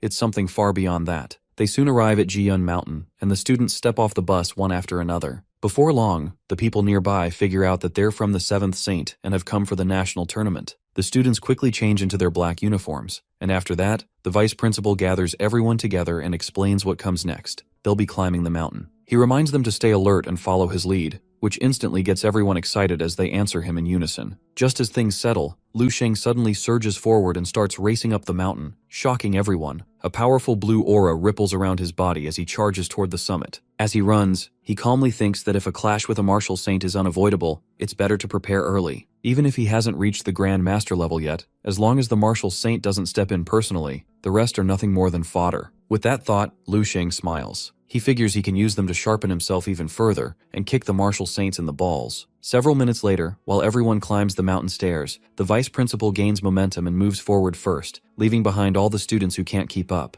After climbing quite a bit, he turns toward the students and orders them to stop as he's going to make a list. He begins counting and realizes Lu Sheng is not there. One of the students explains that he already went ahead of them a while ago. Everyone looks ahead and sees they still have thousands of steps left to climb. The vice principal becomes astonished because he can't believe Lu Sheng climbed such a high mountain so quickly. At the same altitude as the clouds, several hundred steps higher, 2 siblings climb the stairs. The man with orange hair turns to his sister Xiao Yun and explains they're going to take a break before continuing. The girl looks confused and mentions she still has energy, wondering why they don't just climb all the steps at once. He explains that since it's her first time on mountain, there are some rules she doesn't understand. He explains they've reached the cloud level, and beyond it are 5 stone steps currently covered by clouds. Both look toward the top of the mountain as he explains these steps are called the path to heaven. He mentions that the great master Jiao Fuhai practiced here, refining his body with celestial fire and tempering it with celestial thunder. The entire mountain still carries his aura. Any martial artist under 30, with enough talent who climbs the 5 stone stairs in one go,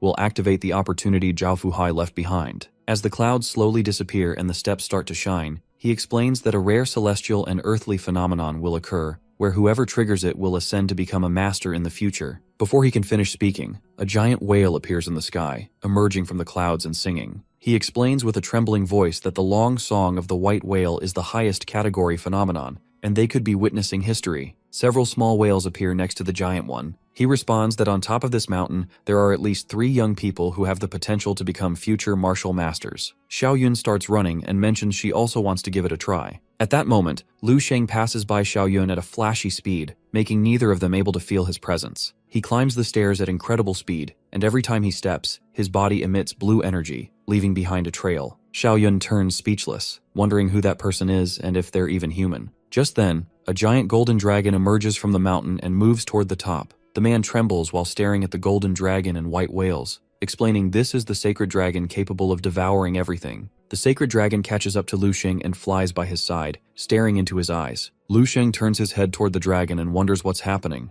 As he ascended, he felt a strange sensation emerging from his heart, as if in this world only he remains, separated from sky and earth. He looks around and sees his body emitting all kinds of energies. He wonders how the natural breathing method activated naturally since he simply climbed in a direct way. All his techniques seem guided by something pulling him up and propelling him forward. He watches as the sacred dragon snatches up the white whales, slowly devouring them. At first, he's confused, unsure if this is some kind of welcoming ceremony. Then, the dragon stops right in front of him and lets out a roar that seems to target him directly. As the sound resonates with his martial will, he finally realizes just how much raw power this dragon truly possesses. Several minutes later, he reaches the peak while his body is surrounded by the sacred dragon, leaving the other students dumbfounded. One man wonders who this person is and how he managed to provoke the sacred dragon phenomenon. The twins from Dao and Chaoyu Martial School's Saint Miao cause the whale's unified song. Now, upon seeing Lu Sheng, all realize they're far below him. Everyone wonders where a monster like this came from. Just then, our boy descends to the ground as the sacred dragon circles above him. An old man with long hair and a beard watches him closely, then turns toward Lu Sheng, remarking that after all these years on the mountain, he's never seen such an imposing sight. He gestures toward Lu and tells his students to figure out who this newcomer is. As Lu Sheng walks, everyone stares and whispers, thinking he's a monster, and that if they hadn't seen it with their own eyes, they would have thought he was a martial arts saint in person. One student notices he's wearing the badge of the 7th Saint University of Martial Arts, and reveals that the guy is one of the 7th Saint students. Hearing that, everyone becomes stunned. One student can't help but wonder how the 7th Saint, long considered useless for 1,000 years, could have produced such a monstrous power. Another chimes in, recalling that past martial arts saints who climbed this mountain only triggered 1 or 2 white whale visions in their youth, making Lu Sheng's strength seem 100 times greater. Then, a girl with blue hair speaks up, revealing that she actually knows him, and explaining that he's a genius who dominated the Tower of the Martial Arts Saints across all 7 universities. Lu doesn't say anything, just smiles, and then starts walking with the sacred dragon following closely behind. At the top of mountain where the clouds slowly dissipate, several students gather and one mentions it doesn't surprise him that Lu Sheng is so strong since he's the most valued disciple of the martial saint. A boy with purple hair explains that Lu Sheng's talent is extraordinary and has the potential to become a martial saint, possibly even surpassing him. Upon hearing this, the other students become shocked. Someone holding 2 balls approaches them. This gray-haired old man is Grandmaster Qi. He stands in front of the students and explains that if the temperature is 1 degree lower, water turns into ice, and 1 degree higher, water turns into vapor. Sometimes the effects seem very different, but their essence is not very different. Hearing that, the students stare at him intently, somewhat confused. Grandmaster Qi turns his head toward Lu and reveals he has strong talent, but it isn't as exaggerated as people think. Meanwhile, our boy ignores everything like a Giga Chad and continues walking. Grandmaster Qi explains that the strange phenomenon of the mountain isn't specifically used to test martial arts talent. Maybe Lu Sheng's martial arts fortune and the martial saint's fortune are extremely compatible, which is why he caused more phenomena than others. He adds it's more likely that people before him had already taken advantage of many opportunities from the fortune, and he happened to be in the right time and place to fully activate the remaining fortune. Only for this reason could Lu Sheng create the shocking scene of the sacred dragon. He reminds them that the martial saint is basically the god of this world, and no one stands above him. With that said, he smiles and adds that based on the aura Lu just released, his talent and strength are already beyond others his age. Hearing this, the girl with blue hair glances toward Lu Sheng again, admitting she's worried. If word spreads, the Dao Martial Academy is going to panic. As night falls, everyone gathers at the mountain hotel. Inside, martial instructor Lian Jibei from Dao slams his fist on the table hard enough to shake the room. He turns to the students of Dao Academy, furious, and says they've embarrassed him. Even though Lu Sheng only caused a small phenomenon, everyone still looks shaken. Pointing at them one by one, he reminds them that he isn't even a great master yet, so why are they scared of a student from Wang Academy? The room goes silent, and no one dares to answer. One of Dao's twin stars, Chao Qian, steps forward and tries to defend their reputation. He points out that Lu Sheng isn't even a great master yet, and even if his talent is impressive, that only guarantees his future, not his present. Chan Qian admits that if he unleashed his secret skills and went all out, he might not actually lose to Lu. Right after that, the other twin star, Chao Qing, steps up as well. He clenches and claims that if Lu Sheng were standing in front of him right now, he'd knock him flat without hesitation. Hearing that, Instructor Lian places a hand against his chest, and a dark, sinister energy rolls off his body. With a cold smile, he says he can arrange a little game for them. Whichever team finds Lu Sheng during the tournament first, and beats him to death, wins. He waves off their hesitation, adding that they don't need to worry about the 7 saints. If they show up, he'll handle them himself. In the Martial Chaoyu Academy lounge, the girl with blue hair sits back on the couch and pulls out her phone. She opens Lu Sheng's photo, and before she can stop herself, her cheeks start to heat up. Just then, her brother walks over and reassures her, saying there's no need to worry as Lu Sheng hasn't even reached the stage of refining his body with martial will yet. Besides, he reminds her, her real target should be the twin stars of Tao, who have already stepped into the quasi-grandmaster realm. Hearing that, she lowers her gaze, a little lost, and quietly says that she understands. Her brother quickly gets confident and tells her not to be fooled by flashy visions. She doesn't answer him. Instead, she keeps her eyes on Lu's photo and decides to just ignore what he said. Ever since she was a child, she's had a strange talent where she could see ghosts and gods when others couldn't. So when she watched Lu Sheng ascend the mountain earlier, she could have sworn she saw a thick black mist behind him, spreading across the entire mountain like a storm. Now she's not sure if it was real or just her imagination playing tricks on her. In the hotel reception area, students from different academies gather around, chatting about Lu Sheng. They go on about his strength and the strange phenomenon that happened earlier, convinced he's basically guaranteed to win. As their voices fill the room, Shen Kong folds his arms and lets out a quiet breath. Honestly, he's just glad he didn't throw himself into a fight with Lu too quickly, because if he had, his confidence would have been shattered on the spot.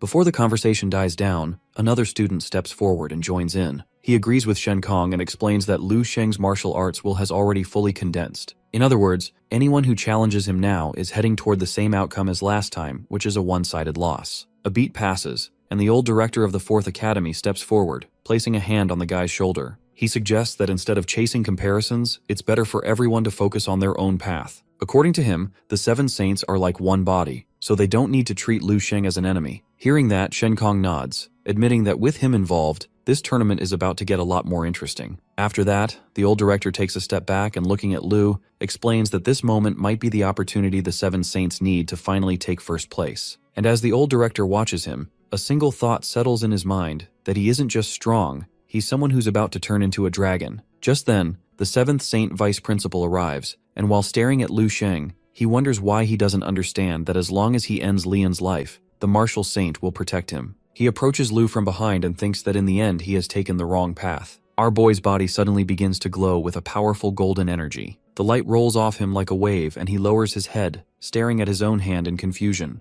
For a second, he tries to make sense of it. That energy that entered his body earlier didn't just boost his strength, it came with an image, a presence, the silhouette of a massive whale. It hits him that this might be the same divine whale that was swallowed before. And without hesitating, he taps into that power. Closing his eyes, he lets the energy settle, and the spirit of the white whale rises in his mind like a tide. Bit by bit, he starts to understand that this is martial arts. This is power on a whole different level. Every breath, every movement, if he aligns it right, it can resonate with the power of heaven and earth themselves. Lost in thought, Lu Sheng suddenly feels a murderous aura. He looks up to see instructor Lian Jibei in the crowd who is already staring at him with his sharp and predatory eyes. Even just facing him, Lu can feel the pressure of an 8th level master. He runs the numbers in his head that in his current martial god state, his chances are only 30%. But stepping into the Grandmaster realm, Lian Jibei wouldn't last 10 seconds. Just then, he notices that even more people are watching him with their eyes filled with curiosity, fear, and ambition. With this, he decides not to rush. Instead, he'll let things play out exactly the way he's already imagined. And if anyone decides to get in the way, he'll deal with them himself, for good. The next day, the championship finally begins, and everyone heads to the stadium. As Lu Sheng makes his way through the crowd, a cameraman running with his equipment accidentally bumps into him. Lu Sheng turns, smiling, and asks if this is a live broadcast.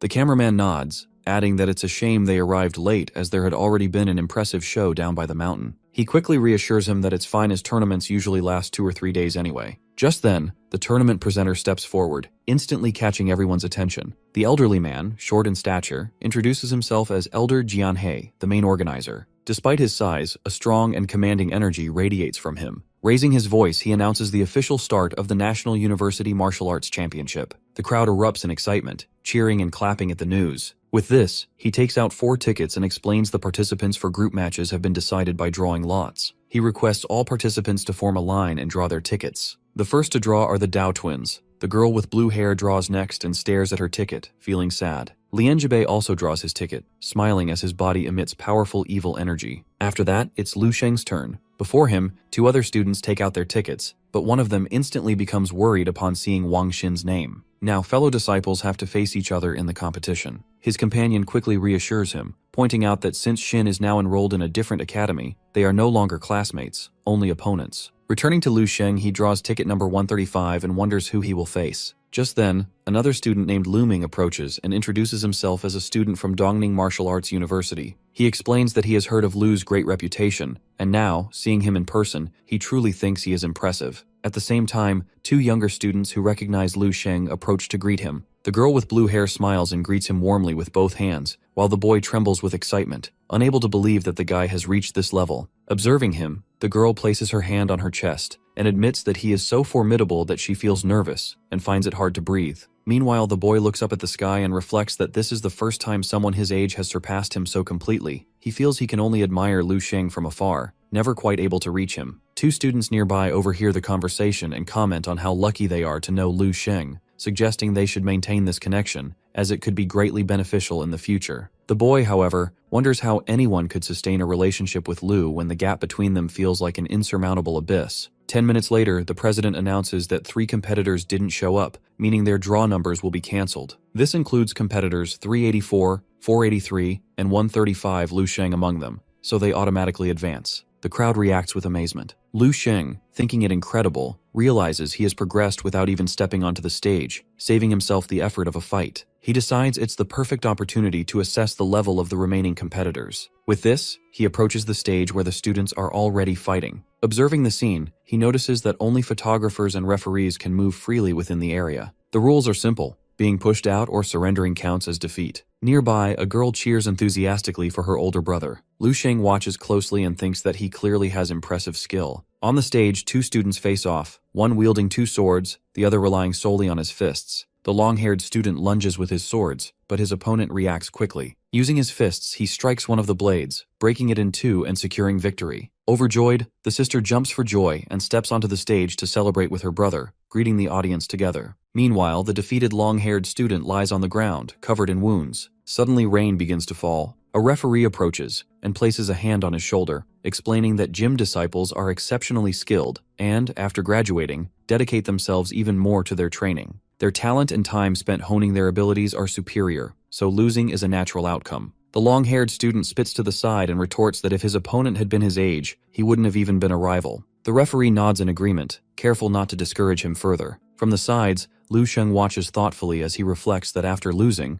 many students from martial arts academies tend to make excuses, citing age or training time. However, he considers, in a life-or-death fight, does any of that truly matter? Losing is losing. True strength never seeks excuses. Observing the ongoing matches, he notices that gym disciples might have an age advantage, yet students from martial arts academies benefit from superior practice environments. These academies receive subsidies from their schools, making age irrelevant, while the resources available to gym disciples are entirely self-funded. With this, the president announces that the first round of the competition has ended. He calls out the numbers 135 for Lu Sheng and 247 for Zhang Yuan, requesting both to proceed to the third stage. Several minutes later, just as they near the stage, Zhang Yuan suddenly drops to his knees. With a frightened expression fixed on the boy, he surrenders, unwilling to face what he perceives as a monster. Both the referee and Lu Sheng are left momentarily confused. The announcer declares our boy the winner, allowing him to advance to the next round. Meanwhile, Zhang Yuan trembles, thinking himself foolish for even considering a fight against the Demon King. He recalls how Bai Hung had almost shattered his martial arts confidence after witnessing just a single punch from Lu. Meanwhile, the boy leaves the stage feeling frustrated and discouraged. Unable to fight again, he is denied the challenge he desires. As he walks away, Lian Jibei watches him intently with his body radiating powerful energy. Several minutes later, the president announces that the third round of selection is about to begin. He calls for participant number 135, Lu Sheng, and number 452, Zhang Long, to proceed to platform number 4. Hearing that, our Giga Chad prepares himself, stretching his fingers with a smile as finally, it's his turn to step into the competition. As he approaches the stage, he notices it is packed with people. He tries to push his way through, but the crowd is too dense. After several minutes of struggling, fatigue sets in. Glancing toward the combat platform with a murderous look, his body suddenly begins to radiate powerful spiritual energy. Within seconds, the energy surges forward toward platform 4, parting the crowd in its path. With this, Lu Sheng descends the stairs, heading straight toward platform 4. A muscular man with green hair angrily pushes through the crowd and approaches Lu. He instantly activates his chi and charges toward him, clearly intending to end him. Lu Sheng tilts his head slightly, showing a hint of confusion at the sudden aggression. As the man swings to strike, our boy's body emits a surge of powerful energy. With just a slight turn, he effortlessly evades the punch and delivers a single powerful kick that sends the man flying. The impact is so strong that the man crashes into the stairs, shattering them into pieces and leaving him unconscious. Meanwhile, the crowd stands in stunned silence, unable to comprehend how a muscular, formidable opponent could be defeated with just one simple kick. With this, Lu Sheng refocuses on his opponent and wonders where he is. He asks the president, who is also unaware, and calls out for Zhang Long from Nanlong Martial Arts School several times. Suddenly, one of the men points toward the scene and explains that the person our boy had just sent flying was Jiang Long. Upon seeing Jiang Long unconscious, the announcer decides there's no need to continue the match and announces that Lu Sheng will advance to the next round. Our boy exhales softly, thinking to himself that this turn of events is certainly unexpected. The third round concludes quickly, leaving only the top 100 students. As the next set of fights begins, various students defeat their opponents and advance. When it's Lu's turn, his opponent barely has a chance to make a move before he lands a single decisive punch, sending him out of the ring. The referee declares Lu Sheng the winner, and the audience is left in awe of his overwhelming strength. In the crowd, a man with orange hair tells his fellow fighter that Lu Sheng from the Seven Saints is insanely strong. So strong that even a top 20 fighter can't match him. He warns the boy that his chances are slim if he challenges Lu. The guy, despite being a bit nervous, assures that he'll do his best, and if that fails, he'll use a special card from their master that was tailor-made by Master against the Dao twins and the Chao Yu Saint Miao. The man nods, saying Lu Sheng's strength makes using the card worthwhile. Meanwhile, in another stand, Lian Jibei and the twins observe Lu Sheng's fight. Lian Jibei comments on Lu Sheng's remarkable talent, then turns with a murderous look, explaining that his talent is actually beneficial. He could serve as an excellent sharpening stone, perhaps helping the two of them ascend directly to master. Hearing that, the twins exchange looks of joy, clearly pleased with the prospect. Back in the stands, the girl with blue hair watches Lu Sheng's fight, feeling a surge of fear. Her brother clenches his fist and scolds her gently, telling her to stop being so pessimistic. He admits that Lu Sheng wields considerable power, but at most, he's only on the level of the Dao twins. He wonders if she simply lacks confidence in herself. Nervously, she looks down. As she observes Lu Sheng's body radiating suffocating spiritual energy, sweat begins to form on her forehead and fear grips her. She whispers that what she sees is only a fraction of his true strength. 4 hours later, the president announces that the 7th round is about to begin. The winner of this match will secure a spot among the top 10 in the country. Lu Sheng steps onto the stage and is surprised to find that his opponent is Wang Xin. He notes that the guy graduated from the 7th Saint University, making him technically a fellow student. As Lu Sheng walks toward him, he wonders whether they should act more friendly. Wang Xin, however, crosses his arms and remains silent, focused on protecting his reputation. Just then, the referee raises his arm, signaling the start of the fight.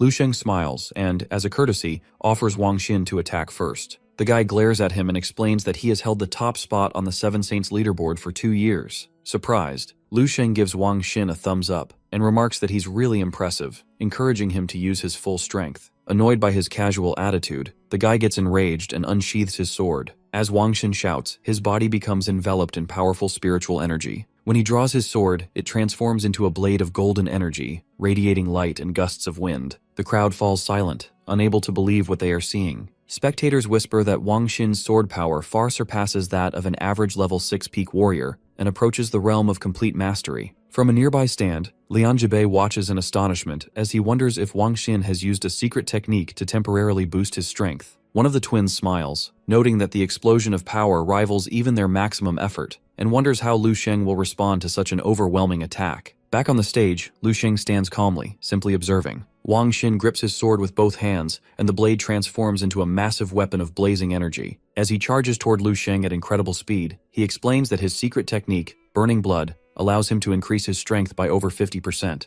Though he won't be able to use this power for some time afterward, he believes it's worth unleashing against Lu Sheng. The energy on the sword grows ever larger, manifesting the technique known as the triple frenzy cut of Burning Blood Furious Wave. Rather than dodging, Lu Sheng casually slides his hands into his pockets and walks forward toward the attack. The referee panics and shouts at Wang Xin to stop. Ignoring the warning, Wang Xin lunges, and as the blade nears Lu Sheng's face, he pleads to be allowed to defeat him. In the next instant, just before the sword strikes, our boy catches the massive blade effortlessly with 2 fingers, as his body radiates a surge of powerful blue spiritual energy, leaving Wang Xin completely dumbfounded. Following up, Lu Sheng gains momentum with his body surrounded by a surge of powerful energy as he advances toward Wang Xin. As his fist lands, Wang Xin goes flying, and Lu Sheng reminds him that he had been asked to use his full strength. With a decisive strike to Wang Xin's chest, he sends him hurtling backward. Offering him another chance, Lu Sheng urges Wang Xin to use any secret technique or special ability to fully unleash his potential. Wang Xin lies on the ground, knowing that he had already exhausted all his power and cannot understand Lu Sheng's words. He cannot believe that even after using his final trick, he has been defeated. Within moments, Wang Xin falls unconscious, and our boy turns away calmly as the referee announces him as the winner. Lu Sheng turns his head and notices that Wang Xin is still lying on the ground, which leaves him confused. For a moment, he thinks this shouldn't be possible. After all, he only used a fraction of his strength and never unleashed the full power of the stars, so he starts to wonder if he somehow struck Wang Xin too hard. In the end, he lets out a sigh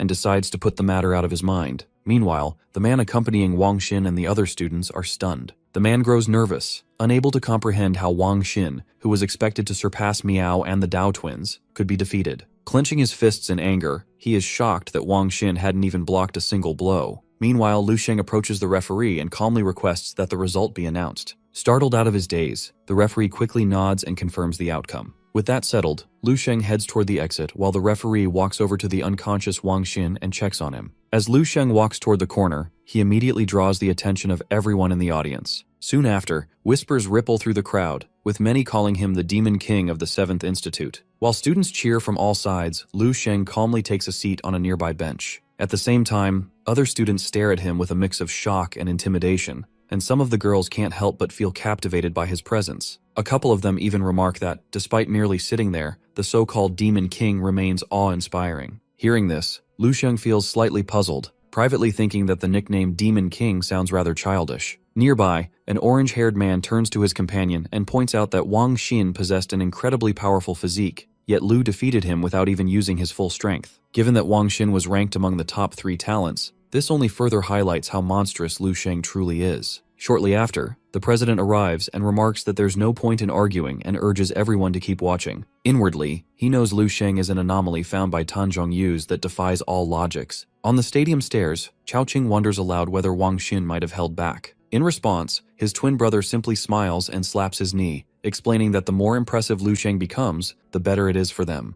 As he tightens his clenched fist, powerful energy surges from his body and bursts the water bottle in his hand. Meanwhile, nearby, the blue-haired girl steps forward and peers over the wall. Almost instantly, the aura radiating from him sends a chill through her. As she looks closer, she realizes the shadow surrounding him is steadily growing, spreading in an ominous way. Several hours later, night finally falls, and Lu Sheng returns to the hotel with the other students. Once inside his room, he sits on the bed and reflects on how quickly today's tournament came to an end, only to realize that the final is already scheduled for tomorrow. As he stares at the wall, a faint yet murderous aura seeps from his body, driven by his growing excitement at the thought of facing a grandmaster the next day. Just then, his phone vibrates with a new message from his younger sister. She excitedly mentions that he appeared on television again and wishes him good luck. In response, Lu Sheng explains that the martial arts camp is being broadcast live. After a brief pause, he adds that if she truly wants what's best for their parents, she should avoid watching tomorrow's competition. Taken aback by this, she hesitates in confusion. Meanwhile, a powerful aura continues to radiate from his body. He stays silent for several minutes before finally sending another message,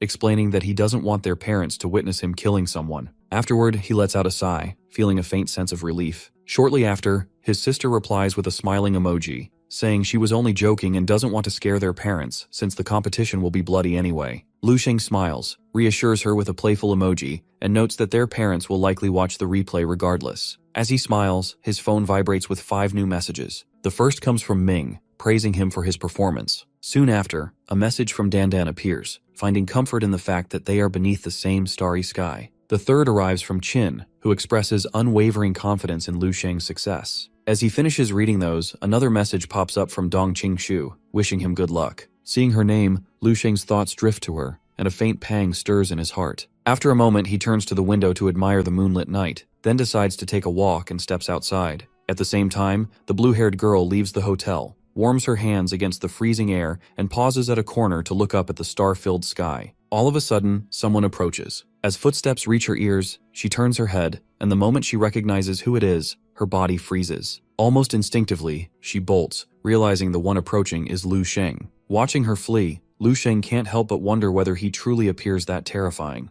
As the wind brushes past him, it seems to carry a quiet reminder of his growing reputation as the Demon King. Even so, beneath that fearsome image, he can't help but think that his luck with the opposite sex has always been poor. Meanwhile, not far away, The girl ducks behind a rock and watches him from a distance. After confirming that he isn't searching for her, she finally lets out a sigh of relief. All of a sudden, a dark and oppressive aura begins to radiate from Lu Sheng's body. Within seconds, the energy spreads outward until it reaches the girl. Startled, she can only stare at the overwhelming darkness pouring from him. Meanwhile, Lu Sheng continues gazing at the moon, and as he does, his aura expands even further, seeming to blot out the sun, moon, and stars alike. The following day, at lunchtime, the students make their way to the cafeteria. As Lu Sheng steps up to the buffet counter, he points out several dishes and requests all of them at once. In response, the woman serving the food is momentarily taken aback. While she begins piling the food onto his plate, Lu Sheng casually glances to the side and notices the blue-haired girl peeking at him from behind a pillar. Seeing this, he finds himself wondering what she is trying to do. Meanwhile, the hooded student carrying his tray is suddenly blocked by several others, with Chao Qian stepping forward and radiating a powerful aura. Smiling smugly, Chao Qian warns him, while the silent student recalls rumors that everyone who faced Chao Qian was left badly injured.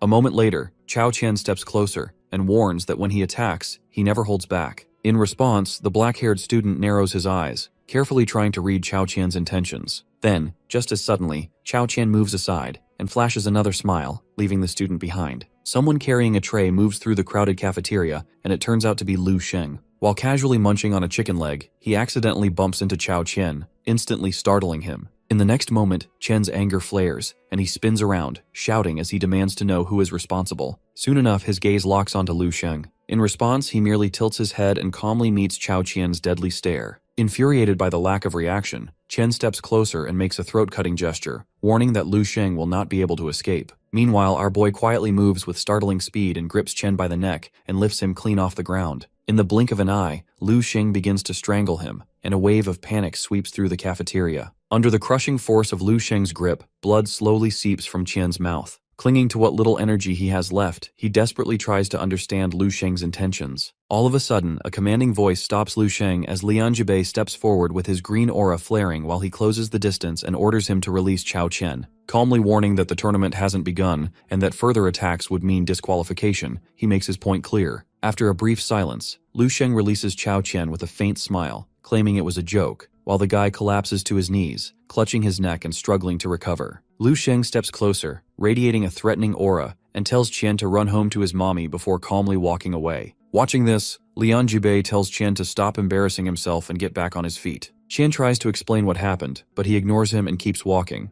The students observing the scene are left in shock as they can't believe Lu Sheng just defeated one of the Dao Star twins so effortlessly. Whispers spread as they wonder just how strong he really is, and whether he has already reached master level. Meanwhile, Lu munches on a chicken leg, his eyes flicking between Chao Qian and Lian Jibei. He thinks about how he can't fight them openly without becoming a fugitive and endangering his family, deciding instead to wait for the right moment. Later, in the gym restroom, Lian Jibei corners Qian, demanding an explanation. Qian apologizes, admitting that Lu Sheng had caught him off guard with a surprise attack and insisting that the outcome would have been different had he had time to react. Lian Jibei remains silent, staring at the ground, letting Qian's words hang in the air. Just then, Chao Qing strolls up, smirking at Qian and mocking him as useless. Enraged, Qian grabs his brother by the collar, threatening to get his revenge first. Chao Qing, unfazed, repeats that Qian is useless, this time for getting beaten up and then lashing out at his own teammates. Lian Jibei steps in to break it up, telling Qian to deal with the mess himself since he's the one who embarrassed the gym. Qian quickly apologizes and promises it won't happen again. After everyone leaves, Qian is left alone, staring at the floor and shaking with fury. He stomps so hard that the ground cracks beneath him, swearing he will make Lu Sheng pay with his life. An hour later, everyone gathers at the stadium. There, Lu meets up with the vice principal and the other teachers, who warn him not to get overconfident. The vice principal reminds him that the Dao twins have dominated the championship for years, and despite his earlier advantage, he needs to remain sharp in the ring. Lu Xing simply smiles, nods, and says he understands before walking off. The teachers watch our boy walk away. One hooded figure among them remarks that he seems unusually calm, while another turns to the vice principal and confidently predicts that they're definitely taking home the trophy this time. However, he keeps his eyes on Lu Sheng, silently wondering how he plans to handle Tan. Soon after, the 8th round draw takes place. Lu pulls his ticket, glances at it, and smiles. With that, the president announces the final match, Lu Sheng versus Chao Qian from Dao Academy. Hearing that, our boy remains still, holding the ticket in silence. Confusion spreads through the crowd at the matchup. One student clenches his fists and asks his friend whether the organizers set this up intentionally. A blue-haired spectator comments that this is clearly bad blood between the two.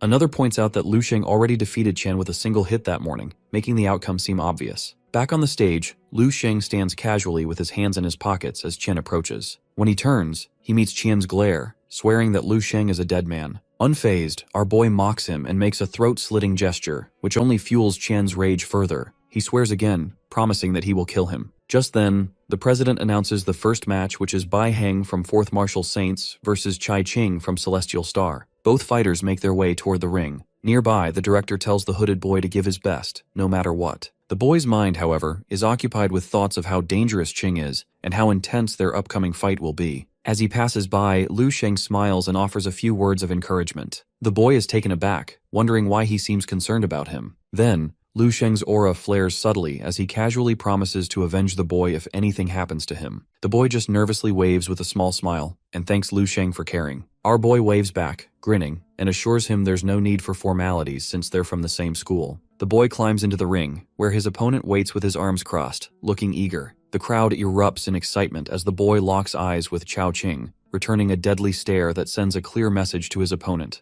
They face off in complete silence when the president announces the start of the fight, and the crowd erupts in cheers. Chao Qing exudes an intense aura, smirking as he declares that he won't give his opponent a chance to surrender. Slowly, the boy draws his sword and charges at him with both hands gripping it tightly. Chao Qing, however, tilts his head slightly and dodges with casual ease. Refusing to relent, the boy leaps forward and unleashes a flurry of strikes. Yet Chao Qing dodges every attack as if they were meaningless. Frustrated, the boy falls back in disbelief that not a single strike landed. The crowd watches in stunned silence while one student asks if Qing has really become this strong. Another explains that only someone approaching mastery could perform moves like that. It's terrifying. Ice energy radiates from the boy's body. He grips his sword tightly with both hands and, noticing that Chao Qing relies solely on dodging, challenges him to evade the next attack. Taking a deep breath, he plunges his sword into the ring and activates his sealing ability, Extreme Ice. Instantly, an icicle erupts from the ground, shooting straight toward Chao Qing. The boy looks up, convinced the icicle hit, but then realizes it was just an illusion. Before he can react, Chao Qing pops up right in front of him, summoning spirits that attack non-stop. He screams as the guy steps in with his glowing dagger while teasing him for falling into the trap, and drives it into his ribs, sending him flying out of the ring and crashing hard to the ground. Seeing that, doctors and bystanders rush over. Blood streams from the boy's mouth as two guys help him sit up.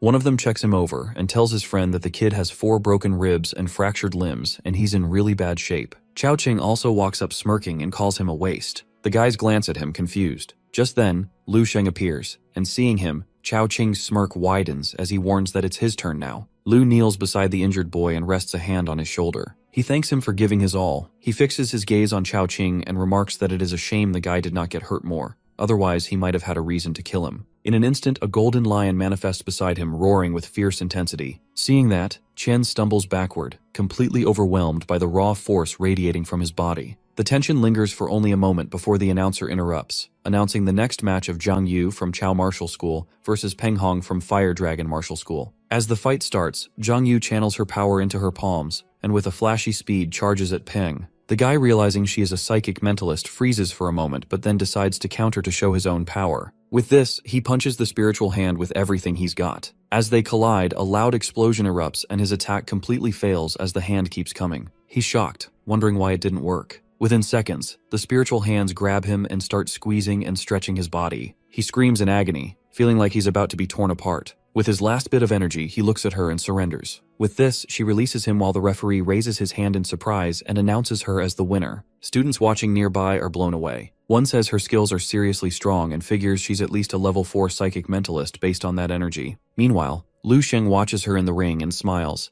thinking her psychic power is 2 points higher than his. She turns around, spots him in the crowd, and immediately starts running away. Seeing that, Lu Sheng is confused, wondering why she's running again. To him, it's just like Lin. He's starting to wonder if he looks too evil or something. With this, the president announces the final round, Chao Qian from Dao Martial School versus Lu Sheng from 7th St. Martial University. Chao Qian pushes through the crowd, glaring at Lu as he heads to the ring. Our boy also walks over while the crowd is hyped, knowing this one's actually going to be good unlike the quick matches before. Lu Xing climbs into the ring and sees Chao Qing climbing up too. Qian stares him down and holds out his hand, explaining that according to Rule 32, killing your opponent under reasonable circumstances in the competition means no consequences. He asks if Lu Sheng gets what that means. Lu's expression shifts as he reveals that he is eager to get started. The referee backs away as he doesn't want to catch any strays. Both fighters create distance, and the host announces the round's beginning. Just as it starts, Lu Sheng starts warming up as he knows Qian's still salty about the earlier loss. He decides to give Qian time to prepare and tells him to hurry up and use everything he's got. Chao Qing's aura explodes as he glares at Lu Sheng with murder in his eyes, warning Lu Sheng's gonna regret this. He spreads his arms wide as energy pours out and he starts transforming. A few seconds later, the energy from Chao Qing's body hits Lu, and when he feels it, his expression completely changes. Qian's body glows and releases a surge of evil energy that spreads across the arena, drawing every spectator's attention. The pressure increases until the air feels heavy, and his body begins to change. The transformation starts gradually as his skin shifts color, and a glow rises from his chest. The ground cracks under his weight, and his frame expands, tearing through his clothes as muscle builds across his body. His hair turns white, and the energy around him compresses into something far more dangerous than before. The stadium reacts with confusion and fear. Some recognize the transformation and compare it to the second stage of demonic Dao Star, a form he once used to dominate an earlier competition. Others struggle to understand how his presence now surpasses the level of masters, pushing out an aura that feels unnatural. The pressure continues to spread, forcing Zhang Yu to shield herself as the energy reaches her, heavy enough to disrupt focus. Teachers watching from the sidelines freeze as they realize the scale of the transformation, and the conclusion forms quickly that Lu Sheng faces a danger that exceeds the expected limits of the match. Meanwhile, Lu Sheng studies the transformation with calm interest, recognizing that Qian's strength multiplies beyond semi-master level. This second stage grants Qian a power at least 4 times stronger than before, and the fight shifts into a new and far more dangerous territory. Lu Sheng studies Qian's aura and recognizes something unnatural in it, and the realization causes his own energy to react. Power gathers around him as he focuses on Qian, who finishes his transformation and turns his attention fully toward him. Lian Jibei, watching this from the stands, is excited while his twin fellow can't help but laugh that the twin will share the spotlight. Just then, Qian steps forward and cracks the ground with a stomp, preparing for the first strike. Lu Sheng remains still, not raising a guard or reacting, which only provokes Qian further. The monster charges, building speed as his fists turn into force as he uses the martial artist's path, demonic strike. Energy gathers around his strikes and compresses into a focused burst aimed directly at Lu Sheng. The spectators freeze at the display of power, stunned into silence. Meanwhile, the supervising masters rise from their seats, prepared to intervene before things spiral out of control. As tension builds, Chen steps forward with murderous focus, committing fully to the attack while the energy surges ahead of him. In contrast, Lu Sheng remains exactly where he stands. With this, Chao Qian strikes his chest with enough force to pull his hands from his pockets. The energy from the blow erupts upward, creating an explosion that turns the sky red. The crowd watches in silence while Lian Jibei smiles at the display of power, certain Lu is finished. As the smoke clears, our boy stands surrounded by golden energy. Seeing that, Lian Jibei grips his chair in disbelief while Chao Qing stares in confusion. Just then, Chao Qian attacks again with all the energy he has, but once more, it has no effect. Seeing that, Lu Sheng mocks him and tells him to bring out his third stage if he has one. However, Chao Qian just looks at him in confusion. Judging from his reaction, our boy concludes he has nothing else left, so he decides it's time to counter. Sensing the danger, Chao Qian starts trembling. At that moment, the boy channels his explosive star power into his fist and strikes him. The impact creates a massive explosion in the arena, making the ground shake violently. Meanwhile, Lian Jibei and the twin brothers stand there with their mouths wide open. As the smoky air settles, Chao Qian is revealed to be badly hurt and on his knees. Seeing that, his master, enraged, launches himself at Lu Sheng. As he charges in, the teachers from 7th Saint also step forward and block the attack. The impact pushes Jibei back, and when he lands, the 7th Saint vice principal demands an explanation for his actions. The president also intervenes, calling out all the masters and telling them not to act like fools in front of the students. Jibei quickly rushes to his student and angrily yells that Lu Sheng deliberately tried to kill the future star of his school and deserves to die. However, to his shock, Chao Qian suddenly starts coughing. Realizing he's alive, Jibei immediately calls for first aid. Since the boy survived, the vice principal gives Jibei a stern warning to let it go, and although he does, he threatens that he will remember this. Afterward, the president announces Lu as the winner of the round, and the audience begins whispering about how strong he is and how he defeated some extremely tough opponents. As Lu Sheng leaves, it becomes clear to the others that he was basically the main character of this entire competition from the start, and everyone else was just there for formality. As Lu Sheng heads toward the exit, the vice principal calls out to him and makes him stop. Getting his attention, he explains that in this conference, injuries and even deaths don't count as violations. If someone dies, it's considered their own weakness, not the killer's fault. He assures Lu Sheng that the university will handle any pressure from today's fight, and reminds him that ranked 9 martial saints aren't limited to Dao. While he speaks, the other teachers stay quiet. Our boy listens and admits he feels more at ease after hearing it. The vice principal studies him for a moment. Even someone as talented as Lu Sheng feels the weight of facing a true master. Being exceptional isn't enough to reach the level of a martial saint. Determination is required too. He knows Lu has talent, but the path ahead won't be simple. Lu Sheng doesn't respond to that thought. Instead, he stays quiet, relieved that the vice principal handled the situation so smoothly. He mentally notes how well he managed the moment, almost like a performance. Then a sudden pressure fills the air as nurses are loading the injured Chao Qian onto a stretcher. The hostile energy comes from Lian Jibei, who stands nearby, furious and humiliated. He looks ready to explode, but powerless to do anything about it. Soon after, the remaining fighters enter the ring for the 9th round draw of the semifinals. Lu Sheng, Chao Qing, Zhang Yu, and another competitor stand waiting as the crowd gathers and starts cheering. Among them is Deng Rui, a 30-year-old from Heaven and Earth Martial School. He watches quietly, realizing he has actually made it to the semifinals. However, he knows that so far, he has only made it this far by luck, and knows he wouldn't be able to defeat any of them. Meanwhile, to him, only Zhang Yu by contrast seems approachable. Her attacks are controlled, polite, and measured, apologizing if she hits too hard. To him, she is an angel of martial arts. Still nervous, he draws a ticket and instantly gets excited, realizing luck is on his side. Meanwhile, Chao Qing is a bit worried about what he will get. When he draws his ticket, he is immediately shocked at seeing his opponent. To push him further, Lu Sheng assures him that he can recommend some good insurance companies before the fight, just in case. Terrified, Qing instantly turns away, at which point our boy reveals he was just joking, claiming that if he killed him, his master would come after him. Lu Sheng completely crushes Chao Qing's spirit, coldly telling him that he isn't just useless like Chao Qian, he is actually far worse. As Lu walks away with a smirk, he knows his trash talk has successfully baited Lian Jibei. When Chao Qing whispers the insult into Jibei's ear, his expression shifts into a mask of pure fury. Lu Sheng senses the murderous tension and flares his own suffocating golden aura in response. But he realizes that to kill Jibei without facing massive consequences, he needs to be strong enough to ignore the rules entirely. He concludes that to save humanity and act on his own terms, he must work even harder to reach a level where he creates the rules, rather than following them. A few minutes later, the 9th round begins with a grueling 10-minute clash between Zhang Yu and Deng Rui. Zhang Yu eventually secures the win while emitting a powerful blue energy, leaving a weary Deng Rui feeling relieved just to have maintained his dignity against such monsters. As the fight ends, the masters observe the scene with unease.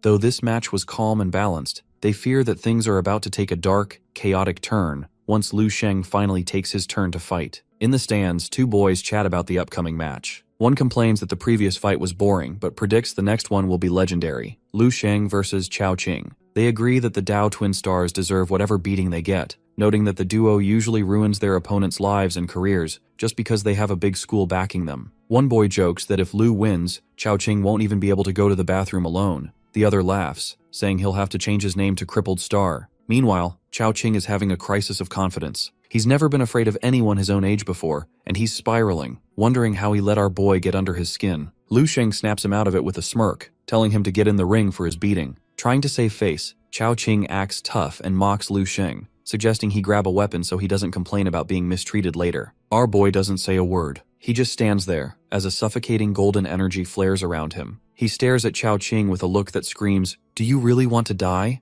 Terrified but unwilling to show it, Chao Qing yells at him to stop posing and get in the ring. As the match starts, Lu Sheng remains perfectly still and silent. Panicked by the lack of movement, Chao Qing stops overthinking and throws himself into a defensive stance, waiting for the impact. Chao Qing powers up with purple energy, convinced he can dodge anything Lu throws at him. But as minutes pass, he just stands there perfectly still. Slowly, a powerful blue energy begins to radiate from Lu Sheng, creating a terrifying pressure that makes Chao Qing realize he has absolutely no openings. Panicking and unable to handle the mental strain, Chao Qing decides to strike first. He lunges forward using celestial speed, trailing golden energy and unsheathing a dagger for his Dao Star stab.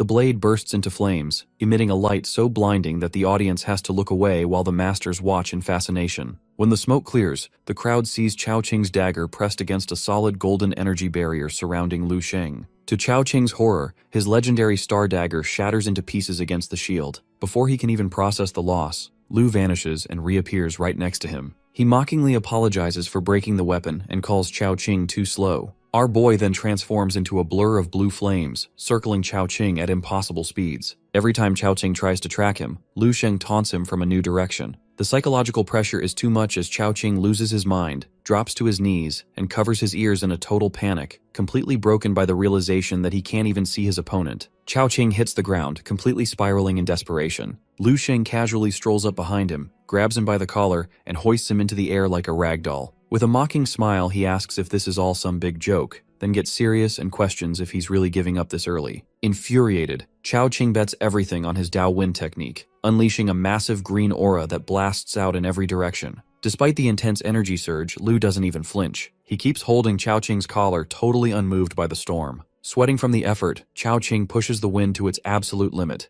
desperate to take Lu Sheng down. However, it's useless. The attack does 0 damage. Our boy just stares him down with a murderous look and sarcastically asks if this is what he calls Dao Wind. Lu Sheng drops him like trash and vanishes, turning into a streak of blue flames. He decides it's time to show Chao Qing what real wind power looks like. He begins circling Chao Qing so fast that he creates multiple afterimages, appearing to be everywhere at once. The crowd is losing it, and Chao Qing is left paralyzed and shaking. One girl in the stands even asks if what they're seeing is just an illusion. Within seconds, Lu Sheng creates hundreds of afterimages that completely surround Chao Qing. He mocks him, daring him to find the real one. Chao Qing spins around in a blind panic, but every time he thinks he has a lead, our boy whispers from behind or beside him, teasing that if he can even manage to touch him once, he wins. From the sidelines, the vice principal is stunned. He realizes Lu is moving so fast that he's exploiting visual retention, essentially moving faster than the eye can process, leaving a trail of hundreds of solid-looking ghosts. While creating 5 or 6 of these is impressive, what Lu Sheng is doing is on a terrifying, superhuman scale. Desperate to win, Chao Qing unsheathes his dagger and starts hacking wildly at the illusions. He's convinced that if he just keeps swinging, he'll eventually hit the real Lu Sheng. He slices through one afterimage after another, but they all vanish like smoke. Just as he thinks he's made progress, his voice snaps his attention away again. While Chao Qing is completely distracted by the sea of fakes, the real Lu Sheng silently appears right behind him. Lu finally moves, reaching for Chao Qing's head while telling him to witness the true power of the wind.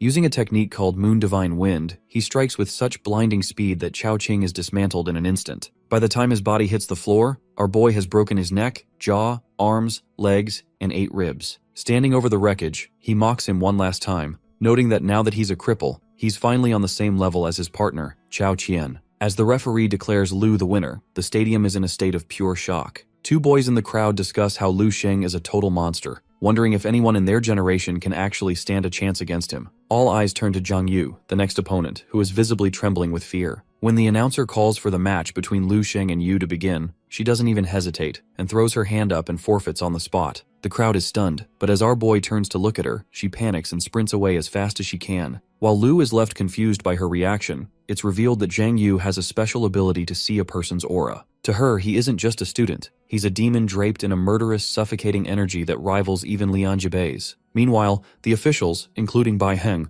watch with impressed smiles, acknowledging that since no one left can touch Lu Sheng, he has officially secured the championship for their university. As the announcer officially wraps up the tournament, the victory is broadcast nationwide, sparking celebrations. Lu Sheng's friend, Yang Yuan, blushes and denies they are dating when teased by her roommate, though she can't hide her affection. While back at the Lu household, his sister and parents are ecstatic, immediately planning a celebratory feast to honor his massive win. Even Dan Dan blushes and admits to her friend that she is content just being able to see Lu Sheng and send him messages, even if he never replies. Meanwhile, in the Eastern Military District, the femboy celebrates our boy's victory, confident that he will keep his promise to join their ranks after graduation. However, Dong Qingsu skeptically points out that the legendary martial arts master Tan Zhongyu has eyes on him too, and even the second master can't compete with a master of that caliber for Lu's recruitment. As they discuss their upcoming mission, Lu Sheng suddenly shocks the entire world on live TV by pointing directly at the camera and boldly challenges Master Lian Jibei, shocking everyone. 1 minute ago, just as the old-timer is about to officially crown Lu Sheng the champion, he interrupts him with a special request. Stepping forward, he first addresses the president with respect. Then, turning to the entire stadium, he drops a bombshell that he entered the tournament to learn from the best.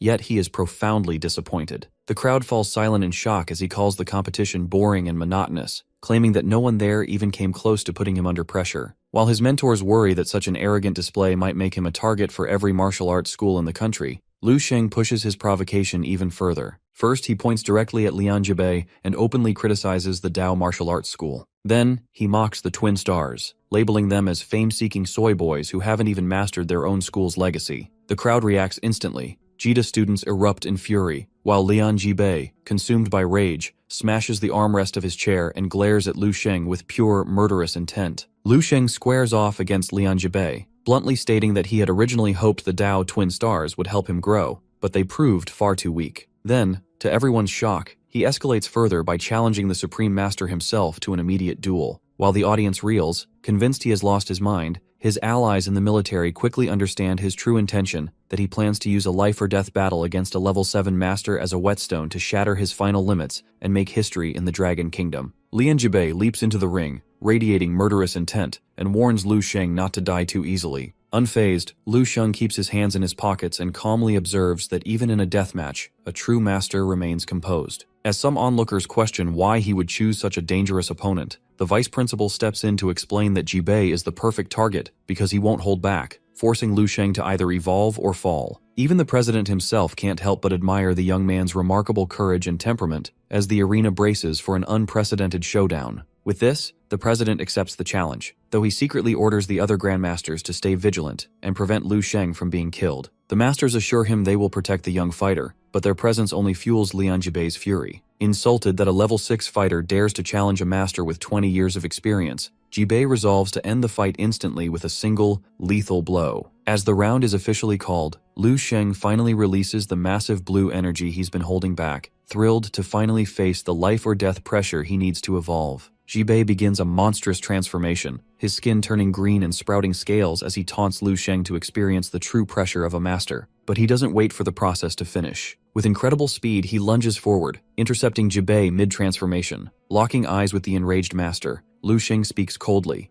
declaring that he cares nothing for titles, only life and death, and bluntly tells Jibei that he was invited here today to die. While mid-charge, our boy claims that his strike will be more than a punch, it will be an execution. First, he activates the divine light of the Demon King, surging his life force. Then, he merges Star Impact with Stellar Divine, condensing a sun-like fireball into his fist. As he leaps forward, his power manifests as the Divine Whale Law, transforming his fist into a literal burning star. The energy is so overwhelming that the president himself rushes to intervene, but he's too late. Lu Sheng's punch lands, unleashing an explosion so violent that Lian Jibei is vaporized instantly, leaving nothing behind but his feet and a shattered ring. The arena plunges into a deathly silence. When the president lands back in the ring, demanding an explanation, Lu Sheng, still radiating suffocating energy, simply smiles and asks the level 8 Grandmaster if he'd like to be next. The onlookers are paralyzed, unable to comprehend his audacity. In that moment, the vice principal finally understands that Lu never intended to use Jibei to break through his limits. He wanted to hunt a king.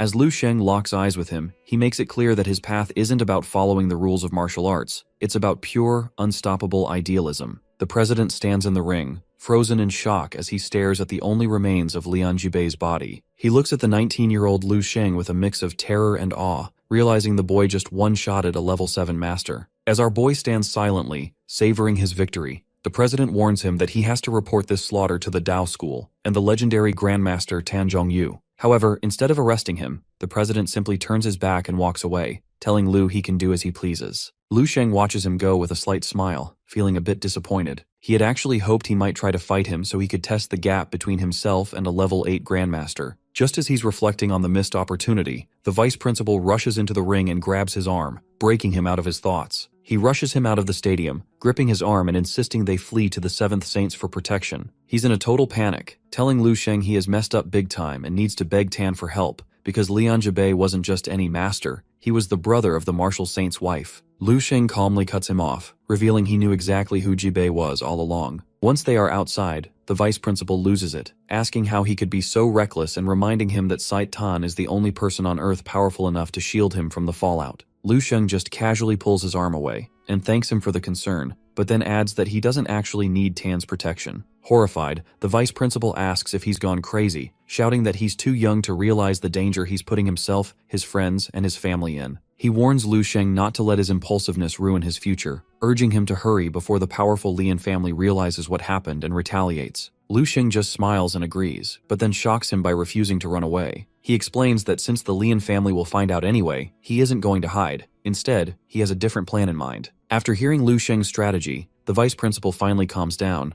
realizing the kid actually has a vision for how to handle the fallout. He offers to go with him, but our boy casually declines. Radiating power, Lu heads for the stairs of the mountain, flashes one last confident grin, and then takes off at a speed so high he leaves the vice principal in the dust, daring him to try and keep up. Meanwhile, at the train station, Lu Sheng's family is in a state of total panic. His father checks his watch anxiously, noting they still have 30 minutes before the fastest train to the mountain arrives. The live broadcast cut out right as our boy challenged Lian Jibei, leaving his mother in tears. She's terrified for her son's life, unable to imagine a world without him. His father tries to keep it together, asking Lu's sister to help calm her mother down, but the girl is internally spiraling. She knows exactly how dangerous a level 7 Grandmaster is, comparing the threat to the powerful governor she once met, and she honestly has no idea if her brother can survive. Despite her own fear, she puts on a brave face and sincerely reassures her mother that Lu Sheng will be fine, which finally helps the poor woman stop crying. Just then, her phone rings and it's Lu Sheng. She answers in a panic, but as he explains the situation and gives her specific instructions on how to handle their parents, her fear turns into a huge sigh of relief. Her parents rush over, desperate to know if he's okay. Following Lu Sheng's lead, she puts on a bright smile and lies to her mother, claiming the broadcast only cut out because of a bad signal in the mountains. Relieved, his mother takes the phone to scold him for giving them such a heart attack. Lu Sheng calmly tells her that he's just getting ready to head onto the stage to collect his first place award. Totally convinced and finally at peace, she tells him they won't bother him anymore and asks him to hurry home so they can see him. She hangs up and happily tells Lu's father that their son is safe. Lu Sheng's father is finally able to relax, reassuring his wife that their son is safe. Meanwhile, Lu's sister keeps quiet and smiles to herself,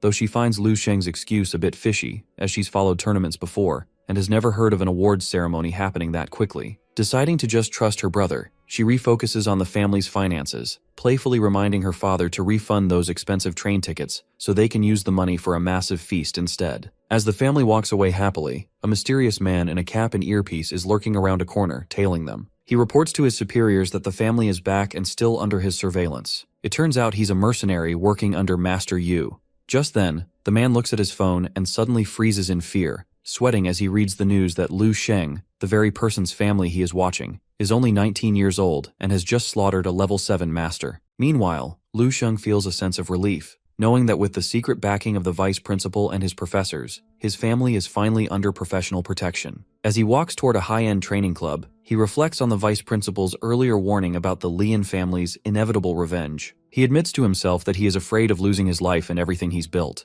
but he refuses to spend the rest of his days living in the shadow of their threats. To him, some things simply have to be done, regardless of fear. Lu Sheng arrives at the VIP room of the Dingsheng Training Club and uses his perception to scout the room. Inside, he finds Lian Jibei's son in a state of total collapse, sobbing and demanding that his associate find and kill the bastard who murdered his father. Just as the son opens the door to head out, he comes face to face with Lu Sheng. Looking at the boy with glowing, murderous eyes and a terrifying smile, Lu Sheng tells him that his father is looking for him and offers to reunite them immediately. Meanwhile, in the Hemming Mountain Villa's outskirts, Lian Shaw, the sister of the fallen master and wife of the martial saint, questions about the accidental death of her brother. Her green-haired subordinate, kneeling in fear, explains the grim reality that Lian Jibei was challenged by the student Lu Sheng and vaporized on the spot, leaving only his feet behind. Lian Shaw is initially doubtful, knowing her brother was far too cautious to accept a challenge from anyone who actually posed a threat. However, her disbelief turns into explosive rage when the subordinate reveals that the killer is merely a level 6 warrior. Infuriated that a mere student could slaughter her brother, she grips her wine glass until it cracks with her body radiating a murderous energy as she demands to know if this humiliating report is some kind of sick joke. The subordinate trembles as he clarifies the terrifying truth that during the fight,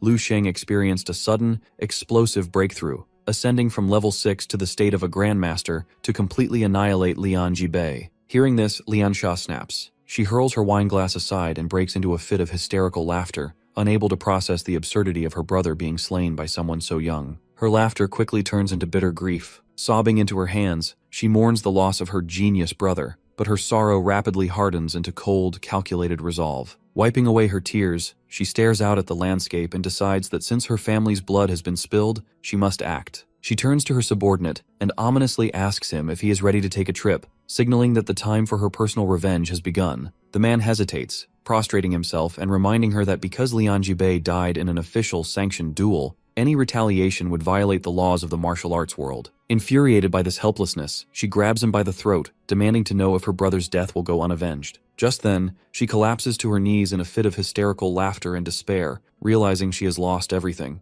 When her subordinate remains silent to her pleas for help, she decides to take matters into her own hands. Meanwhile, near a local school, Fu Jianming, known to local children as a crazy old man, stands by a school weeping as he watches a pink-haired girl who reminds him of his late daughter. The children flee in fear of him, leaving the old man to return to his lonely task of scavenging for plastic bottles in the trash. Suddenly, the children bump into a stranger, Lu Sheng, who offers them a kind smile before approaching Fu Jianming. Lu Sheng greets the old man by name and jokingly tells him he's there to ask for money. He drops a heavy bag at the old man's feet, claiming he has brought exactly what Fu Jianming wanted. Stunned and trembling, the old man drops his own bag of scavenged cans and collapses to the ground, frantically opening Lu Sheng's bag to see if the young man has actually achieved the impossible. With this, Lu Sheng explains that while a master's body is usually treated with respect, this bastard deserved no such dignity, though he could only bring the head as proof of the deed. Lu then hands the old man a precious memento he recovered, a photograph of Fu Jianming with his late wife and 2 daughters. Seeing his family again, the old man is paralyzed with emotion. He clutches the photo to his chest and breaks down into gut-wrenching sobs of relief and grief. As our boy begins to walk away, the old man prostrates himself on the ground,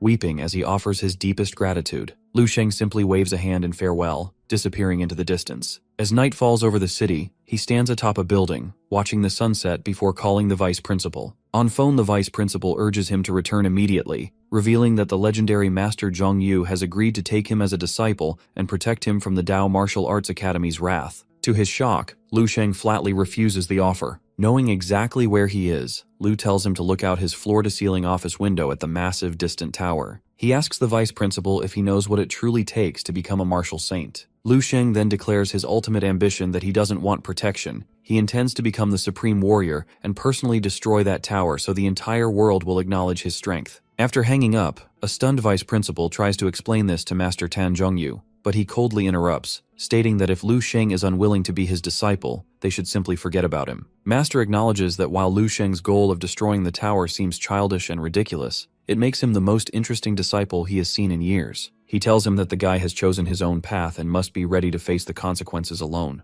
However, the vice principal remains deeply concerned, knowing that Lian Sha is relentless and will never stop hunting Lu Sheng until he is dead. Recognizing the gravity of the threat, Tan Zhongyu makes a final concession and decides to order the powerful warrior Huai Yu to protect our boy's family, ensuring their safety even if the boy refuses his teaching. As Tan walks away, the vice principal remains in a respectful bow, silently hoping that Lu Sheng actually possesses the strength to fulfill his impossible dream and destroy the tower. As Master leaves the office, Lu stands alone on the rooftop, watching the sunset and reflecting on the weight of his decision. He knows that rejecting a martial saint like Tan Zhongyu is millions of times more significant and dangerous than his past refusal of Governor Xia. It is a move that requires monumental courage, as he is effectively turning down the ultimate shield. However, Lu Sheng's ambition is far greater than simply being a protected student. He realizes that by serving under a master, he would only ever be the second best. His true goal is to surpass Master Tan Zhongyu entirely and attain the absolute power necessary to tear down the established order. Reaching his hand toward the distant tower and clenching his fist as if to crush it, he reaffirms his resolve that only by becoming the strongest being on the planet can he truly save the world on his own terms. Meanwhile, in a luxurious mansion, Lian Sha stands alone by a window when her husband enters the room and confronts her, asking if she was the one who sent the assassin Kui after Lu Sheng. Lian Sha tries to maintain a cold facade, smiling as she justifies her actions, but she quickly snaps. She screams that while her brother Lian Jibei may have been useless, the death of her nephew, Lian Ye, is unforgivable as he was the last legitimate heir of her bloodline. When her husband calmly points out that Lian Jibei had illegitimate children who could carry on the name, Lian Sha loses all control. She lunges at him, grabbing him by the throat in a tearful rage. She cries out that it doesn't matter if they lacked talent, they were her biological family, and she will not let the little beast, Lu Sheng, extinguish her lineage without a fight. Lian Sha breaks down, weeping as she insists she is simply a woman trying to collect a blood debt for her family. Her husband, softening his tone, explains he isn't blaming her, but he warns that the assassin Kuei might not be enough. He reminds her that since Lu Sheng is under the protection of Master Tan Zhongyu, any attempt on his life could easily end in another failure if the Martial Arts Association intervenes. Shocked by the idea that Lu Sheng could be that powerful, Lian Sha clings to her husband, desperately asking if she should send an even higher-ranking killer. The man calms her, revealing that he has already taken a much more drastic step and deployed the 12 Shadows to support Kuei. He assures her that with this overwhelming force, they will finally get the bloody result she's been praying for. Lian Sha is moved by her husband's support, blushing as she leans in to kiss him, believing he truly cares for her. However, he abruptly pushes her away. His warmth vanishes as he reveals the real reason he is there is because he is furious that she stole the secret book of the Tao Path and gave it to Kui as a bribe without his permission. As he turns his back to leave, Lian Sha screams after him, defending herself by saying she had no other way to convince an expert of that caliber to do her dirty work. He stops just long enough to issue a chilling warning that she must never defy him again. Left alone in the room, the weight of the situation snaps her mind once more, so she collapses to her knees and erupts into a haunting, manic laughter that echoes throughout the entire mansion. The next day, a young woman named Pang Huayu lands at the airport, pulling her luggage while listening to music. She is the elite warrior sent by Master Tan Zhongyu to protect Lu Sheng's family. Looking at a photo of Lu Sheng on her phone, she is genuinely impressed. She thinks he might be the most talented master the martial arts world has seen in years, even surpassing Xing Yuzong. However, as she reads her briefing from the vice principal, she is stunned to learn that Lu Sheng actually turned down Master Tan Zhongyu. She thinks he's insane for trying to take on the entire Lian family alone after wiping out their heirs. She calls the vice principal to ask why they are still helping him, and he explains that the master simply doesn't want to see such a rare talent go to waste. He warns her that her target is Kui, a high-level star of the Tao. Realizing her opponent is an expert with skills equal to her own, she loses her casual attitude and prepares for a serious fight. That evening, Lu Sheng finally returns home, surprising his family just as they are preparing dinner. His sister greets him with a knowing smile, teasing him about how worried their parents have been. His mother, however, is less playful. She crosses her arms and gives him a stern lecture for being late, reminding him he was supposed to be back hours ago. His father quickly steps in to play peacemaker, calming his mother down and reminding her that the only thing that matters is that their son is back safe and sound. He then invites Lu to join him for a drink to celebrate his return. Our boy happily agrees, but before heading off with his father, he casually tosses his backpack to his sister, asking her to look after it for him. She is initially caught off guard by the weight of the backpack, turning to Lu Sheng to jokingly remind him that she's just a girl and shouldn't be doing heavy lifting. However, the moment he mentions there's a gift inside for her, her attitude flips instantly, and she happily accepts the task. As she walks away, she can't help but tease him, playfully remarking that he's such a true alpha male that it's no wonder he doesn't have a girlfriend yet. His mother chimes in, reminding him that now that he's 19, he should focus on finding a partner instead of spending all his time fighting and killing. Lu Sheng just laughs it off, rubbing the back of his head and insisting he's still too young to settle down. To dodge the lecture, he quickly changes the subject, asking with a smile what's on the menu for dinner. Just as the family is settling in, Lu Sheng senses an intruder's presence. He calmly turns to his mother, claiming he needs to step out for a moment to see a friend. She warns him that dinner, stewed chicken wings, will be ready in exactly 15 minutes and tells him not to let the food get cold. As he heads for the door, his aura shifts as he thinks to himself that 15 minutes is more than enough time to handle what's outside. Once out in the neighborhood, Lu Sheng walks toward a tree where the spy from the train station is hiding. He coolly thanks the man for his hard work in watching his family. The man steps out, trying to act professional, but he is suddenly paralyzed by the suffocating energy Lu Sheng begins to radiate. Knowing that the boy slaughtered a grandmaster just hours ago, the spy realizes he isn't just facing a talented student, he feels like a small animal standing before a supreme predator. Lu Sheng dismisses the spy, asking him to relay his gratitude to Master Tan Zhongyu and to promise that he will soon fulfill his word. As the man vanishes, Lu's sister comes out of the house, waving and yelling for him to hurry back before the food gets cold. Lu Sheng smiles and heads toward her, but as he walks, he activates his perception ability, scanning a massive radius for any threats. He is relieved to find no powerful signatures nearby, concluding that the assassins won't be attacking tonight. A week passes quietly. Pang, the elite guardian sent to watch over the family, sits in a cafe growing restless. She calls the vice principal, sipping tea and complaining that the star assassin, Kui, hasn't shown his face yet. She's bored and annoyed, telling him that if the leading star doesn't show up soon, she isn't going to sit around waiting forever. The vice principal suggests to Pang that perhaps the assassin Kui is simply procrastinating, as he should have arrived days ago. Little does she know, Kui is closer than she thinks. A scout spots Pang in the cafe and reports back to a man waiting in a taxi who turns out to be Kui. The subordinate is stunned to realize that during this week of procrastination, Kui hasn't been lazy. He has successfully broken through to the Grandmaster level. With his new power, Kui dismisses the need to deal with Pang and orders the taxi straight to Lu Sheng's house. Meanwhile, our boy is meditating in his room when the taxi enters his perception range, and he immediately recognizes it as a Grandmaster aura. While sipping her tea, Pang happens to glance out the window and spots the suspicious taxi heading toward Lu Sheng's home. She immediately realizes she's been lured into a false sense of security. As she watches, she spots the Dao's martial school shadows, elite warriors trained by the Supreme Martial Saint,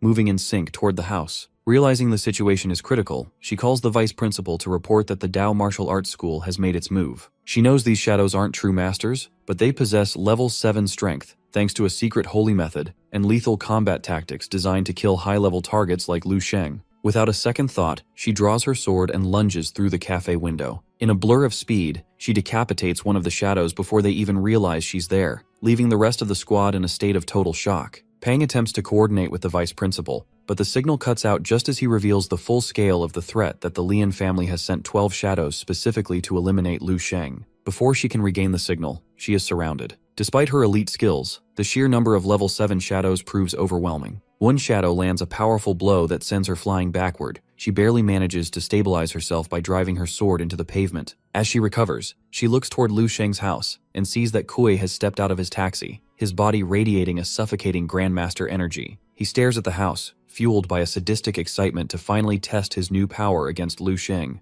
Unaware of her gaze, Kui begins his ritual. He reflects on 20 years of stagnation at level 7 under the Supreme Martial Saint, realizing that his obsession with killing Lu Sheng was the catalyst he needed to break his limits. He presses his palms together and activates a terrifying technique called the Vitality Coagulation, followed by the intangible link of heaven and earth. A massive pillar of crimson energy erupts from his body, piercing the sky and causing the atmosphere to turn unnaturally dark. As a nearby street lamp flickers on, Kui reaches out toward the light, mesmerized by the sheer, intoxicating scale of his newfound Grandmaster power. Kui marvels at his new godlike abilities, using his Grandmaster power to literally seize the surrounding light and condense it into a glowing spear. By infusing it with his Vitality Coagulation, the weapon pulses with a sinister new color. He feels a twisted sense of gratitude toward Lu Sheng. If it weren't for the boy's actions provoking Lian Sha, he never would have been gifted the secret book that allowed him to shatter his level 7 chains. The light spear shifts and molds in his grip, transforming into a radiant sword. Armed with this manifestation of pure energy, Kui begins his march toward the house, confident that even the sect master reputation Lu Sheng has earned won't save him. Suddenly the front door opens. Lu Sheng steps out calmly and questions if Lian's family sent him. Ignoring his question, Kui tightens his grip on his radiant sword and issues a blood-curdling command when he orders the shadows to storm the house and decapitate the boy's entire family, fulfilling Lian Sha's demand for their heads. As the shadows dash toward the entrance, Lu Sheng remains eerily calm, his hands still in his pockets, simply tracking their movements. Kui lunges at Lu Sheng with his light sword, screaming at him not to get distracted because his real opponent is right in front of him.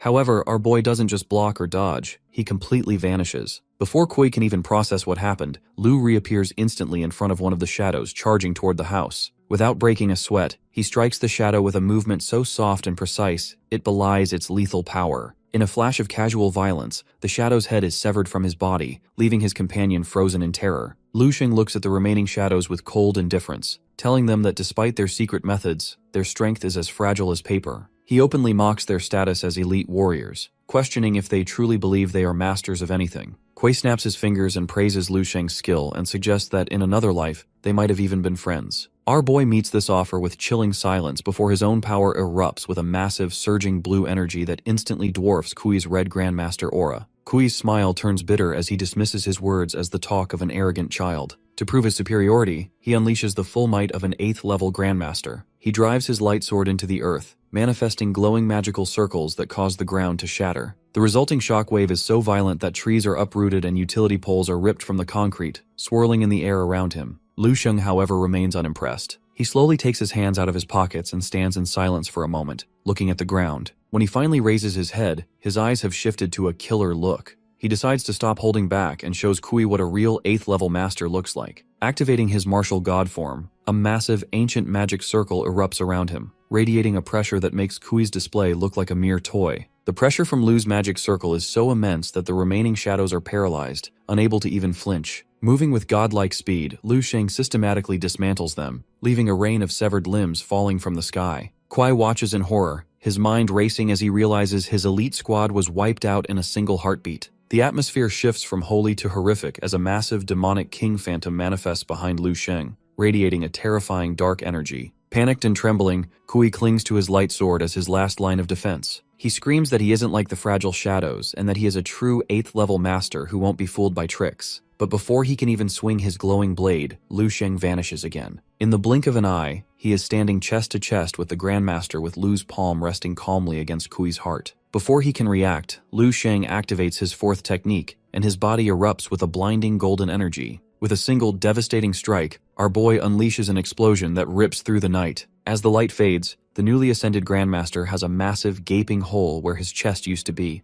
As his body turns to ash, he weakly wonders if he was ever a real Grandmaster to begin with. Meanwhile, Lu Sheng walks past him without a second glance, mocking the so-called power of Grandmasters. In the next moment, with the Demon King's phantom behind him and a cold glare in his eyes, our boy proudly asserts that he is a god now. While a mother and daughter pass by, the little girl jokingly calls Pang an idiot from TV for standing frozen in the street. However, Pang is actually in a state of total shock as she senses a golden divine energy erupting from Lu's that is so massive she questions if she's dreaming. Back at the battlefield, only a severed hand remains of Kuei. Lu Sheng stands over the ashes, unimpressed. He realizes why the fight felt so easy, and maybe Kui's transition to Grandmaster was a shortcut. By using forced mental and physical stimulation from the secret book, Kui became a hollow 8th level master, strong in appearance, but lacking the true foundation of a warrior. Lu Sheng, who possesses the genuine power to crush such pretenders like ants, realizes he didn't even need to use his advanced breaking the void technique. As he begins to walk away, Lu Sheng decides to test the limits of his god state. He unleashes his full spirit power to scan the neighborhood for any remaining threats, and he tracks the energy signature and finds Pang standing nearby. Recognizing her as an ally, he decides to put her to work. Meanwhile, the girl finally reconnects with her superior, the vice principal. Distraught, he assumes the worst. He tells her the mission is a failure and that she should simply return to help Lu Sheng's family with the burial arrangements, believing no one could survive an encounter with a Grandmaster and 12 shadows. Pang interrupts him, sweating as she gazes at the absolute carnage before her. She corrects him with a trembling voice that it isn't Lu who needs a burial, it's the assassins. She reveals the staggering truth that Lu Sheng annihilated a Grandmaster and the entire elite squad in just 3 breaths,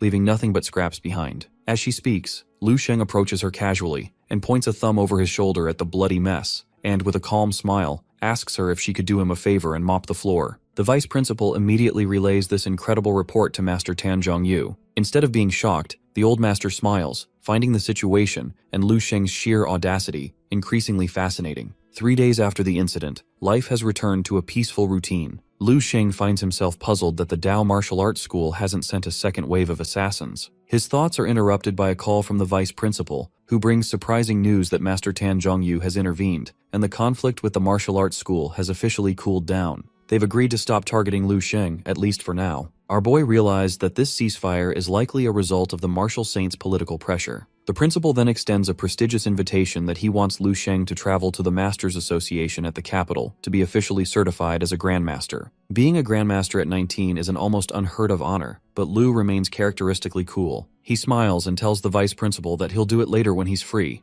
perhaps when he picks up his graduation certificate, before hanging up. He muses on how his life has defied the typical cliches. Usually, enemies send the weaklings first, but he's already jumping straight to crushing Grandmasters. Just as Lu is pondering why the Dao martial arts school's revenge was so soft, he receives a call from General Yu. He immediately cuts to the chase, thanking Yu for mediating the conflict. Yu laughs, deeply impressed by the young man's casual attitude. He jokes that Lu Sheng is barely 20 and has already killed enough Grandmasters to form a baseball team. Yu is particularly stunned that Lu Sheng took down one of the 28 stars of the Dao. Our boy, however, downplays the victory, explaining that Kuei was a fake Grandmaster who used forbidden arts to force his breakthrough. Lu assumes the army must have paid a massive political price to get the martial saint to back off, but Yu reassures him that while there was a cost, it wasn't as high as he might think. Yu explains that the army is constantly recruiting talent like him to maintain the balance of power. He then drops a provocative piece of information, asking if Lu Sheng is aware that none of the 3 martial saint experts, the strongest beings in the world, actually originated from the army. Lu Sheng takes General Yu's revelation in stride. When Yu asks if he understands the gravity of the situation, Lu Sheng replies with breathtaking confidence, assuring Yu not to worry, promising that once he becomes a martial saint, he will make sure Yu gets a proper promotion. After hanging up, our boy reflects on how this conflict actually worked in his favor. The army now fully claims him as one of their own, providing him with a powerful shield. As he prepares to head home, he spots the orange scroll containing the forbidden technique Kuai used. He looks at it with pure disdain, tossing it into the trash like common garbage. To Lu Sheng, such secrets are worthless because he has access to the dream space, where thousands of superior techniques are at his fingertips. Seeking more power, Lu Sheng heads into the dream realm. He strolls past the wandering zombies like it's nothing, joking that they've got the day off as he makes his way to the central neural network. When he logs into his profile, the system drops the updates, revealing that his lifespan now stretches all the way to the year 657. He's officially a super 9th level martial artist,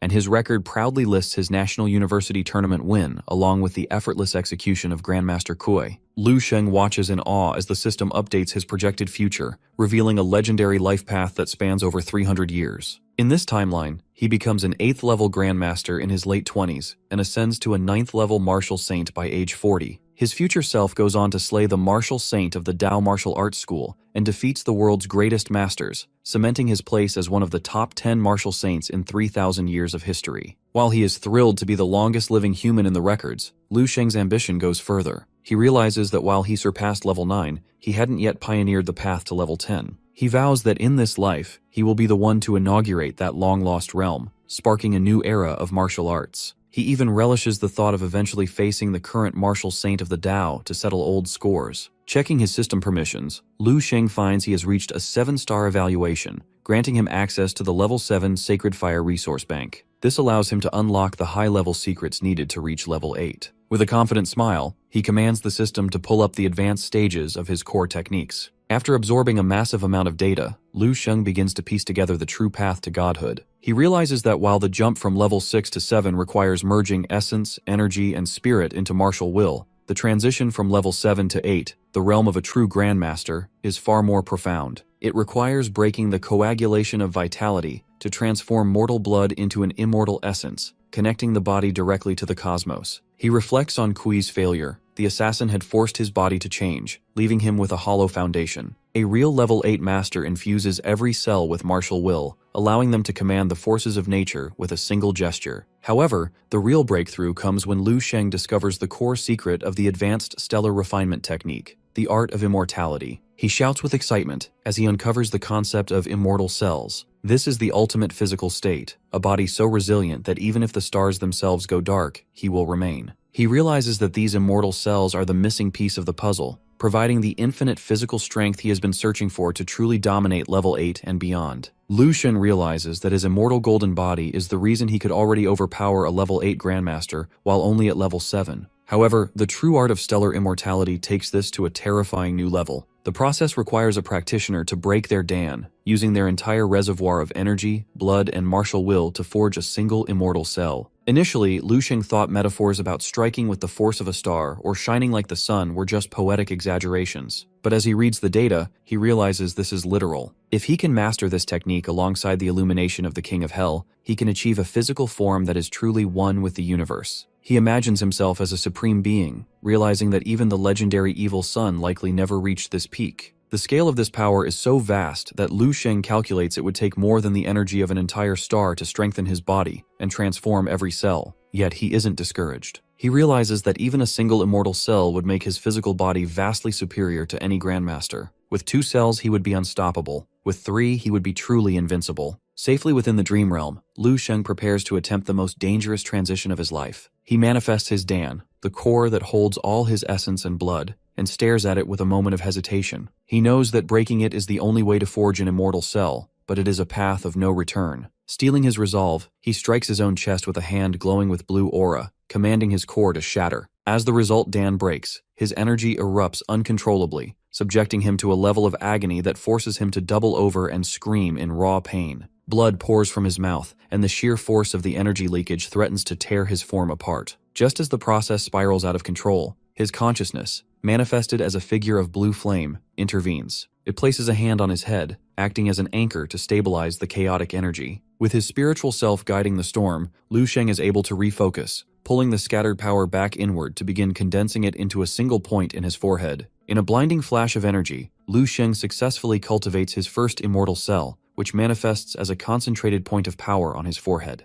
As he clenches his fists, his body erupts in a dual aura of orange and gold. To test this newfound strength, he delivers a single punch to the ground. The strike doesn't just shatter the earth, it sends golden thunder racing across the sky, obliterating the buildings of the Dream Space City and leaving a massive destruction in its way. Lu Xing stands in the middle of the ruined virtual city, out of breath as he lets the technique fade. Even though he only used a tiny bit of the immortal cell's power, that punch was on a whole different level, way beyond anything he's ever thrown before. That single cell lets him combine everything he has, the strength of a star, the power in his blood, and all the fist techniques he's mastered, into one perfect strike. He looks down at his hand, realizing he's hit the peak of both raw strength and pure skill. He closes his fist again and gives the move a name, Haven's Hold. Just creating that one immortal cell completely empties him. He drops to the ground in the dream space, barely able to stay conscious. But even as 3 giant monsters drop from the sky to fight him, he's not stressed. His deployment to the Eastern Military District is coming up, and that battlefield is full of exotic beasts, basically the perfect food to fuel his evolution. Staring at the sky with whatever strength he has left, he starts calculating his future. If 1 cell made him this strong, would 10 let him fight a martial saint?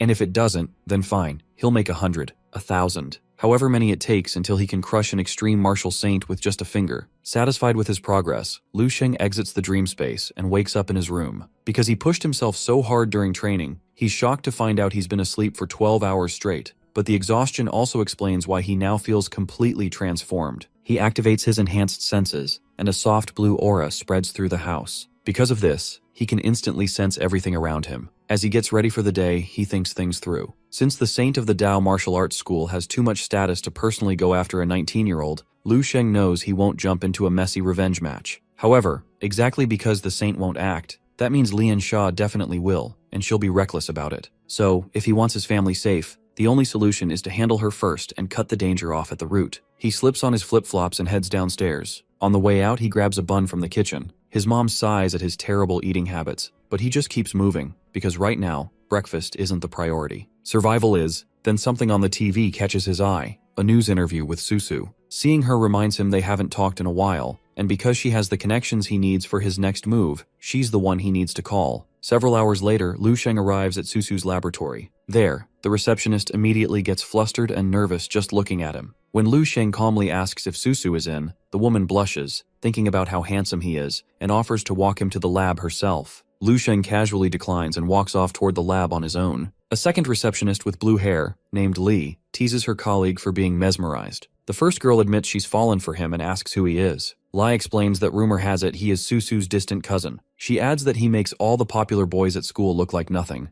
noting that he's not just good-looking, but a massive martial arts prodigy who won the tournament and recently took first place in another major competition. The first receptionist is completely smitten, hoping for another chance to see him. Inside the lab, Susu is already at work, wearing her lab coat and inspecting a test tube filled with green liquid. Susu is deep in thought when Lu Xing enters the lab and asks if the preparations are complete. She snaps out of it and confirms that everything is ready. As Lu Xing puts on his lab coat and inspects the equipment, he compliments her work. Susu walks up behind him and reveals that her mother's side started again and asks when he can help. Lu Xing puts on a medical mask and tells her not to worry, promising to assist her as soon as he finishes his current task. As he walks away, Susu watches him with a mix of admiration and concern. She realizes his energy has spiked again and finds it terrifying that his martial arts level can increase so drastically in such a short amount of time. Lu Xing then approaches the workstation and activates his power. A golden aura erupts from his body, causing the ingredients on the table to levitate as he begins his work. He uses his power to fuse them all together before transferring the mixture into a test tube. He then makes the tube float, infusing it with golden energy until the process is complete. After removing his mask and drinking the golden liquid,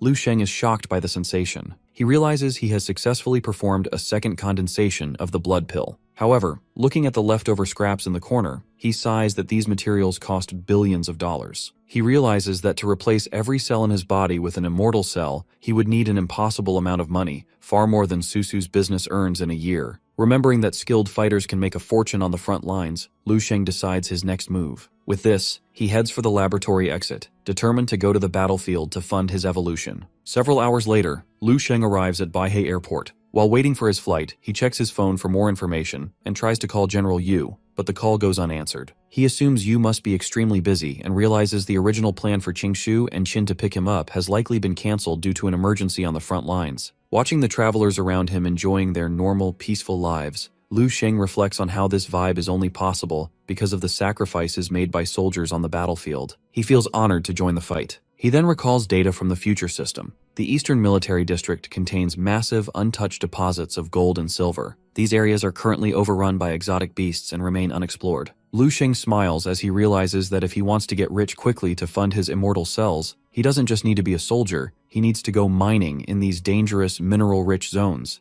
A military fighter jet lands on the runway, catching the attention of two girls in the airport. One girl asks why a combat jet is at a civilian airport, and her friend suggests it might be for a special mission before urging her to board their own flight. As Lu Sheng stands up, the girls notice how handsome he is and approach him. They invite him to join them, asking where he's headed. Lu Sheng politely smiles and explains that he isn't taking the same plane as them. The first girl points out the window, mocking him by saying their flight is the only one currently boarding and asking which plane he could possibly be taking. Just then, the fighter jet taxis over and stops right in front of them. Seeing that, the two girls are left stunned as Lu Sheng suddenly leaves the waiting room and appears on the runway. Their confusion turns to shock when they realize the military fighter jet is actually there for him. The pilot climbs out and introduces himself as Colonel Qin Hu from the Eastern Military District, serving under Major General Yu. Lu Sheng shakes his hand and, noticing the name, asks if he is related to Qin, the femboy. Qin Hu confirms they are uncle and nephew. Lu Sheng also notices Qin Hu's shoulder badge, 3 arrows and a dot, indicating he holds a higher rank than his previous contacts. As Qin Hu heads back to the jet, Lu Sheng asks if they are going to the main military district and why the pickup plan changed. Qin Hu looks at the sky and explains the grim reality that few new spatial rifts have opened in the caves, and the frontline situation is critical. The commander has already been in combat for several days. Instead of going to headquarters, Qin Hu is flying Lu Sheng directly into the heat of the battle to reinforce the front line. Lu Sheng casually walks toward the jet and asks how long the flight will take. Qin Hu is shocked by his relaxed attitude and wonders if he's even a little afraid. Lu Sheng simply looks at the ground and replies that he doesn't care, as he actually wants to get to the front. Qin Hu drops his arms, amazed by the young man's confidence. At 57 years old, Qin Hu is still at the peak of level 6 and doubts he'll ever become a master, making Lu Sheng's composure even more impressive to him. As they board, Lu Sheng asks for a briefing on the situation. Qin Hu explains that while the Eastern Front had been relatively quiet for 2 years, a new rift, likely a level A, has just opened in the caves. The situation is so bad that the entire front line has been forced to retreat. Lu Sheng is curious about the level A designation and asks how rifts are classified. Qin Hu explains that they are ranked by the scale and strength of the monsters inside. In a level A rift, even the weakest creatures are at least level 5,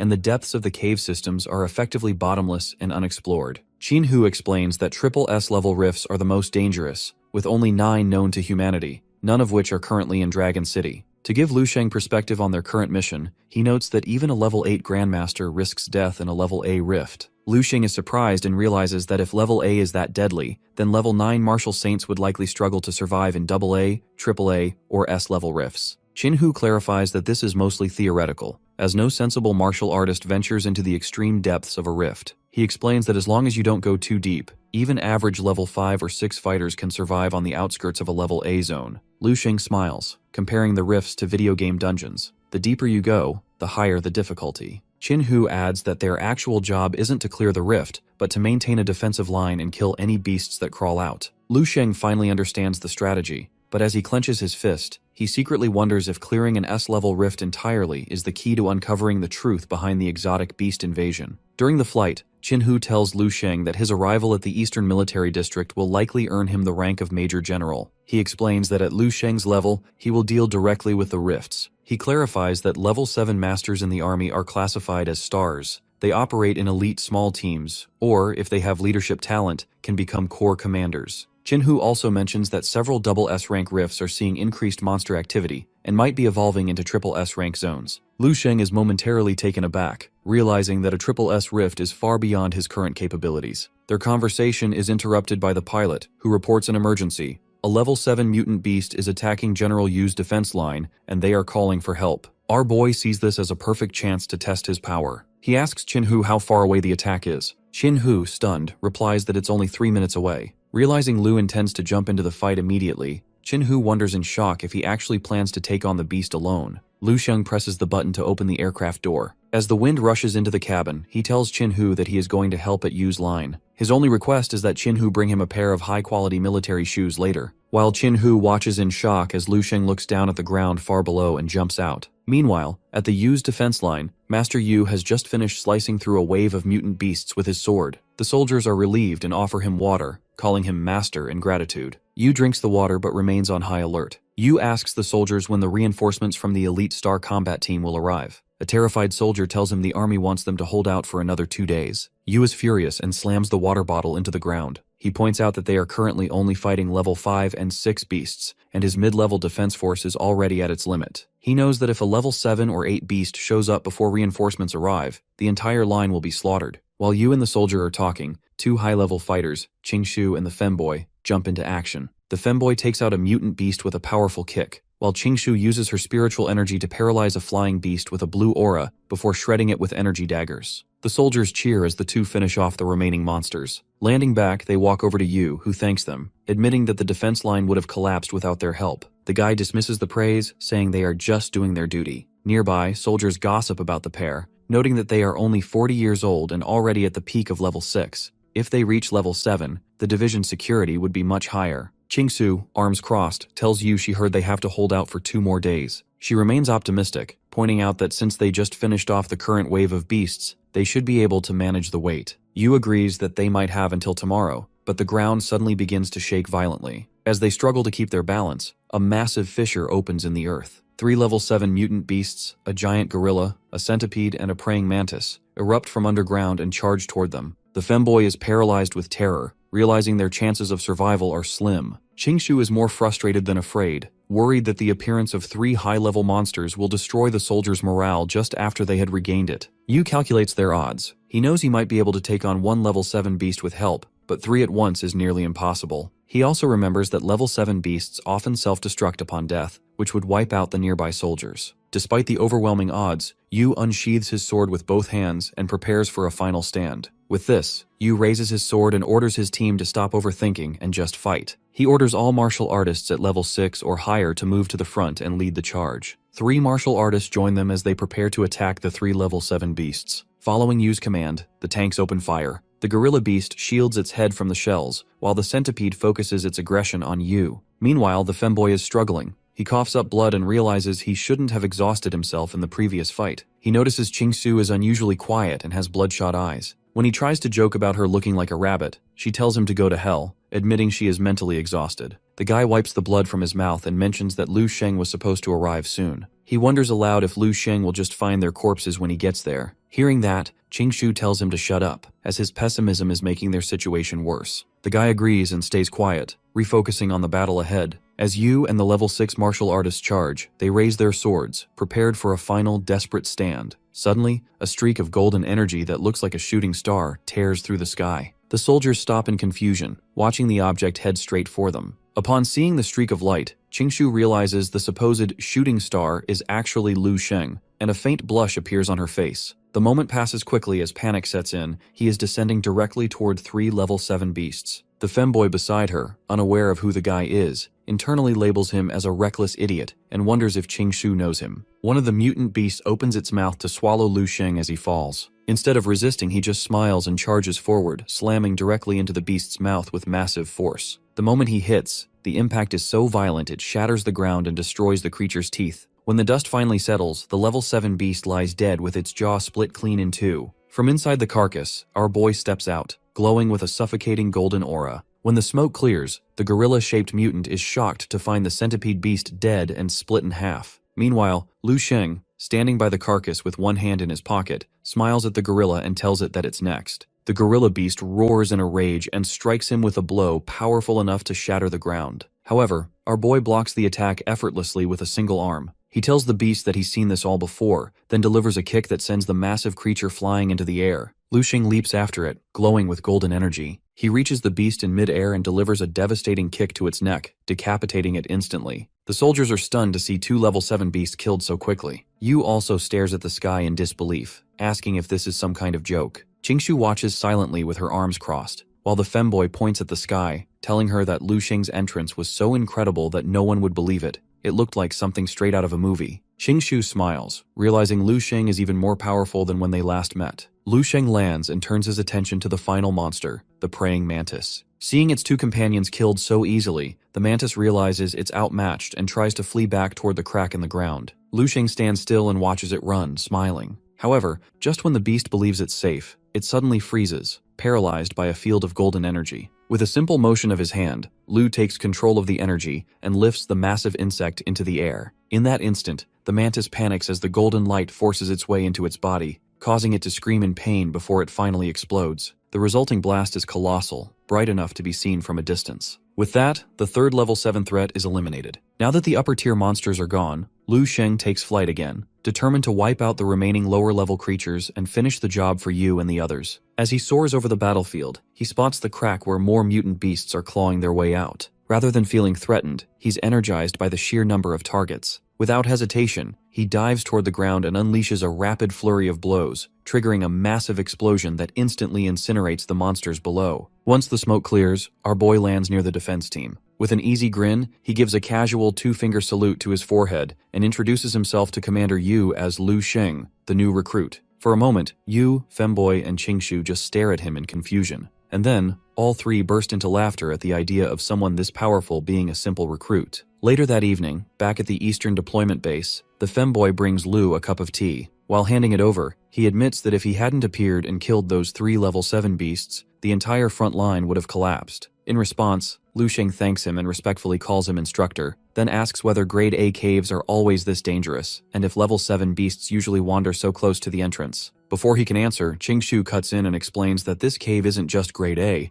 it's likely triple A, which would explain why the situation became so extreme. Building on that, she mentions that new caves tend to go through an initial explosive period of activity before gradually stabilizing. At that moment, Yu enters the tent, clearly having overheard part of the conversation. He admits he'd heard rumors about Lu Sheng killing a Grandmaster-level star leader, but he didn't believe it at first. However, after seeing Lu's strength today, he has no more doubts. In fact, Yu notes that he is strong enough to rank within the top 50 of the star list. Femboy and Qingshu ask for clarification about the list, and Lu Sheng responds by asking if it's similar to the ranking system used at the university. In reply, Yu explains that while the systems are somewhat similar, the star list also tracks military merit and battlefield contributions. To make it clearer, he mentions that a soldier is currently counting the beasts our boy killed today to convert them into contribution points, which can later be exchanged for training resources. After finishing his explanation, Yu advises him to get some rest, warning that the battle isn't truly over and the number of monsters could surge again at any moment. As Yu turns to leave, Lu Sheng finally notices how exhausted the level 7 master looks. In contrast, he feels completely fine.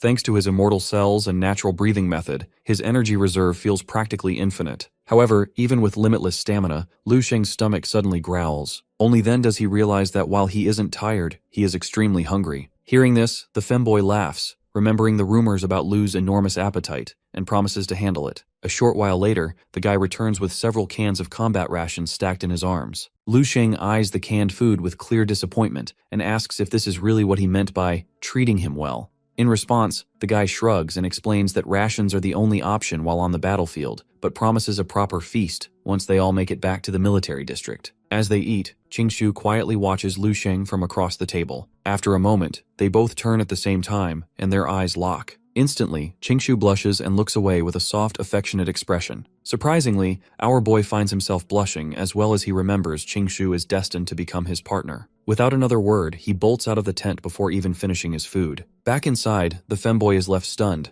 especially since he knows how much Lu Sheng usually eats. With a confused laugh, he turns to Qingshu and teases her, reminding her how desperate she was to save Lu when a Grandmaster was hunting him. Yet she's acting cold now that he's actually here. When he goes a step further and asks if she's in love with Lu Sheng, Qingshu snaps. In an instant, she smashes her plate of food into his face and storms out, while he chases after her, still teasing her as he goes. Meanwhile, Lu Sheng goes outside to cool off. As he stands under the night sky, he can feel his blood still rushing from the day's battles, and he realizes he won't be sleeping anytime soon. Although the area around the 1182nd Division seems quiet, he activates his movement perception ability just to be sure. Immediately, he senses activity on the horizon and decides to check it out. In a different part of the battlefield, a new spatial crack opens, releasing a massive wave of mutant beasts. In a nearby trench, exhausted and wounded soldiers wonder when reinforcements will arrive, only to be told that other divisions are too busy defending themselves to help. A red-haired female general arrives, dropping a giant axe and telling the men to stop complaining. She reminds them of their duty and tells them that even if they fall, they should face death without discouragement.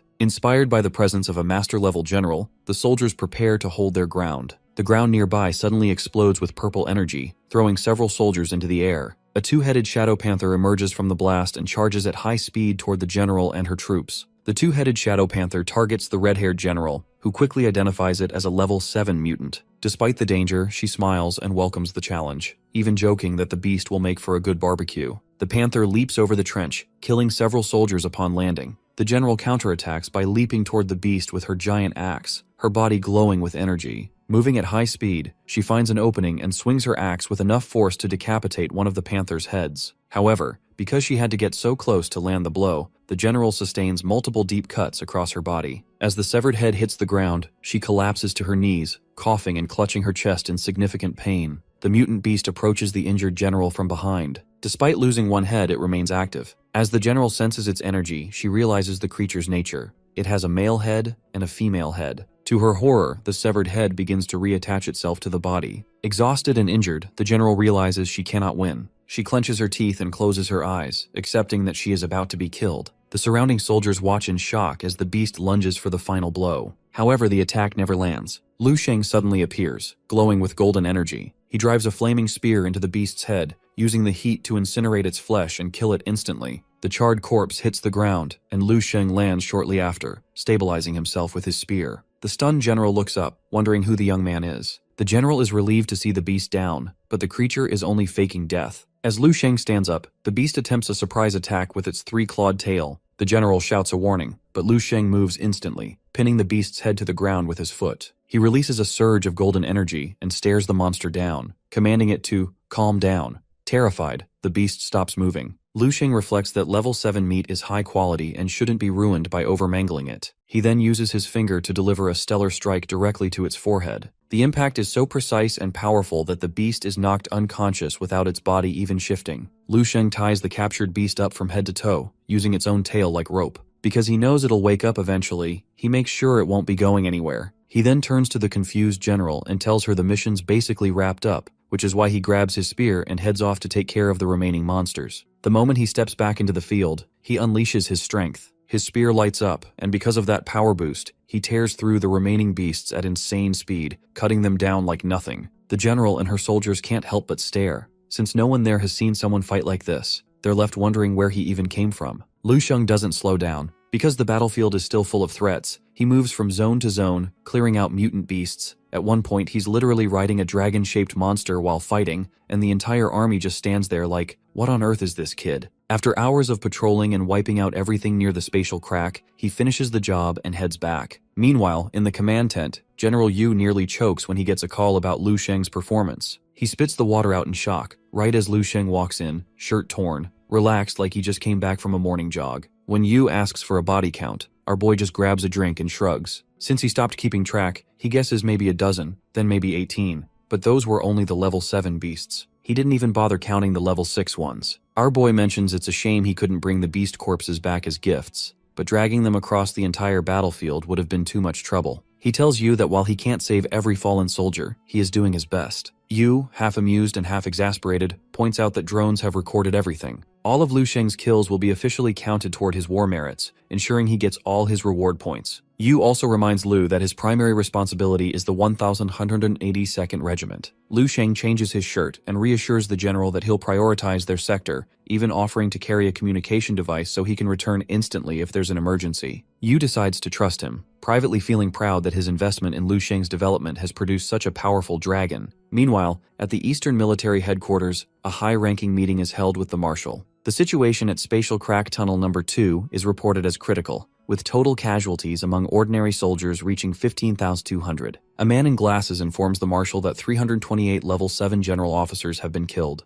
The room goes silent as the Marshal processes the news. The aide then reveals that a Level 8 general, Master Wei Yi, ranked 28th, has also died. The Marshal is visibly shaken by the loss of a Level 8 combatant. He orders a funeral with full high-ranking honors and states he will attend personally. He is deeply concerned because the army only has 30 great masters, and that number is shrinking. Trying to move forward, the Marshal asks for an update on the new tunnels. The staff activates a holographic map, and the man in glasses explains that the outlook is grim. The creatures from the tunnels are appearing faster than they can be managed, and without immediate reinforcements, the defense lines will fail. At that moment, a new spatial crack opens near a city, and beasts begin to climb out. Back at the camps, Supreme Commander Shi Hong gathers his staff around the tactical map. His aide reports that reinforcements are low. Because of that, the earliest backup they can expect won't arrive until tomorrow. Shi Hong taps the map, pointing at a mountain labeled Point A. He orders every available unit to focus their defense there. One of his officers pushes back, saying Point B is just as important, so splitting forces might make more sense. Shi Hong explains his plan. Since the land behind Point B is mostly empty, they can retreat from that side if things get bad without risking civilians. But because Point A is the last barrier before the city, losing it would mean the monsters break through. If Point A falls, the city will be overrun in 2 weeks, maybe sooner. Their top priority is protecting civilians and the homeland.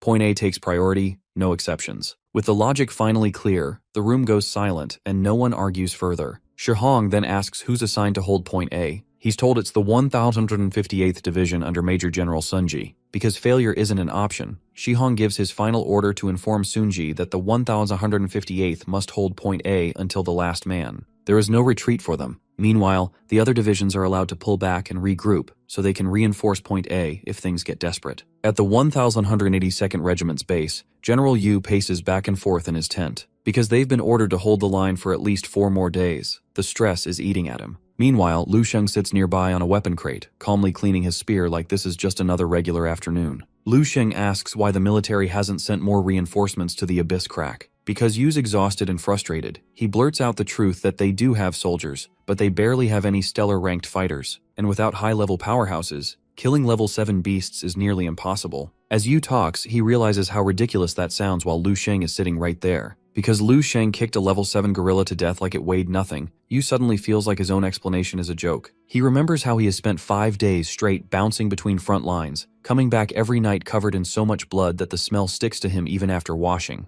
Lu notices Yu staring and asks if something's wrong. That snaps Yu back to reality. He admits the truth, that the guy has gained more battlefield ferocity in 1 week than most veterans manage in an entire career. Because of that, seeing him fight feels like watching a monster made for war. Our boy stands up, slings his spear across his back, and tells Yu he's overreacting. He heads for the tent flap. Yu calls after him, telling him to stay safe and keep his radio on, because at this point, Lu Sheng is the closest thing they have to reinforcement. When Lu steps outside, he's surprised to see a whole group of soldiers waiting. Because he's been protecting them on the front lines, they all snap into a salute the moment they see him. In the crowd, Qingshu watches Lu Sheng with this quiet, affectionate look, but she doesn't say anything. After a moment, she turns and walks away. As she leaves without a word, Lu notices and gets confused, wondering if he did something wrong. Then he remembers the 2 green amulets in his pocket, the ones he meant to hand out earlier but completely forgot about. Just then, the femboy walks over and jokingly calls him a great hero. As Lu Sheng's embarrassed by the attention, he tells him to stop messing with him and pulls out the amulets. He explains they're handmade gifts he prepared before arriving, but never got around to giving out. He asks the guy to pass one to Qingshu.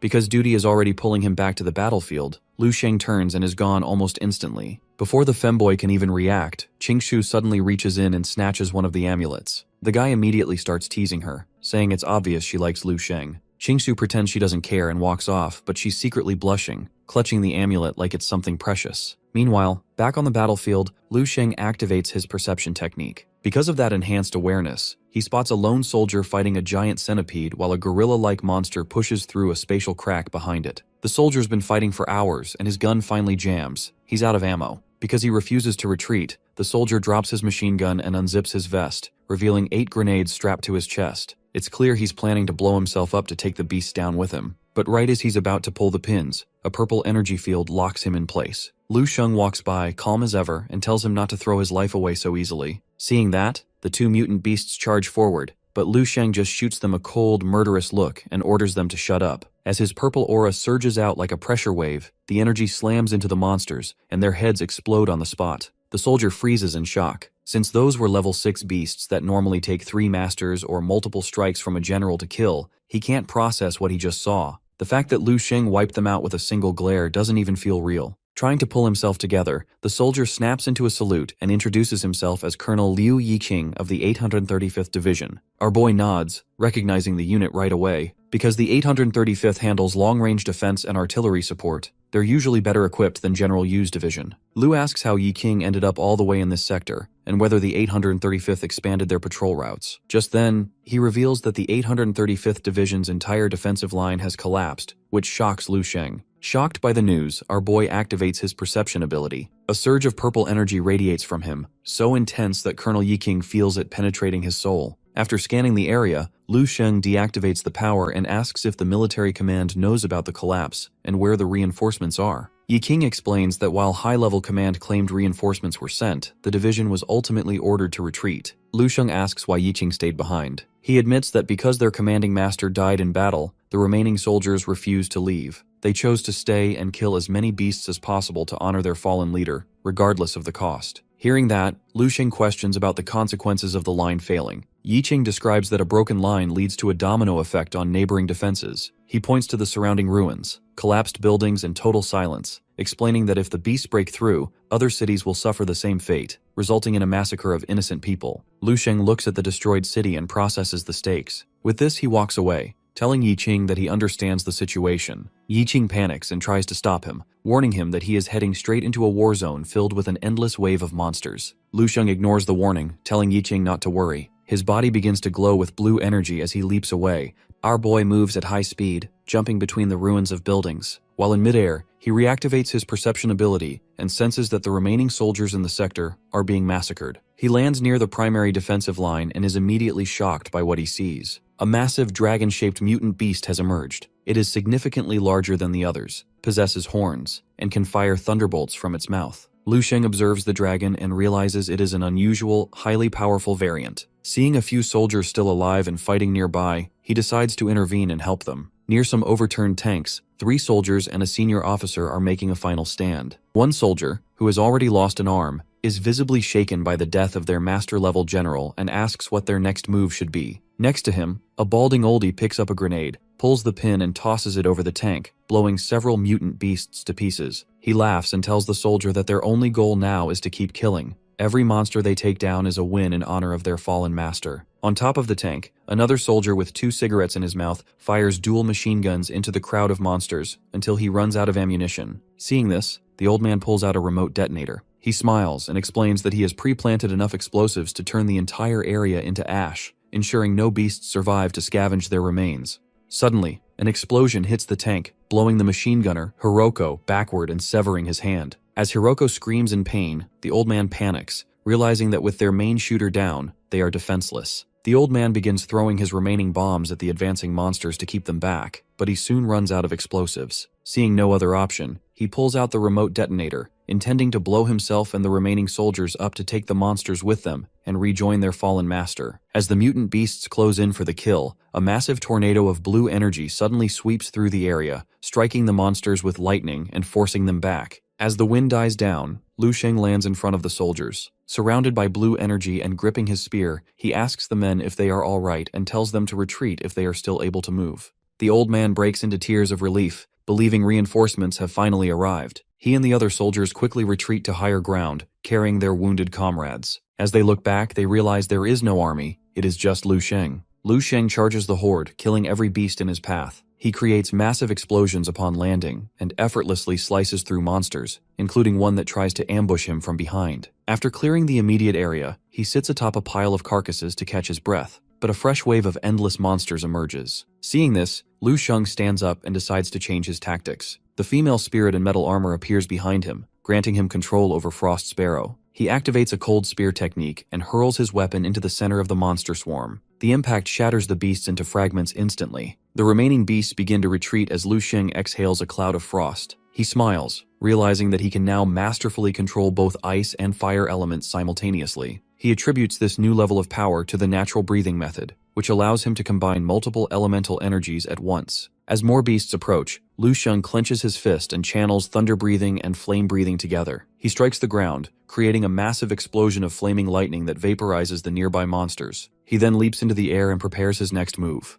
Gripping his spear tightly, he combines earth breathing and wind breathing. With a look of rage for the monsters, he hurls the spear into the earth with immense force. The impact kills the surrounding beasts instantly and leaves deep cracks in the ground. Just then, a mutant beast attempts to attack Lu Sheng, who is now surrounded by flames. He uses his spear to deliver a powerful uppercut to its jaw, causing it to scream in pain. As more monsters surround him, Lu Sheng leaps into the air, and a golden flash behind him erupts into a massive pillar of fire. This western front zone is now littered with the corpses of various giant and small beasts. The old man and the other surviving soldiers watch the battle. They observe that Lu Sheng has been fighting continuously for 3 days and 3 nights. Hiroko remarks that the guy is on an entirely different level, comparing him to a sun that vaporizes the insects drawn to its light. When a giant beast attacks, Lu Sheng leaps into the air and decapitates it with a lightning-enhanced strike. Our boy checks his large blood pill and notices that it has shrunk because the density of beasts in the area has finally started to drop after his massive cull. He looks at the piles of carcasses with regret, wishing he had the tools to extract their medicinal fluids. The gains from this much combat would have been massive if he had the right resources. Through this constant pressure, Lu Sheng has surpassed his previous limits. He has reached a state of invincibility, allowing him to combine master-level will with multiple elemental abilities simultaneously. This breakthrough is exactly what he sought in his martial arts journey. His internal reflections are interrupted by his wireless headset ringing. He is surprised the signal reaches this far into the war zone. As he prepares to answer, another beast lunges at him. Lu reacts instantly, channeling red lightning through his spear to slice the creature in half. General Yu is the one calling. Lu Sheng casually reports that he is on the battlefield and mentions he wants to stay a few more days because the area is excellent for leveling up his skills. In the command tent, General Yu is sweating and confused, but agrees to the request, noting that their own front line is currently stable. However, he warns Lu Sheng about a massive, uncontrollable beast stampede occurring on the western front. Lu Sheng, standing in front of a mountain of burning beast corpses, laughs and reassures the general. As he walks away from the fire, he tells Yu not to worry, claiming he is very obedient and has no intention of going near the stampede. Meanwhile, Tao wakes up in the trench, disoriented, and asks about the battle. The old man is relieved to see him conscious.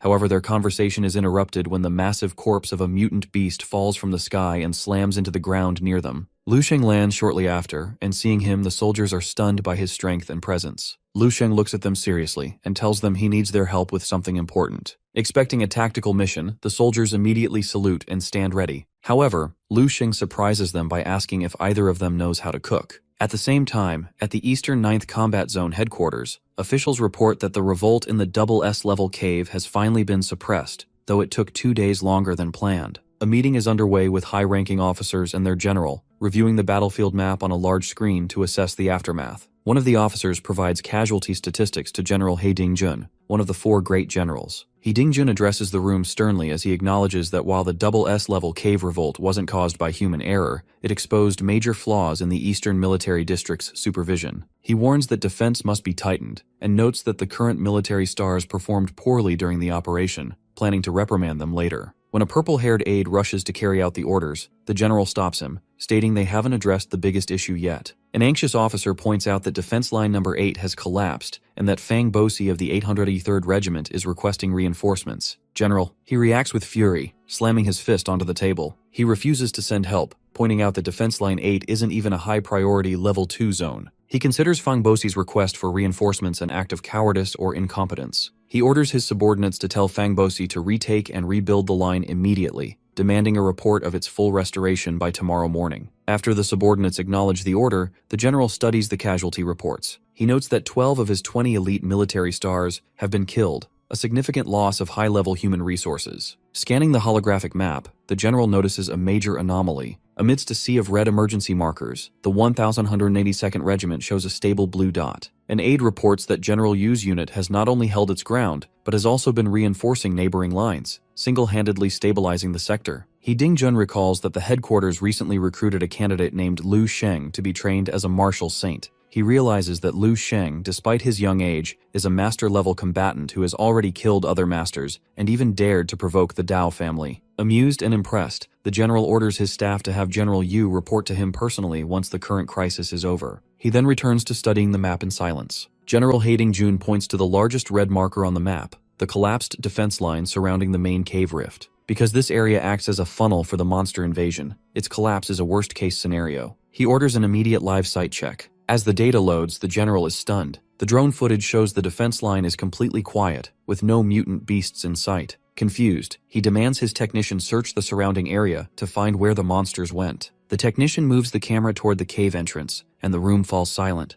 A massive mountain of beast corpses is piled at the mouth of the rift. Standing in the center of the carnage is Lu Sheng, radiating golden energy and holding his spear. Lu Sheng senses the drone and turns his head to stare directly into the camera. The general is left in total shock, unable to process how a single person managed to completely halt a double S-level beast stampede and annihilate the entire force. General Haiding-jun loses his composure, grabbing his subordinate by the shoulders and shouting for the identity of the person on the screen. He orders an immediate investigation to find out who the warrior is. Meanwhile, in a different sector of the battlefield, a girl kills a giant beast by stabbing it with dual swords. She checks in via her earpiece, reporting that she has just taken down 3 level 5 beasts and 1 level 6. Her teammate confirms his own kills. She tells her partner that they are nearing the broken section of the defense line and coordinates a meeting point. As she stands atop a carcass, her body begins to glow with golden energy. She finds the situation suspicious. According to all reports, the defense line should have collapsed under a massive horde, yet she encounters very few monsters. Several hours later, the girl meets her team at a temporary camp and they are confused. They've been scouting for hours and haven't encountered a single high-level beast, despite reports that the front line had collapsed. One of them notes that the area is as quiet as a normal day in the desert, which contradicts the double S-level mission briefing.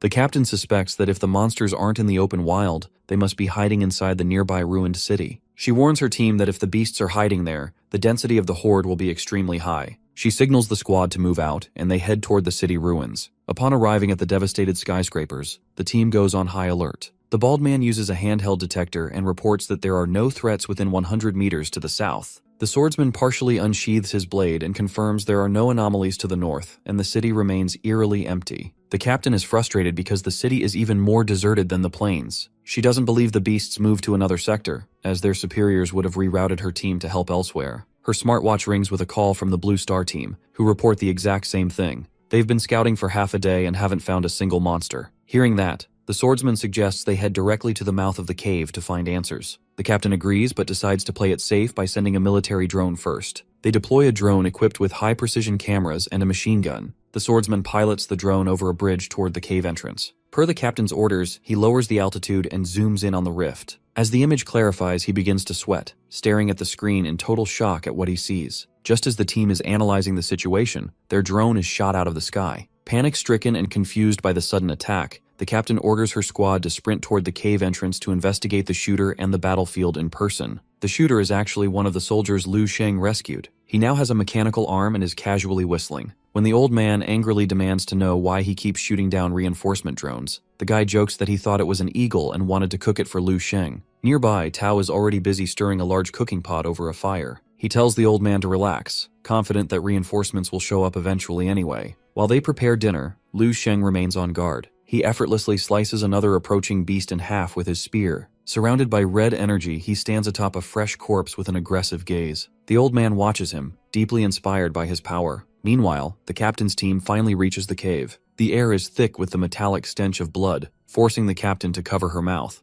Ahead of them lies a massive mountain of beast corpses, all glowing with residual golden energy. The captain is visibly trembling, unable to comprehend who could have killed so many high-ranking creatures. A sudden noise nearby pulls everyone's attention. A moment later, Lu Sheng shows up dragging a giant mutant beast by the tail, asking if there's some kind of problem. 3 minutes later, Lu Sheng leads the team to the soldiers' camp. As he eats, he notices a tiger symbol on their gear and asks if they are the A-class star team sent as reinforcements. The captain and her squad immediately snap to attention and salute. Because High Command deployed multiple elite teams to clean up the region, she explains that they're only the first wave. As she talks, her eyes drift toward the cave entrance and she freezes in fear. The entire entrance is blocked by a mountain of corpses, mutant beasts stacked like a wall, all ones Lu Sheng clearly killed himself. Lu Sheng hops off the truck and asks when the army will arrive to rebuild the defense line, jokingly adding that the old man's cooking is much better than the food back at his regiment's cafeteria. The soldiers are baffled by his casual attitude. The captain explains that now that she has filed her report, the military will likely send a reconstruction crew in 2 or 3 days after a formal review.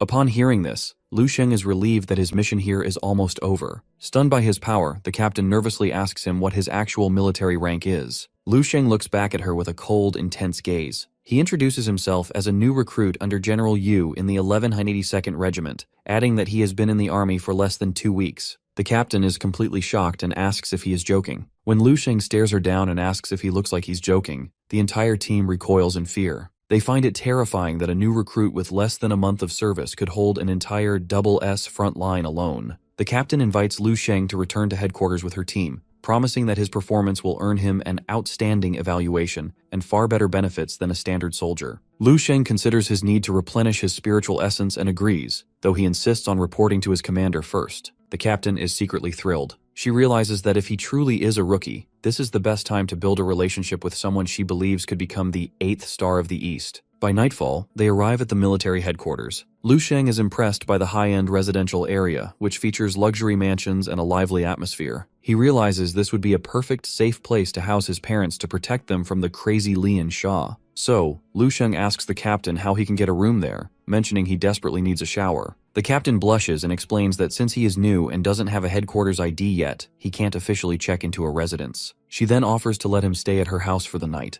After showering, the captain, Hong Yu, recalls her superior's advice that high-level martial artists have a duty to pass on their strong genes. As she dries off, she puts on a revealing red dress and feels nervous about the evening. Meanwhile, in the living room, Lu Sheng is waiting on the sofa with only a towel around his waist. When Hong Yu enters and calls him sir, he tells her to just call him Lu Sheng. At that moment, he is visibly shocked by her choice of clothing. To avoid showing it, he looks away and asks if they are leaving for his certification. Slowly, Hong Yu steps closer and smiles while asking if he wants to eat before they go. Immediately, Lu Sheng becomes nervous and starts sweating. He agrees to eat, even though he admits to himself he isn't a saint and is tempted. However, he also feels like everything is happening too fast. As he gathers himself, he looks up and thinks about the famous star-level generals, noting that they were all much older when they reached their positions compared to him. Our boy asks Hong Yu how old she is, and she casually mentions that she is nearly 60. Immediately, Lu Sheng is shocked. She looks much younger, and he realizes she is the same age as his mother. As he processes this, he feels awkward and sips a soda, wondering why his subconscious is comparing her to his acquaintance, Qing Shu. The next morning, they arrive at the evaluation center. Upon arrival, Hong Yu's squad is already waiting.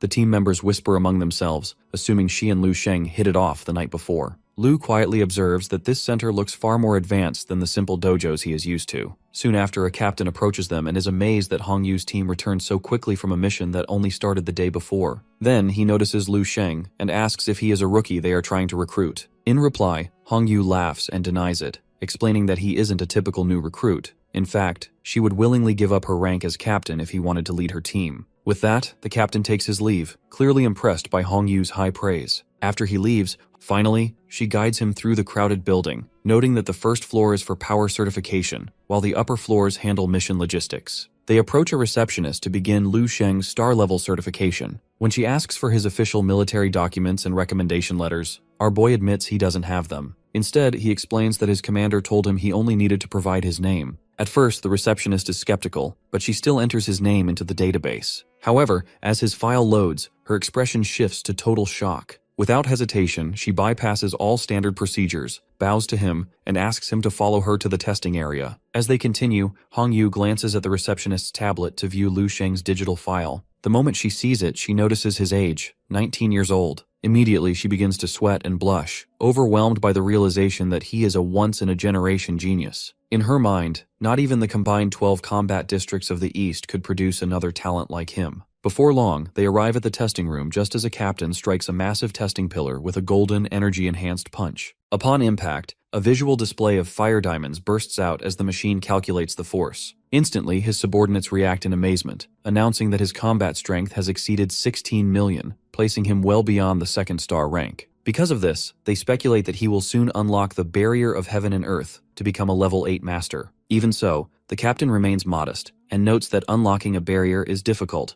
though doing so would boost a person's combat strength by roughly 30 million. Just then, Lu Sheng enters the room and asks if this is the standard way to test strength. In response, Hong Yu explains that because a Grandmaster's power is so destructive, normal instruments would shatter. Therefore, they use a specialized synthetic crystal pillar to absorb and measure the impact. Right after, Lu Sheng wonders how they evaluate vitality. In reply, Hong Yu explains that a master's vitality fluctuates too much, so the military stopped measuring it directly years ago. As a result, they focus solely on combat strength, since it provides the most accurate reflection of a warrior's total power. At that moment, the captain walks over, greeting Hong Yu and asking why she arrived without notice. As he approaches, the captain immediately starts flirting with Hong Yu. Though he tries to charm her, Hong Yu forces a smile, while Lu Sheng simply finds the flattery annoying. Soon after, the captain turns his attention to Lu Sheng. Upon seeing how young he is, he assumes he is a new recruit for Hong Yu's team. However, when the girl clarifies that Lu Sheng is simply a friend, the captain's expression shifts to visible jealousy. Suddenly, he inspects Lu Sheng from head to toe, noting that he is taller and more handsome than him. Because of this, he becomes aggressive, stepping between them and accusing Lu of trying to flirt with an older woman. In response, the boy just stares back, feeling exhausted by the cliché jealousy. To himself, he thinks that women always seem to complicate things. Inevitably, this thought makes him think of Qingshu again, which causes his face to heat up with a blush. Confused, he wonders why his mind keeps drifting to her in the middle of such a confrontation. With this, our boy ignores the bickering and walks toward the crystal pillar to start his test. The captain mocks him, pointing out that Lu Sheng doesn't even have a basic certification yet. He questions why Hong Yu's elite Tiger and Scorpion team would hang out with an unranked rookie. Hong Yu shuts him down by asking why he cares so much. She bluntly tells him that if she wants to date a younger man, it's her business. She also reminds the captain that he is nearly 80 years old, which visibly deflates him. Hong Yu tells him to stop talking and watch Lu Sheng's test, promising that despite his age, he is about to do something impressive. The captain remains skeptical and proud. He boasts that he is a 7-star expert and ranked in the top 10 of the 9th Battle District. He argues that he is currently in his prime and expects to become a great master before he turns 150. He gestures toward Lu Sheng, claiming the kid has nothing going for him but good looks and abs, and asks Hong Yu in what possible way Lu Sheng could surpass him. While the captain's men start acting like cheerleaders, calling their leader a top-notch mating partner, Hong Yu's own bald teammate steps in and tells them to shut up. At the same time, he taunts the arrogant Captain Lan, asking how he would feel if Lu Sheng was not only more handsome but also significantly stronger. In response, Captain Lan, sweating and annoyed, dismisses the idea as nothing more than a delusion caused by lack of sleep. Right then, our boy strikes the crystal pillar. Immediately, the machine emits a blinding light that forces everyone to look away. As the energy surges, the pillar lights up the internal diamonds, one by one with golden energy, until every single one is illuminated. Finally, the monitor reveals our boy's combat power, 12.4 million points. The test recorder is so shocked he falls over and drops his tablet. He trembles as he announces the result that Lu Sheng has lit up all 12 stars, officially certifying him as a first-class great master. Captain Lan is left completely speechless and humiliated. He can't process how a 19-year-old could reach a level he expected to take another 70 years to achieve. Meanwhile, on the second floor of the center, a group of soldiers are reviewing the mission board. They are currently looking for a mission to help rebuild the recently collapsed defense lines. They notice that the beast cleaning missions for the collapsed defense line have been abruptly cancelled. The military hasn't provided an explanation, so the team decides to pivot to a different mission involving the new cave instead. Suddenly, a massive tremor shakes the entire military district, knocking the soldiers to the floor. The captain realizes the earthquake isn't a natural disaster. The epicenter is coming from the strength testing laboratory directly below them. He recalls that years ago, General Chen caused a similar vibration during a test. The laboratory's crystal pillars are connected to the building's main structural axis, meaning a sufficiently powerful strike will shake the entire facility. At that moment, the 9th District Warstar Rankings Board updates. Immediately, the soldiers crowd around the screen, stunned as the new data appears showing Lu Sheng at 12.5 stars of power and ranked 8th, while General Chen is now behind him. Meanwhile, the soldiers on the second floor are in disbelief. It is unheard of for someone to debut at number 1 in the 9th District rankings. According to them, a combat power of 12.5 stars is unprecedented. Most top-tier experts they know peak at 11 stars. Just then, another captain joins and points out that Lu Sheng is only ranked 8th overall because he lacks merit points. Even so, he believes it is only a matter of time before Lu Sheng becomes an 8-star legend. Driven by curiosity, the entire group rushes toward the testing room to see the newcomer in person. Inside the testing room, Lu Sheng reflects on his performance. He is surprised that a single punch pushed him past the 100 million point mark. He recalls that the minimum requirement for a great master is only 20 million points, meaning his 124 million puts him far beyond the basic threshold. However, he remains humble, knowing that level 8 is a massive leap and that crossing a barrier can instantly add 40 million points to a master's power. As our boy heads for the exit, the test recorder, still trembling, stands up and bows deeply. He addresses him as Commander and asks if he wants to perform any additional tests. Lu Sheng simply waves him off, stating that one test is enough and continues walking out. As he prepares to leave, he looks back at the test recorder and casually mentions that he hasn't been sleeping well, so the 124 million score is just his current limit. The recorder breaks into a cold sweat, terrified by the realization that Lu Sheng wasn't even operating at full strength. Lu Sheng then walks over to Hong Yu, who is staring at him in a daze, completely mesmerized by his 100 million point power level. When he asks what they should do next, she is too starstruck to speak. Lu Sheng has to wave his hand in front of her face to snap her out of it. Blushing and embarrassed, she regains her composure and explains that since his merit points are still being calculated, his duties are done for the day. She tells him he is now free to go and select any residence he wants. Meanwhile, Captain Lan is completely broken. He falls to his knees and prostrates himself, repeatedly slamming his head against the floor while begging for forgiveness for his earlier arrogance. His subordinates join him on the ground, terrified. They try to make excuses for their leader, telling Lu Sheng that the captain is powerful, but suffers from mental issues and often talks nonsense. They tremble as they plead with Lu Sheng not to take offense at the captain's stupidity.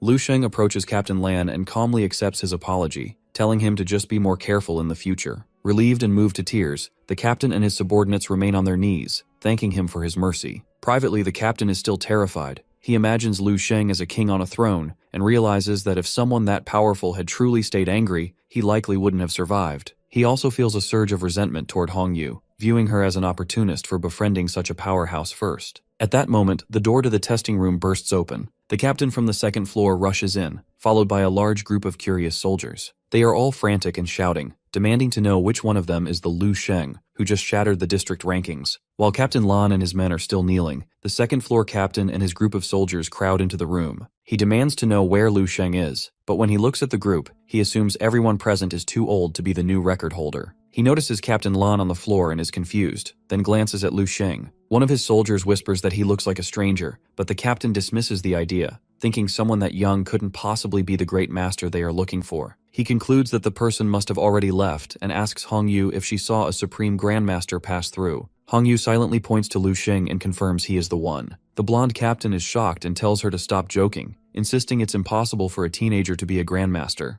Hong Yu begins to explain when a new voice interrupts. Everyone turns to see General He Dingjun entering the room. The soldiers are stunned to see a 5-star general in person. He walks toward Lu Sheng and smiles, noting that true heroes emerge at a young age. Lu Sheng remains quiet, recognizing that the general's rank isn't just political, it represents the absolute peak of power in the Eastern Military District. The big boss congratulates the kid, officially welcoming him as a 12-star general and a great master of the Eastern Military District. The blonde captain and the other soldiers are paralyzed with shock, finally forced to accept that this 19-year-old possesses a combat strength of 12.5 stars. Our boy remains indifferent to the praise, feeling desensitized to the attention. The general informs him that his paperwork and merit point accumulation are already being processed and invites him to his office for tea. Lu Sheng politely declines, stating he needs to rest and walks away. As the general watches Lu leave, he reflects on the fact that he is younger than his own grandson. In that moment, he views Lu Sheng's talent as monstrous and believes the young man is a future martial saint who could finally fulfill the district's long-term goal of producing a level 9 powerhouse. Because of this, he decides to report his discovery to the marshal immediately. Afterward, the general turns to Hong Yu and acknowledges that she has been Lu Sheng's main contact since he joined the district, and instructs her to continue acting as his guide and mentor. The girl bows and agrees. Then, before walking away, the general pulls her aside and crudely suggests she should use her assets to ensure Lu Sheng remains closely tied to their district. General He Dingjun continues down the hall, clearly stating that Lu's potential is higher than she realizes, and that his genes are extremely valuable. In response, Hong Yu is taken aback but blushes, thinking to herself that she is more than willing to follow the general's suggestion if Lu Sheng is interested in her. Meanwhile, the other soldiers swarm around her, desperate for any information about Lu Sheng. Later, our boy arrives at the elite residential area reserved for generals. The zone is high-end and heavily guarded. Just then, an officer named Wang Yan meets him and shows him to his new home. Although not massive, the mansion is ranked among the top 5 in the district and was personally prepared by the commander. He also hands Lu a state-of-the-art smartphone to replace his old one, telling him to call if he needs anything. He mentions that his total merit points will be finalized by dinner time before bowing and leaving. With this, our boy enters the mansion and is greeted by a maid. He casually asks her to have the chef prepare a meal for him, and she heads off to fulfill the request. 10 minutes later, Lu Sheng sits down to a massive banquet prepared by his private chefs. Finally, he feels relieved to eat high-quality food, like fresh noodles, after weeks of surviving on canned rations and mutant beast meat. While eating, he checks his new phone and notices several unread messages. First, he sees a message from his sister, who tells him she is almost a level 2 martial artist and recently won a citywide student tournament. However, she also complains about arrogant challengers bothering her and asks why he hasn't been checking his messages, adding that their mother is worried. In response, Lu Sheng tells her he was busy on a mission and promises to visit for New Year's. Next, he opens the group chat from his friends. One friend warns everyone to watch their language, while another tells Lu Sheng to stay warm at the border and shares a news story about a level 5 martial artist who got sick. To reassure them, Lu Sheng sends back a laughing emoji. After that, he checks the message from his military team. He sees a photo from the femboy showing that he, General Yu, and Qing Shu have successfully returned from the front lines. Naturally, Lu Sheng focuses on the image of Qing Shu. He opens their private chat and sees an older message from her wishing him well. Quietly, he responds with a simple emoji. Then, he realizes she hasn't messaged him since the last martial arts tournament and starts to wonder if she lost her phone or if the battery died. Lu Sheng feels that his relationship with her has become distant and awkward, though he isn't sure why. Shifting focus, he calls Wang Yan and asks for help locating a specific recruit named Ming, who joined this year from Baihei City. Wang Yan explains that with so many soldiers in the district, the search will take some time, but he promises to report back as soon as he finds him. Lu Sheng tells him not to inform Ming once he is located and then ends the call. Exhausted, he slumps into his chair and quickly falls asleep, entering the dream realm, where he jokingly tells the resident zombies that he's too tired to fight them today. While there, he accesses the system interface to trade his recently earned merit points for new body improvement formulas, eager to put his resources to use immediately. At the same time, back at the 9th War District headquarters, the marshal slams his desk in disbelief upon hearing the report. General Jun confirms that he personally verified Lu Sheng's 12.5-star power, noting it far exceeds his own. Ecstatic, the marshal realizes that a 19-year-old with such immense power is a guaranteed candidate for Marshal Saint status. He also notes that General Yu of the 1182nd Division has just returned from the front and instructs General Jun to officially congratulate him for discovering such an incredible talent. Meanwhile, the femboy and Qing Shu return to the district. The guy, thrilled to be back, shouts for joy, while Qing Shu watches him, embarrassed by his behavior. Deciding he needs a shower and a good meal, he suggests they go out to eat with Lu Sheng tonight. However, the moment Lu Sheng's name comes up, she blushes and immediately refuses, telling him to go by himself. Confused, the femboy confronts her, noting that she's been acting strangely ever since Lu joined the military, or more specifically, since the National Martial Arts Tournament. Placing a hand on her shoulder, he reminds her they've been friends since childhood, and bluntly asks if she likes Lu Sheng. In response, the girl snaps. She manifests a dagger with her powers, holds it to his throat, and threatens to sew his mouth shut if he continues speaking. The boy nervously backs off, but he doesn't let the subject drop. Following her as she walks away, he brags that he has dated hundreds of women and can read her feelings as clearly as the sun and moon. Angry, Qing Shu manifests even more weapons, terrifying him. Realizing he's pushed too far, he quickly backtracks, insisting it's fine whether she likes Lu Sheng or not. He sighs and offers some parting advice. She needs to be honest with herself,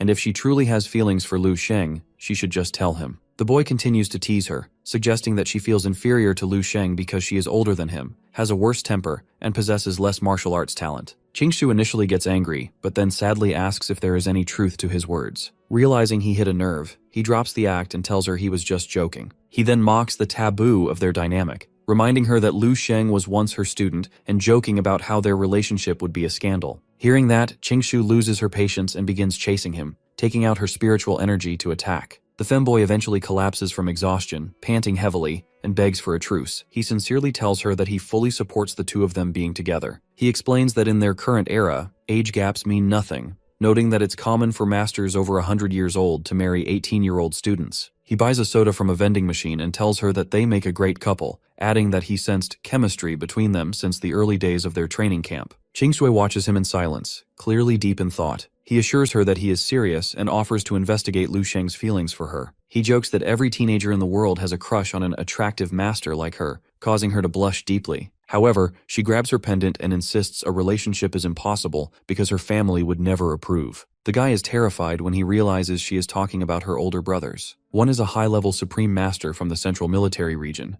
and the other became a disciple of a supreme martial artist at 16. Qing Shu explains that although they are her half-brothers, they raised her and have always been overprotective, reminding him that they used to beat him up when they were kids. The femboy agrees that their obsession with her is extreme and suggests they need medical help for their sister complex. Qing Shu then shows him a message that her second brother, Dong Shengyi, is arriving at the Eastern Military Region soon to visit her. Hearing that, the guy tries to stay positive, arguing that even her brothers would have to respect Lu Sheng once they see his 19-year-old master-level talent. She, however, remains sad and unconvinced, explaining that her brothers don't care about feelings. They have already decreed that any partner she chooses must meet their strict standards for lineage, strength, and martial arts. The guy tries to encourage her by crushing his soda can and cursing her family's interference. He claims that if he ever becomes a supreme martial artist, he'll make sure she can marry Lu Sheng regardless of what her brothers, Dong Potian and Dong Shengyi, think. Qingshu tells him to focus on becoming a master first, but she sincerely thanks him before walking away. Left alone,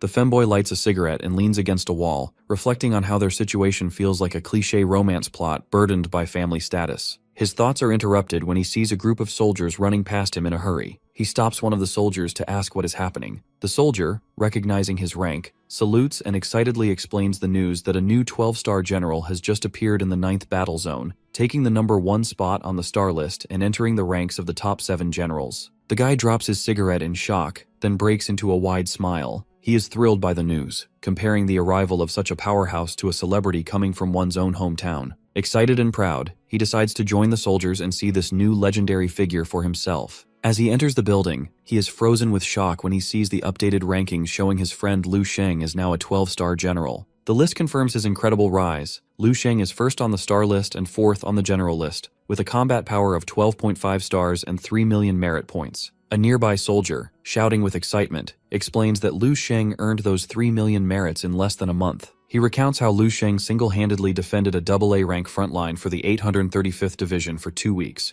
leaving the battlefield littered with monster corpses, and calls him a living legend. After brushing off the overexcited soldier, the femboy realizes that Lu Sheng's massive power shift changes everything. With him at this level, Qingshu's family no longer has any reason to look down on him. Excited, he immediately calls Qingshu, telling her to drop everything and join them for dinner, insisting that she won't believe what has happened. Meanwhile, back at the military headquarters, General Yu arrives feeling nervous and somber, knowing that the commander-in-chief has requested to meet him personally. Upon arrival, he meets General He Dingjun, who invites him to sit and hands over a stack of official reports. As Yu settles in, the general congratulates him on his unique vision in recommending such a talented soldier. At first, General Yu is confused, assuming he was called in because of his own battlefield performance. However, the moment he begins reading the reports, his expression changes. The documents reveal that Lu Sheng defended Line 23 entirely by himself for 9 days, killed more than 350 level 7 beasts along with 666 level 6 beasts, and now possesses a combat power of 12.5 stars, with the status of a high mastery great master. General Yu starts trembling, overwhelmed by the sheer scale of Lu Sheng's achievements. Seeing this, He Dingjun calmly reassures him, admitting that he was just as shocked when he first saw the data. He then praises Yu's eye for talent and delivers the final announcement that General Yu is being promoted and placed in charge of the 3-Corps Division. He is promoted to the rank of Lieutenant General, and the weight of the moment hits him all at once. He finally understands that Lu Sheng wasn't exaggerating when he once promised to help him rise. He truly meant it. The next morning,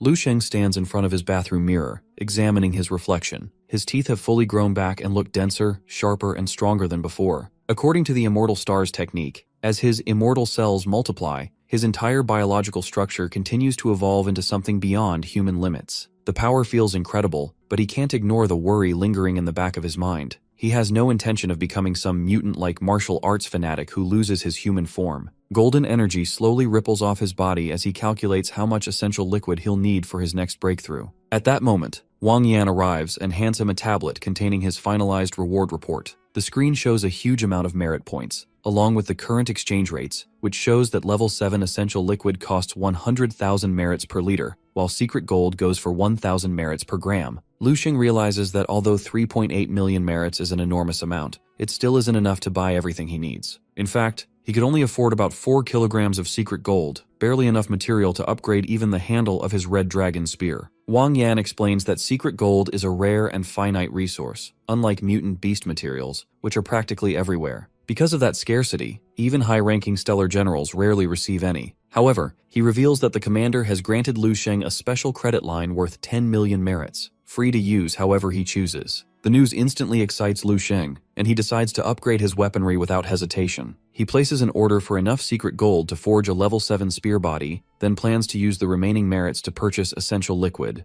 As he scrolls through the catalog, he notices the complete lack of level 8 supplies and asks Wang Yan about it, realizing he may eventually have to locate his own secret gold deposits if he wants to keep advancing. Wang Yan grows visibly uneasy as he explains the risks behind these upper-level resources. Level 7. Essential liquid, he says, still contains traces of harmful mutant beast influences. Level 8, however, is on another level entirely. The side effects are so severe that the military hasn't found a single person capable of absorbing it without risking a permanent transformation into something closer to a monster than a human. Lu Sheng listens, but ultimately brushes the warnings aside and demands 5 bottles of the level 8 liquid. Wang Yan reminds him that the price is 10 times higher than level 7, yet he bows without further argument and agrees to process the order at once. When Lu Sheng hears that the level 8 liquid is 10 times more expensive, he changes his mind and decides to order just 1 bottle to test it first. Wang Yan then informs him that he has located Ming. Lu Sheng instructs him to ensure the recruit isn't sent to any high-risk battlefronts. He reflects on his school days, acknowledging that while he isn't a saint, he is happy to use his influence to protect people he cares about. He doesn't care if others accuse him of favoritism.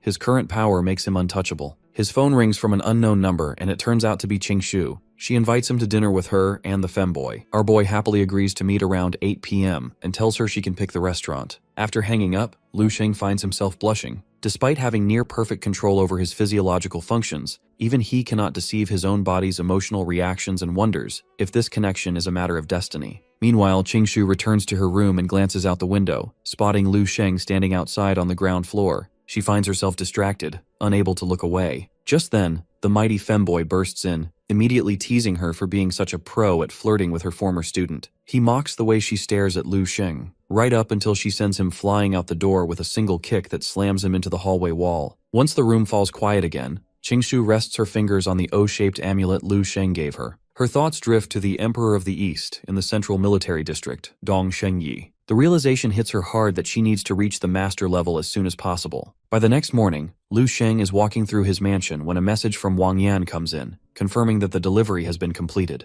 Several units of the level 7 otherworldly marrow liquid have arrived, along with a single tube of the level 8 formula, delivered with a strict warning to handle it with extreme caution. The speed of the delivery surprises him, and since the day is still just beginning, he decides not to waste any time. On the second floor, he locates the shipment. He barely glances at the level 7 tubes and instead focuses on the larger, brighter container holding the level 8 marrow liquid. Without hesitation, he drinks the entire tube at once. It tastes awful, but at first, he feels no immediate change, only a strange stillness gathering inside him. Suddenly, the residual wills of the mutant beasts manifest around him like ghostly spirits, flooding his mind with violent negative emotions. At the same time, his internal energy centers begin to expand at a dangerous pace, pushing him to the brink of collapse. In response, Lu Sheng immediately channels the divine illumination to regain control. Within his body, his immortal cells enter a brutal cycle of destruction and rebirth. Iteration after iteration, the process repeats millions, then billions of times, until the impurities are burned away, the refinement is complete, and a breakthrough has already occurred. During the breakthrough, the cells absorbed an immense amount of energy and carried out millions of internal transformations. The thought lingers in his mind that if this is the result of mere millions, then what will happen when those transformations reach into the billions, or even the trillions? However, he soon notices something unsettling.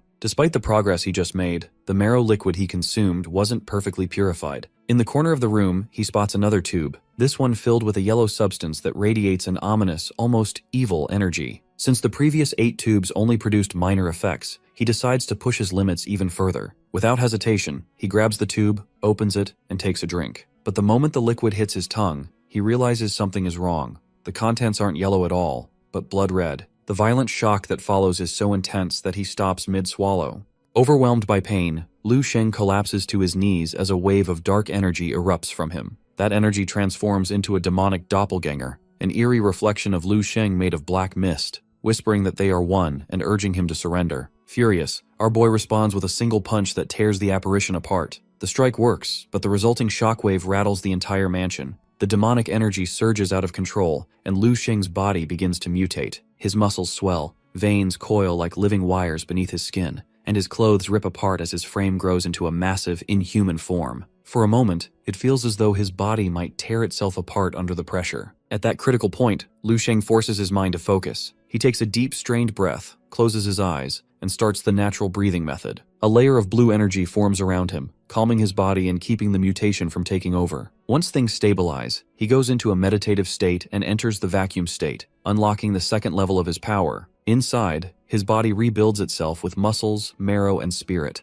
while the demonic energy is replaced with a cleaner, stronger force. When the transformation finishes, he peels off the last of his old skin, revealing his fully formed immortal golden body's third stage. Everything feels clearer now. He realizes his growth didn't come from small improvements. It came from breaking his limits and rebuilding himself from scratch. Just then, the boy realizes that he is too late already. With this, he quickly grabs his phone and sees a missed call from Qingshu. He calls her back quickly, apologizing and stumbling over his words. Qingshu, however, sounds calm, almost too calm, telling him she'll just go train as well. Lu Sheng hangs up uncertain whether she's genuinely fine or quietly furious. Before he can even take a breath, his phone rings again. This time, it's the femboy, and he is shouting at full volume, demanding to know where he was and declaring that Lu Sheng is finished for standing them up. The guy continued yelling that this was the first time Qingshu had ever invited a man to dinner and Lu Sheng ruined it. Lu covers his ear from the noise and explains that he reached a critical peak in his training and completely lost track of time. Hearing that, the femboy sighs, realizing our boy's monstrous talent means he is constantly breaking through to new levels, but he asks how he plans to fix this. Our boy, still somewhat oblivious, asks if missing a date for a few hours is really that big of a deal. The femboy is stunned by his lack of romantic awareness and hangs up. Confused, Lu Sheng enters the dream space. He pulls up the system interface and navigates to the personal profiles, actually searching the database to understand the social significance of standing someone up. He eventually finds Qingshu's profile. After looking at her information and reflecting on the situation, he decides that since the damage is already done, he might as well stay and continue training. He feels more powerful than ever. The third phase of the immortal golden body was completed much faster than the second. He reminisces about how easily he can now slaughter mutant beasts, treating them like mere ants, thanks to his new physical state. With this, Lu Sheng enters a deep meditative state where his eyes turn white, and his immortal cells begin a radical restructuring of his muscles and bones. He realizes that after completing the third phase, his physical form is technically superior to the original human blueprint, making him feel as though he is cheating. While surrounded by golden lightning, he analyzes different martial archetypes, the swordmaster, the palm specialist, and the powerhouse, and concludes that his own body is perfectly suited for peak physical training. His consciousness is then transported to space, where he stands before the massive spirit of the technique's creator, Master Wang He. Lu Sheng realizes that simply following Wang He's path would limit him, as the original technique was tailored specifically for its creator. To surpass that limit, he decides to remodel his body entirely. Using the natural breathing method, he integrates various elemental energies, fire, ice, and golden force, simultaneously. He observes ice crystals forming in his palm and realizes that his compatibility with these techniques has reached 100%, actually surpassing the original creator, Wang He. Satisfied with this evolution, he decides it is time to give this new, customized martial body a unique name. Lu Sheng visualizes a fetus floating in space next to a golden planet, representing the birth of his new form. He officially names it the Stellar Immortal Body, realizing that he has achieved a physical constitution on par with the legendary saint bodies, or primordial path bodies mentioned in ancient texts. He is now among the elite tier of existences in the universe. To test his new strength, he manifests a massive golden sphere of energy he calls the Immortal Star. The power is so immense that the shockwaves begin to tear apart the buildings within the dream space. A giant golden dragon appears behind him as he flies, and he confidently concludes that no top-tier expert could easily break his defense now. He estimates that his combat power has likely doubled. Searching for a way to verify this, he travels to a remote area of the ruined base. There he finds a high-level zombie, Gu Xuan, a master of the sword. Lu Sheng challenges the swordmaster Gu Xuan by launching a powerful kick that shatters the ground. The swordmaster responds instantly by drawing his sword and releasing a massive wave of blue energy. The attack is so sharp it slices two nearby skyscrapers in half. The two forces collide, and Lu Sheng is completely overpowered. His attack is neutralized, and he is sent flying through several buildings before finally skidding to a halt. Covered in wounds, Lu Sheng realizes the true gap in power between himself and a swordmaster.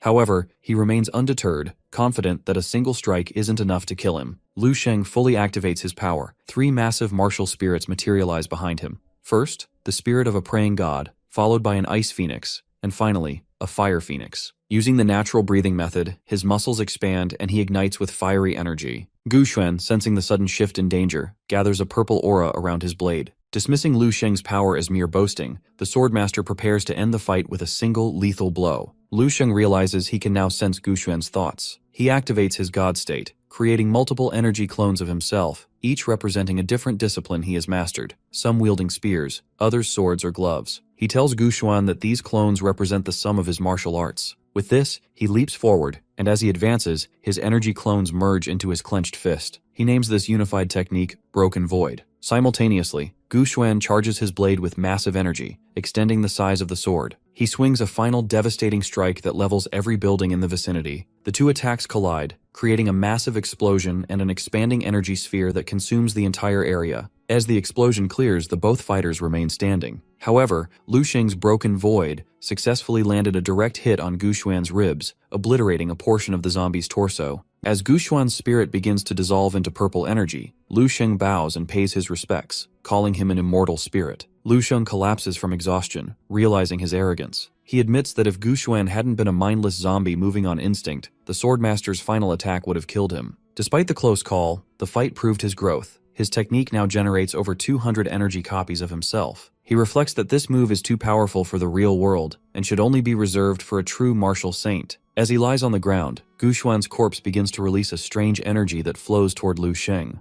wondering what kind of power or memory he is about to inherit. In a rainy, impoverished part of the city, a young boy sits on cardboard boxes under a staircase, shivering from the cold. Soon his brother, dressed in rags, returns with a tube of nutritious liquid he found in a garbage truck. He explains that he had to fight off a local gang called the Knife Group to keep it, and although they stole a second tube, he vows to get even with them later. The younger boy, Gu Xuan, cries and tries to share the liquid, begging his brother not to risk his life by fighting. His brother comforts him, promising that they will eventually return to the safety of the base. Days later, the gang returns to attack them. However, the older brother defends Gu Xuan with an axe and demonstrates surprising martial arts skill. Surrounded by the corpses of the gang members they just killed, the two brothers embrace. The older brother, still holding his axe, consoles a sobbing Gu Xuan. He tells him that survival requires ruthlessness and instructs him that in the future, he must only practice martial arts techniques designed for killing. The boy agrees. Suddenly, a man in the robes of a great master appears. Impressed by their survival skills and luck, he offers to take them in. Years later, the Gu Xuan, now a grown man, is shown on a mission. He has massacred a family and is about to kill the father. The injured old man begs for his life, showing him a photo of his 5-year-old daughter. Looking at the photo, he sees a reflection of his own brother. He experiences a rare moment of mercy, takes his foot off the photo, and allows the old man to escape.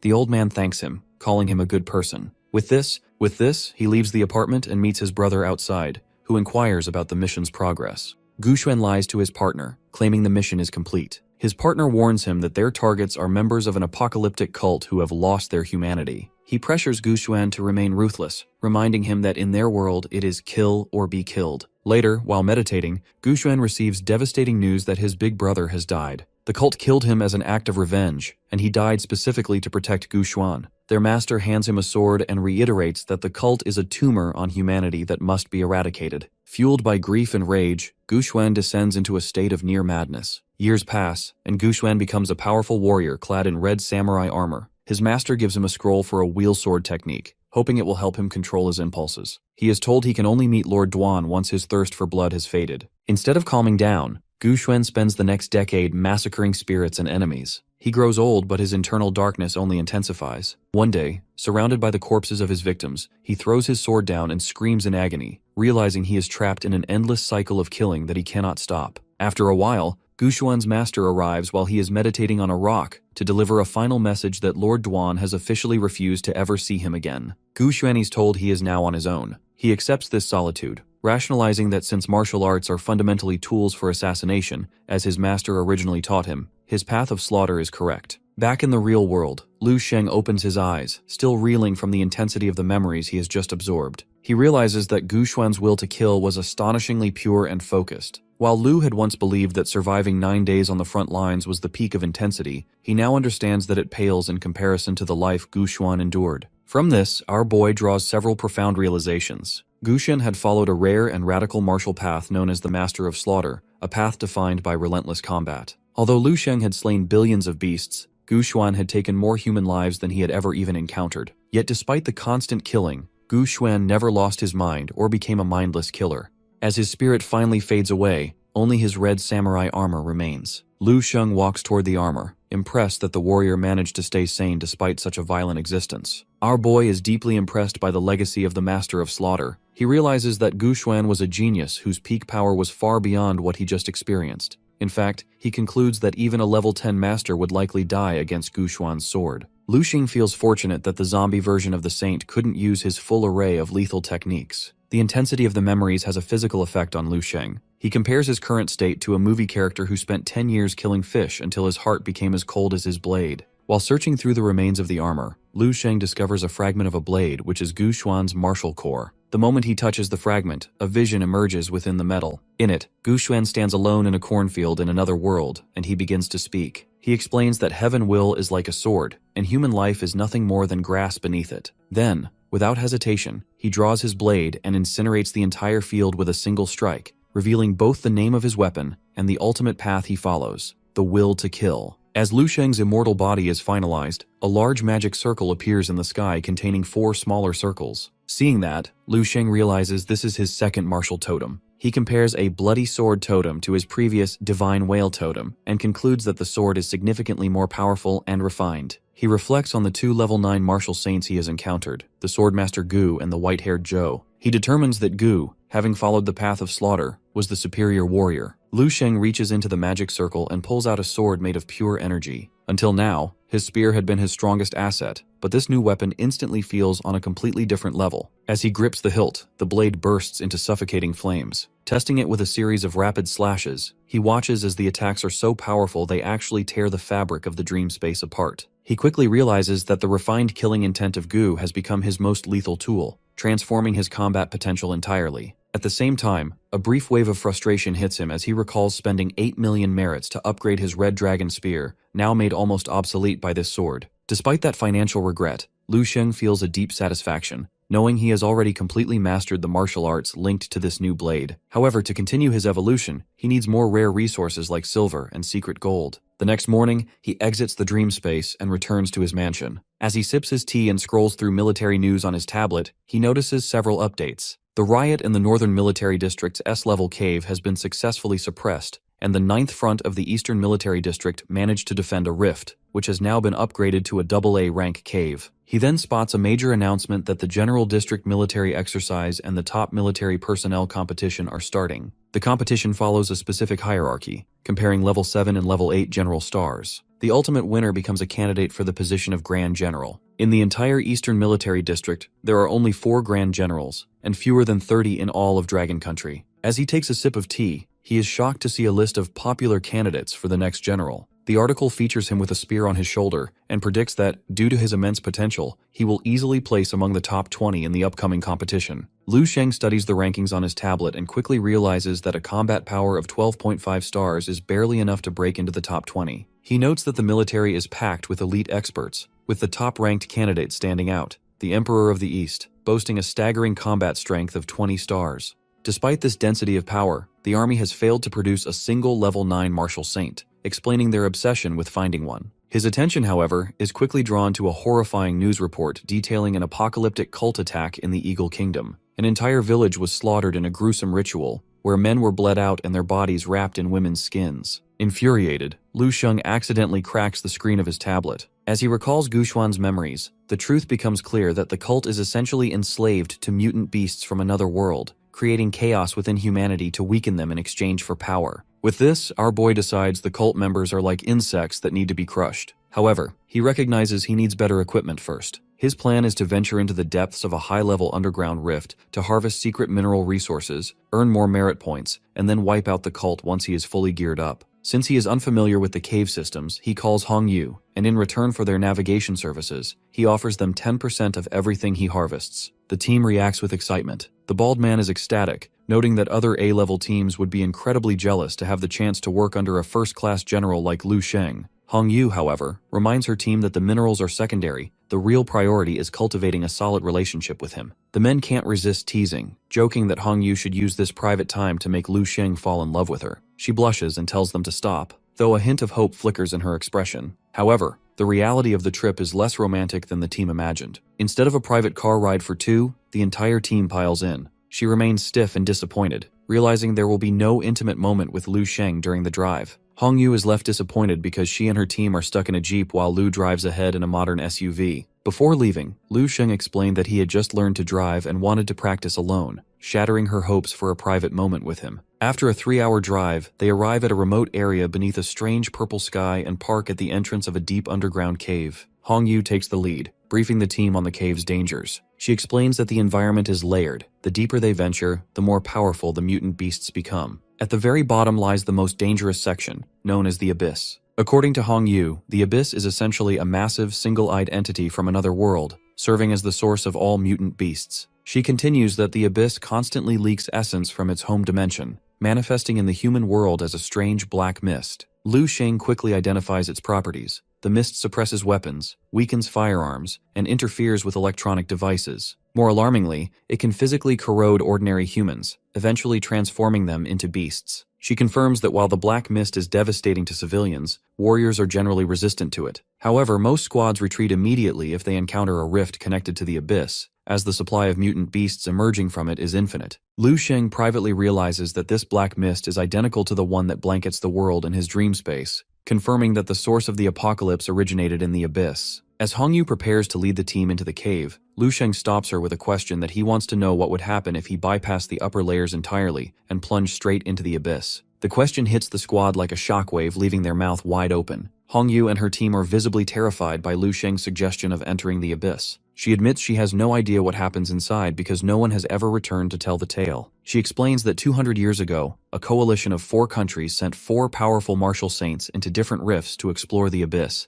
and all of them disappeared without a trace. This remains one of the Dragon Kingdom's most guarded secrets. One of the teammates warns Lu Sheng that even with 10 lives, they wouldn't survive such a mission. Hongyu tries to steer the conversation back to safety by noting that their current AAA rank cave is manageable as long as they stay above level 30. Lu Sheng finds the mystery surrounding the disappeared martial saints fascinating rather than deterring. Despite Hongyu's desperate pleas for him to be careful, he ignores the warnings. Surrounded by a golden aura, Lu Sheng jumps directly into the cave entrance to begin his descent. As he drops into the darkness, he resolves to use his time in the dream space to dig up historical records about the rifts. He is convinced that in 10,000 years of martial arts history, someone must have discovered the secret of the Abyss, and he is determined to find out what it is. As he scouts the area with his golden energy active, he tells Hongyu that he hasn't seen anything besides the Abyss, and asks if there are other threats he should know about. She informs him about the martial arts fanatics who haunt the underground. Lu Sheng stops to listen as she explains that these are rogue martial artists who hide in the caves for years to train, independent of the military. Hongyu describes these fanatics as individuals from various martial schools who are obsessed with finding the ultimate truth of the martial path. Because they survive in the harsh environment of the rifts and constantly fight mutant beasts,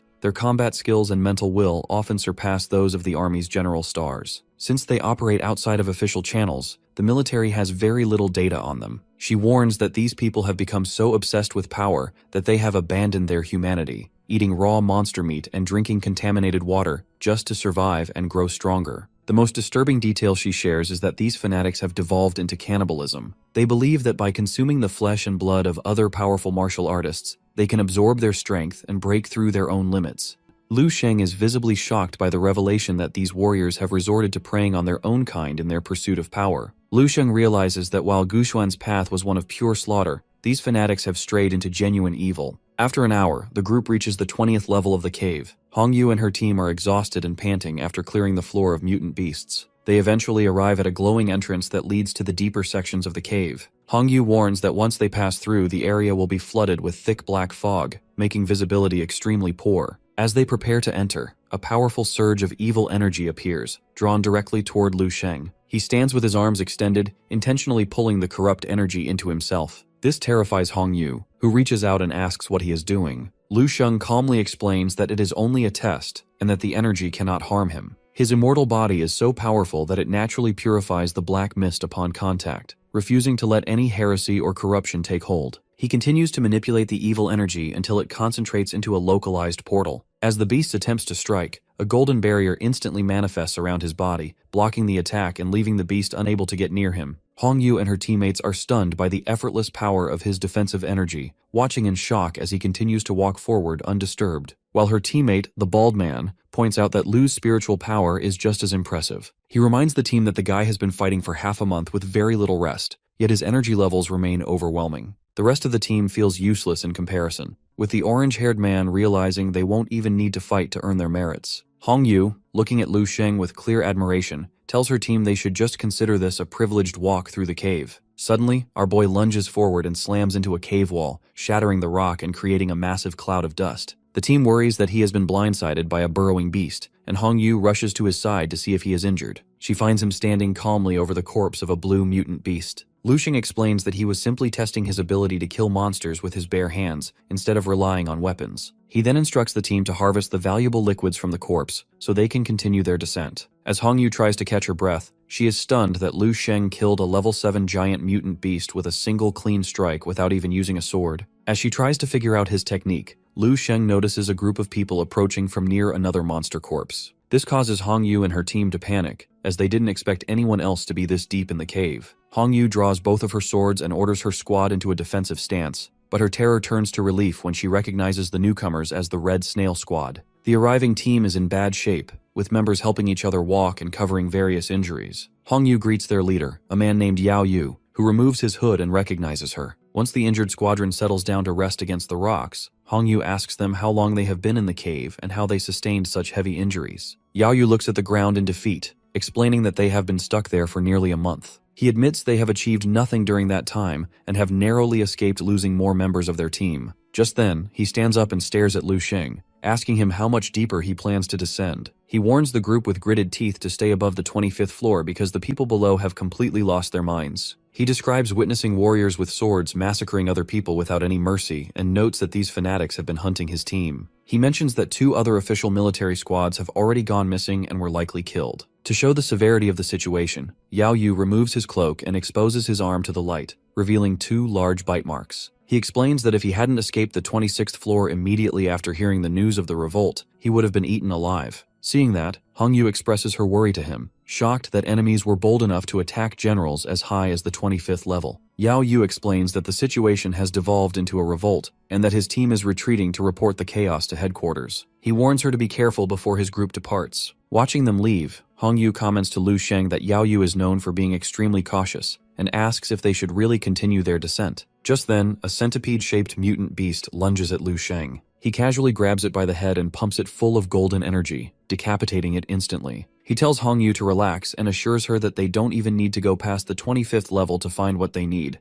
As they move further into the 25th level, more mutant beasts swarm them, but Lu Xing doesn't even slow down. Lu Xing feels confident that with his current strength, nothing short of a legendary level 9 beast could threaten them. He begins to visualize a giant fish-like mutant he encountered before, and consults the map of the underground cave he remembers from Qingshu's book, which marks a valuable silver deposit in the center of the cave system. He closes his eyes and projects his purple energy throughout the cavern to locate it, tracking the energy through levels 25, 29, and 27 until he finally senses a powerful golden radiance on level 30, and he commands the team to follow him closely. He begins sprinting toward the deeper levels with his eyes glowing. Despite being shocked, Hong Yu follows along with her team. Lu Xing's speed increases.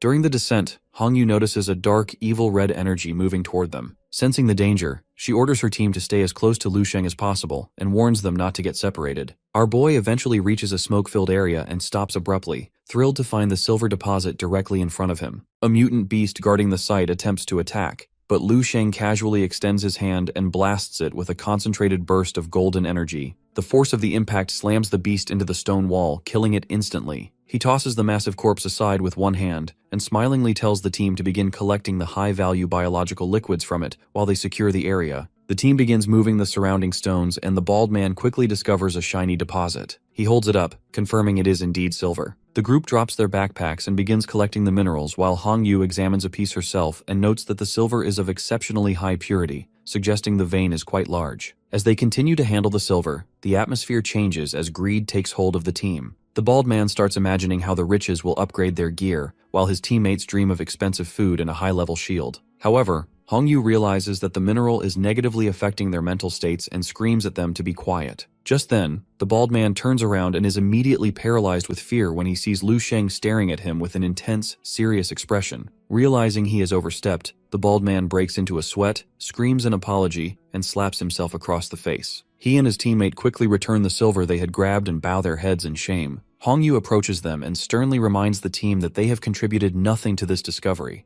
Since Lu Xing found the deposit and cleared the area alone, all the benefits belongs entirely to him. The 3 teammates feel embarrassed and admit that she is right, but Lu places a hand on the bald man's shoulder and tells him it is normal to feel greed. Terrified by his presence, the bald man drops to his knees, promising never to be greedy again and thanking him for his mercy. When Lu Sheng extends his hand and forms a glowing golden sphere, the bald man prepares for a physical punishment, and Hong Yu even tries to intervene to stop him. However, our boy ignores her and launches energy slashes at the ceiling instead, revealing an even larger hidden deposit of silver. He uses his purple energy to precisely cut the silver into small cubes that fall and stack behind him. He then casually gestures for the team to stop standing around and help him pack the materials. Hong Yu is immensely relieved that Lu Sheng chose to be generous rather than angry. As the group begins filling their backpacks, the group realize how strange their behavior was, feeling as if they had been briefly possessed by demons since they normally wouldn't take something they didn't earn. Hong Yu tells them to stop talking and focus on the task, causing them to work even faster. The bald man ends up regretting that he gave away 2 extra supply bags to the Red Snail team earlier,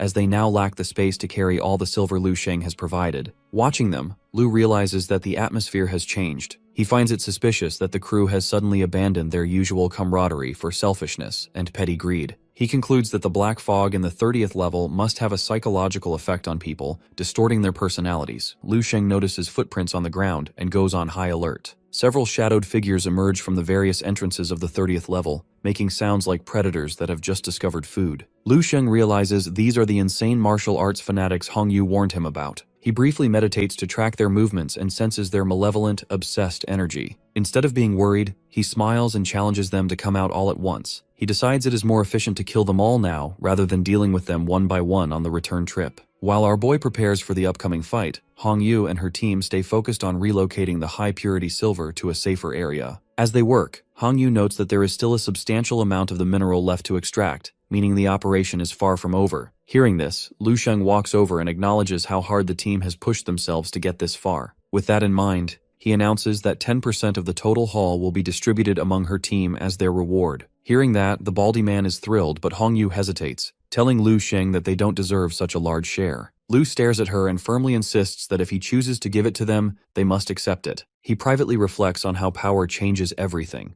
When you are weak, even your anger is ignored. But when you are strong, people cannot even refuse your gifts. Their conversation is cut short when Hong Yu senses a threat approaching. Lu Sheng calmly stops her, admitting he is already aware of the danger and has been waiting for it. Several zombie-like warriors with glowing eyes emerge from the shadows, drawn by the scent of human flesh. Hong Yu and her team realize these are the legendary martial arts maniacs who attacked the previous military squads. She is confused because these fanatics usually act alone, but they are currently moving as a coordinated group. Lu Sheng explains that this only happens when a single individual possesses enough absolute power to lead the others as their king. Immediately, a man in a vampire-style suit appears, clapping his hands and praising Lu Sheng's intelligence. He stares at Lu Sheng and reveals his cannibalistic intent, stating that his flesh and blood must be incredibly high quality. He believes that by consuming him, he will be able to reach an even higher level of strength. One of the fanatics addresses their leader as Lu Moying. Hearing the name, Hong Yu is paralyzed with fear and explains to Lu Sheng that Lu Moying was a legendary figure from the previous generation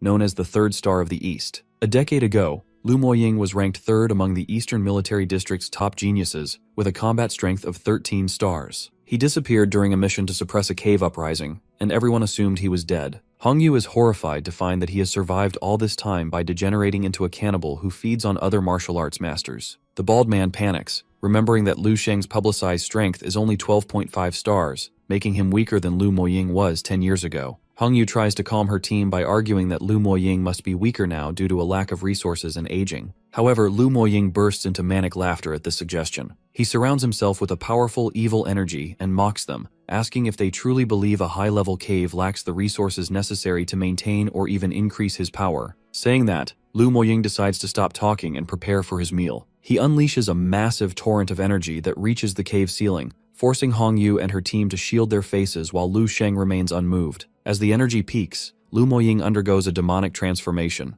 growing horns and wings and roaring with a power that terrifies everyone except our boy. He explains that his former self, the Star of the East, was as weak as an ant. He claims that after being wounded and falling into the deepest part of the cave years ago, he received divine guidance who taught him that if eating beasts makes a warrior strong, then eating other warriors is the ultimate nourishment. Lu Sheng is initially stunned by the mention of this divine guidance, but before he can press further, Lu Moying brushes the question aside. Instead, he launches into boastful declarations, claiming he is no longer the Star of the East, but the son of the demon, destined to let his radiance spread across the entire world. Growing impatient, Lu Xing cuts him off. He reminds Lu Moying that he has already asked about the divine guidance twice, and pointedly questions whether the cannibal has a hearing problem. Since he refuses to answer, Lu decides there's no point in talking anymore. With that thought, he starts walking forward. A suffocating pressure rolls off him. If Lu Moying won't reveal the truth, then Lu Xing will simply drag the answers out himself, or find the divine guidance on his own. Under that crushing aura, Lu Moying suddenly freezes. Paralyzed by fear, he realizes he has no idea who or what he's actually facing. Before he can even attempt to strike, Lu Xing moves at high speed and strikes him with his bare hand.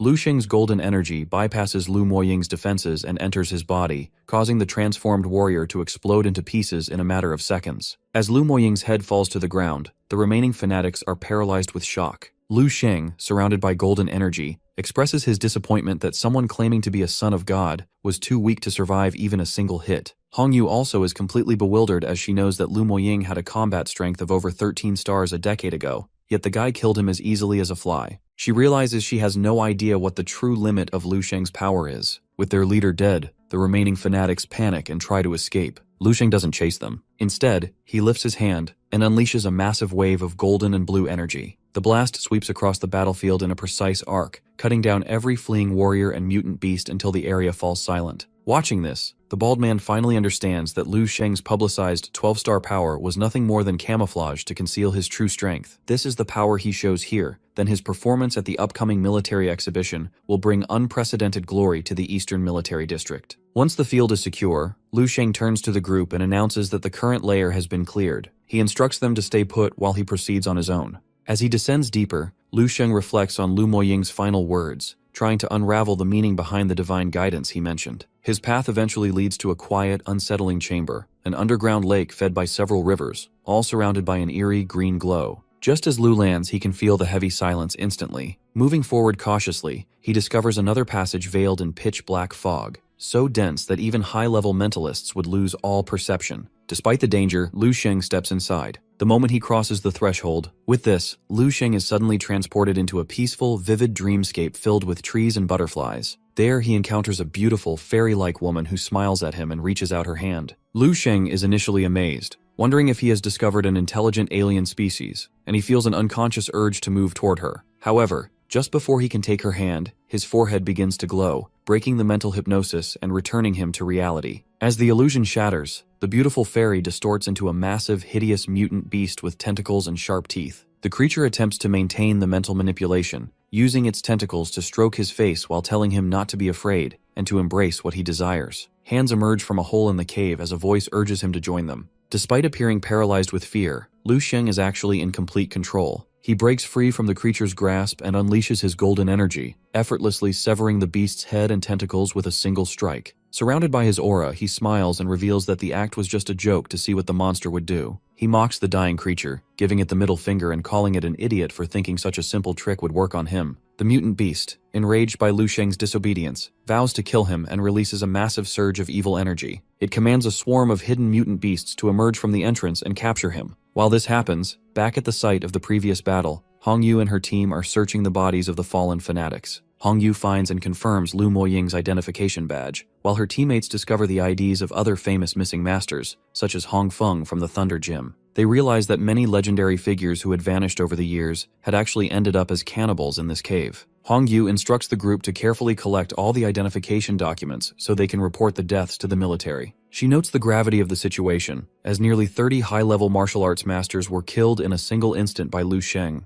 The bald man dismisses the tragedy, arguing that since these masters had already abandoned their humanity, their deaths were of no consequence. Hongyu quietly agrees with his assessment. Suddenly, Lu Xing lands behind them, carrying a backpack filled with silver deposits. Hongyu is surprised by his quick return, but his expression is urgent. He tells the team to pack up immediately because they need to evacuate the cave at once. He specifically orders her to contact all other active star teams in the area and warn them to leave the rift as fast as possible. He admits that he accidentally provoked some creatures in the lower depths. Almost immediately, a loud roar echoes from the tunnel, and a swarm of small monsters led by a giant female mutant beast charges toward them. Lu Xing warns the group that a full-scale rebellion of the rift creatures is starting. The group begins a high-speed retreat toward the surface, with Lu Xing leading the way and clearing a path. Soon after, they reach the exit, leap out of the cave, and land on the surface in a burst of dust. As the dust settles, the men cheer in excitement, thrilled that they managed to escape with the valuable silver. Lu Sheng watches as the mutant beasts gather at the cave entrance. However, they stop there, seemingly unable or unwilling to climb out after them.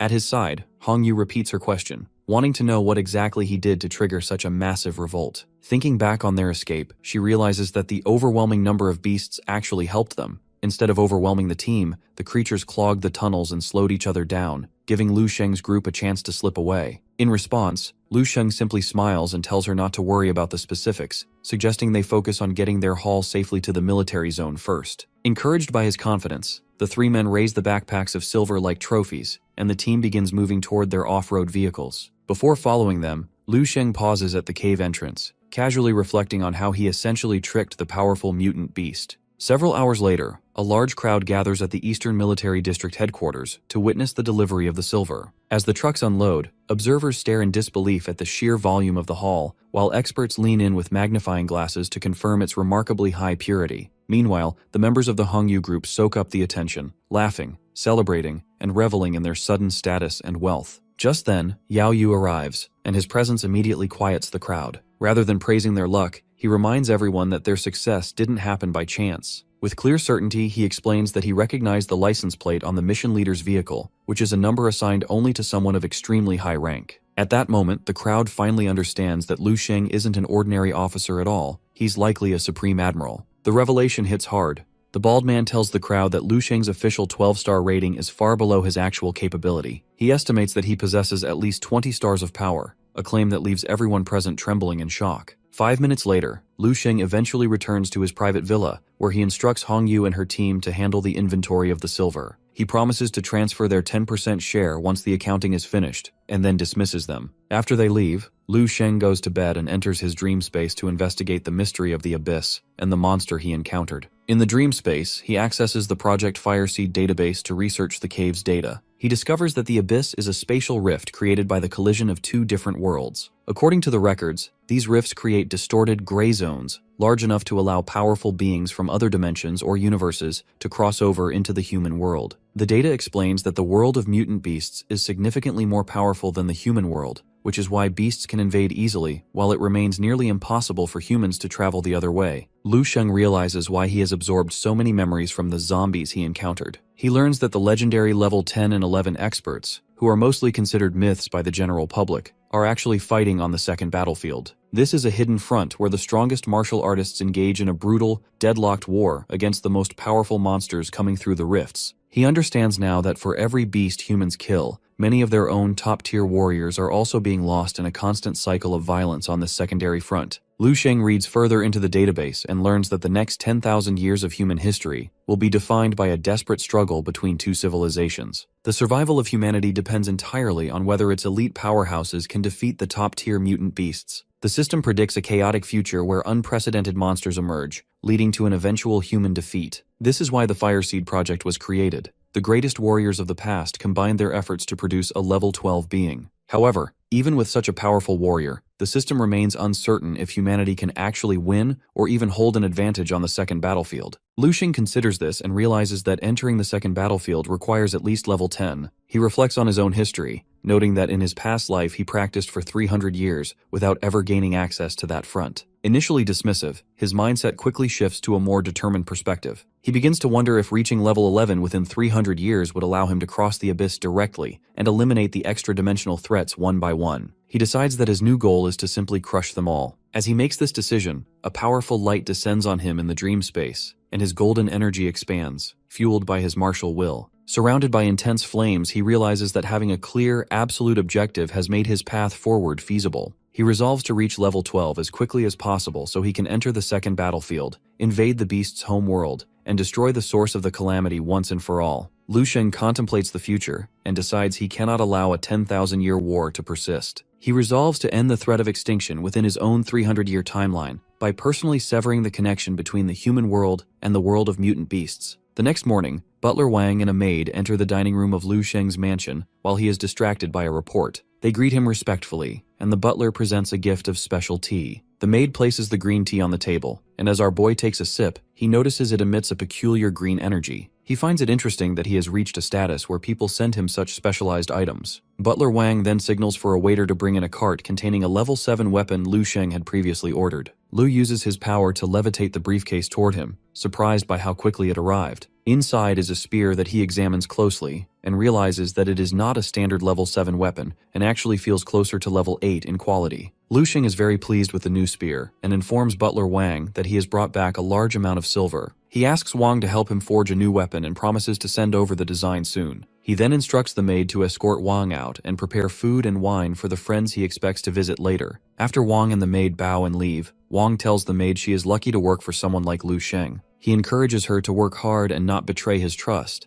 noting that she has a bright future if she succeeds. The maid blushes as he walks away. While the maid is alone, a hooded man leaning against a wall startles her. He tells her not to be nervous, claiming to be an old friend of her parents who held her when she was a baby. He asks if she is working for Lu Sheng and invites her to talk. After a moment of hesitation, she agrees to chat with him. Meanwhile, at the 3rd District Airport in the Eastern War Zone, Qing Shu is waiting and looking around. A man with yellow hair and glasses notices her and, attracted by her appearance, asks which division she belongs to. Qing Shu notices his badge indicates he is a 7-star general. She immediately stands at attention, gives a military salute, and identifies herself as Colonel Dong Qing Shu from the regiment of the 9th Combat District, expressing that it is an honor to meet him. The 7-star general smiles and claims to know the general of the 9th District, insisting that Qing Shu join him for dinner along with her superior. Qing Shu, however, refuses, explaining that she already has a commitment and is waiting for someone. This rejection causes the general to lose his temper. He angrily orders her to cancel her plans. As Qing Shu tries to walk away, she warns him that the person she is meeting would be very upset if she missed their appointment. The general, now emitting a malevolent energy, mocks her and demands to meet this person, claiming no one in the 3rd District is more important than he is. Suddenly, Dong Shengyi, Qing Shu's big bro, shows up laughing and casually drops a hand on the general's shoulder. Before the guy even reacts, he grabs him by the neck and lifts him off the ground, mocking how someone that weak made it to general. The general struggles, but Big Bro slams him into the wall, knocking him out and leaving a hole behind. He scoffs, saying he can't accept someone that useless trying to chase his sister. Just then,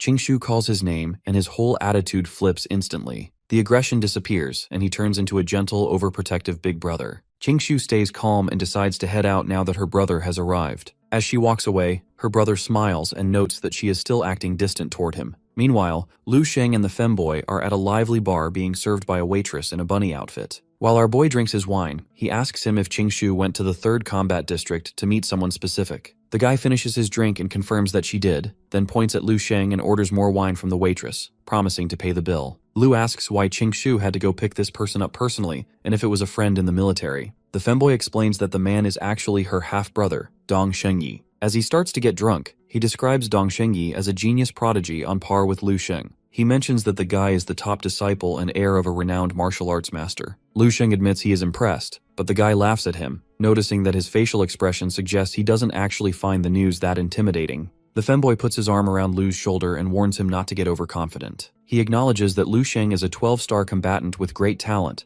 but insists that Dong Shengyi is on another level due to his status as a martial arts master's heir. He then reveals that Qing Shu has another brother, Dong Potian, who is ranked number 1 on the Central District's military stars list. He continues explaining that this brother has a combat power of 27 stars, more than double Lu Sheng's official rating, and is known by the nickname Emperor of the East. Lu Sheng listens indifferently and asks for clarification, confirming if the instructor's brother is indeed the person known as the Emperor of the East. He places a hand on our boy's shoulder, sending a sudden chill down his spine. As the boy gets progressively drunker, he asks if Lu Sheng is sweating. When Lu looks at him in confusion, the response comes with a smirk that if he wants to pursue a relationship with Qing Shu, he'll have to pass her brother's tests. It won't be easy, but he's young, so he should work hard for it. Blushing, Lu asks who told him he was interested in flirting with her. The other scoffs, asking why a grown man would pretend otherwise. With no answer given, he clinks his glass against Lu Sheng's and casually claims that Qing Shu isn't hiding her feelings anymore either. Shocked, Lu Sheng slams his glass on the table, spilling wine,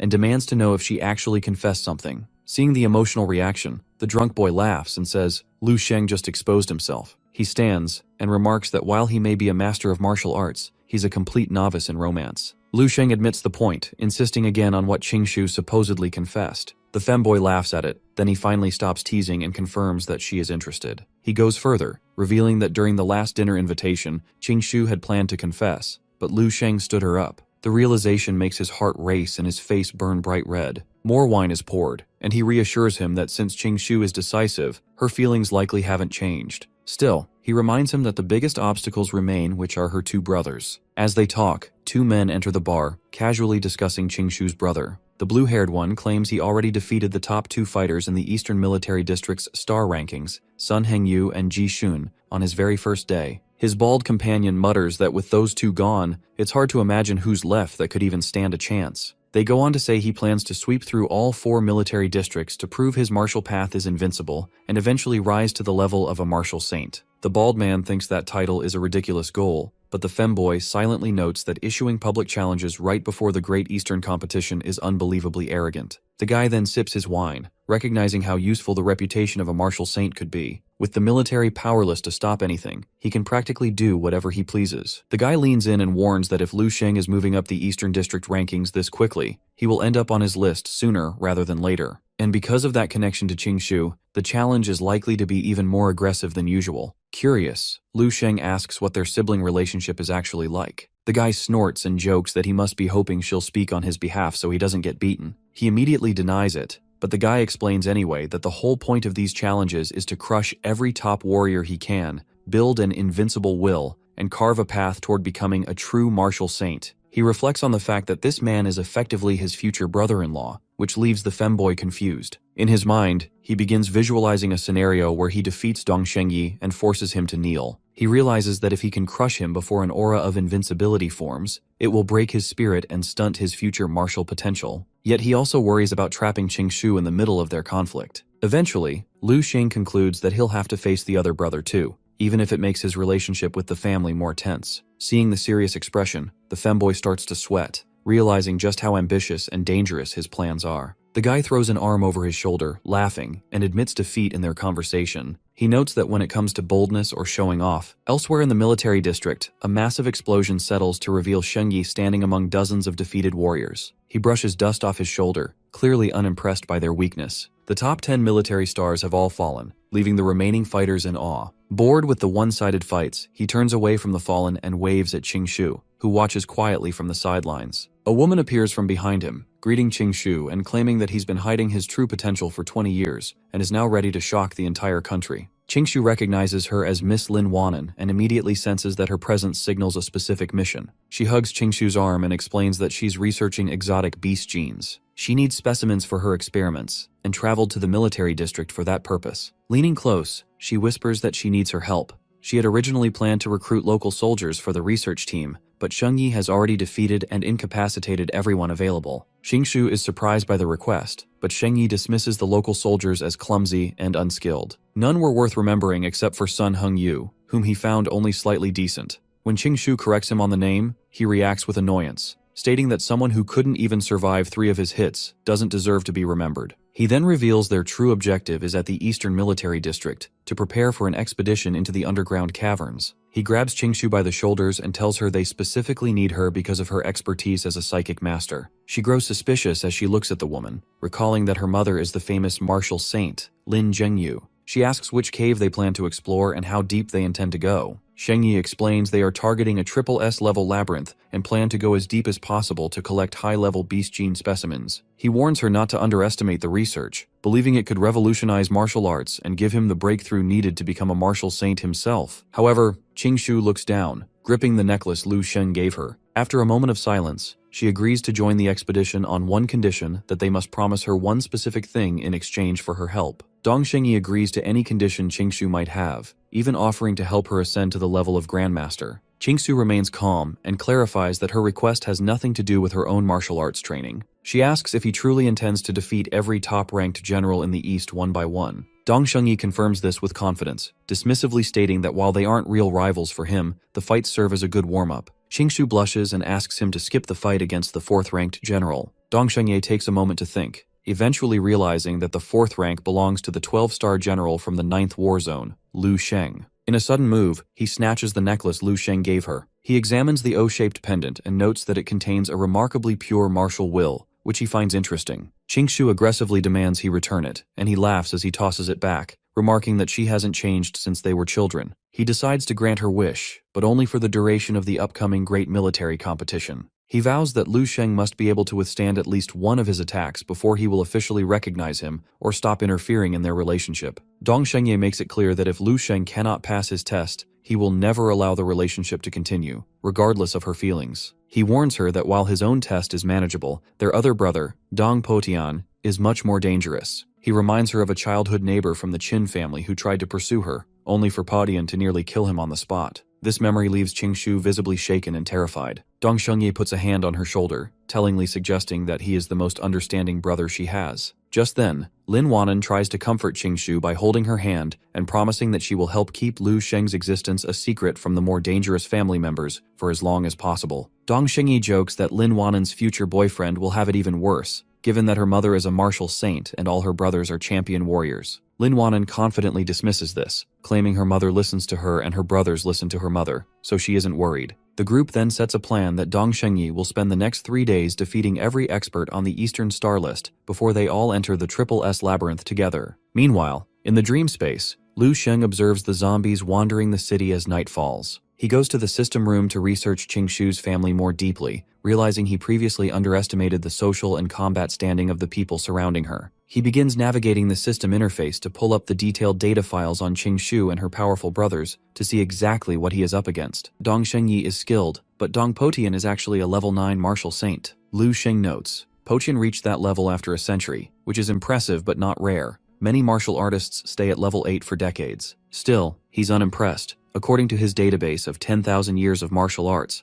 countless martial saints exist, and even the 3 in the Dragon Realm aren't that remarkable. Compared to history, Dong Potian barely stands out. Lu Sheng then thinks of Qingshu and admits he has feelings for her, realizing it might be destiny after seeing the system's spouse box. He quickly shakes off the sentiment and focuses on training. Confident in his progress, he considers his upcoming fight with Dong Shengyi. Since he's already made enough milk money, he plans to go easy, using varied techniques to win gracefully, rather than just brute force him. Knowing he'll see his future brother-in-law often, he wants to make a good impression. 3 days later, while relaxing at his mansion, he browses his phone and thinks about his social circle. He decides to focus his attention only on those listed in the spouse box of his system. He reaches out to Susu, whom he hasn't spoken to in a long time, but immediately regrets it when she begins bombarding him with an avalanche of messages and a thesis report. He finds her work-obsessed nature a bit much for a potential wife and sends a polite message telling her to take care of her health. Lu Sheng then checks the news to see why Dong Shengyi hasn't challenged him yet, despite the 3 days passing. He reads that Dong Shengyi has been busy defeating every expert in the Eastern Military District. Aside from Sun, everyone else was defeated in a single move. Lu Sheng realizes that he has intentionally skipped him, fulfilling the promise made to Qingshu to avoid a direct confrontation for now. He finds it amusing that he is experiencing what it feels like to be protected by his partner. Since Dong Shengyi is behaving, Lu Sheng decides not to confront him for now. However, he acknowledges that the upcoming Eastern competition and his future marriage will be expensive, including the dowry and supporting a family. He decides he needs to return to the labyrinth to gather more resources. At the same time, the expedition group arrives at a double S level dungeon. Lin Wanan lands silently but finds the environment cold. Dong Shengye mocks her, suggesting that if she focused more on martial arts instead of relying on her genes, she wouldn't feel the temperature. Lin Wanan ignores the comment and activates a glowing amulet, which surrounds her body with protective energy to keep her warm.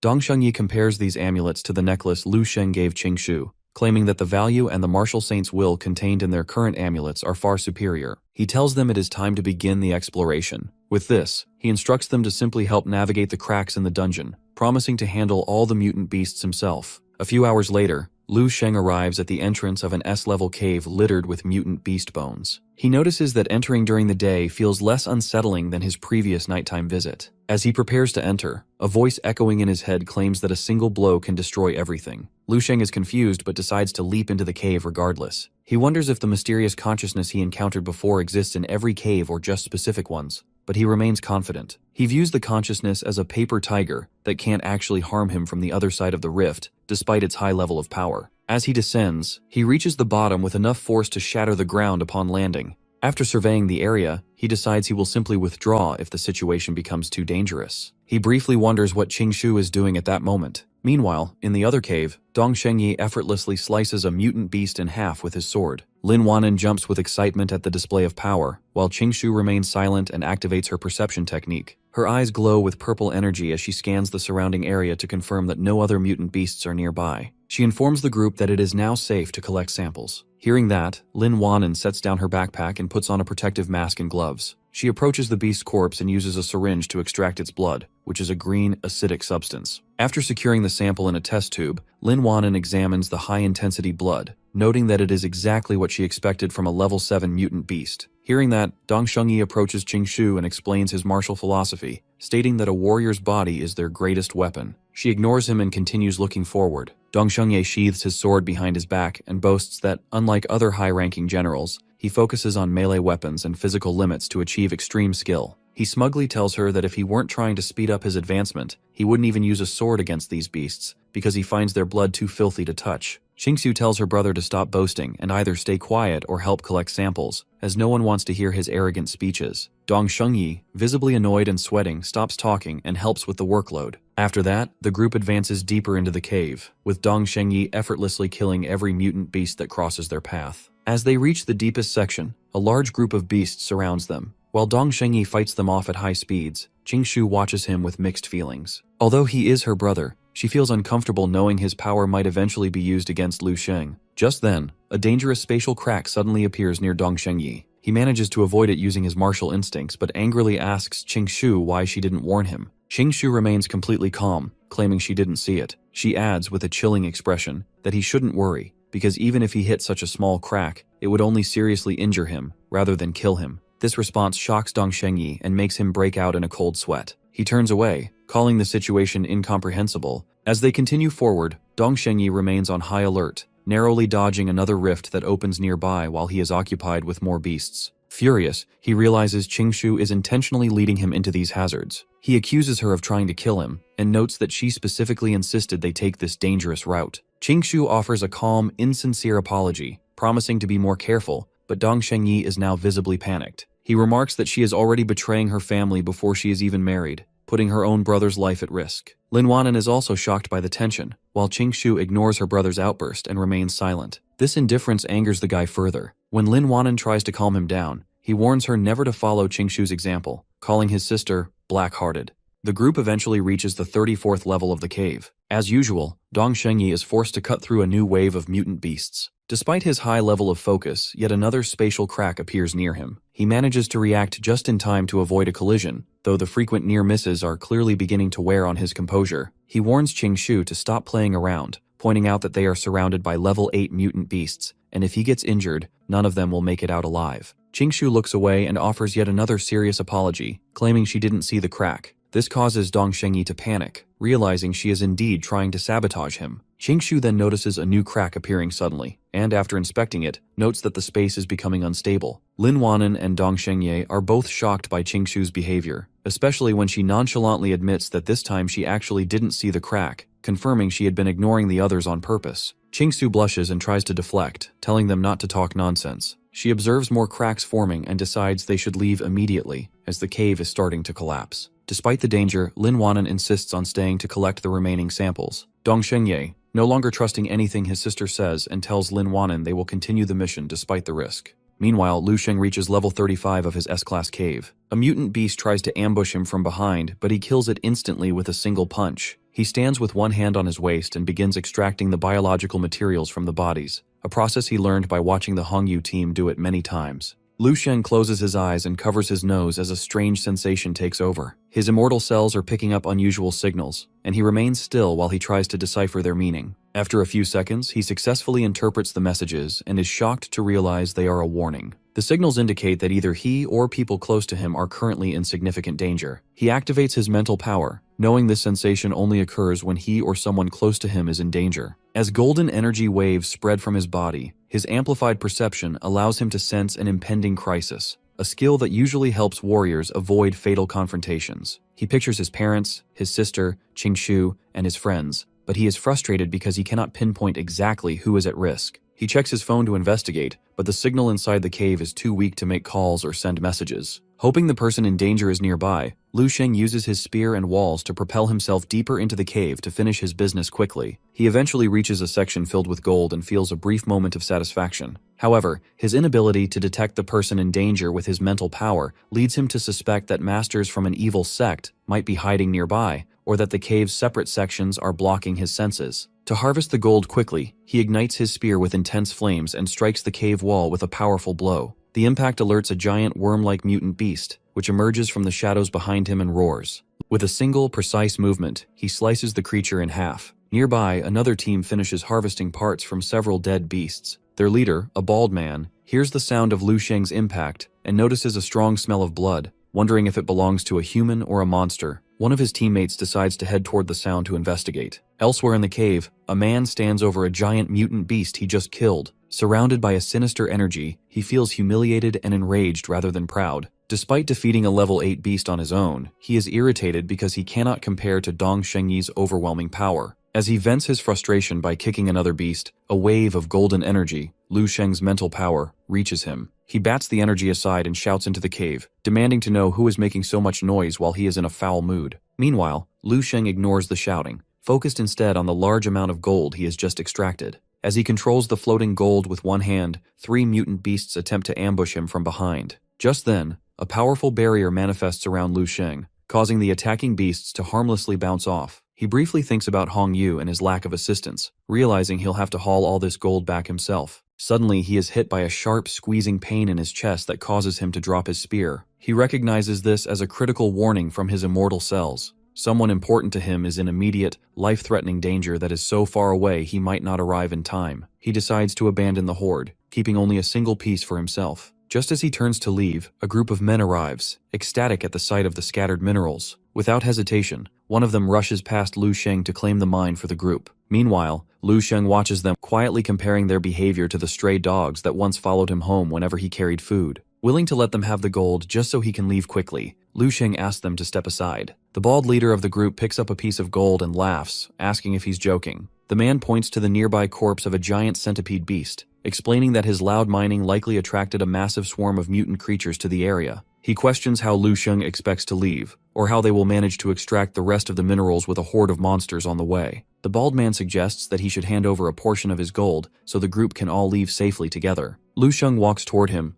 and coldly asks the man to repeat himself. The pressure from Lu's presence causes the man and his team to break into a cold sweat. At that moment, the man from before, named Ji Shun, arrives. He is carrying a sword and looks furious, accusing Lu Sheng of attracting mutant beasts with his noisy mining. The other men immediately recognize him as the second-ranked fighter on the overall military star list. When our boy asks if they know who he is, Ji Shun disrespectfully replies that he doesn't know and doesn't care. He tells him that he is in a bad mood and demands that he leave all the minerals behind for the others to collect. Lu Sheng remains silent and lets his piece of gold drop to the ground. Ji Shun smiles, assuming he has surrendered. However, Lu Sheng looks at the ground and mocks them, asking what use their martial intuition is if they can't sense the danger they are in. With this, his body begins to emit a terrifying demonic energy, and he looks Ji Shun directly in the eyes with a murderous glare, asking why they had to choose this exact moment to bother him. Ji Shun panics and takes several steps back, demandingly asking Lu Sheng who he really is. Lu Sheng remains silent for a moment before looking up with a sinister expression, deciding to grant their apparent death wish since they persist in bothering him.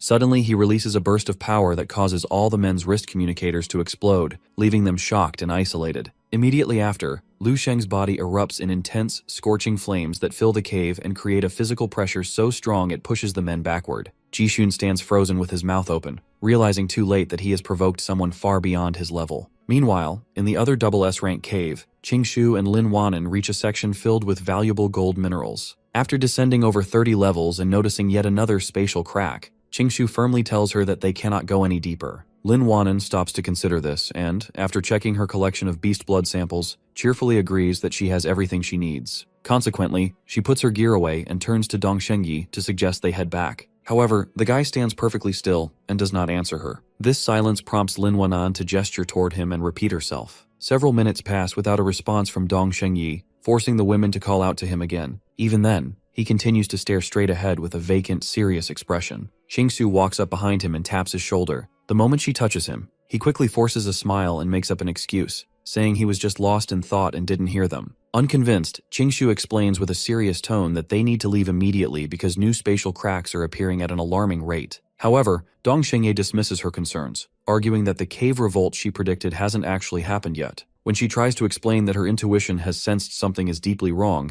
he turns his back on her and raises his hand to silence her. He coldly reminds her that her only job is to navigate the path while he handles the combat. Furthermore, Dong Shengye asks her who she thinks she is to question him. He gives her a terrifying look and orders her not to try and measure his limits with her insignificant martial arts power. He boasts that even if the cave does collapse, he is strong enough to save them all. Realizing that her brother is behaving completely out of character, Qingshu falls silent and simply agrees to his demands. Lin Wanan tries to intervene, but he clenches his fists and stops walking. He explains with a dark smile that if his sister were truly worried about them, she wouldn't have tried to sabotage him with the rifts earlier. Finally, as they stand before an entrance emitting a blinding light, he declares that they are not leaving yet. He insists that they must stay to collect samples from level 8 beasts, and they will only return once he is satisfied with the results. Suddenly, he grabs Lin Wanan firmly, insisting that he cannot afford to fail now. Dong Shengye eventually releases her and turns his back to walk toward the glowing entrance, leaving Lin Wanan trembling with fear that something is fundamentally wrong with him. Hoping to de-escalate the tension,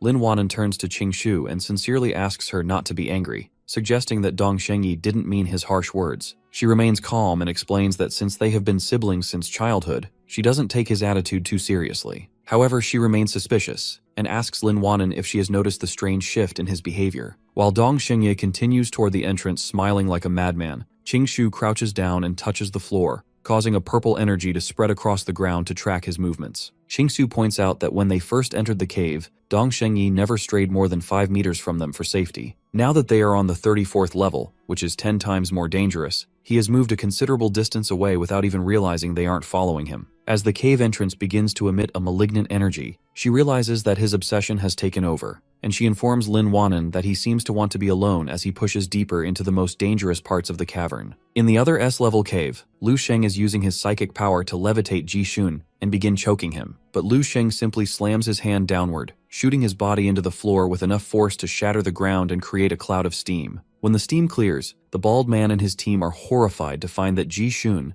the second-ranked fighter in the military district, has been knocked unconscious with broken ribs and arms. Realizing that Ji Shun never stood a chance, the bald man begins to panic. Knowing that such an event would cause a massive scandal in the eastern military district, the bald man immediately prostrates himself, hitting his head against the ground while begging for his life. He is so terrified that he actually pees himself, fully aware that with their communicators destroyed, any corpses left in the cave would be eaten by mutant beasts within hours. Consequently, he continues to plead for mercy, desperately asking if they are going to be left to die in the darkness. Our boy looks at him calmly and assures him not to worry, claiming that he is no longer angry and isn't a bad person. Relieved by these words, the bald man and his teammates begin to smile and rejoice, believing they have been spared. However, his relief is instantly cut short when a golden energy slices through the air, causing the bald man's ear to be severed instantly. As he falls to his knees, screaming in agony and clutching his bleeding wound, Lu approaches him and coldly warns the man to remember his face so that, in the future, they will know to fear him. Terrified and trembling, the bald man and his team prostrate themselves once more, acknowledging his warning while Lu Sheng leaps away to leave the area. Initially, the bald man cries out in hatred and vows to remember Lu Sheng's name for revenge. However, his expression quickly shifts to one of pure shock as he finally realizes that he identifies him as Lu Sheng,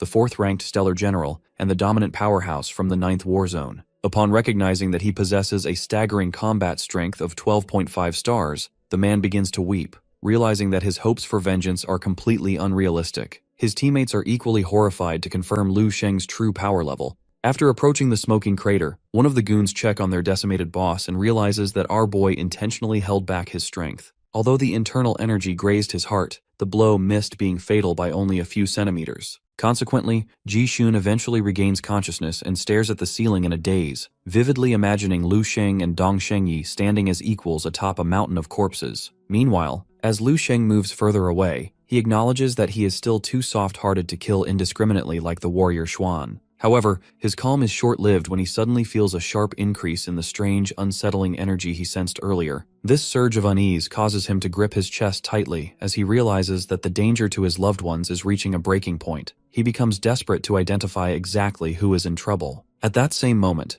Dong Shengye has moved far ahead of the 2 women in the double S-rank cave. Lin Wanan runs to catch up and grabs his arm, breathlessly pleading with him to stop because the descent has become too dangerous. In response, his eyes begin to glow with a beast-like light, and he violently flings her off him. Terrified by this transformation, Lin Wanan stumbles back just as Qingshu intervenes. She orders her friend to get out of the way and manifests several sharp energy icicles. She launches the projectiles directly at her brother, but Dong Shengye doesn't even turn around. Instead, he releases a burst of malevolent energy that forms a barrier, causing her attacks to shatter harmlessly upon impact. Dong Shengye turns back with a sinister expression and coldly asks if she is looking for a death wish. Despite the threat, Qingshu steps closer and firmly insists that they must return now that Lin Wanan's samples are secured. However, Dong Shengye ignores their pleas as he tells the women to leave first while he continues toward the source of the energy. Suddenly, claws made of dark energy emerge from the entrance and reach toward him, but rather than being afraid, Dong Shengye watches them with a look of intense pleasure. He begins to grin like a madman, convinced that the peak of martial Tao is calling to him from the depths. Qingsu desperately shouts at him to snap out of it, warning him that he is being deceived by a mental illusion, yet his mind is too clouded by the sinister influence to listen. Dong Shengye moves even closer to the entrance, repeating his delusion that ultimate power is within his reach. Seeing that, Qingshu realizes that her brother has completely lost his mind, while Lin Wanan covers her ears in despair, terrified that they cannot leave to get help. Consequently, Qingshu tells Lin Wanan to stay put while she heads into the darkness to forcibly bring him back. With this, she plants her feet firmly and uses her mental strength to slice several sharp rocks from the ceiling, causing them to crash down and block the cave entrance. This creates a thick curtain of dust and smoke that successfully halts Dong Shengye's progress. Taking advantage of the distraction, Lin Wanan rushes forward to block his path with her own body, sternly threatening to tell his mother about his behavior so he will be punished. But his body soon erupts with a surge of dark energy that forces Lin Wanan to step aside in fear. He then delivers a powerful kick to the fallen rocks, effortlessly shattering them into pieces before continuing his walk toward the entrance. Watching him disappear into the smoke, Lin Wanan is overcome with sadness and realizes he has truly lost his mind. She turns to Qingshu and asks if they are truly helpless, but she responds with a serious expression, stating that there is one other way to save him. Without hesitation, she runs toward her brother as the smoke thickens and catches him from behind in a tight hug. This unexpected gesture causes Dong Shengye to stop walking, and he turns his head back with a look of genuine confusion as the malevolent energy fades a bit. His sister sincerely explains that they are currently at the dangerous bottom of the cave and tells him that the mission to assist Lin Wanan is already finished, pleading with him to stop his descent. Lin Wanan approaches them to confirm this, which causes Dong Shengye to break into a sweat and shake his head in confusion. He begins to wonder how he ended up leading them so deep into the cave, eventually remembering that a mysterious voice had been calling out to him. However, the cave entrance suddenly releases a fresh surge of malevolent energy that quickly erodes his newly regained self-control. Suddenly, a red energy barrier erupts around his body, violently throwing his sister backward and causing her to scream in pain. At that exact moment, a massive worm-like mutant beast bursts from the cave wall and swallows Qingshu whole. The creature immediately burrows back into the ground while Lin Wanan panics and begins to cry as she watches her friend disappear. Witnessing his sister being eaten finally snaps Dong Shengye out of his trance,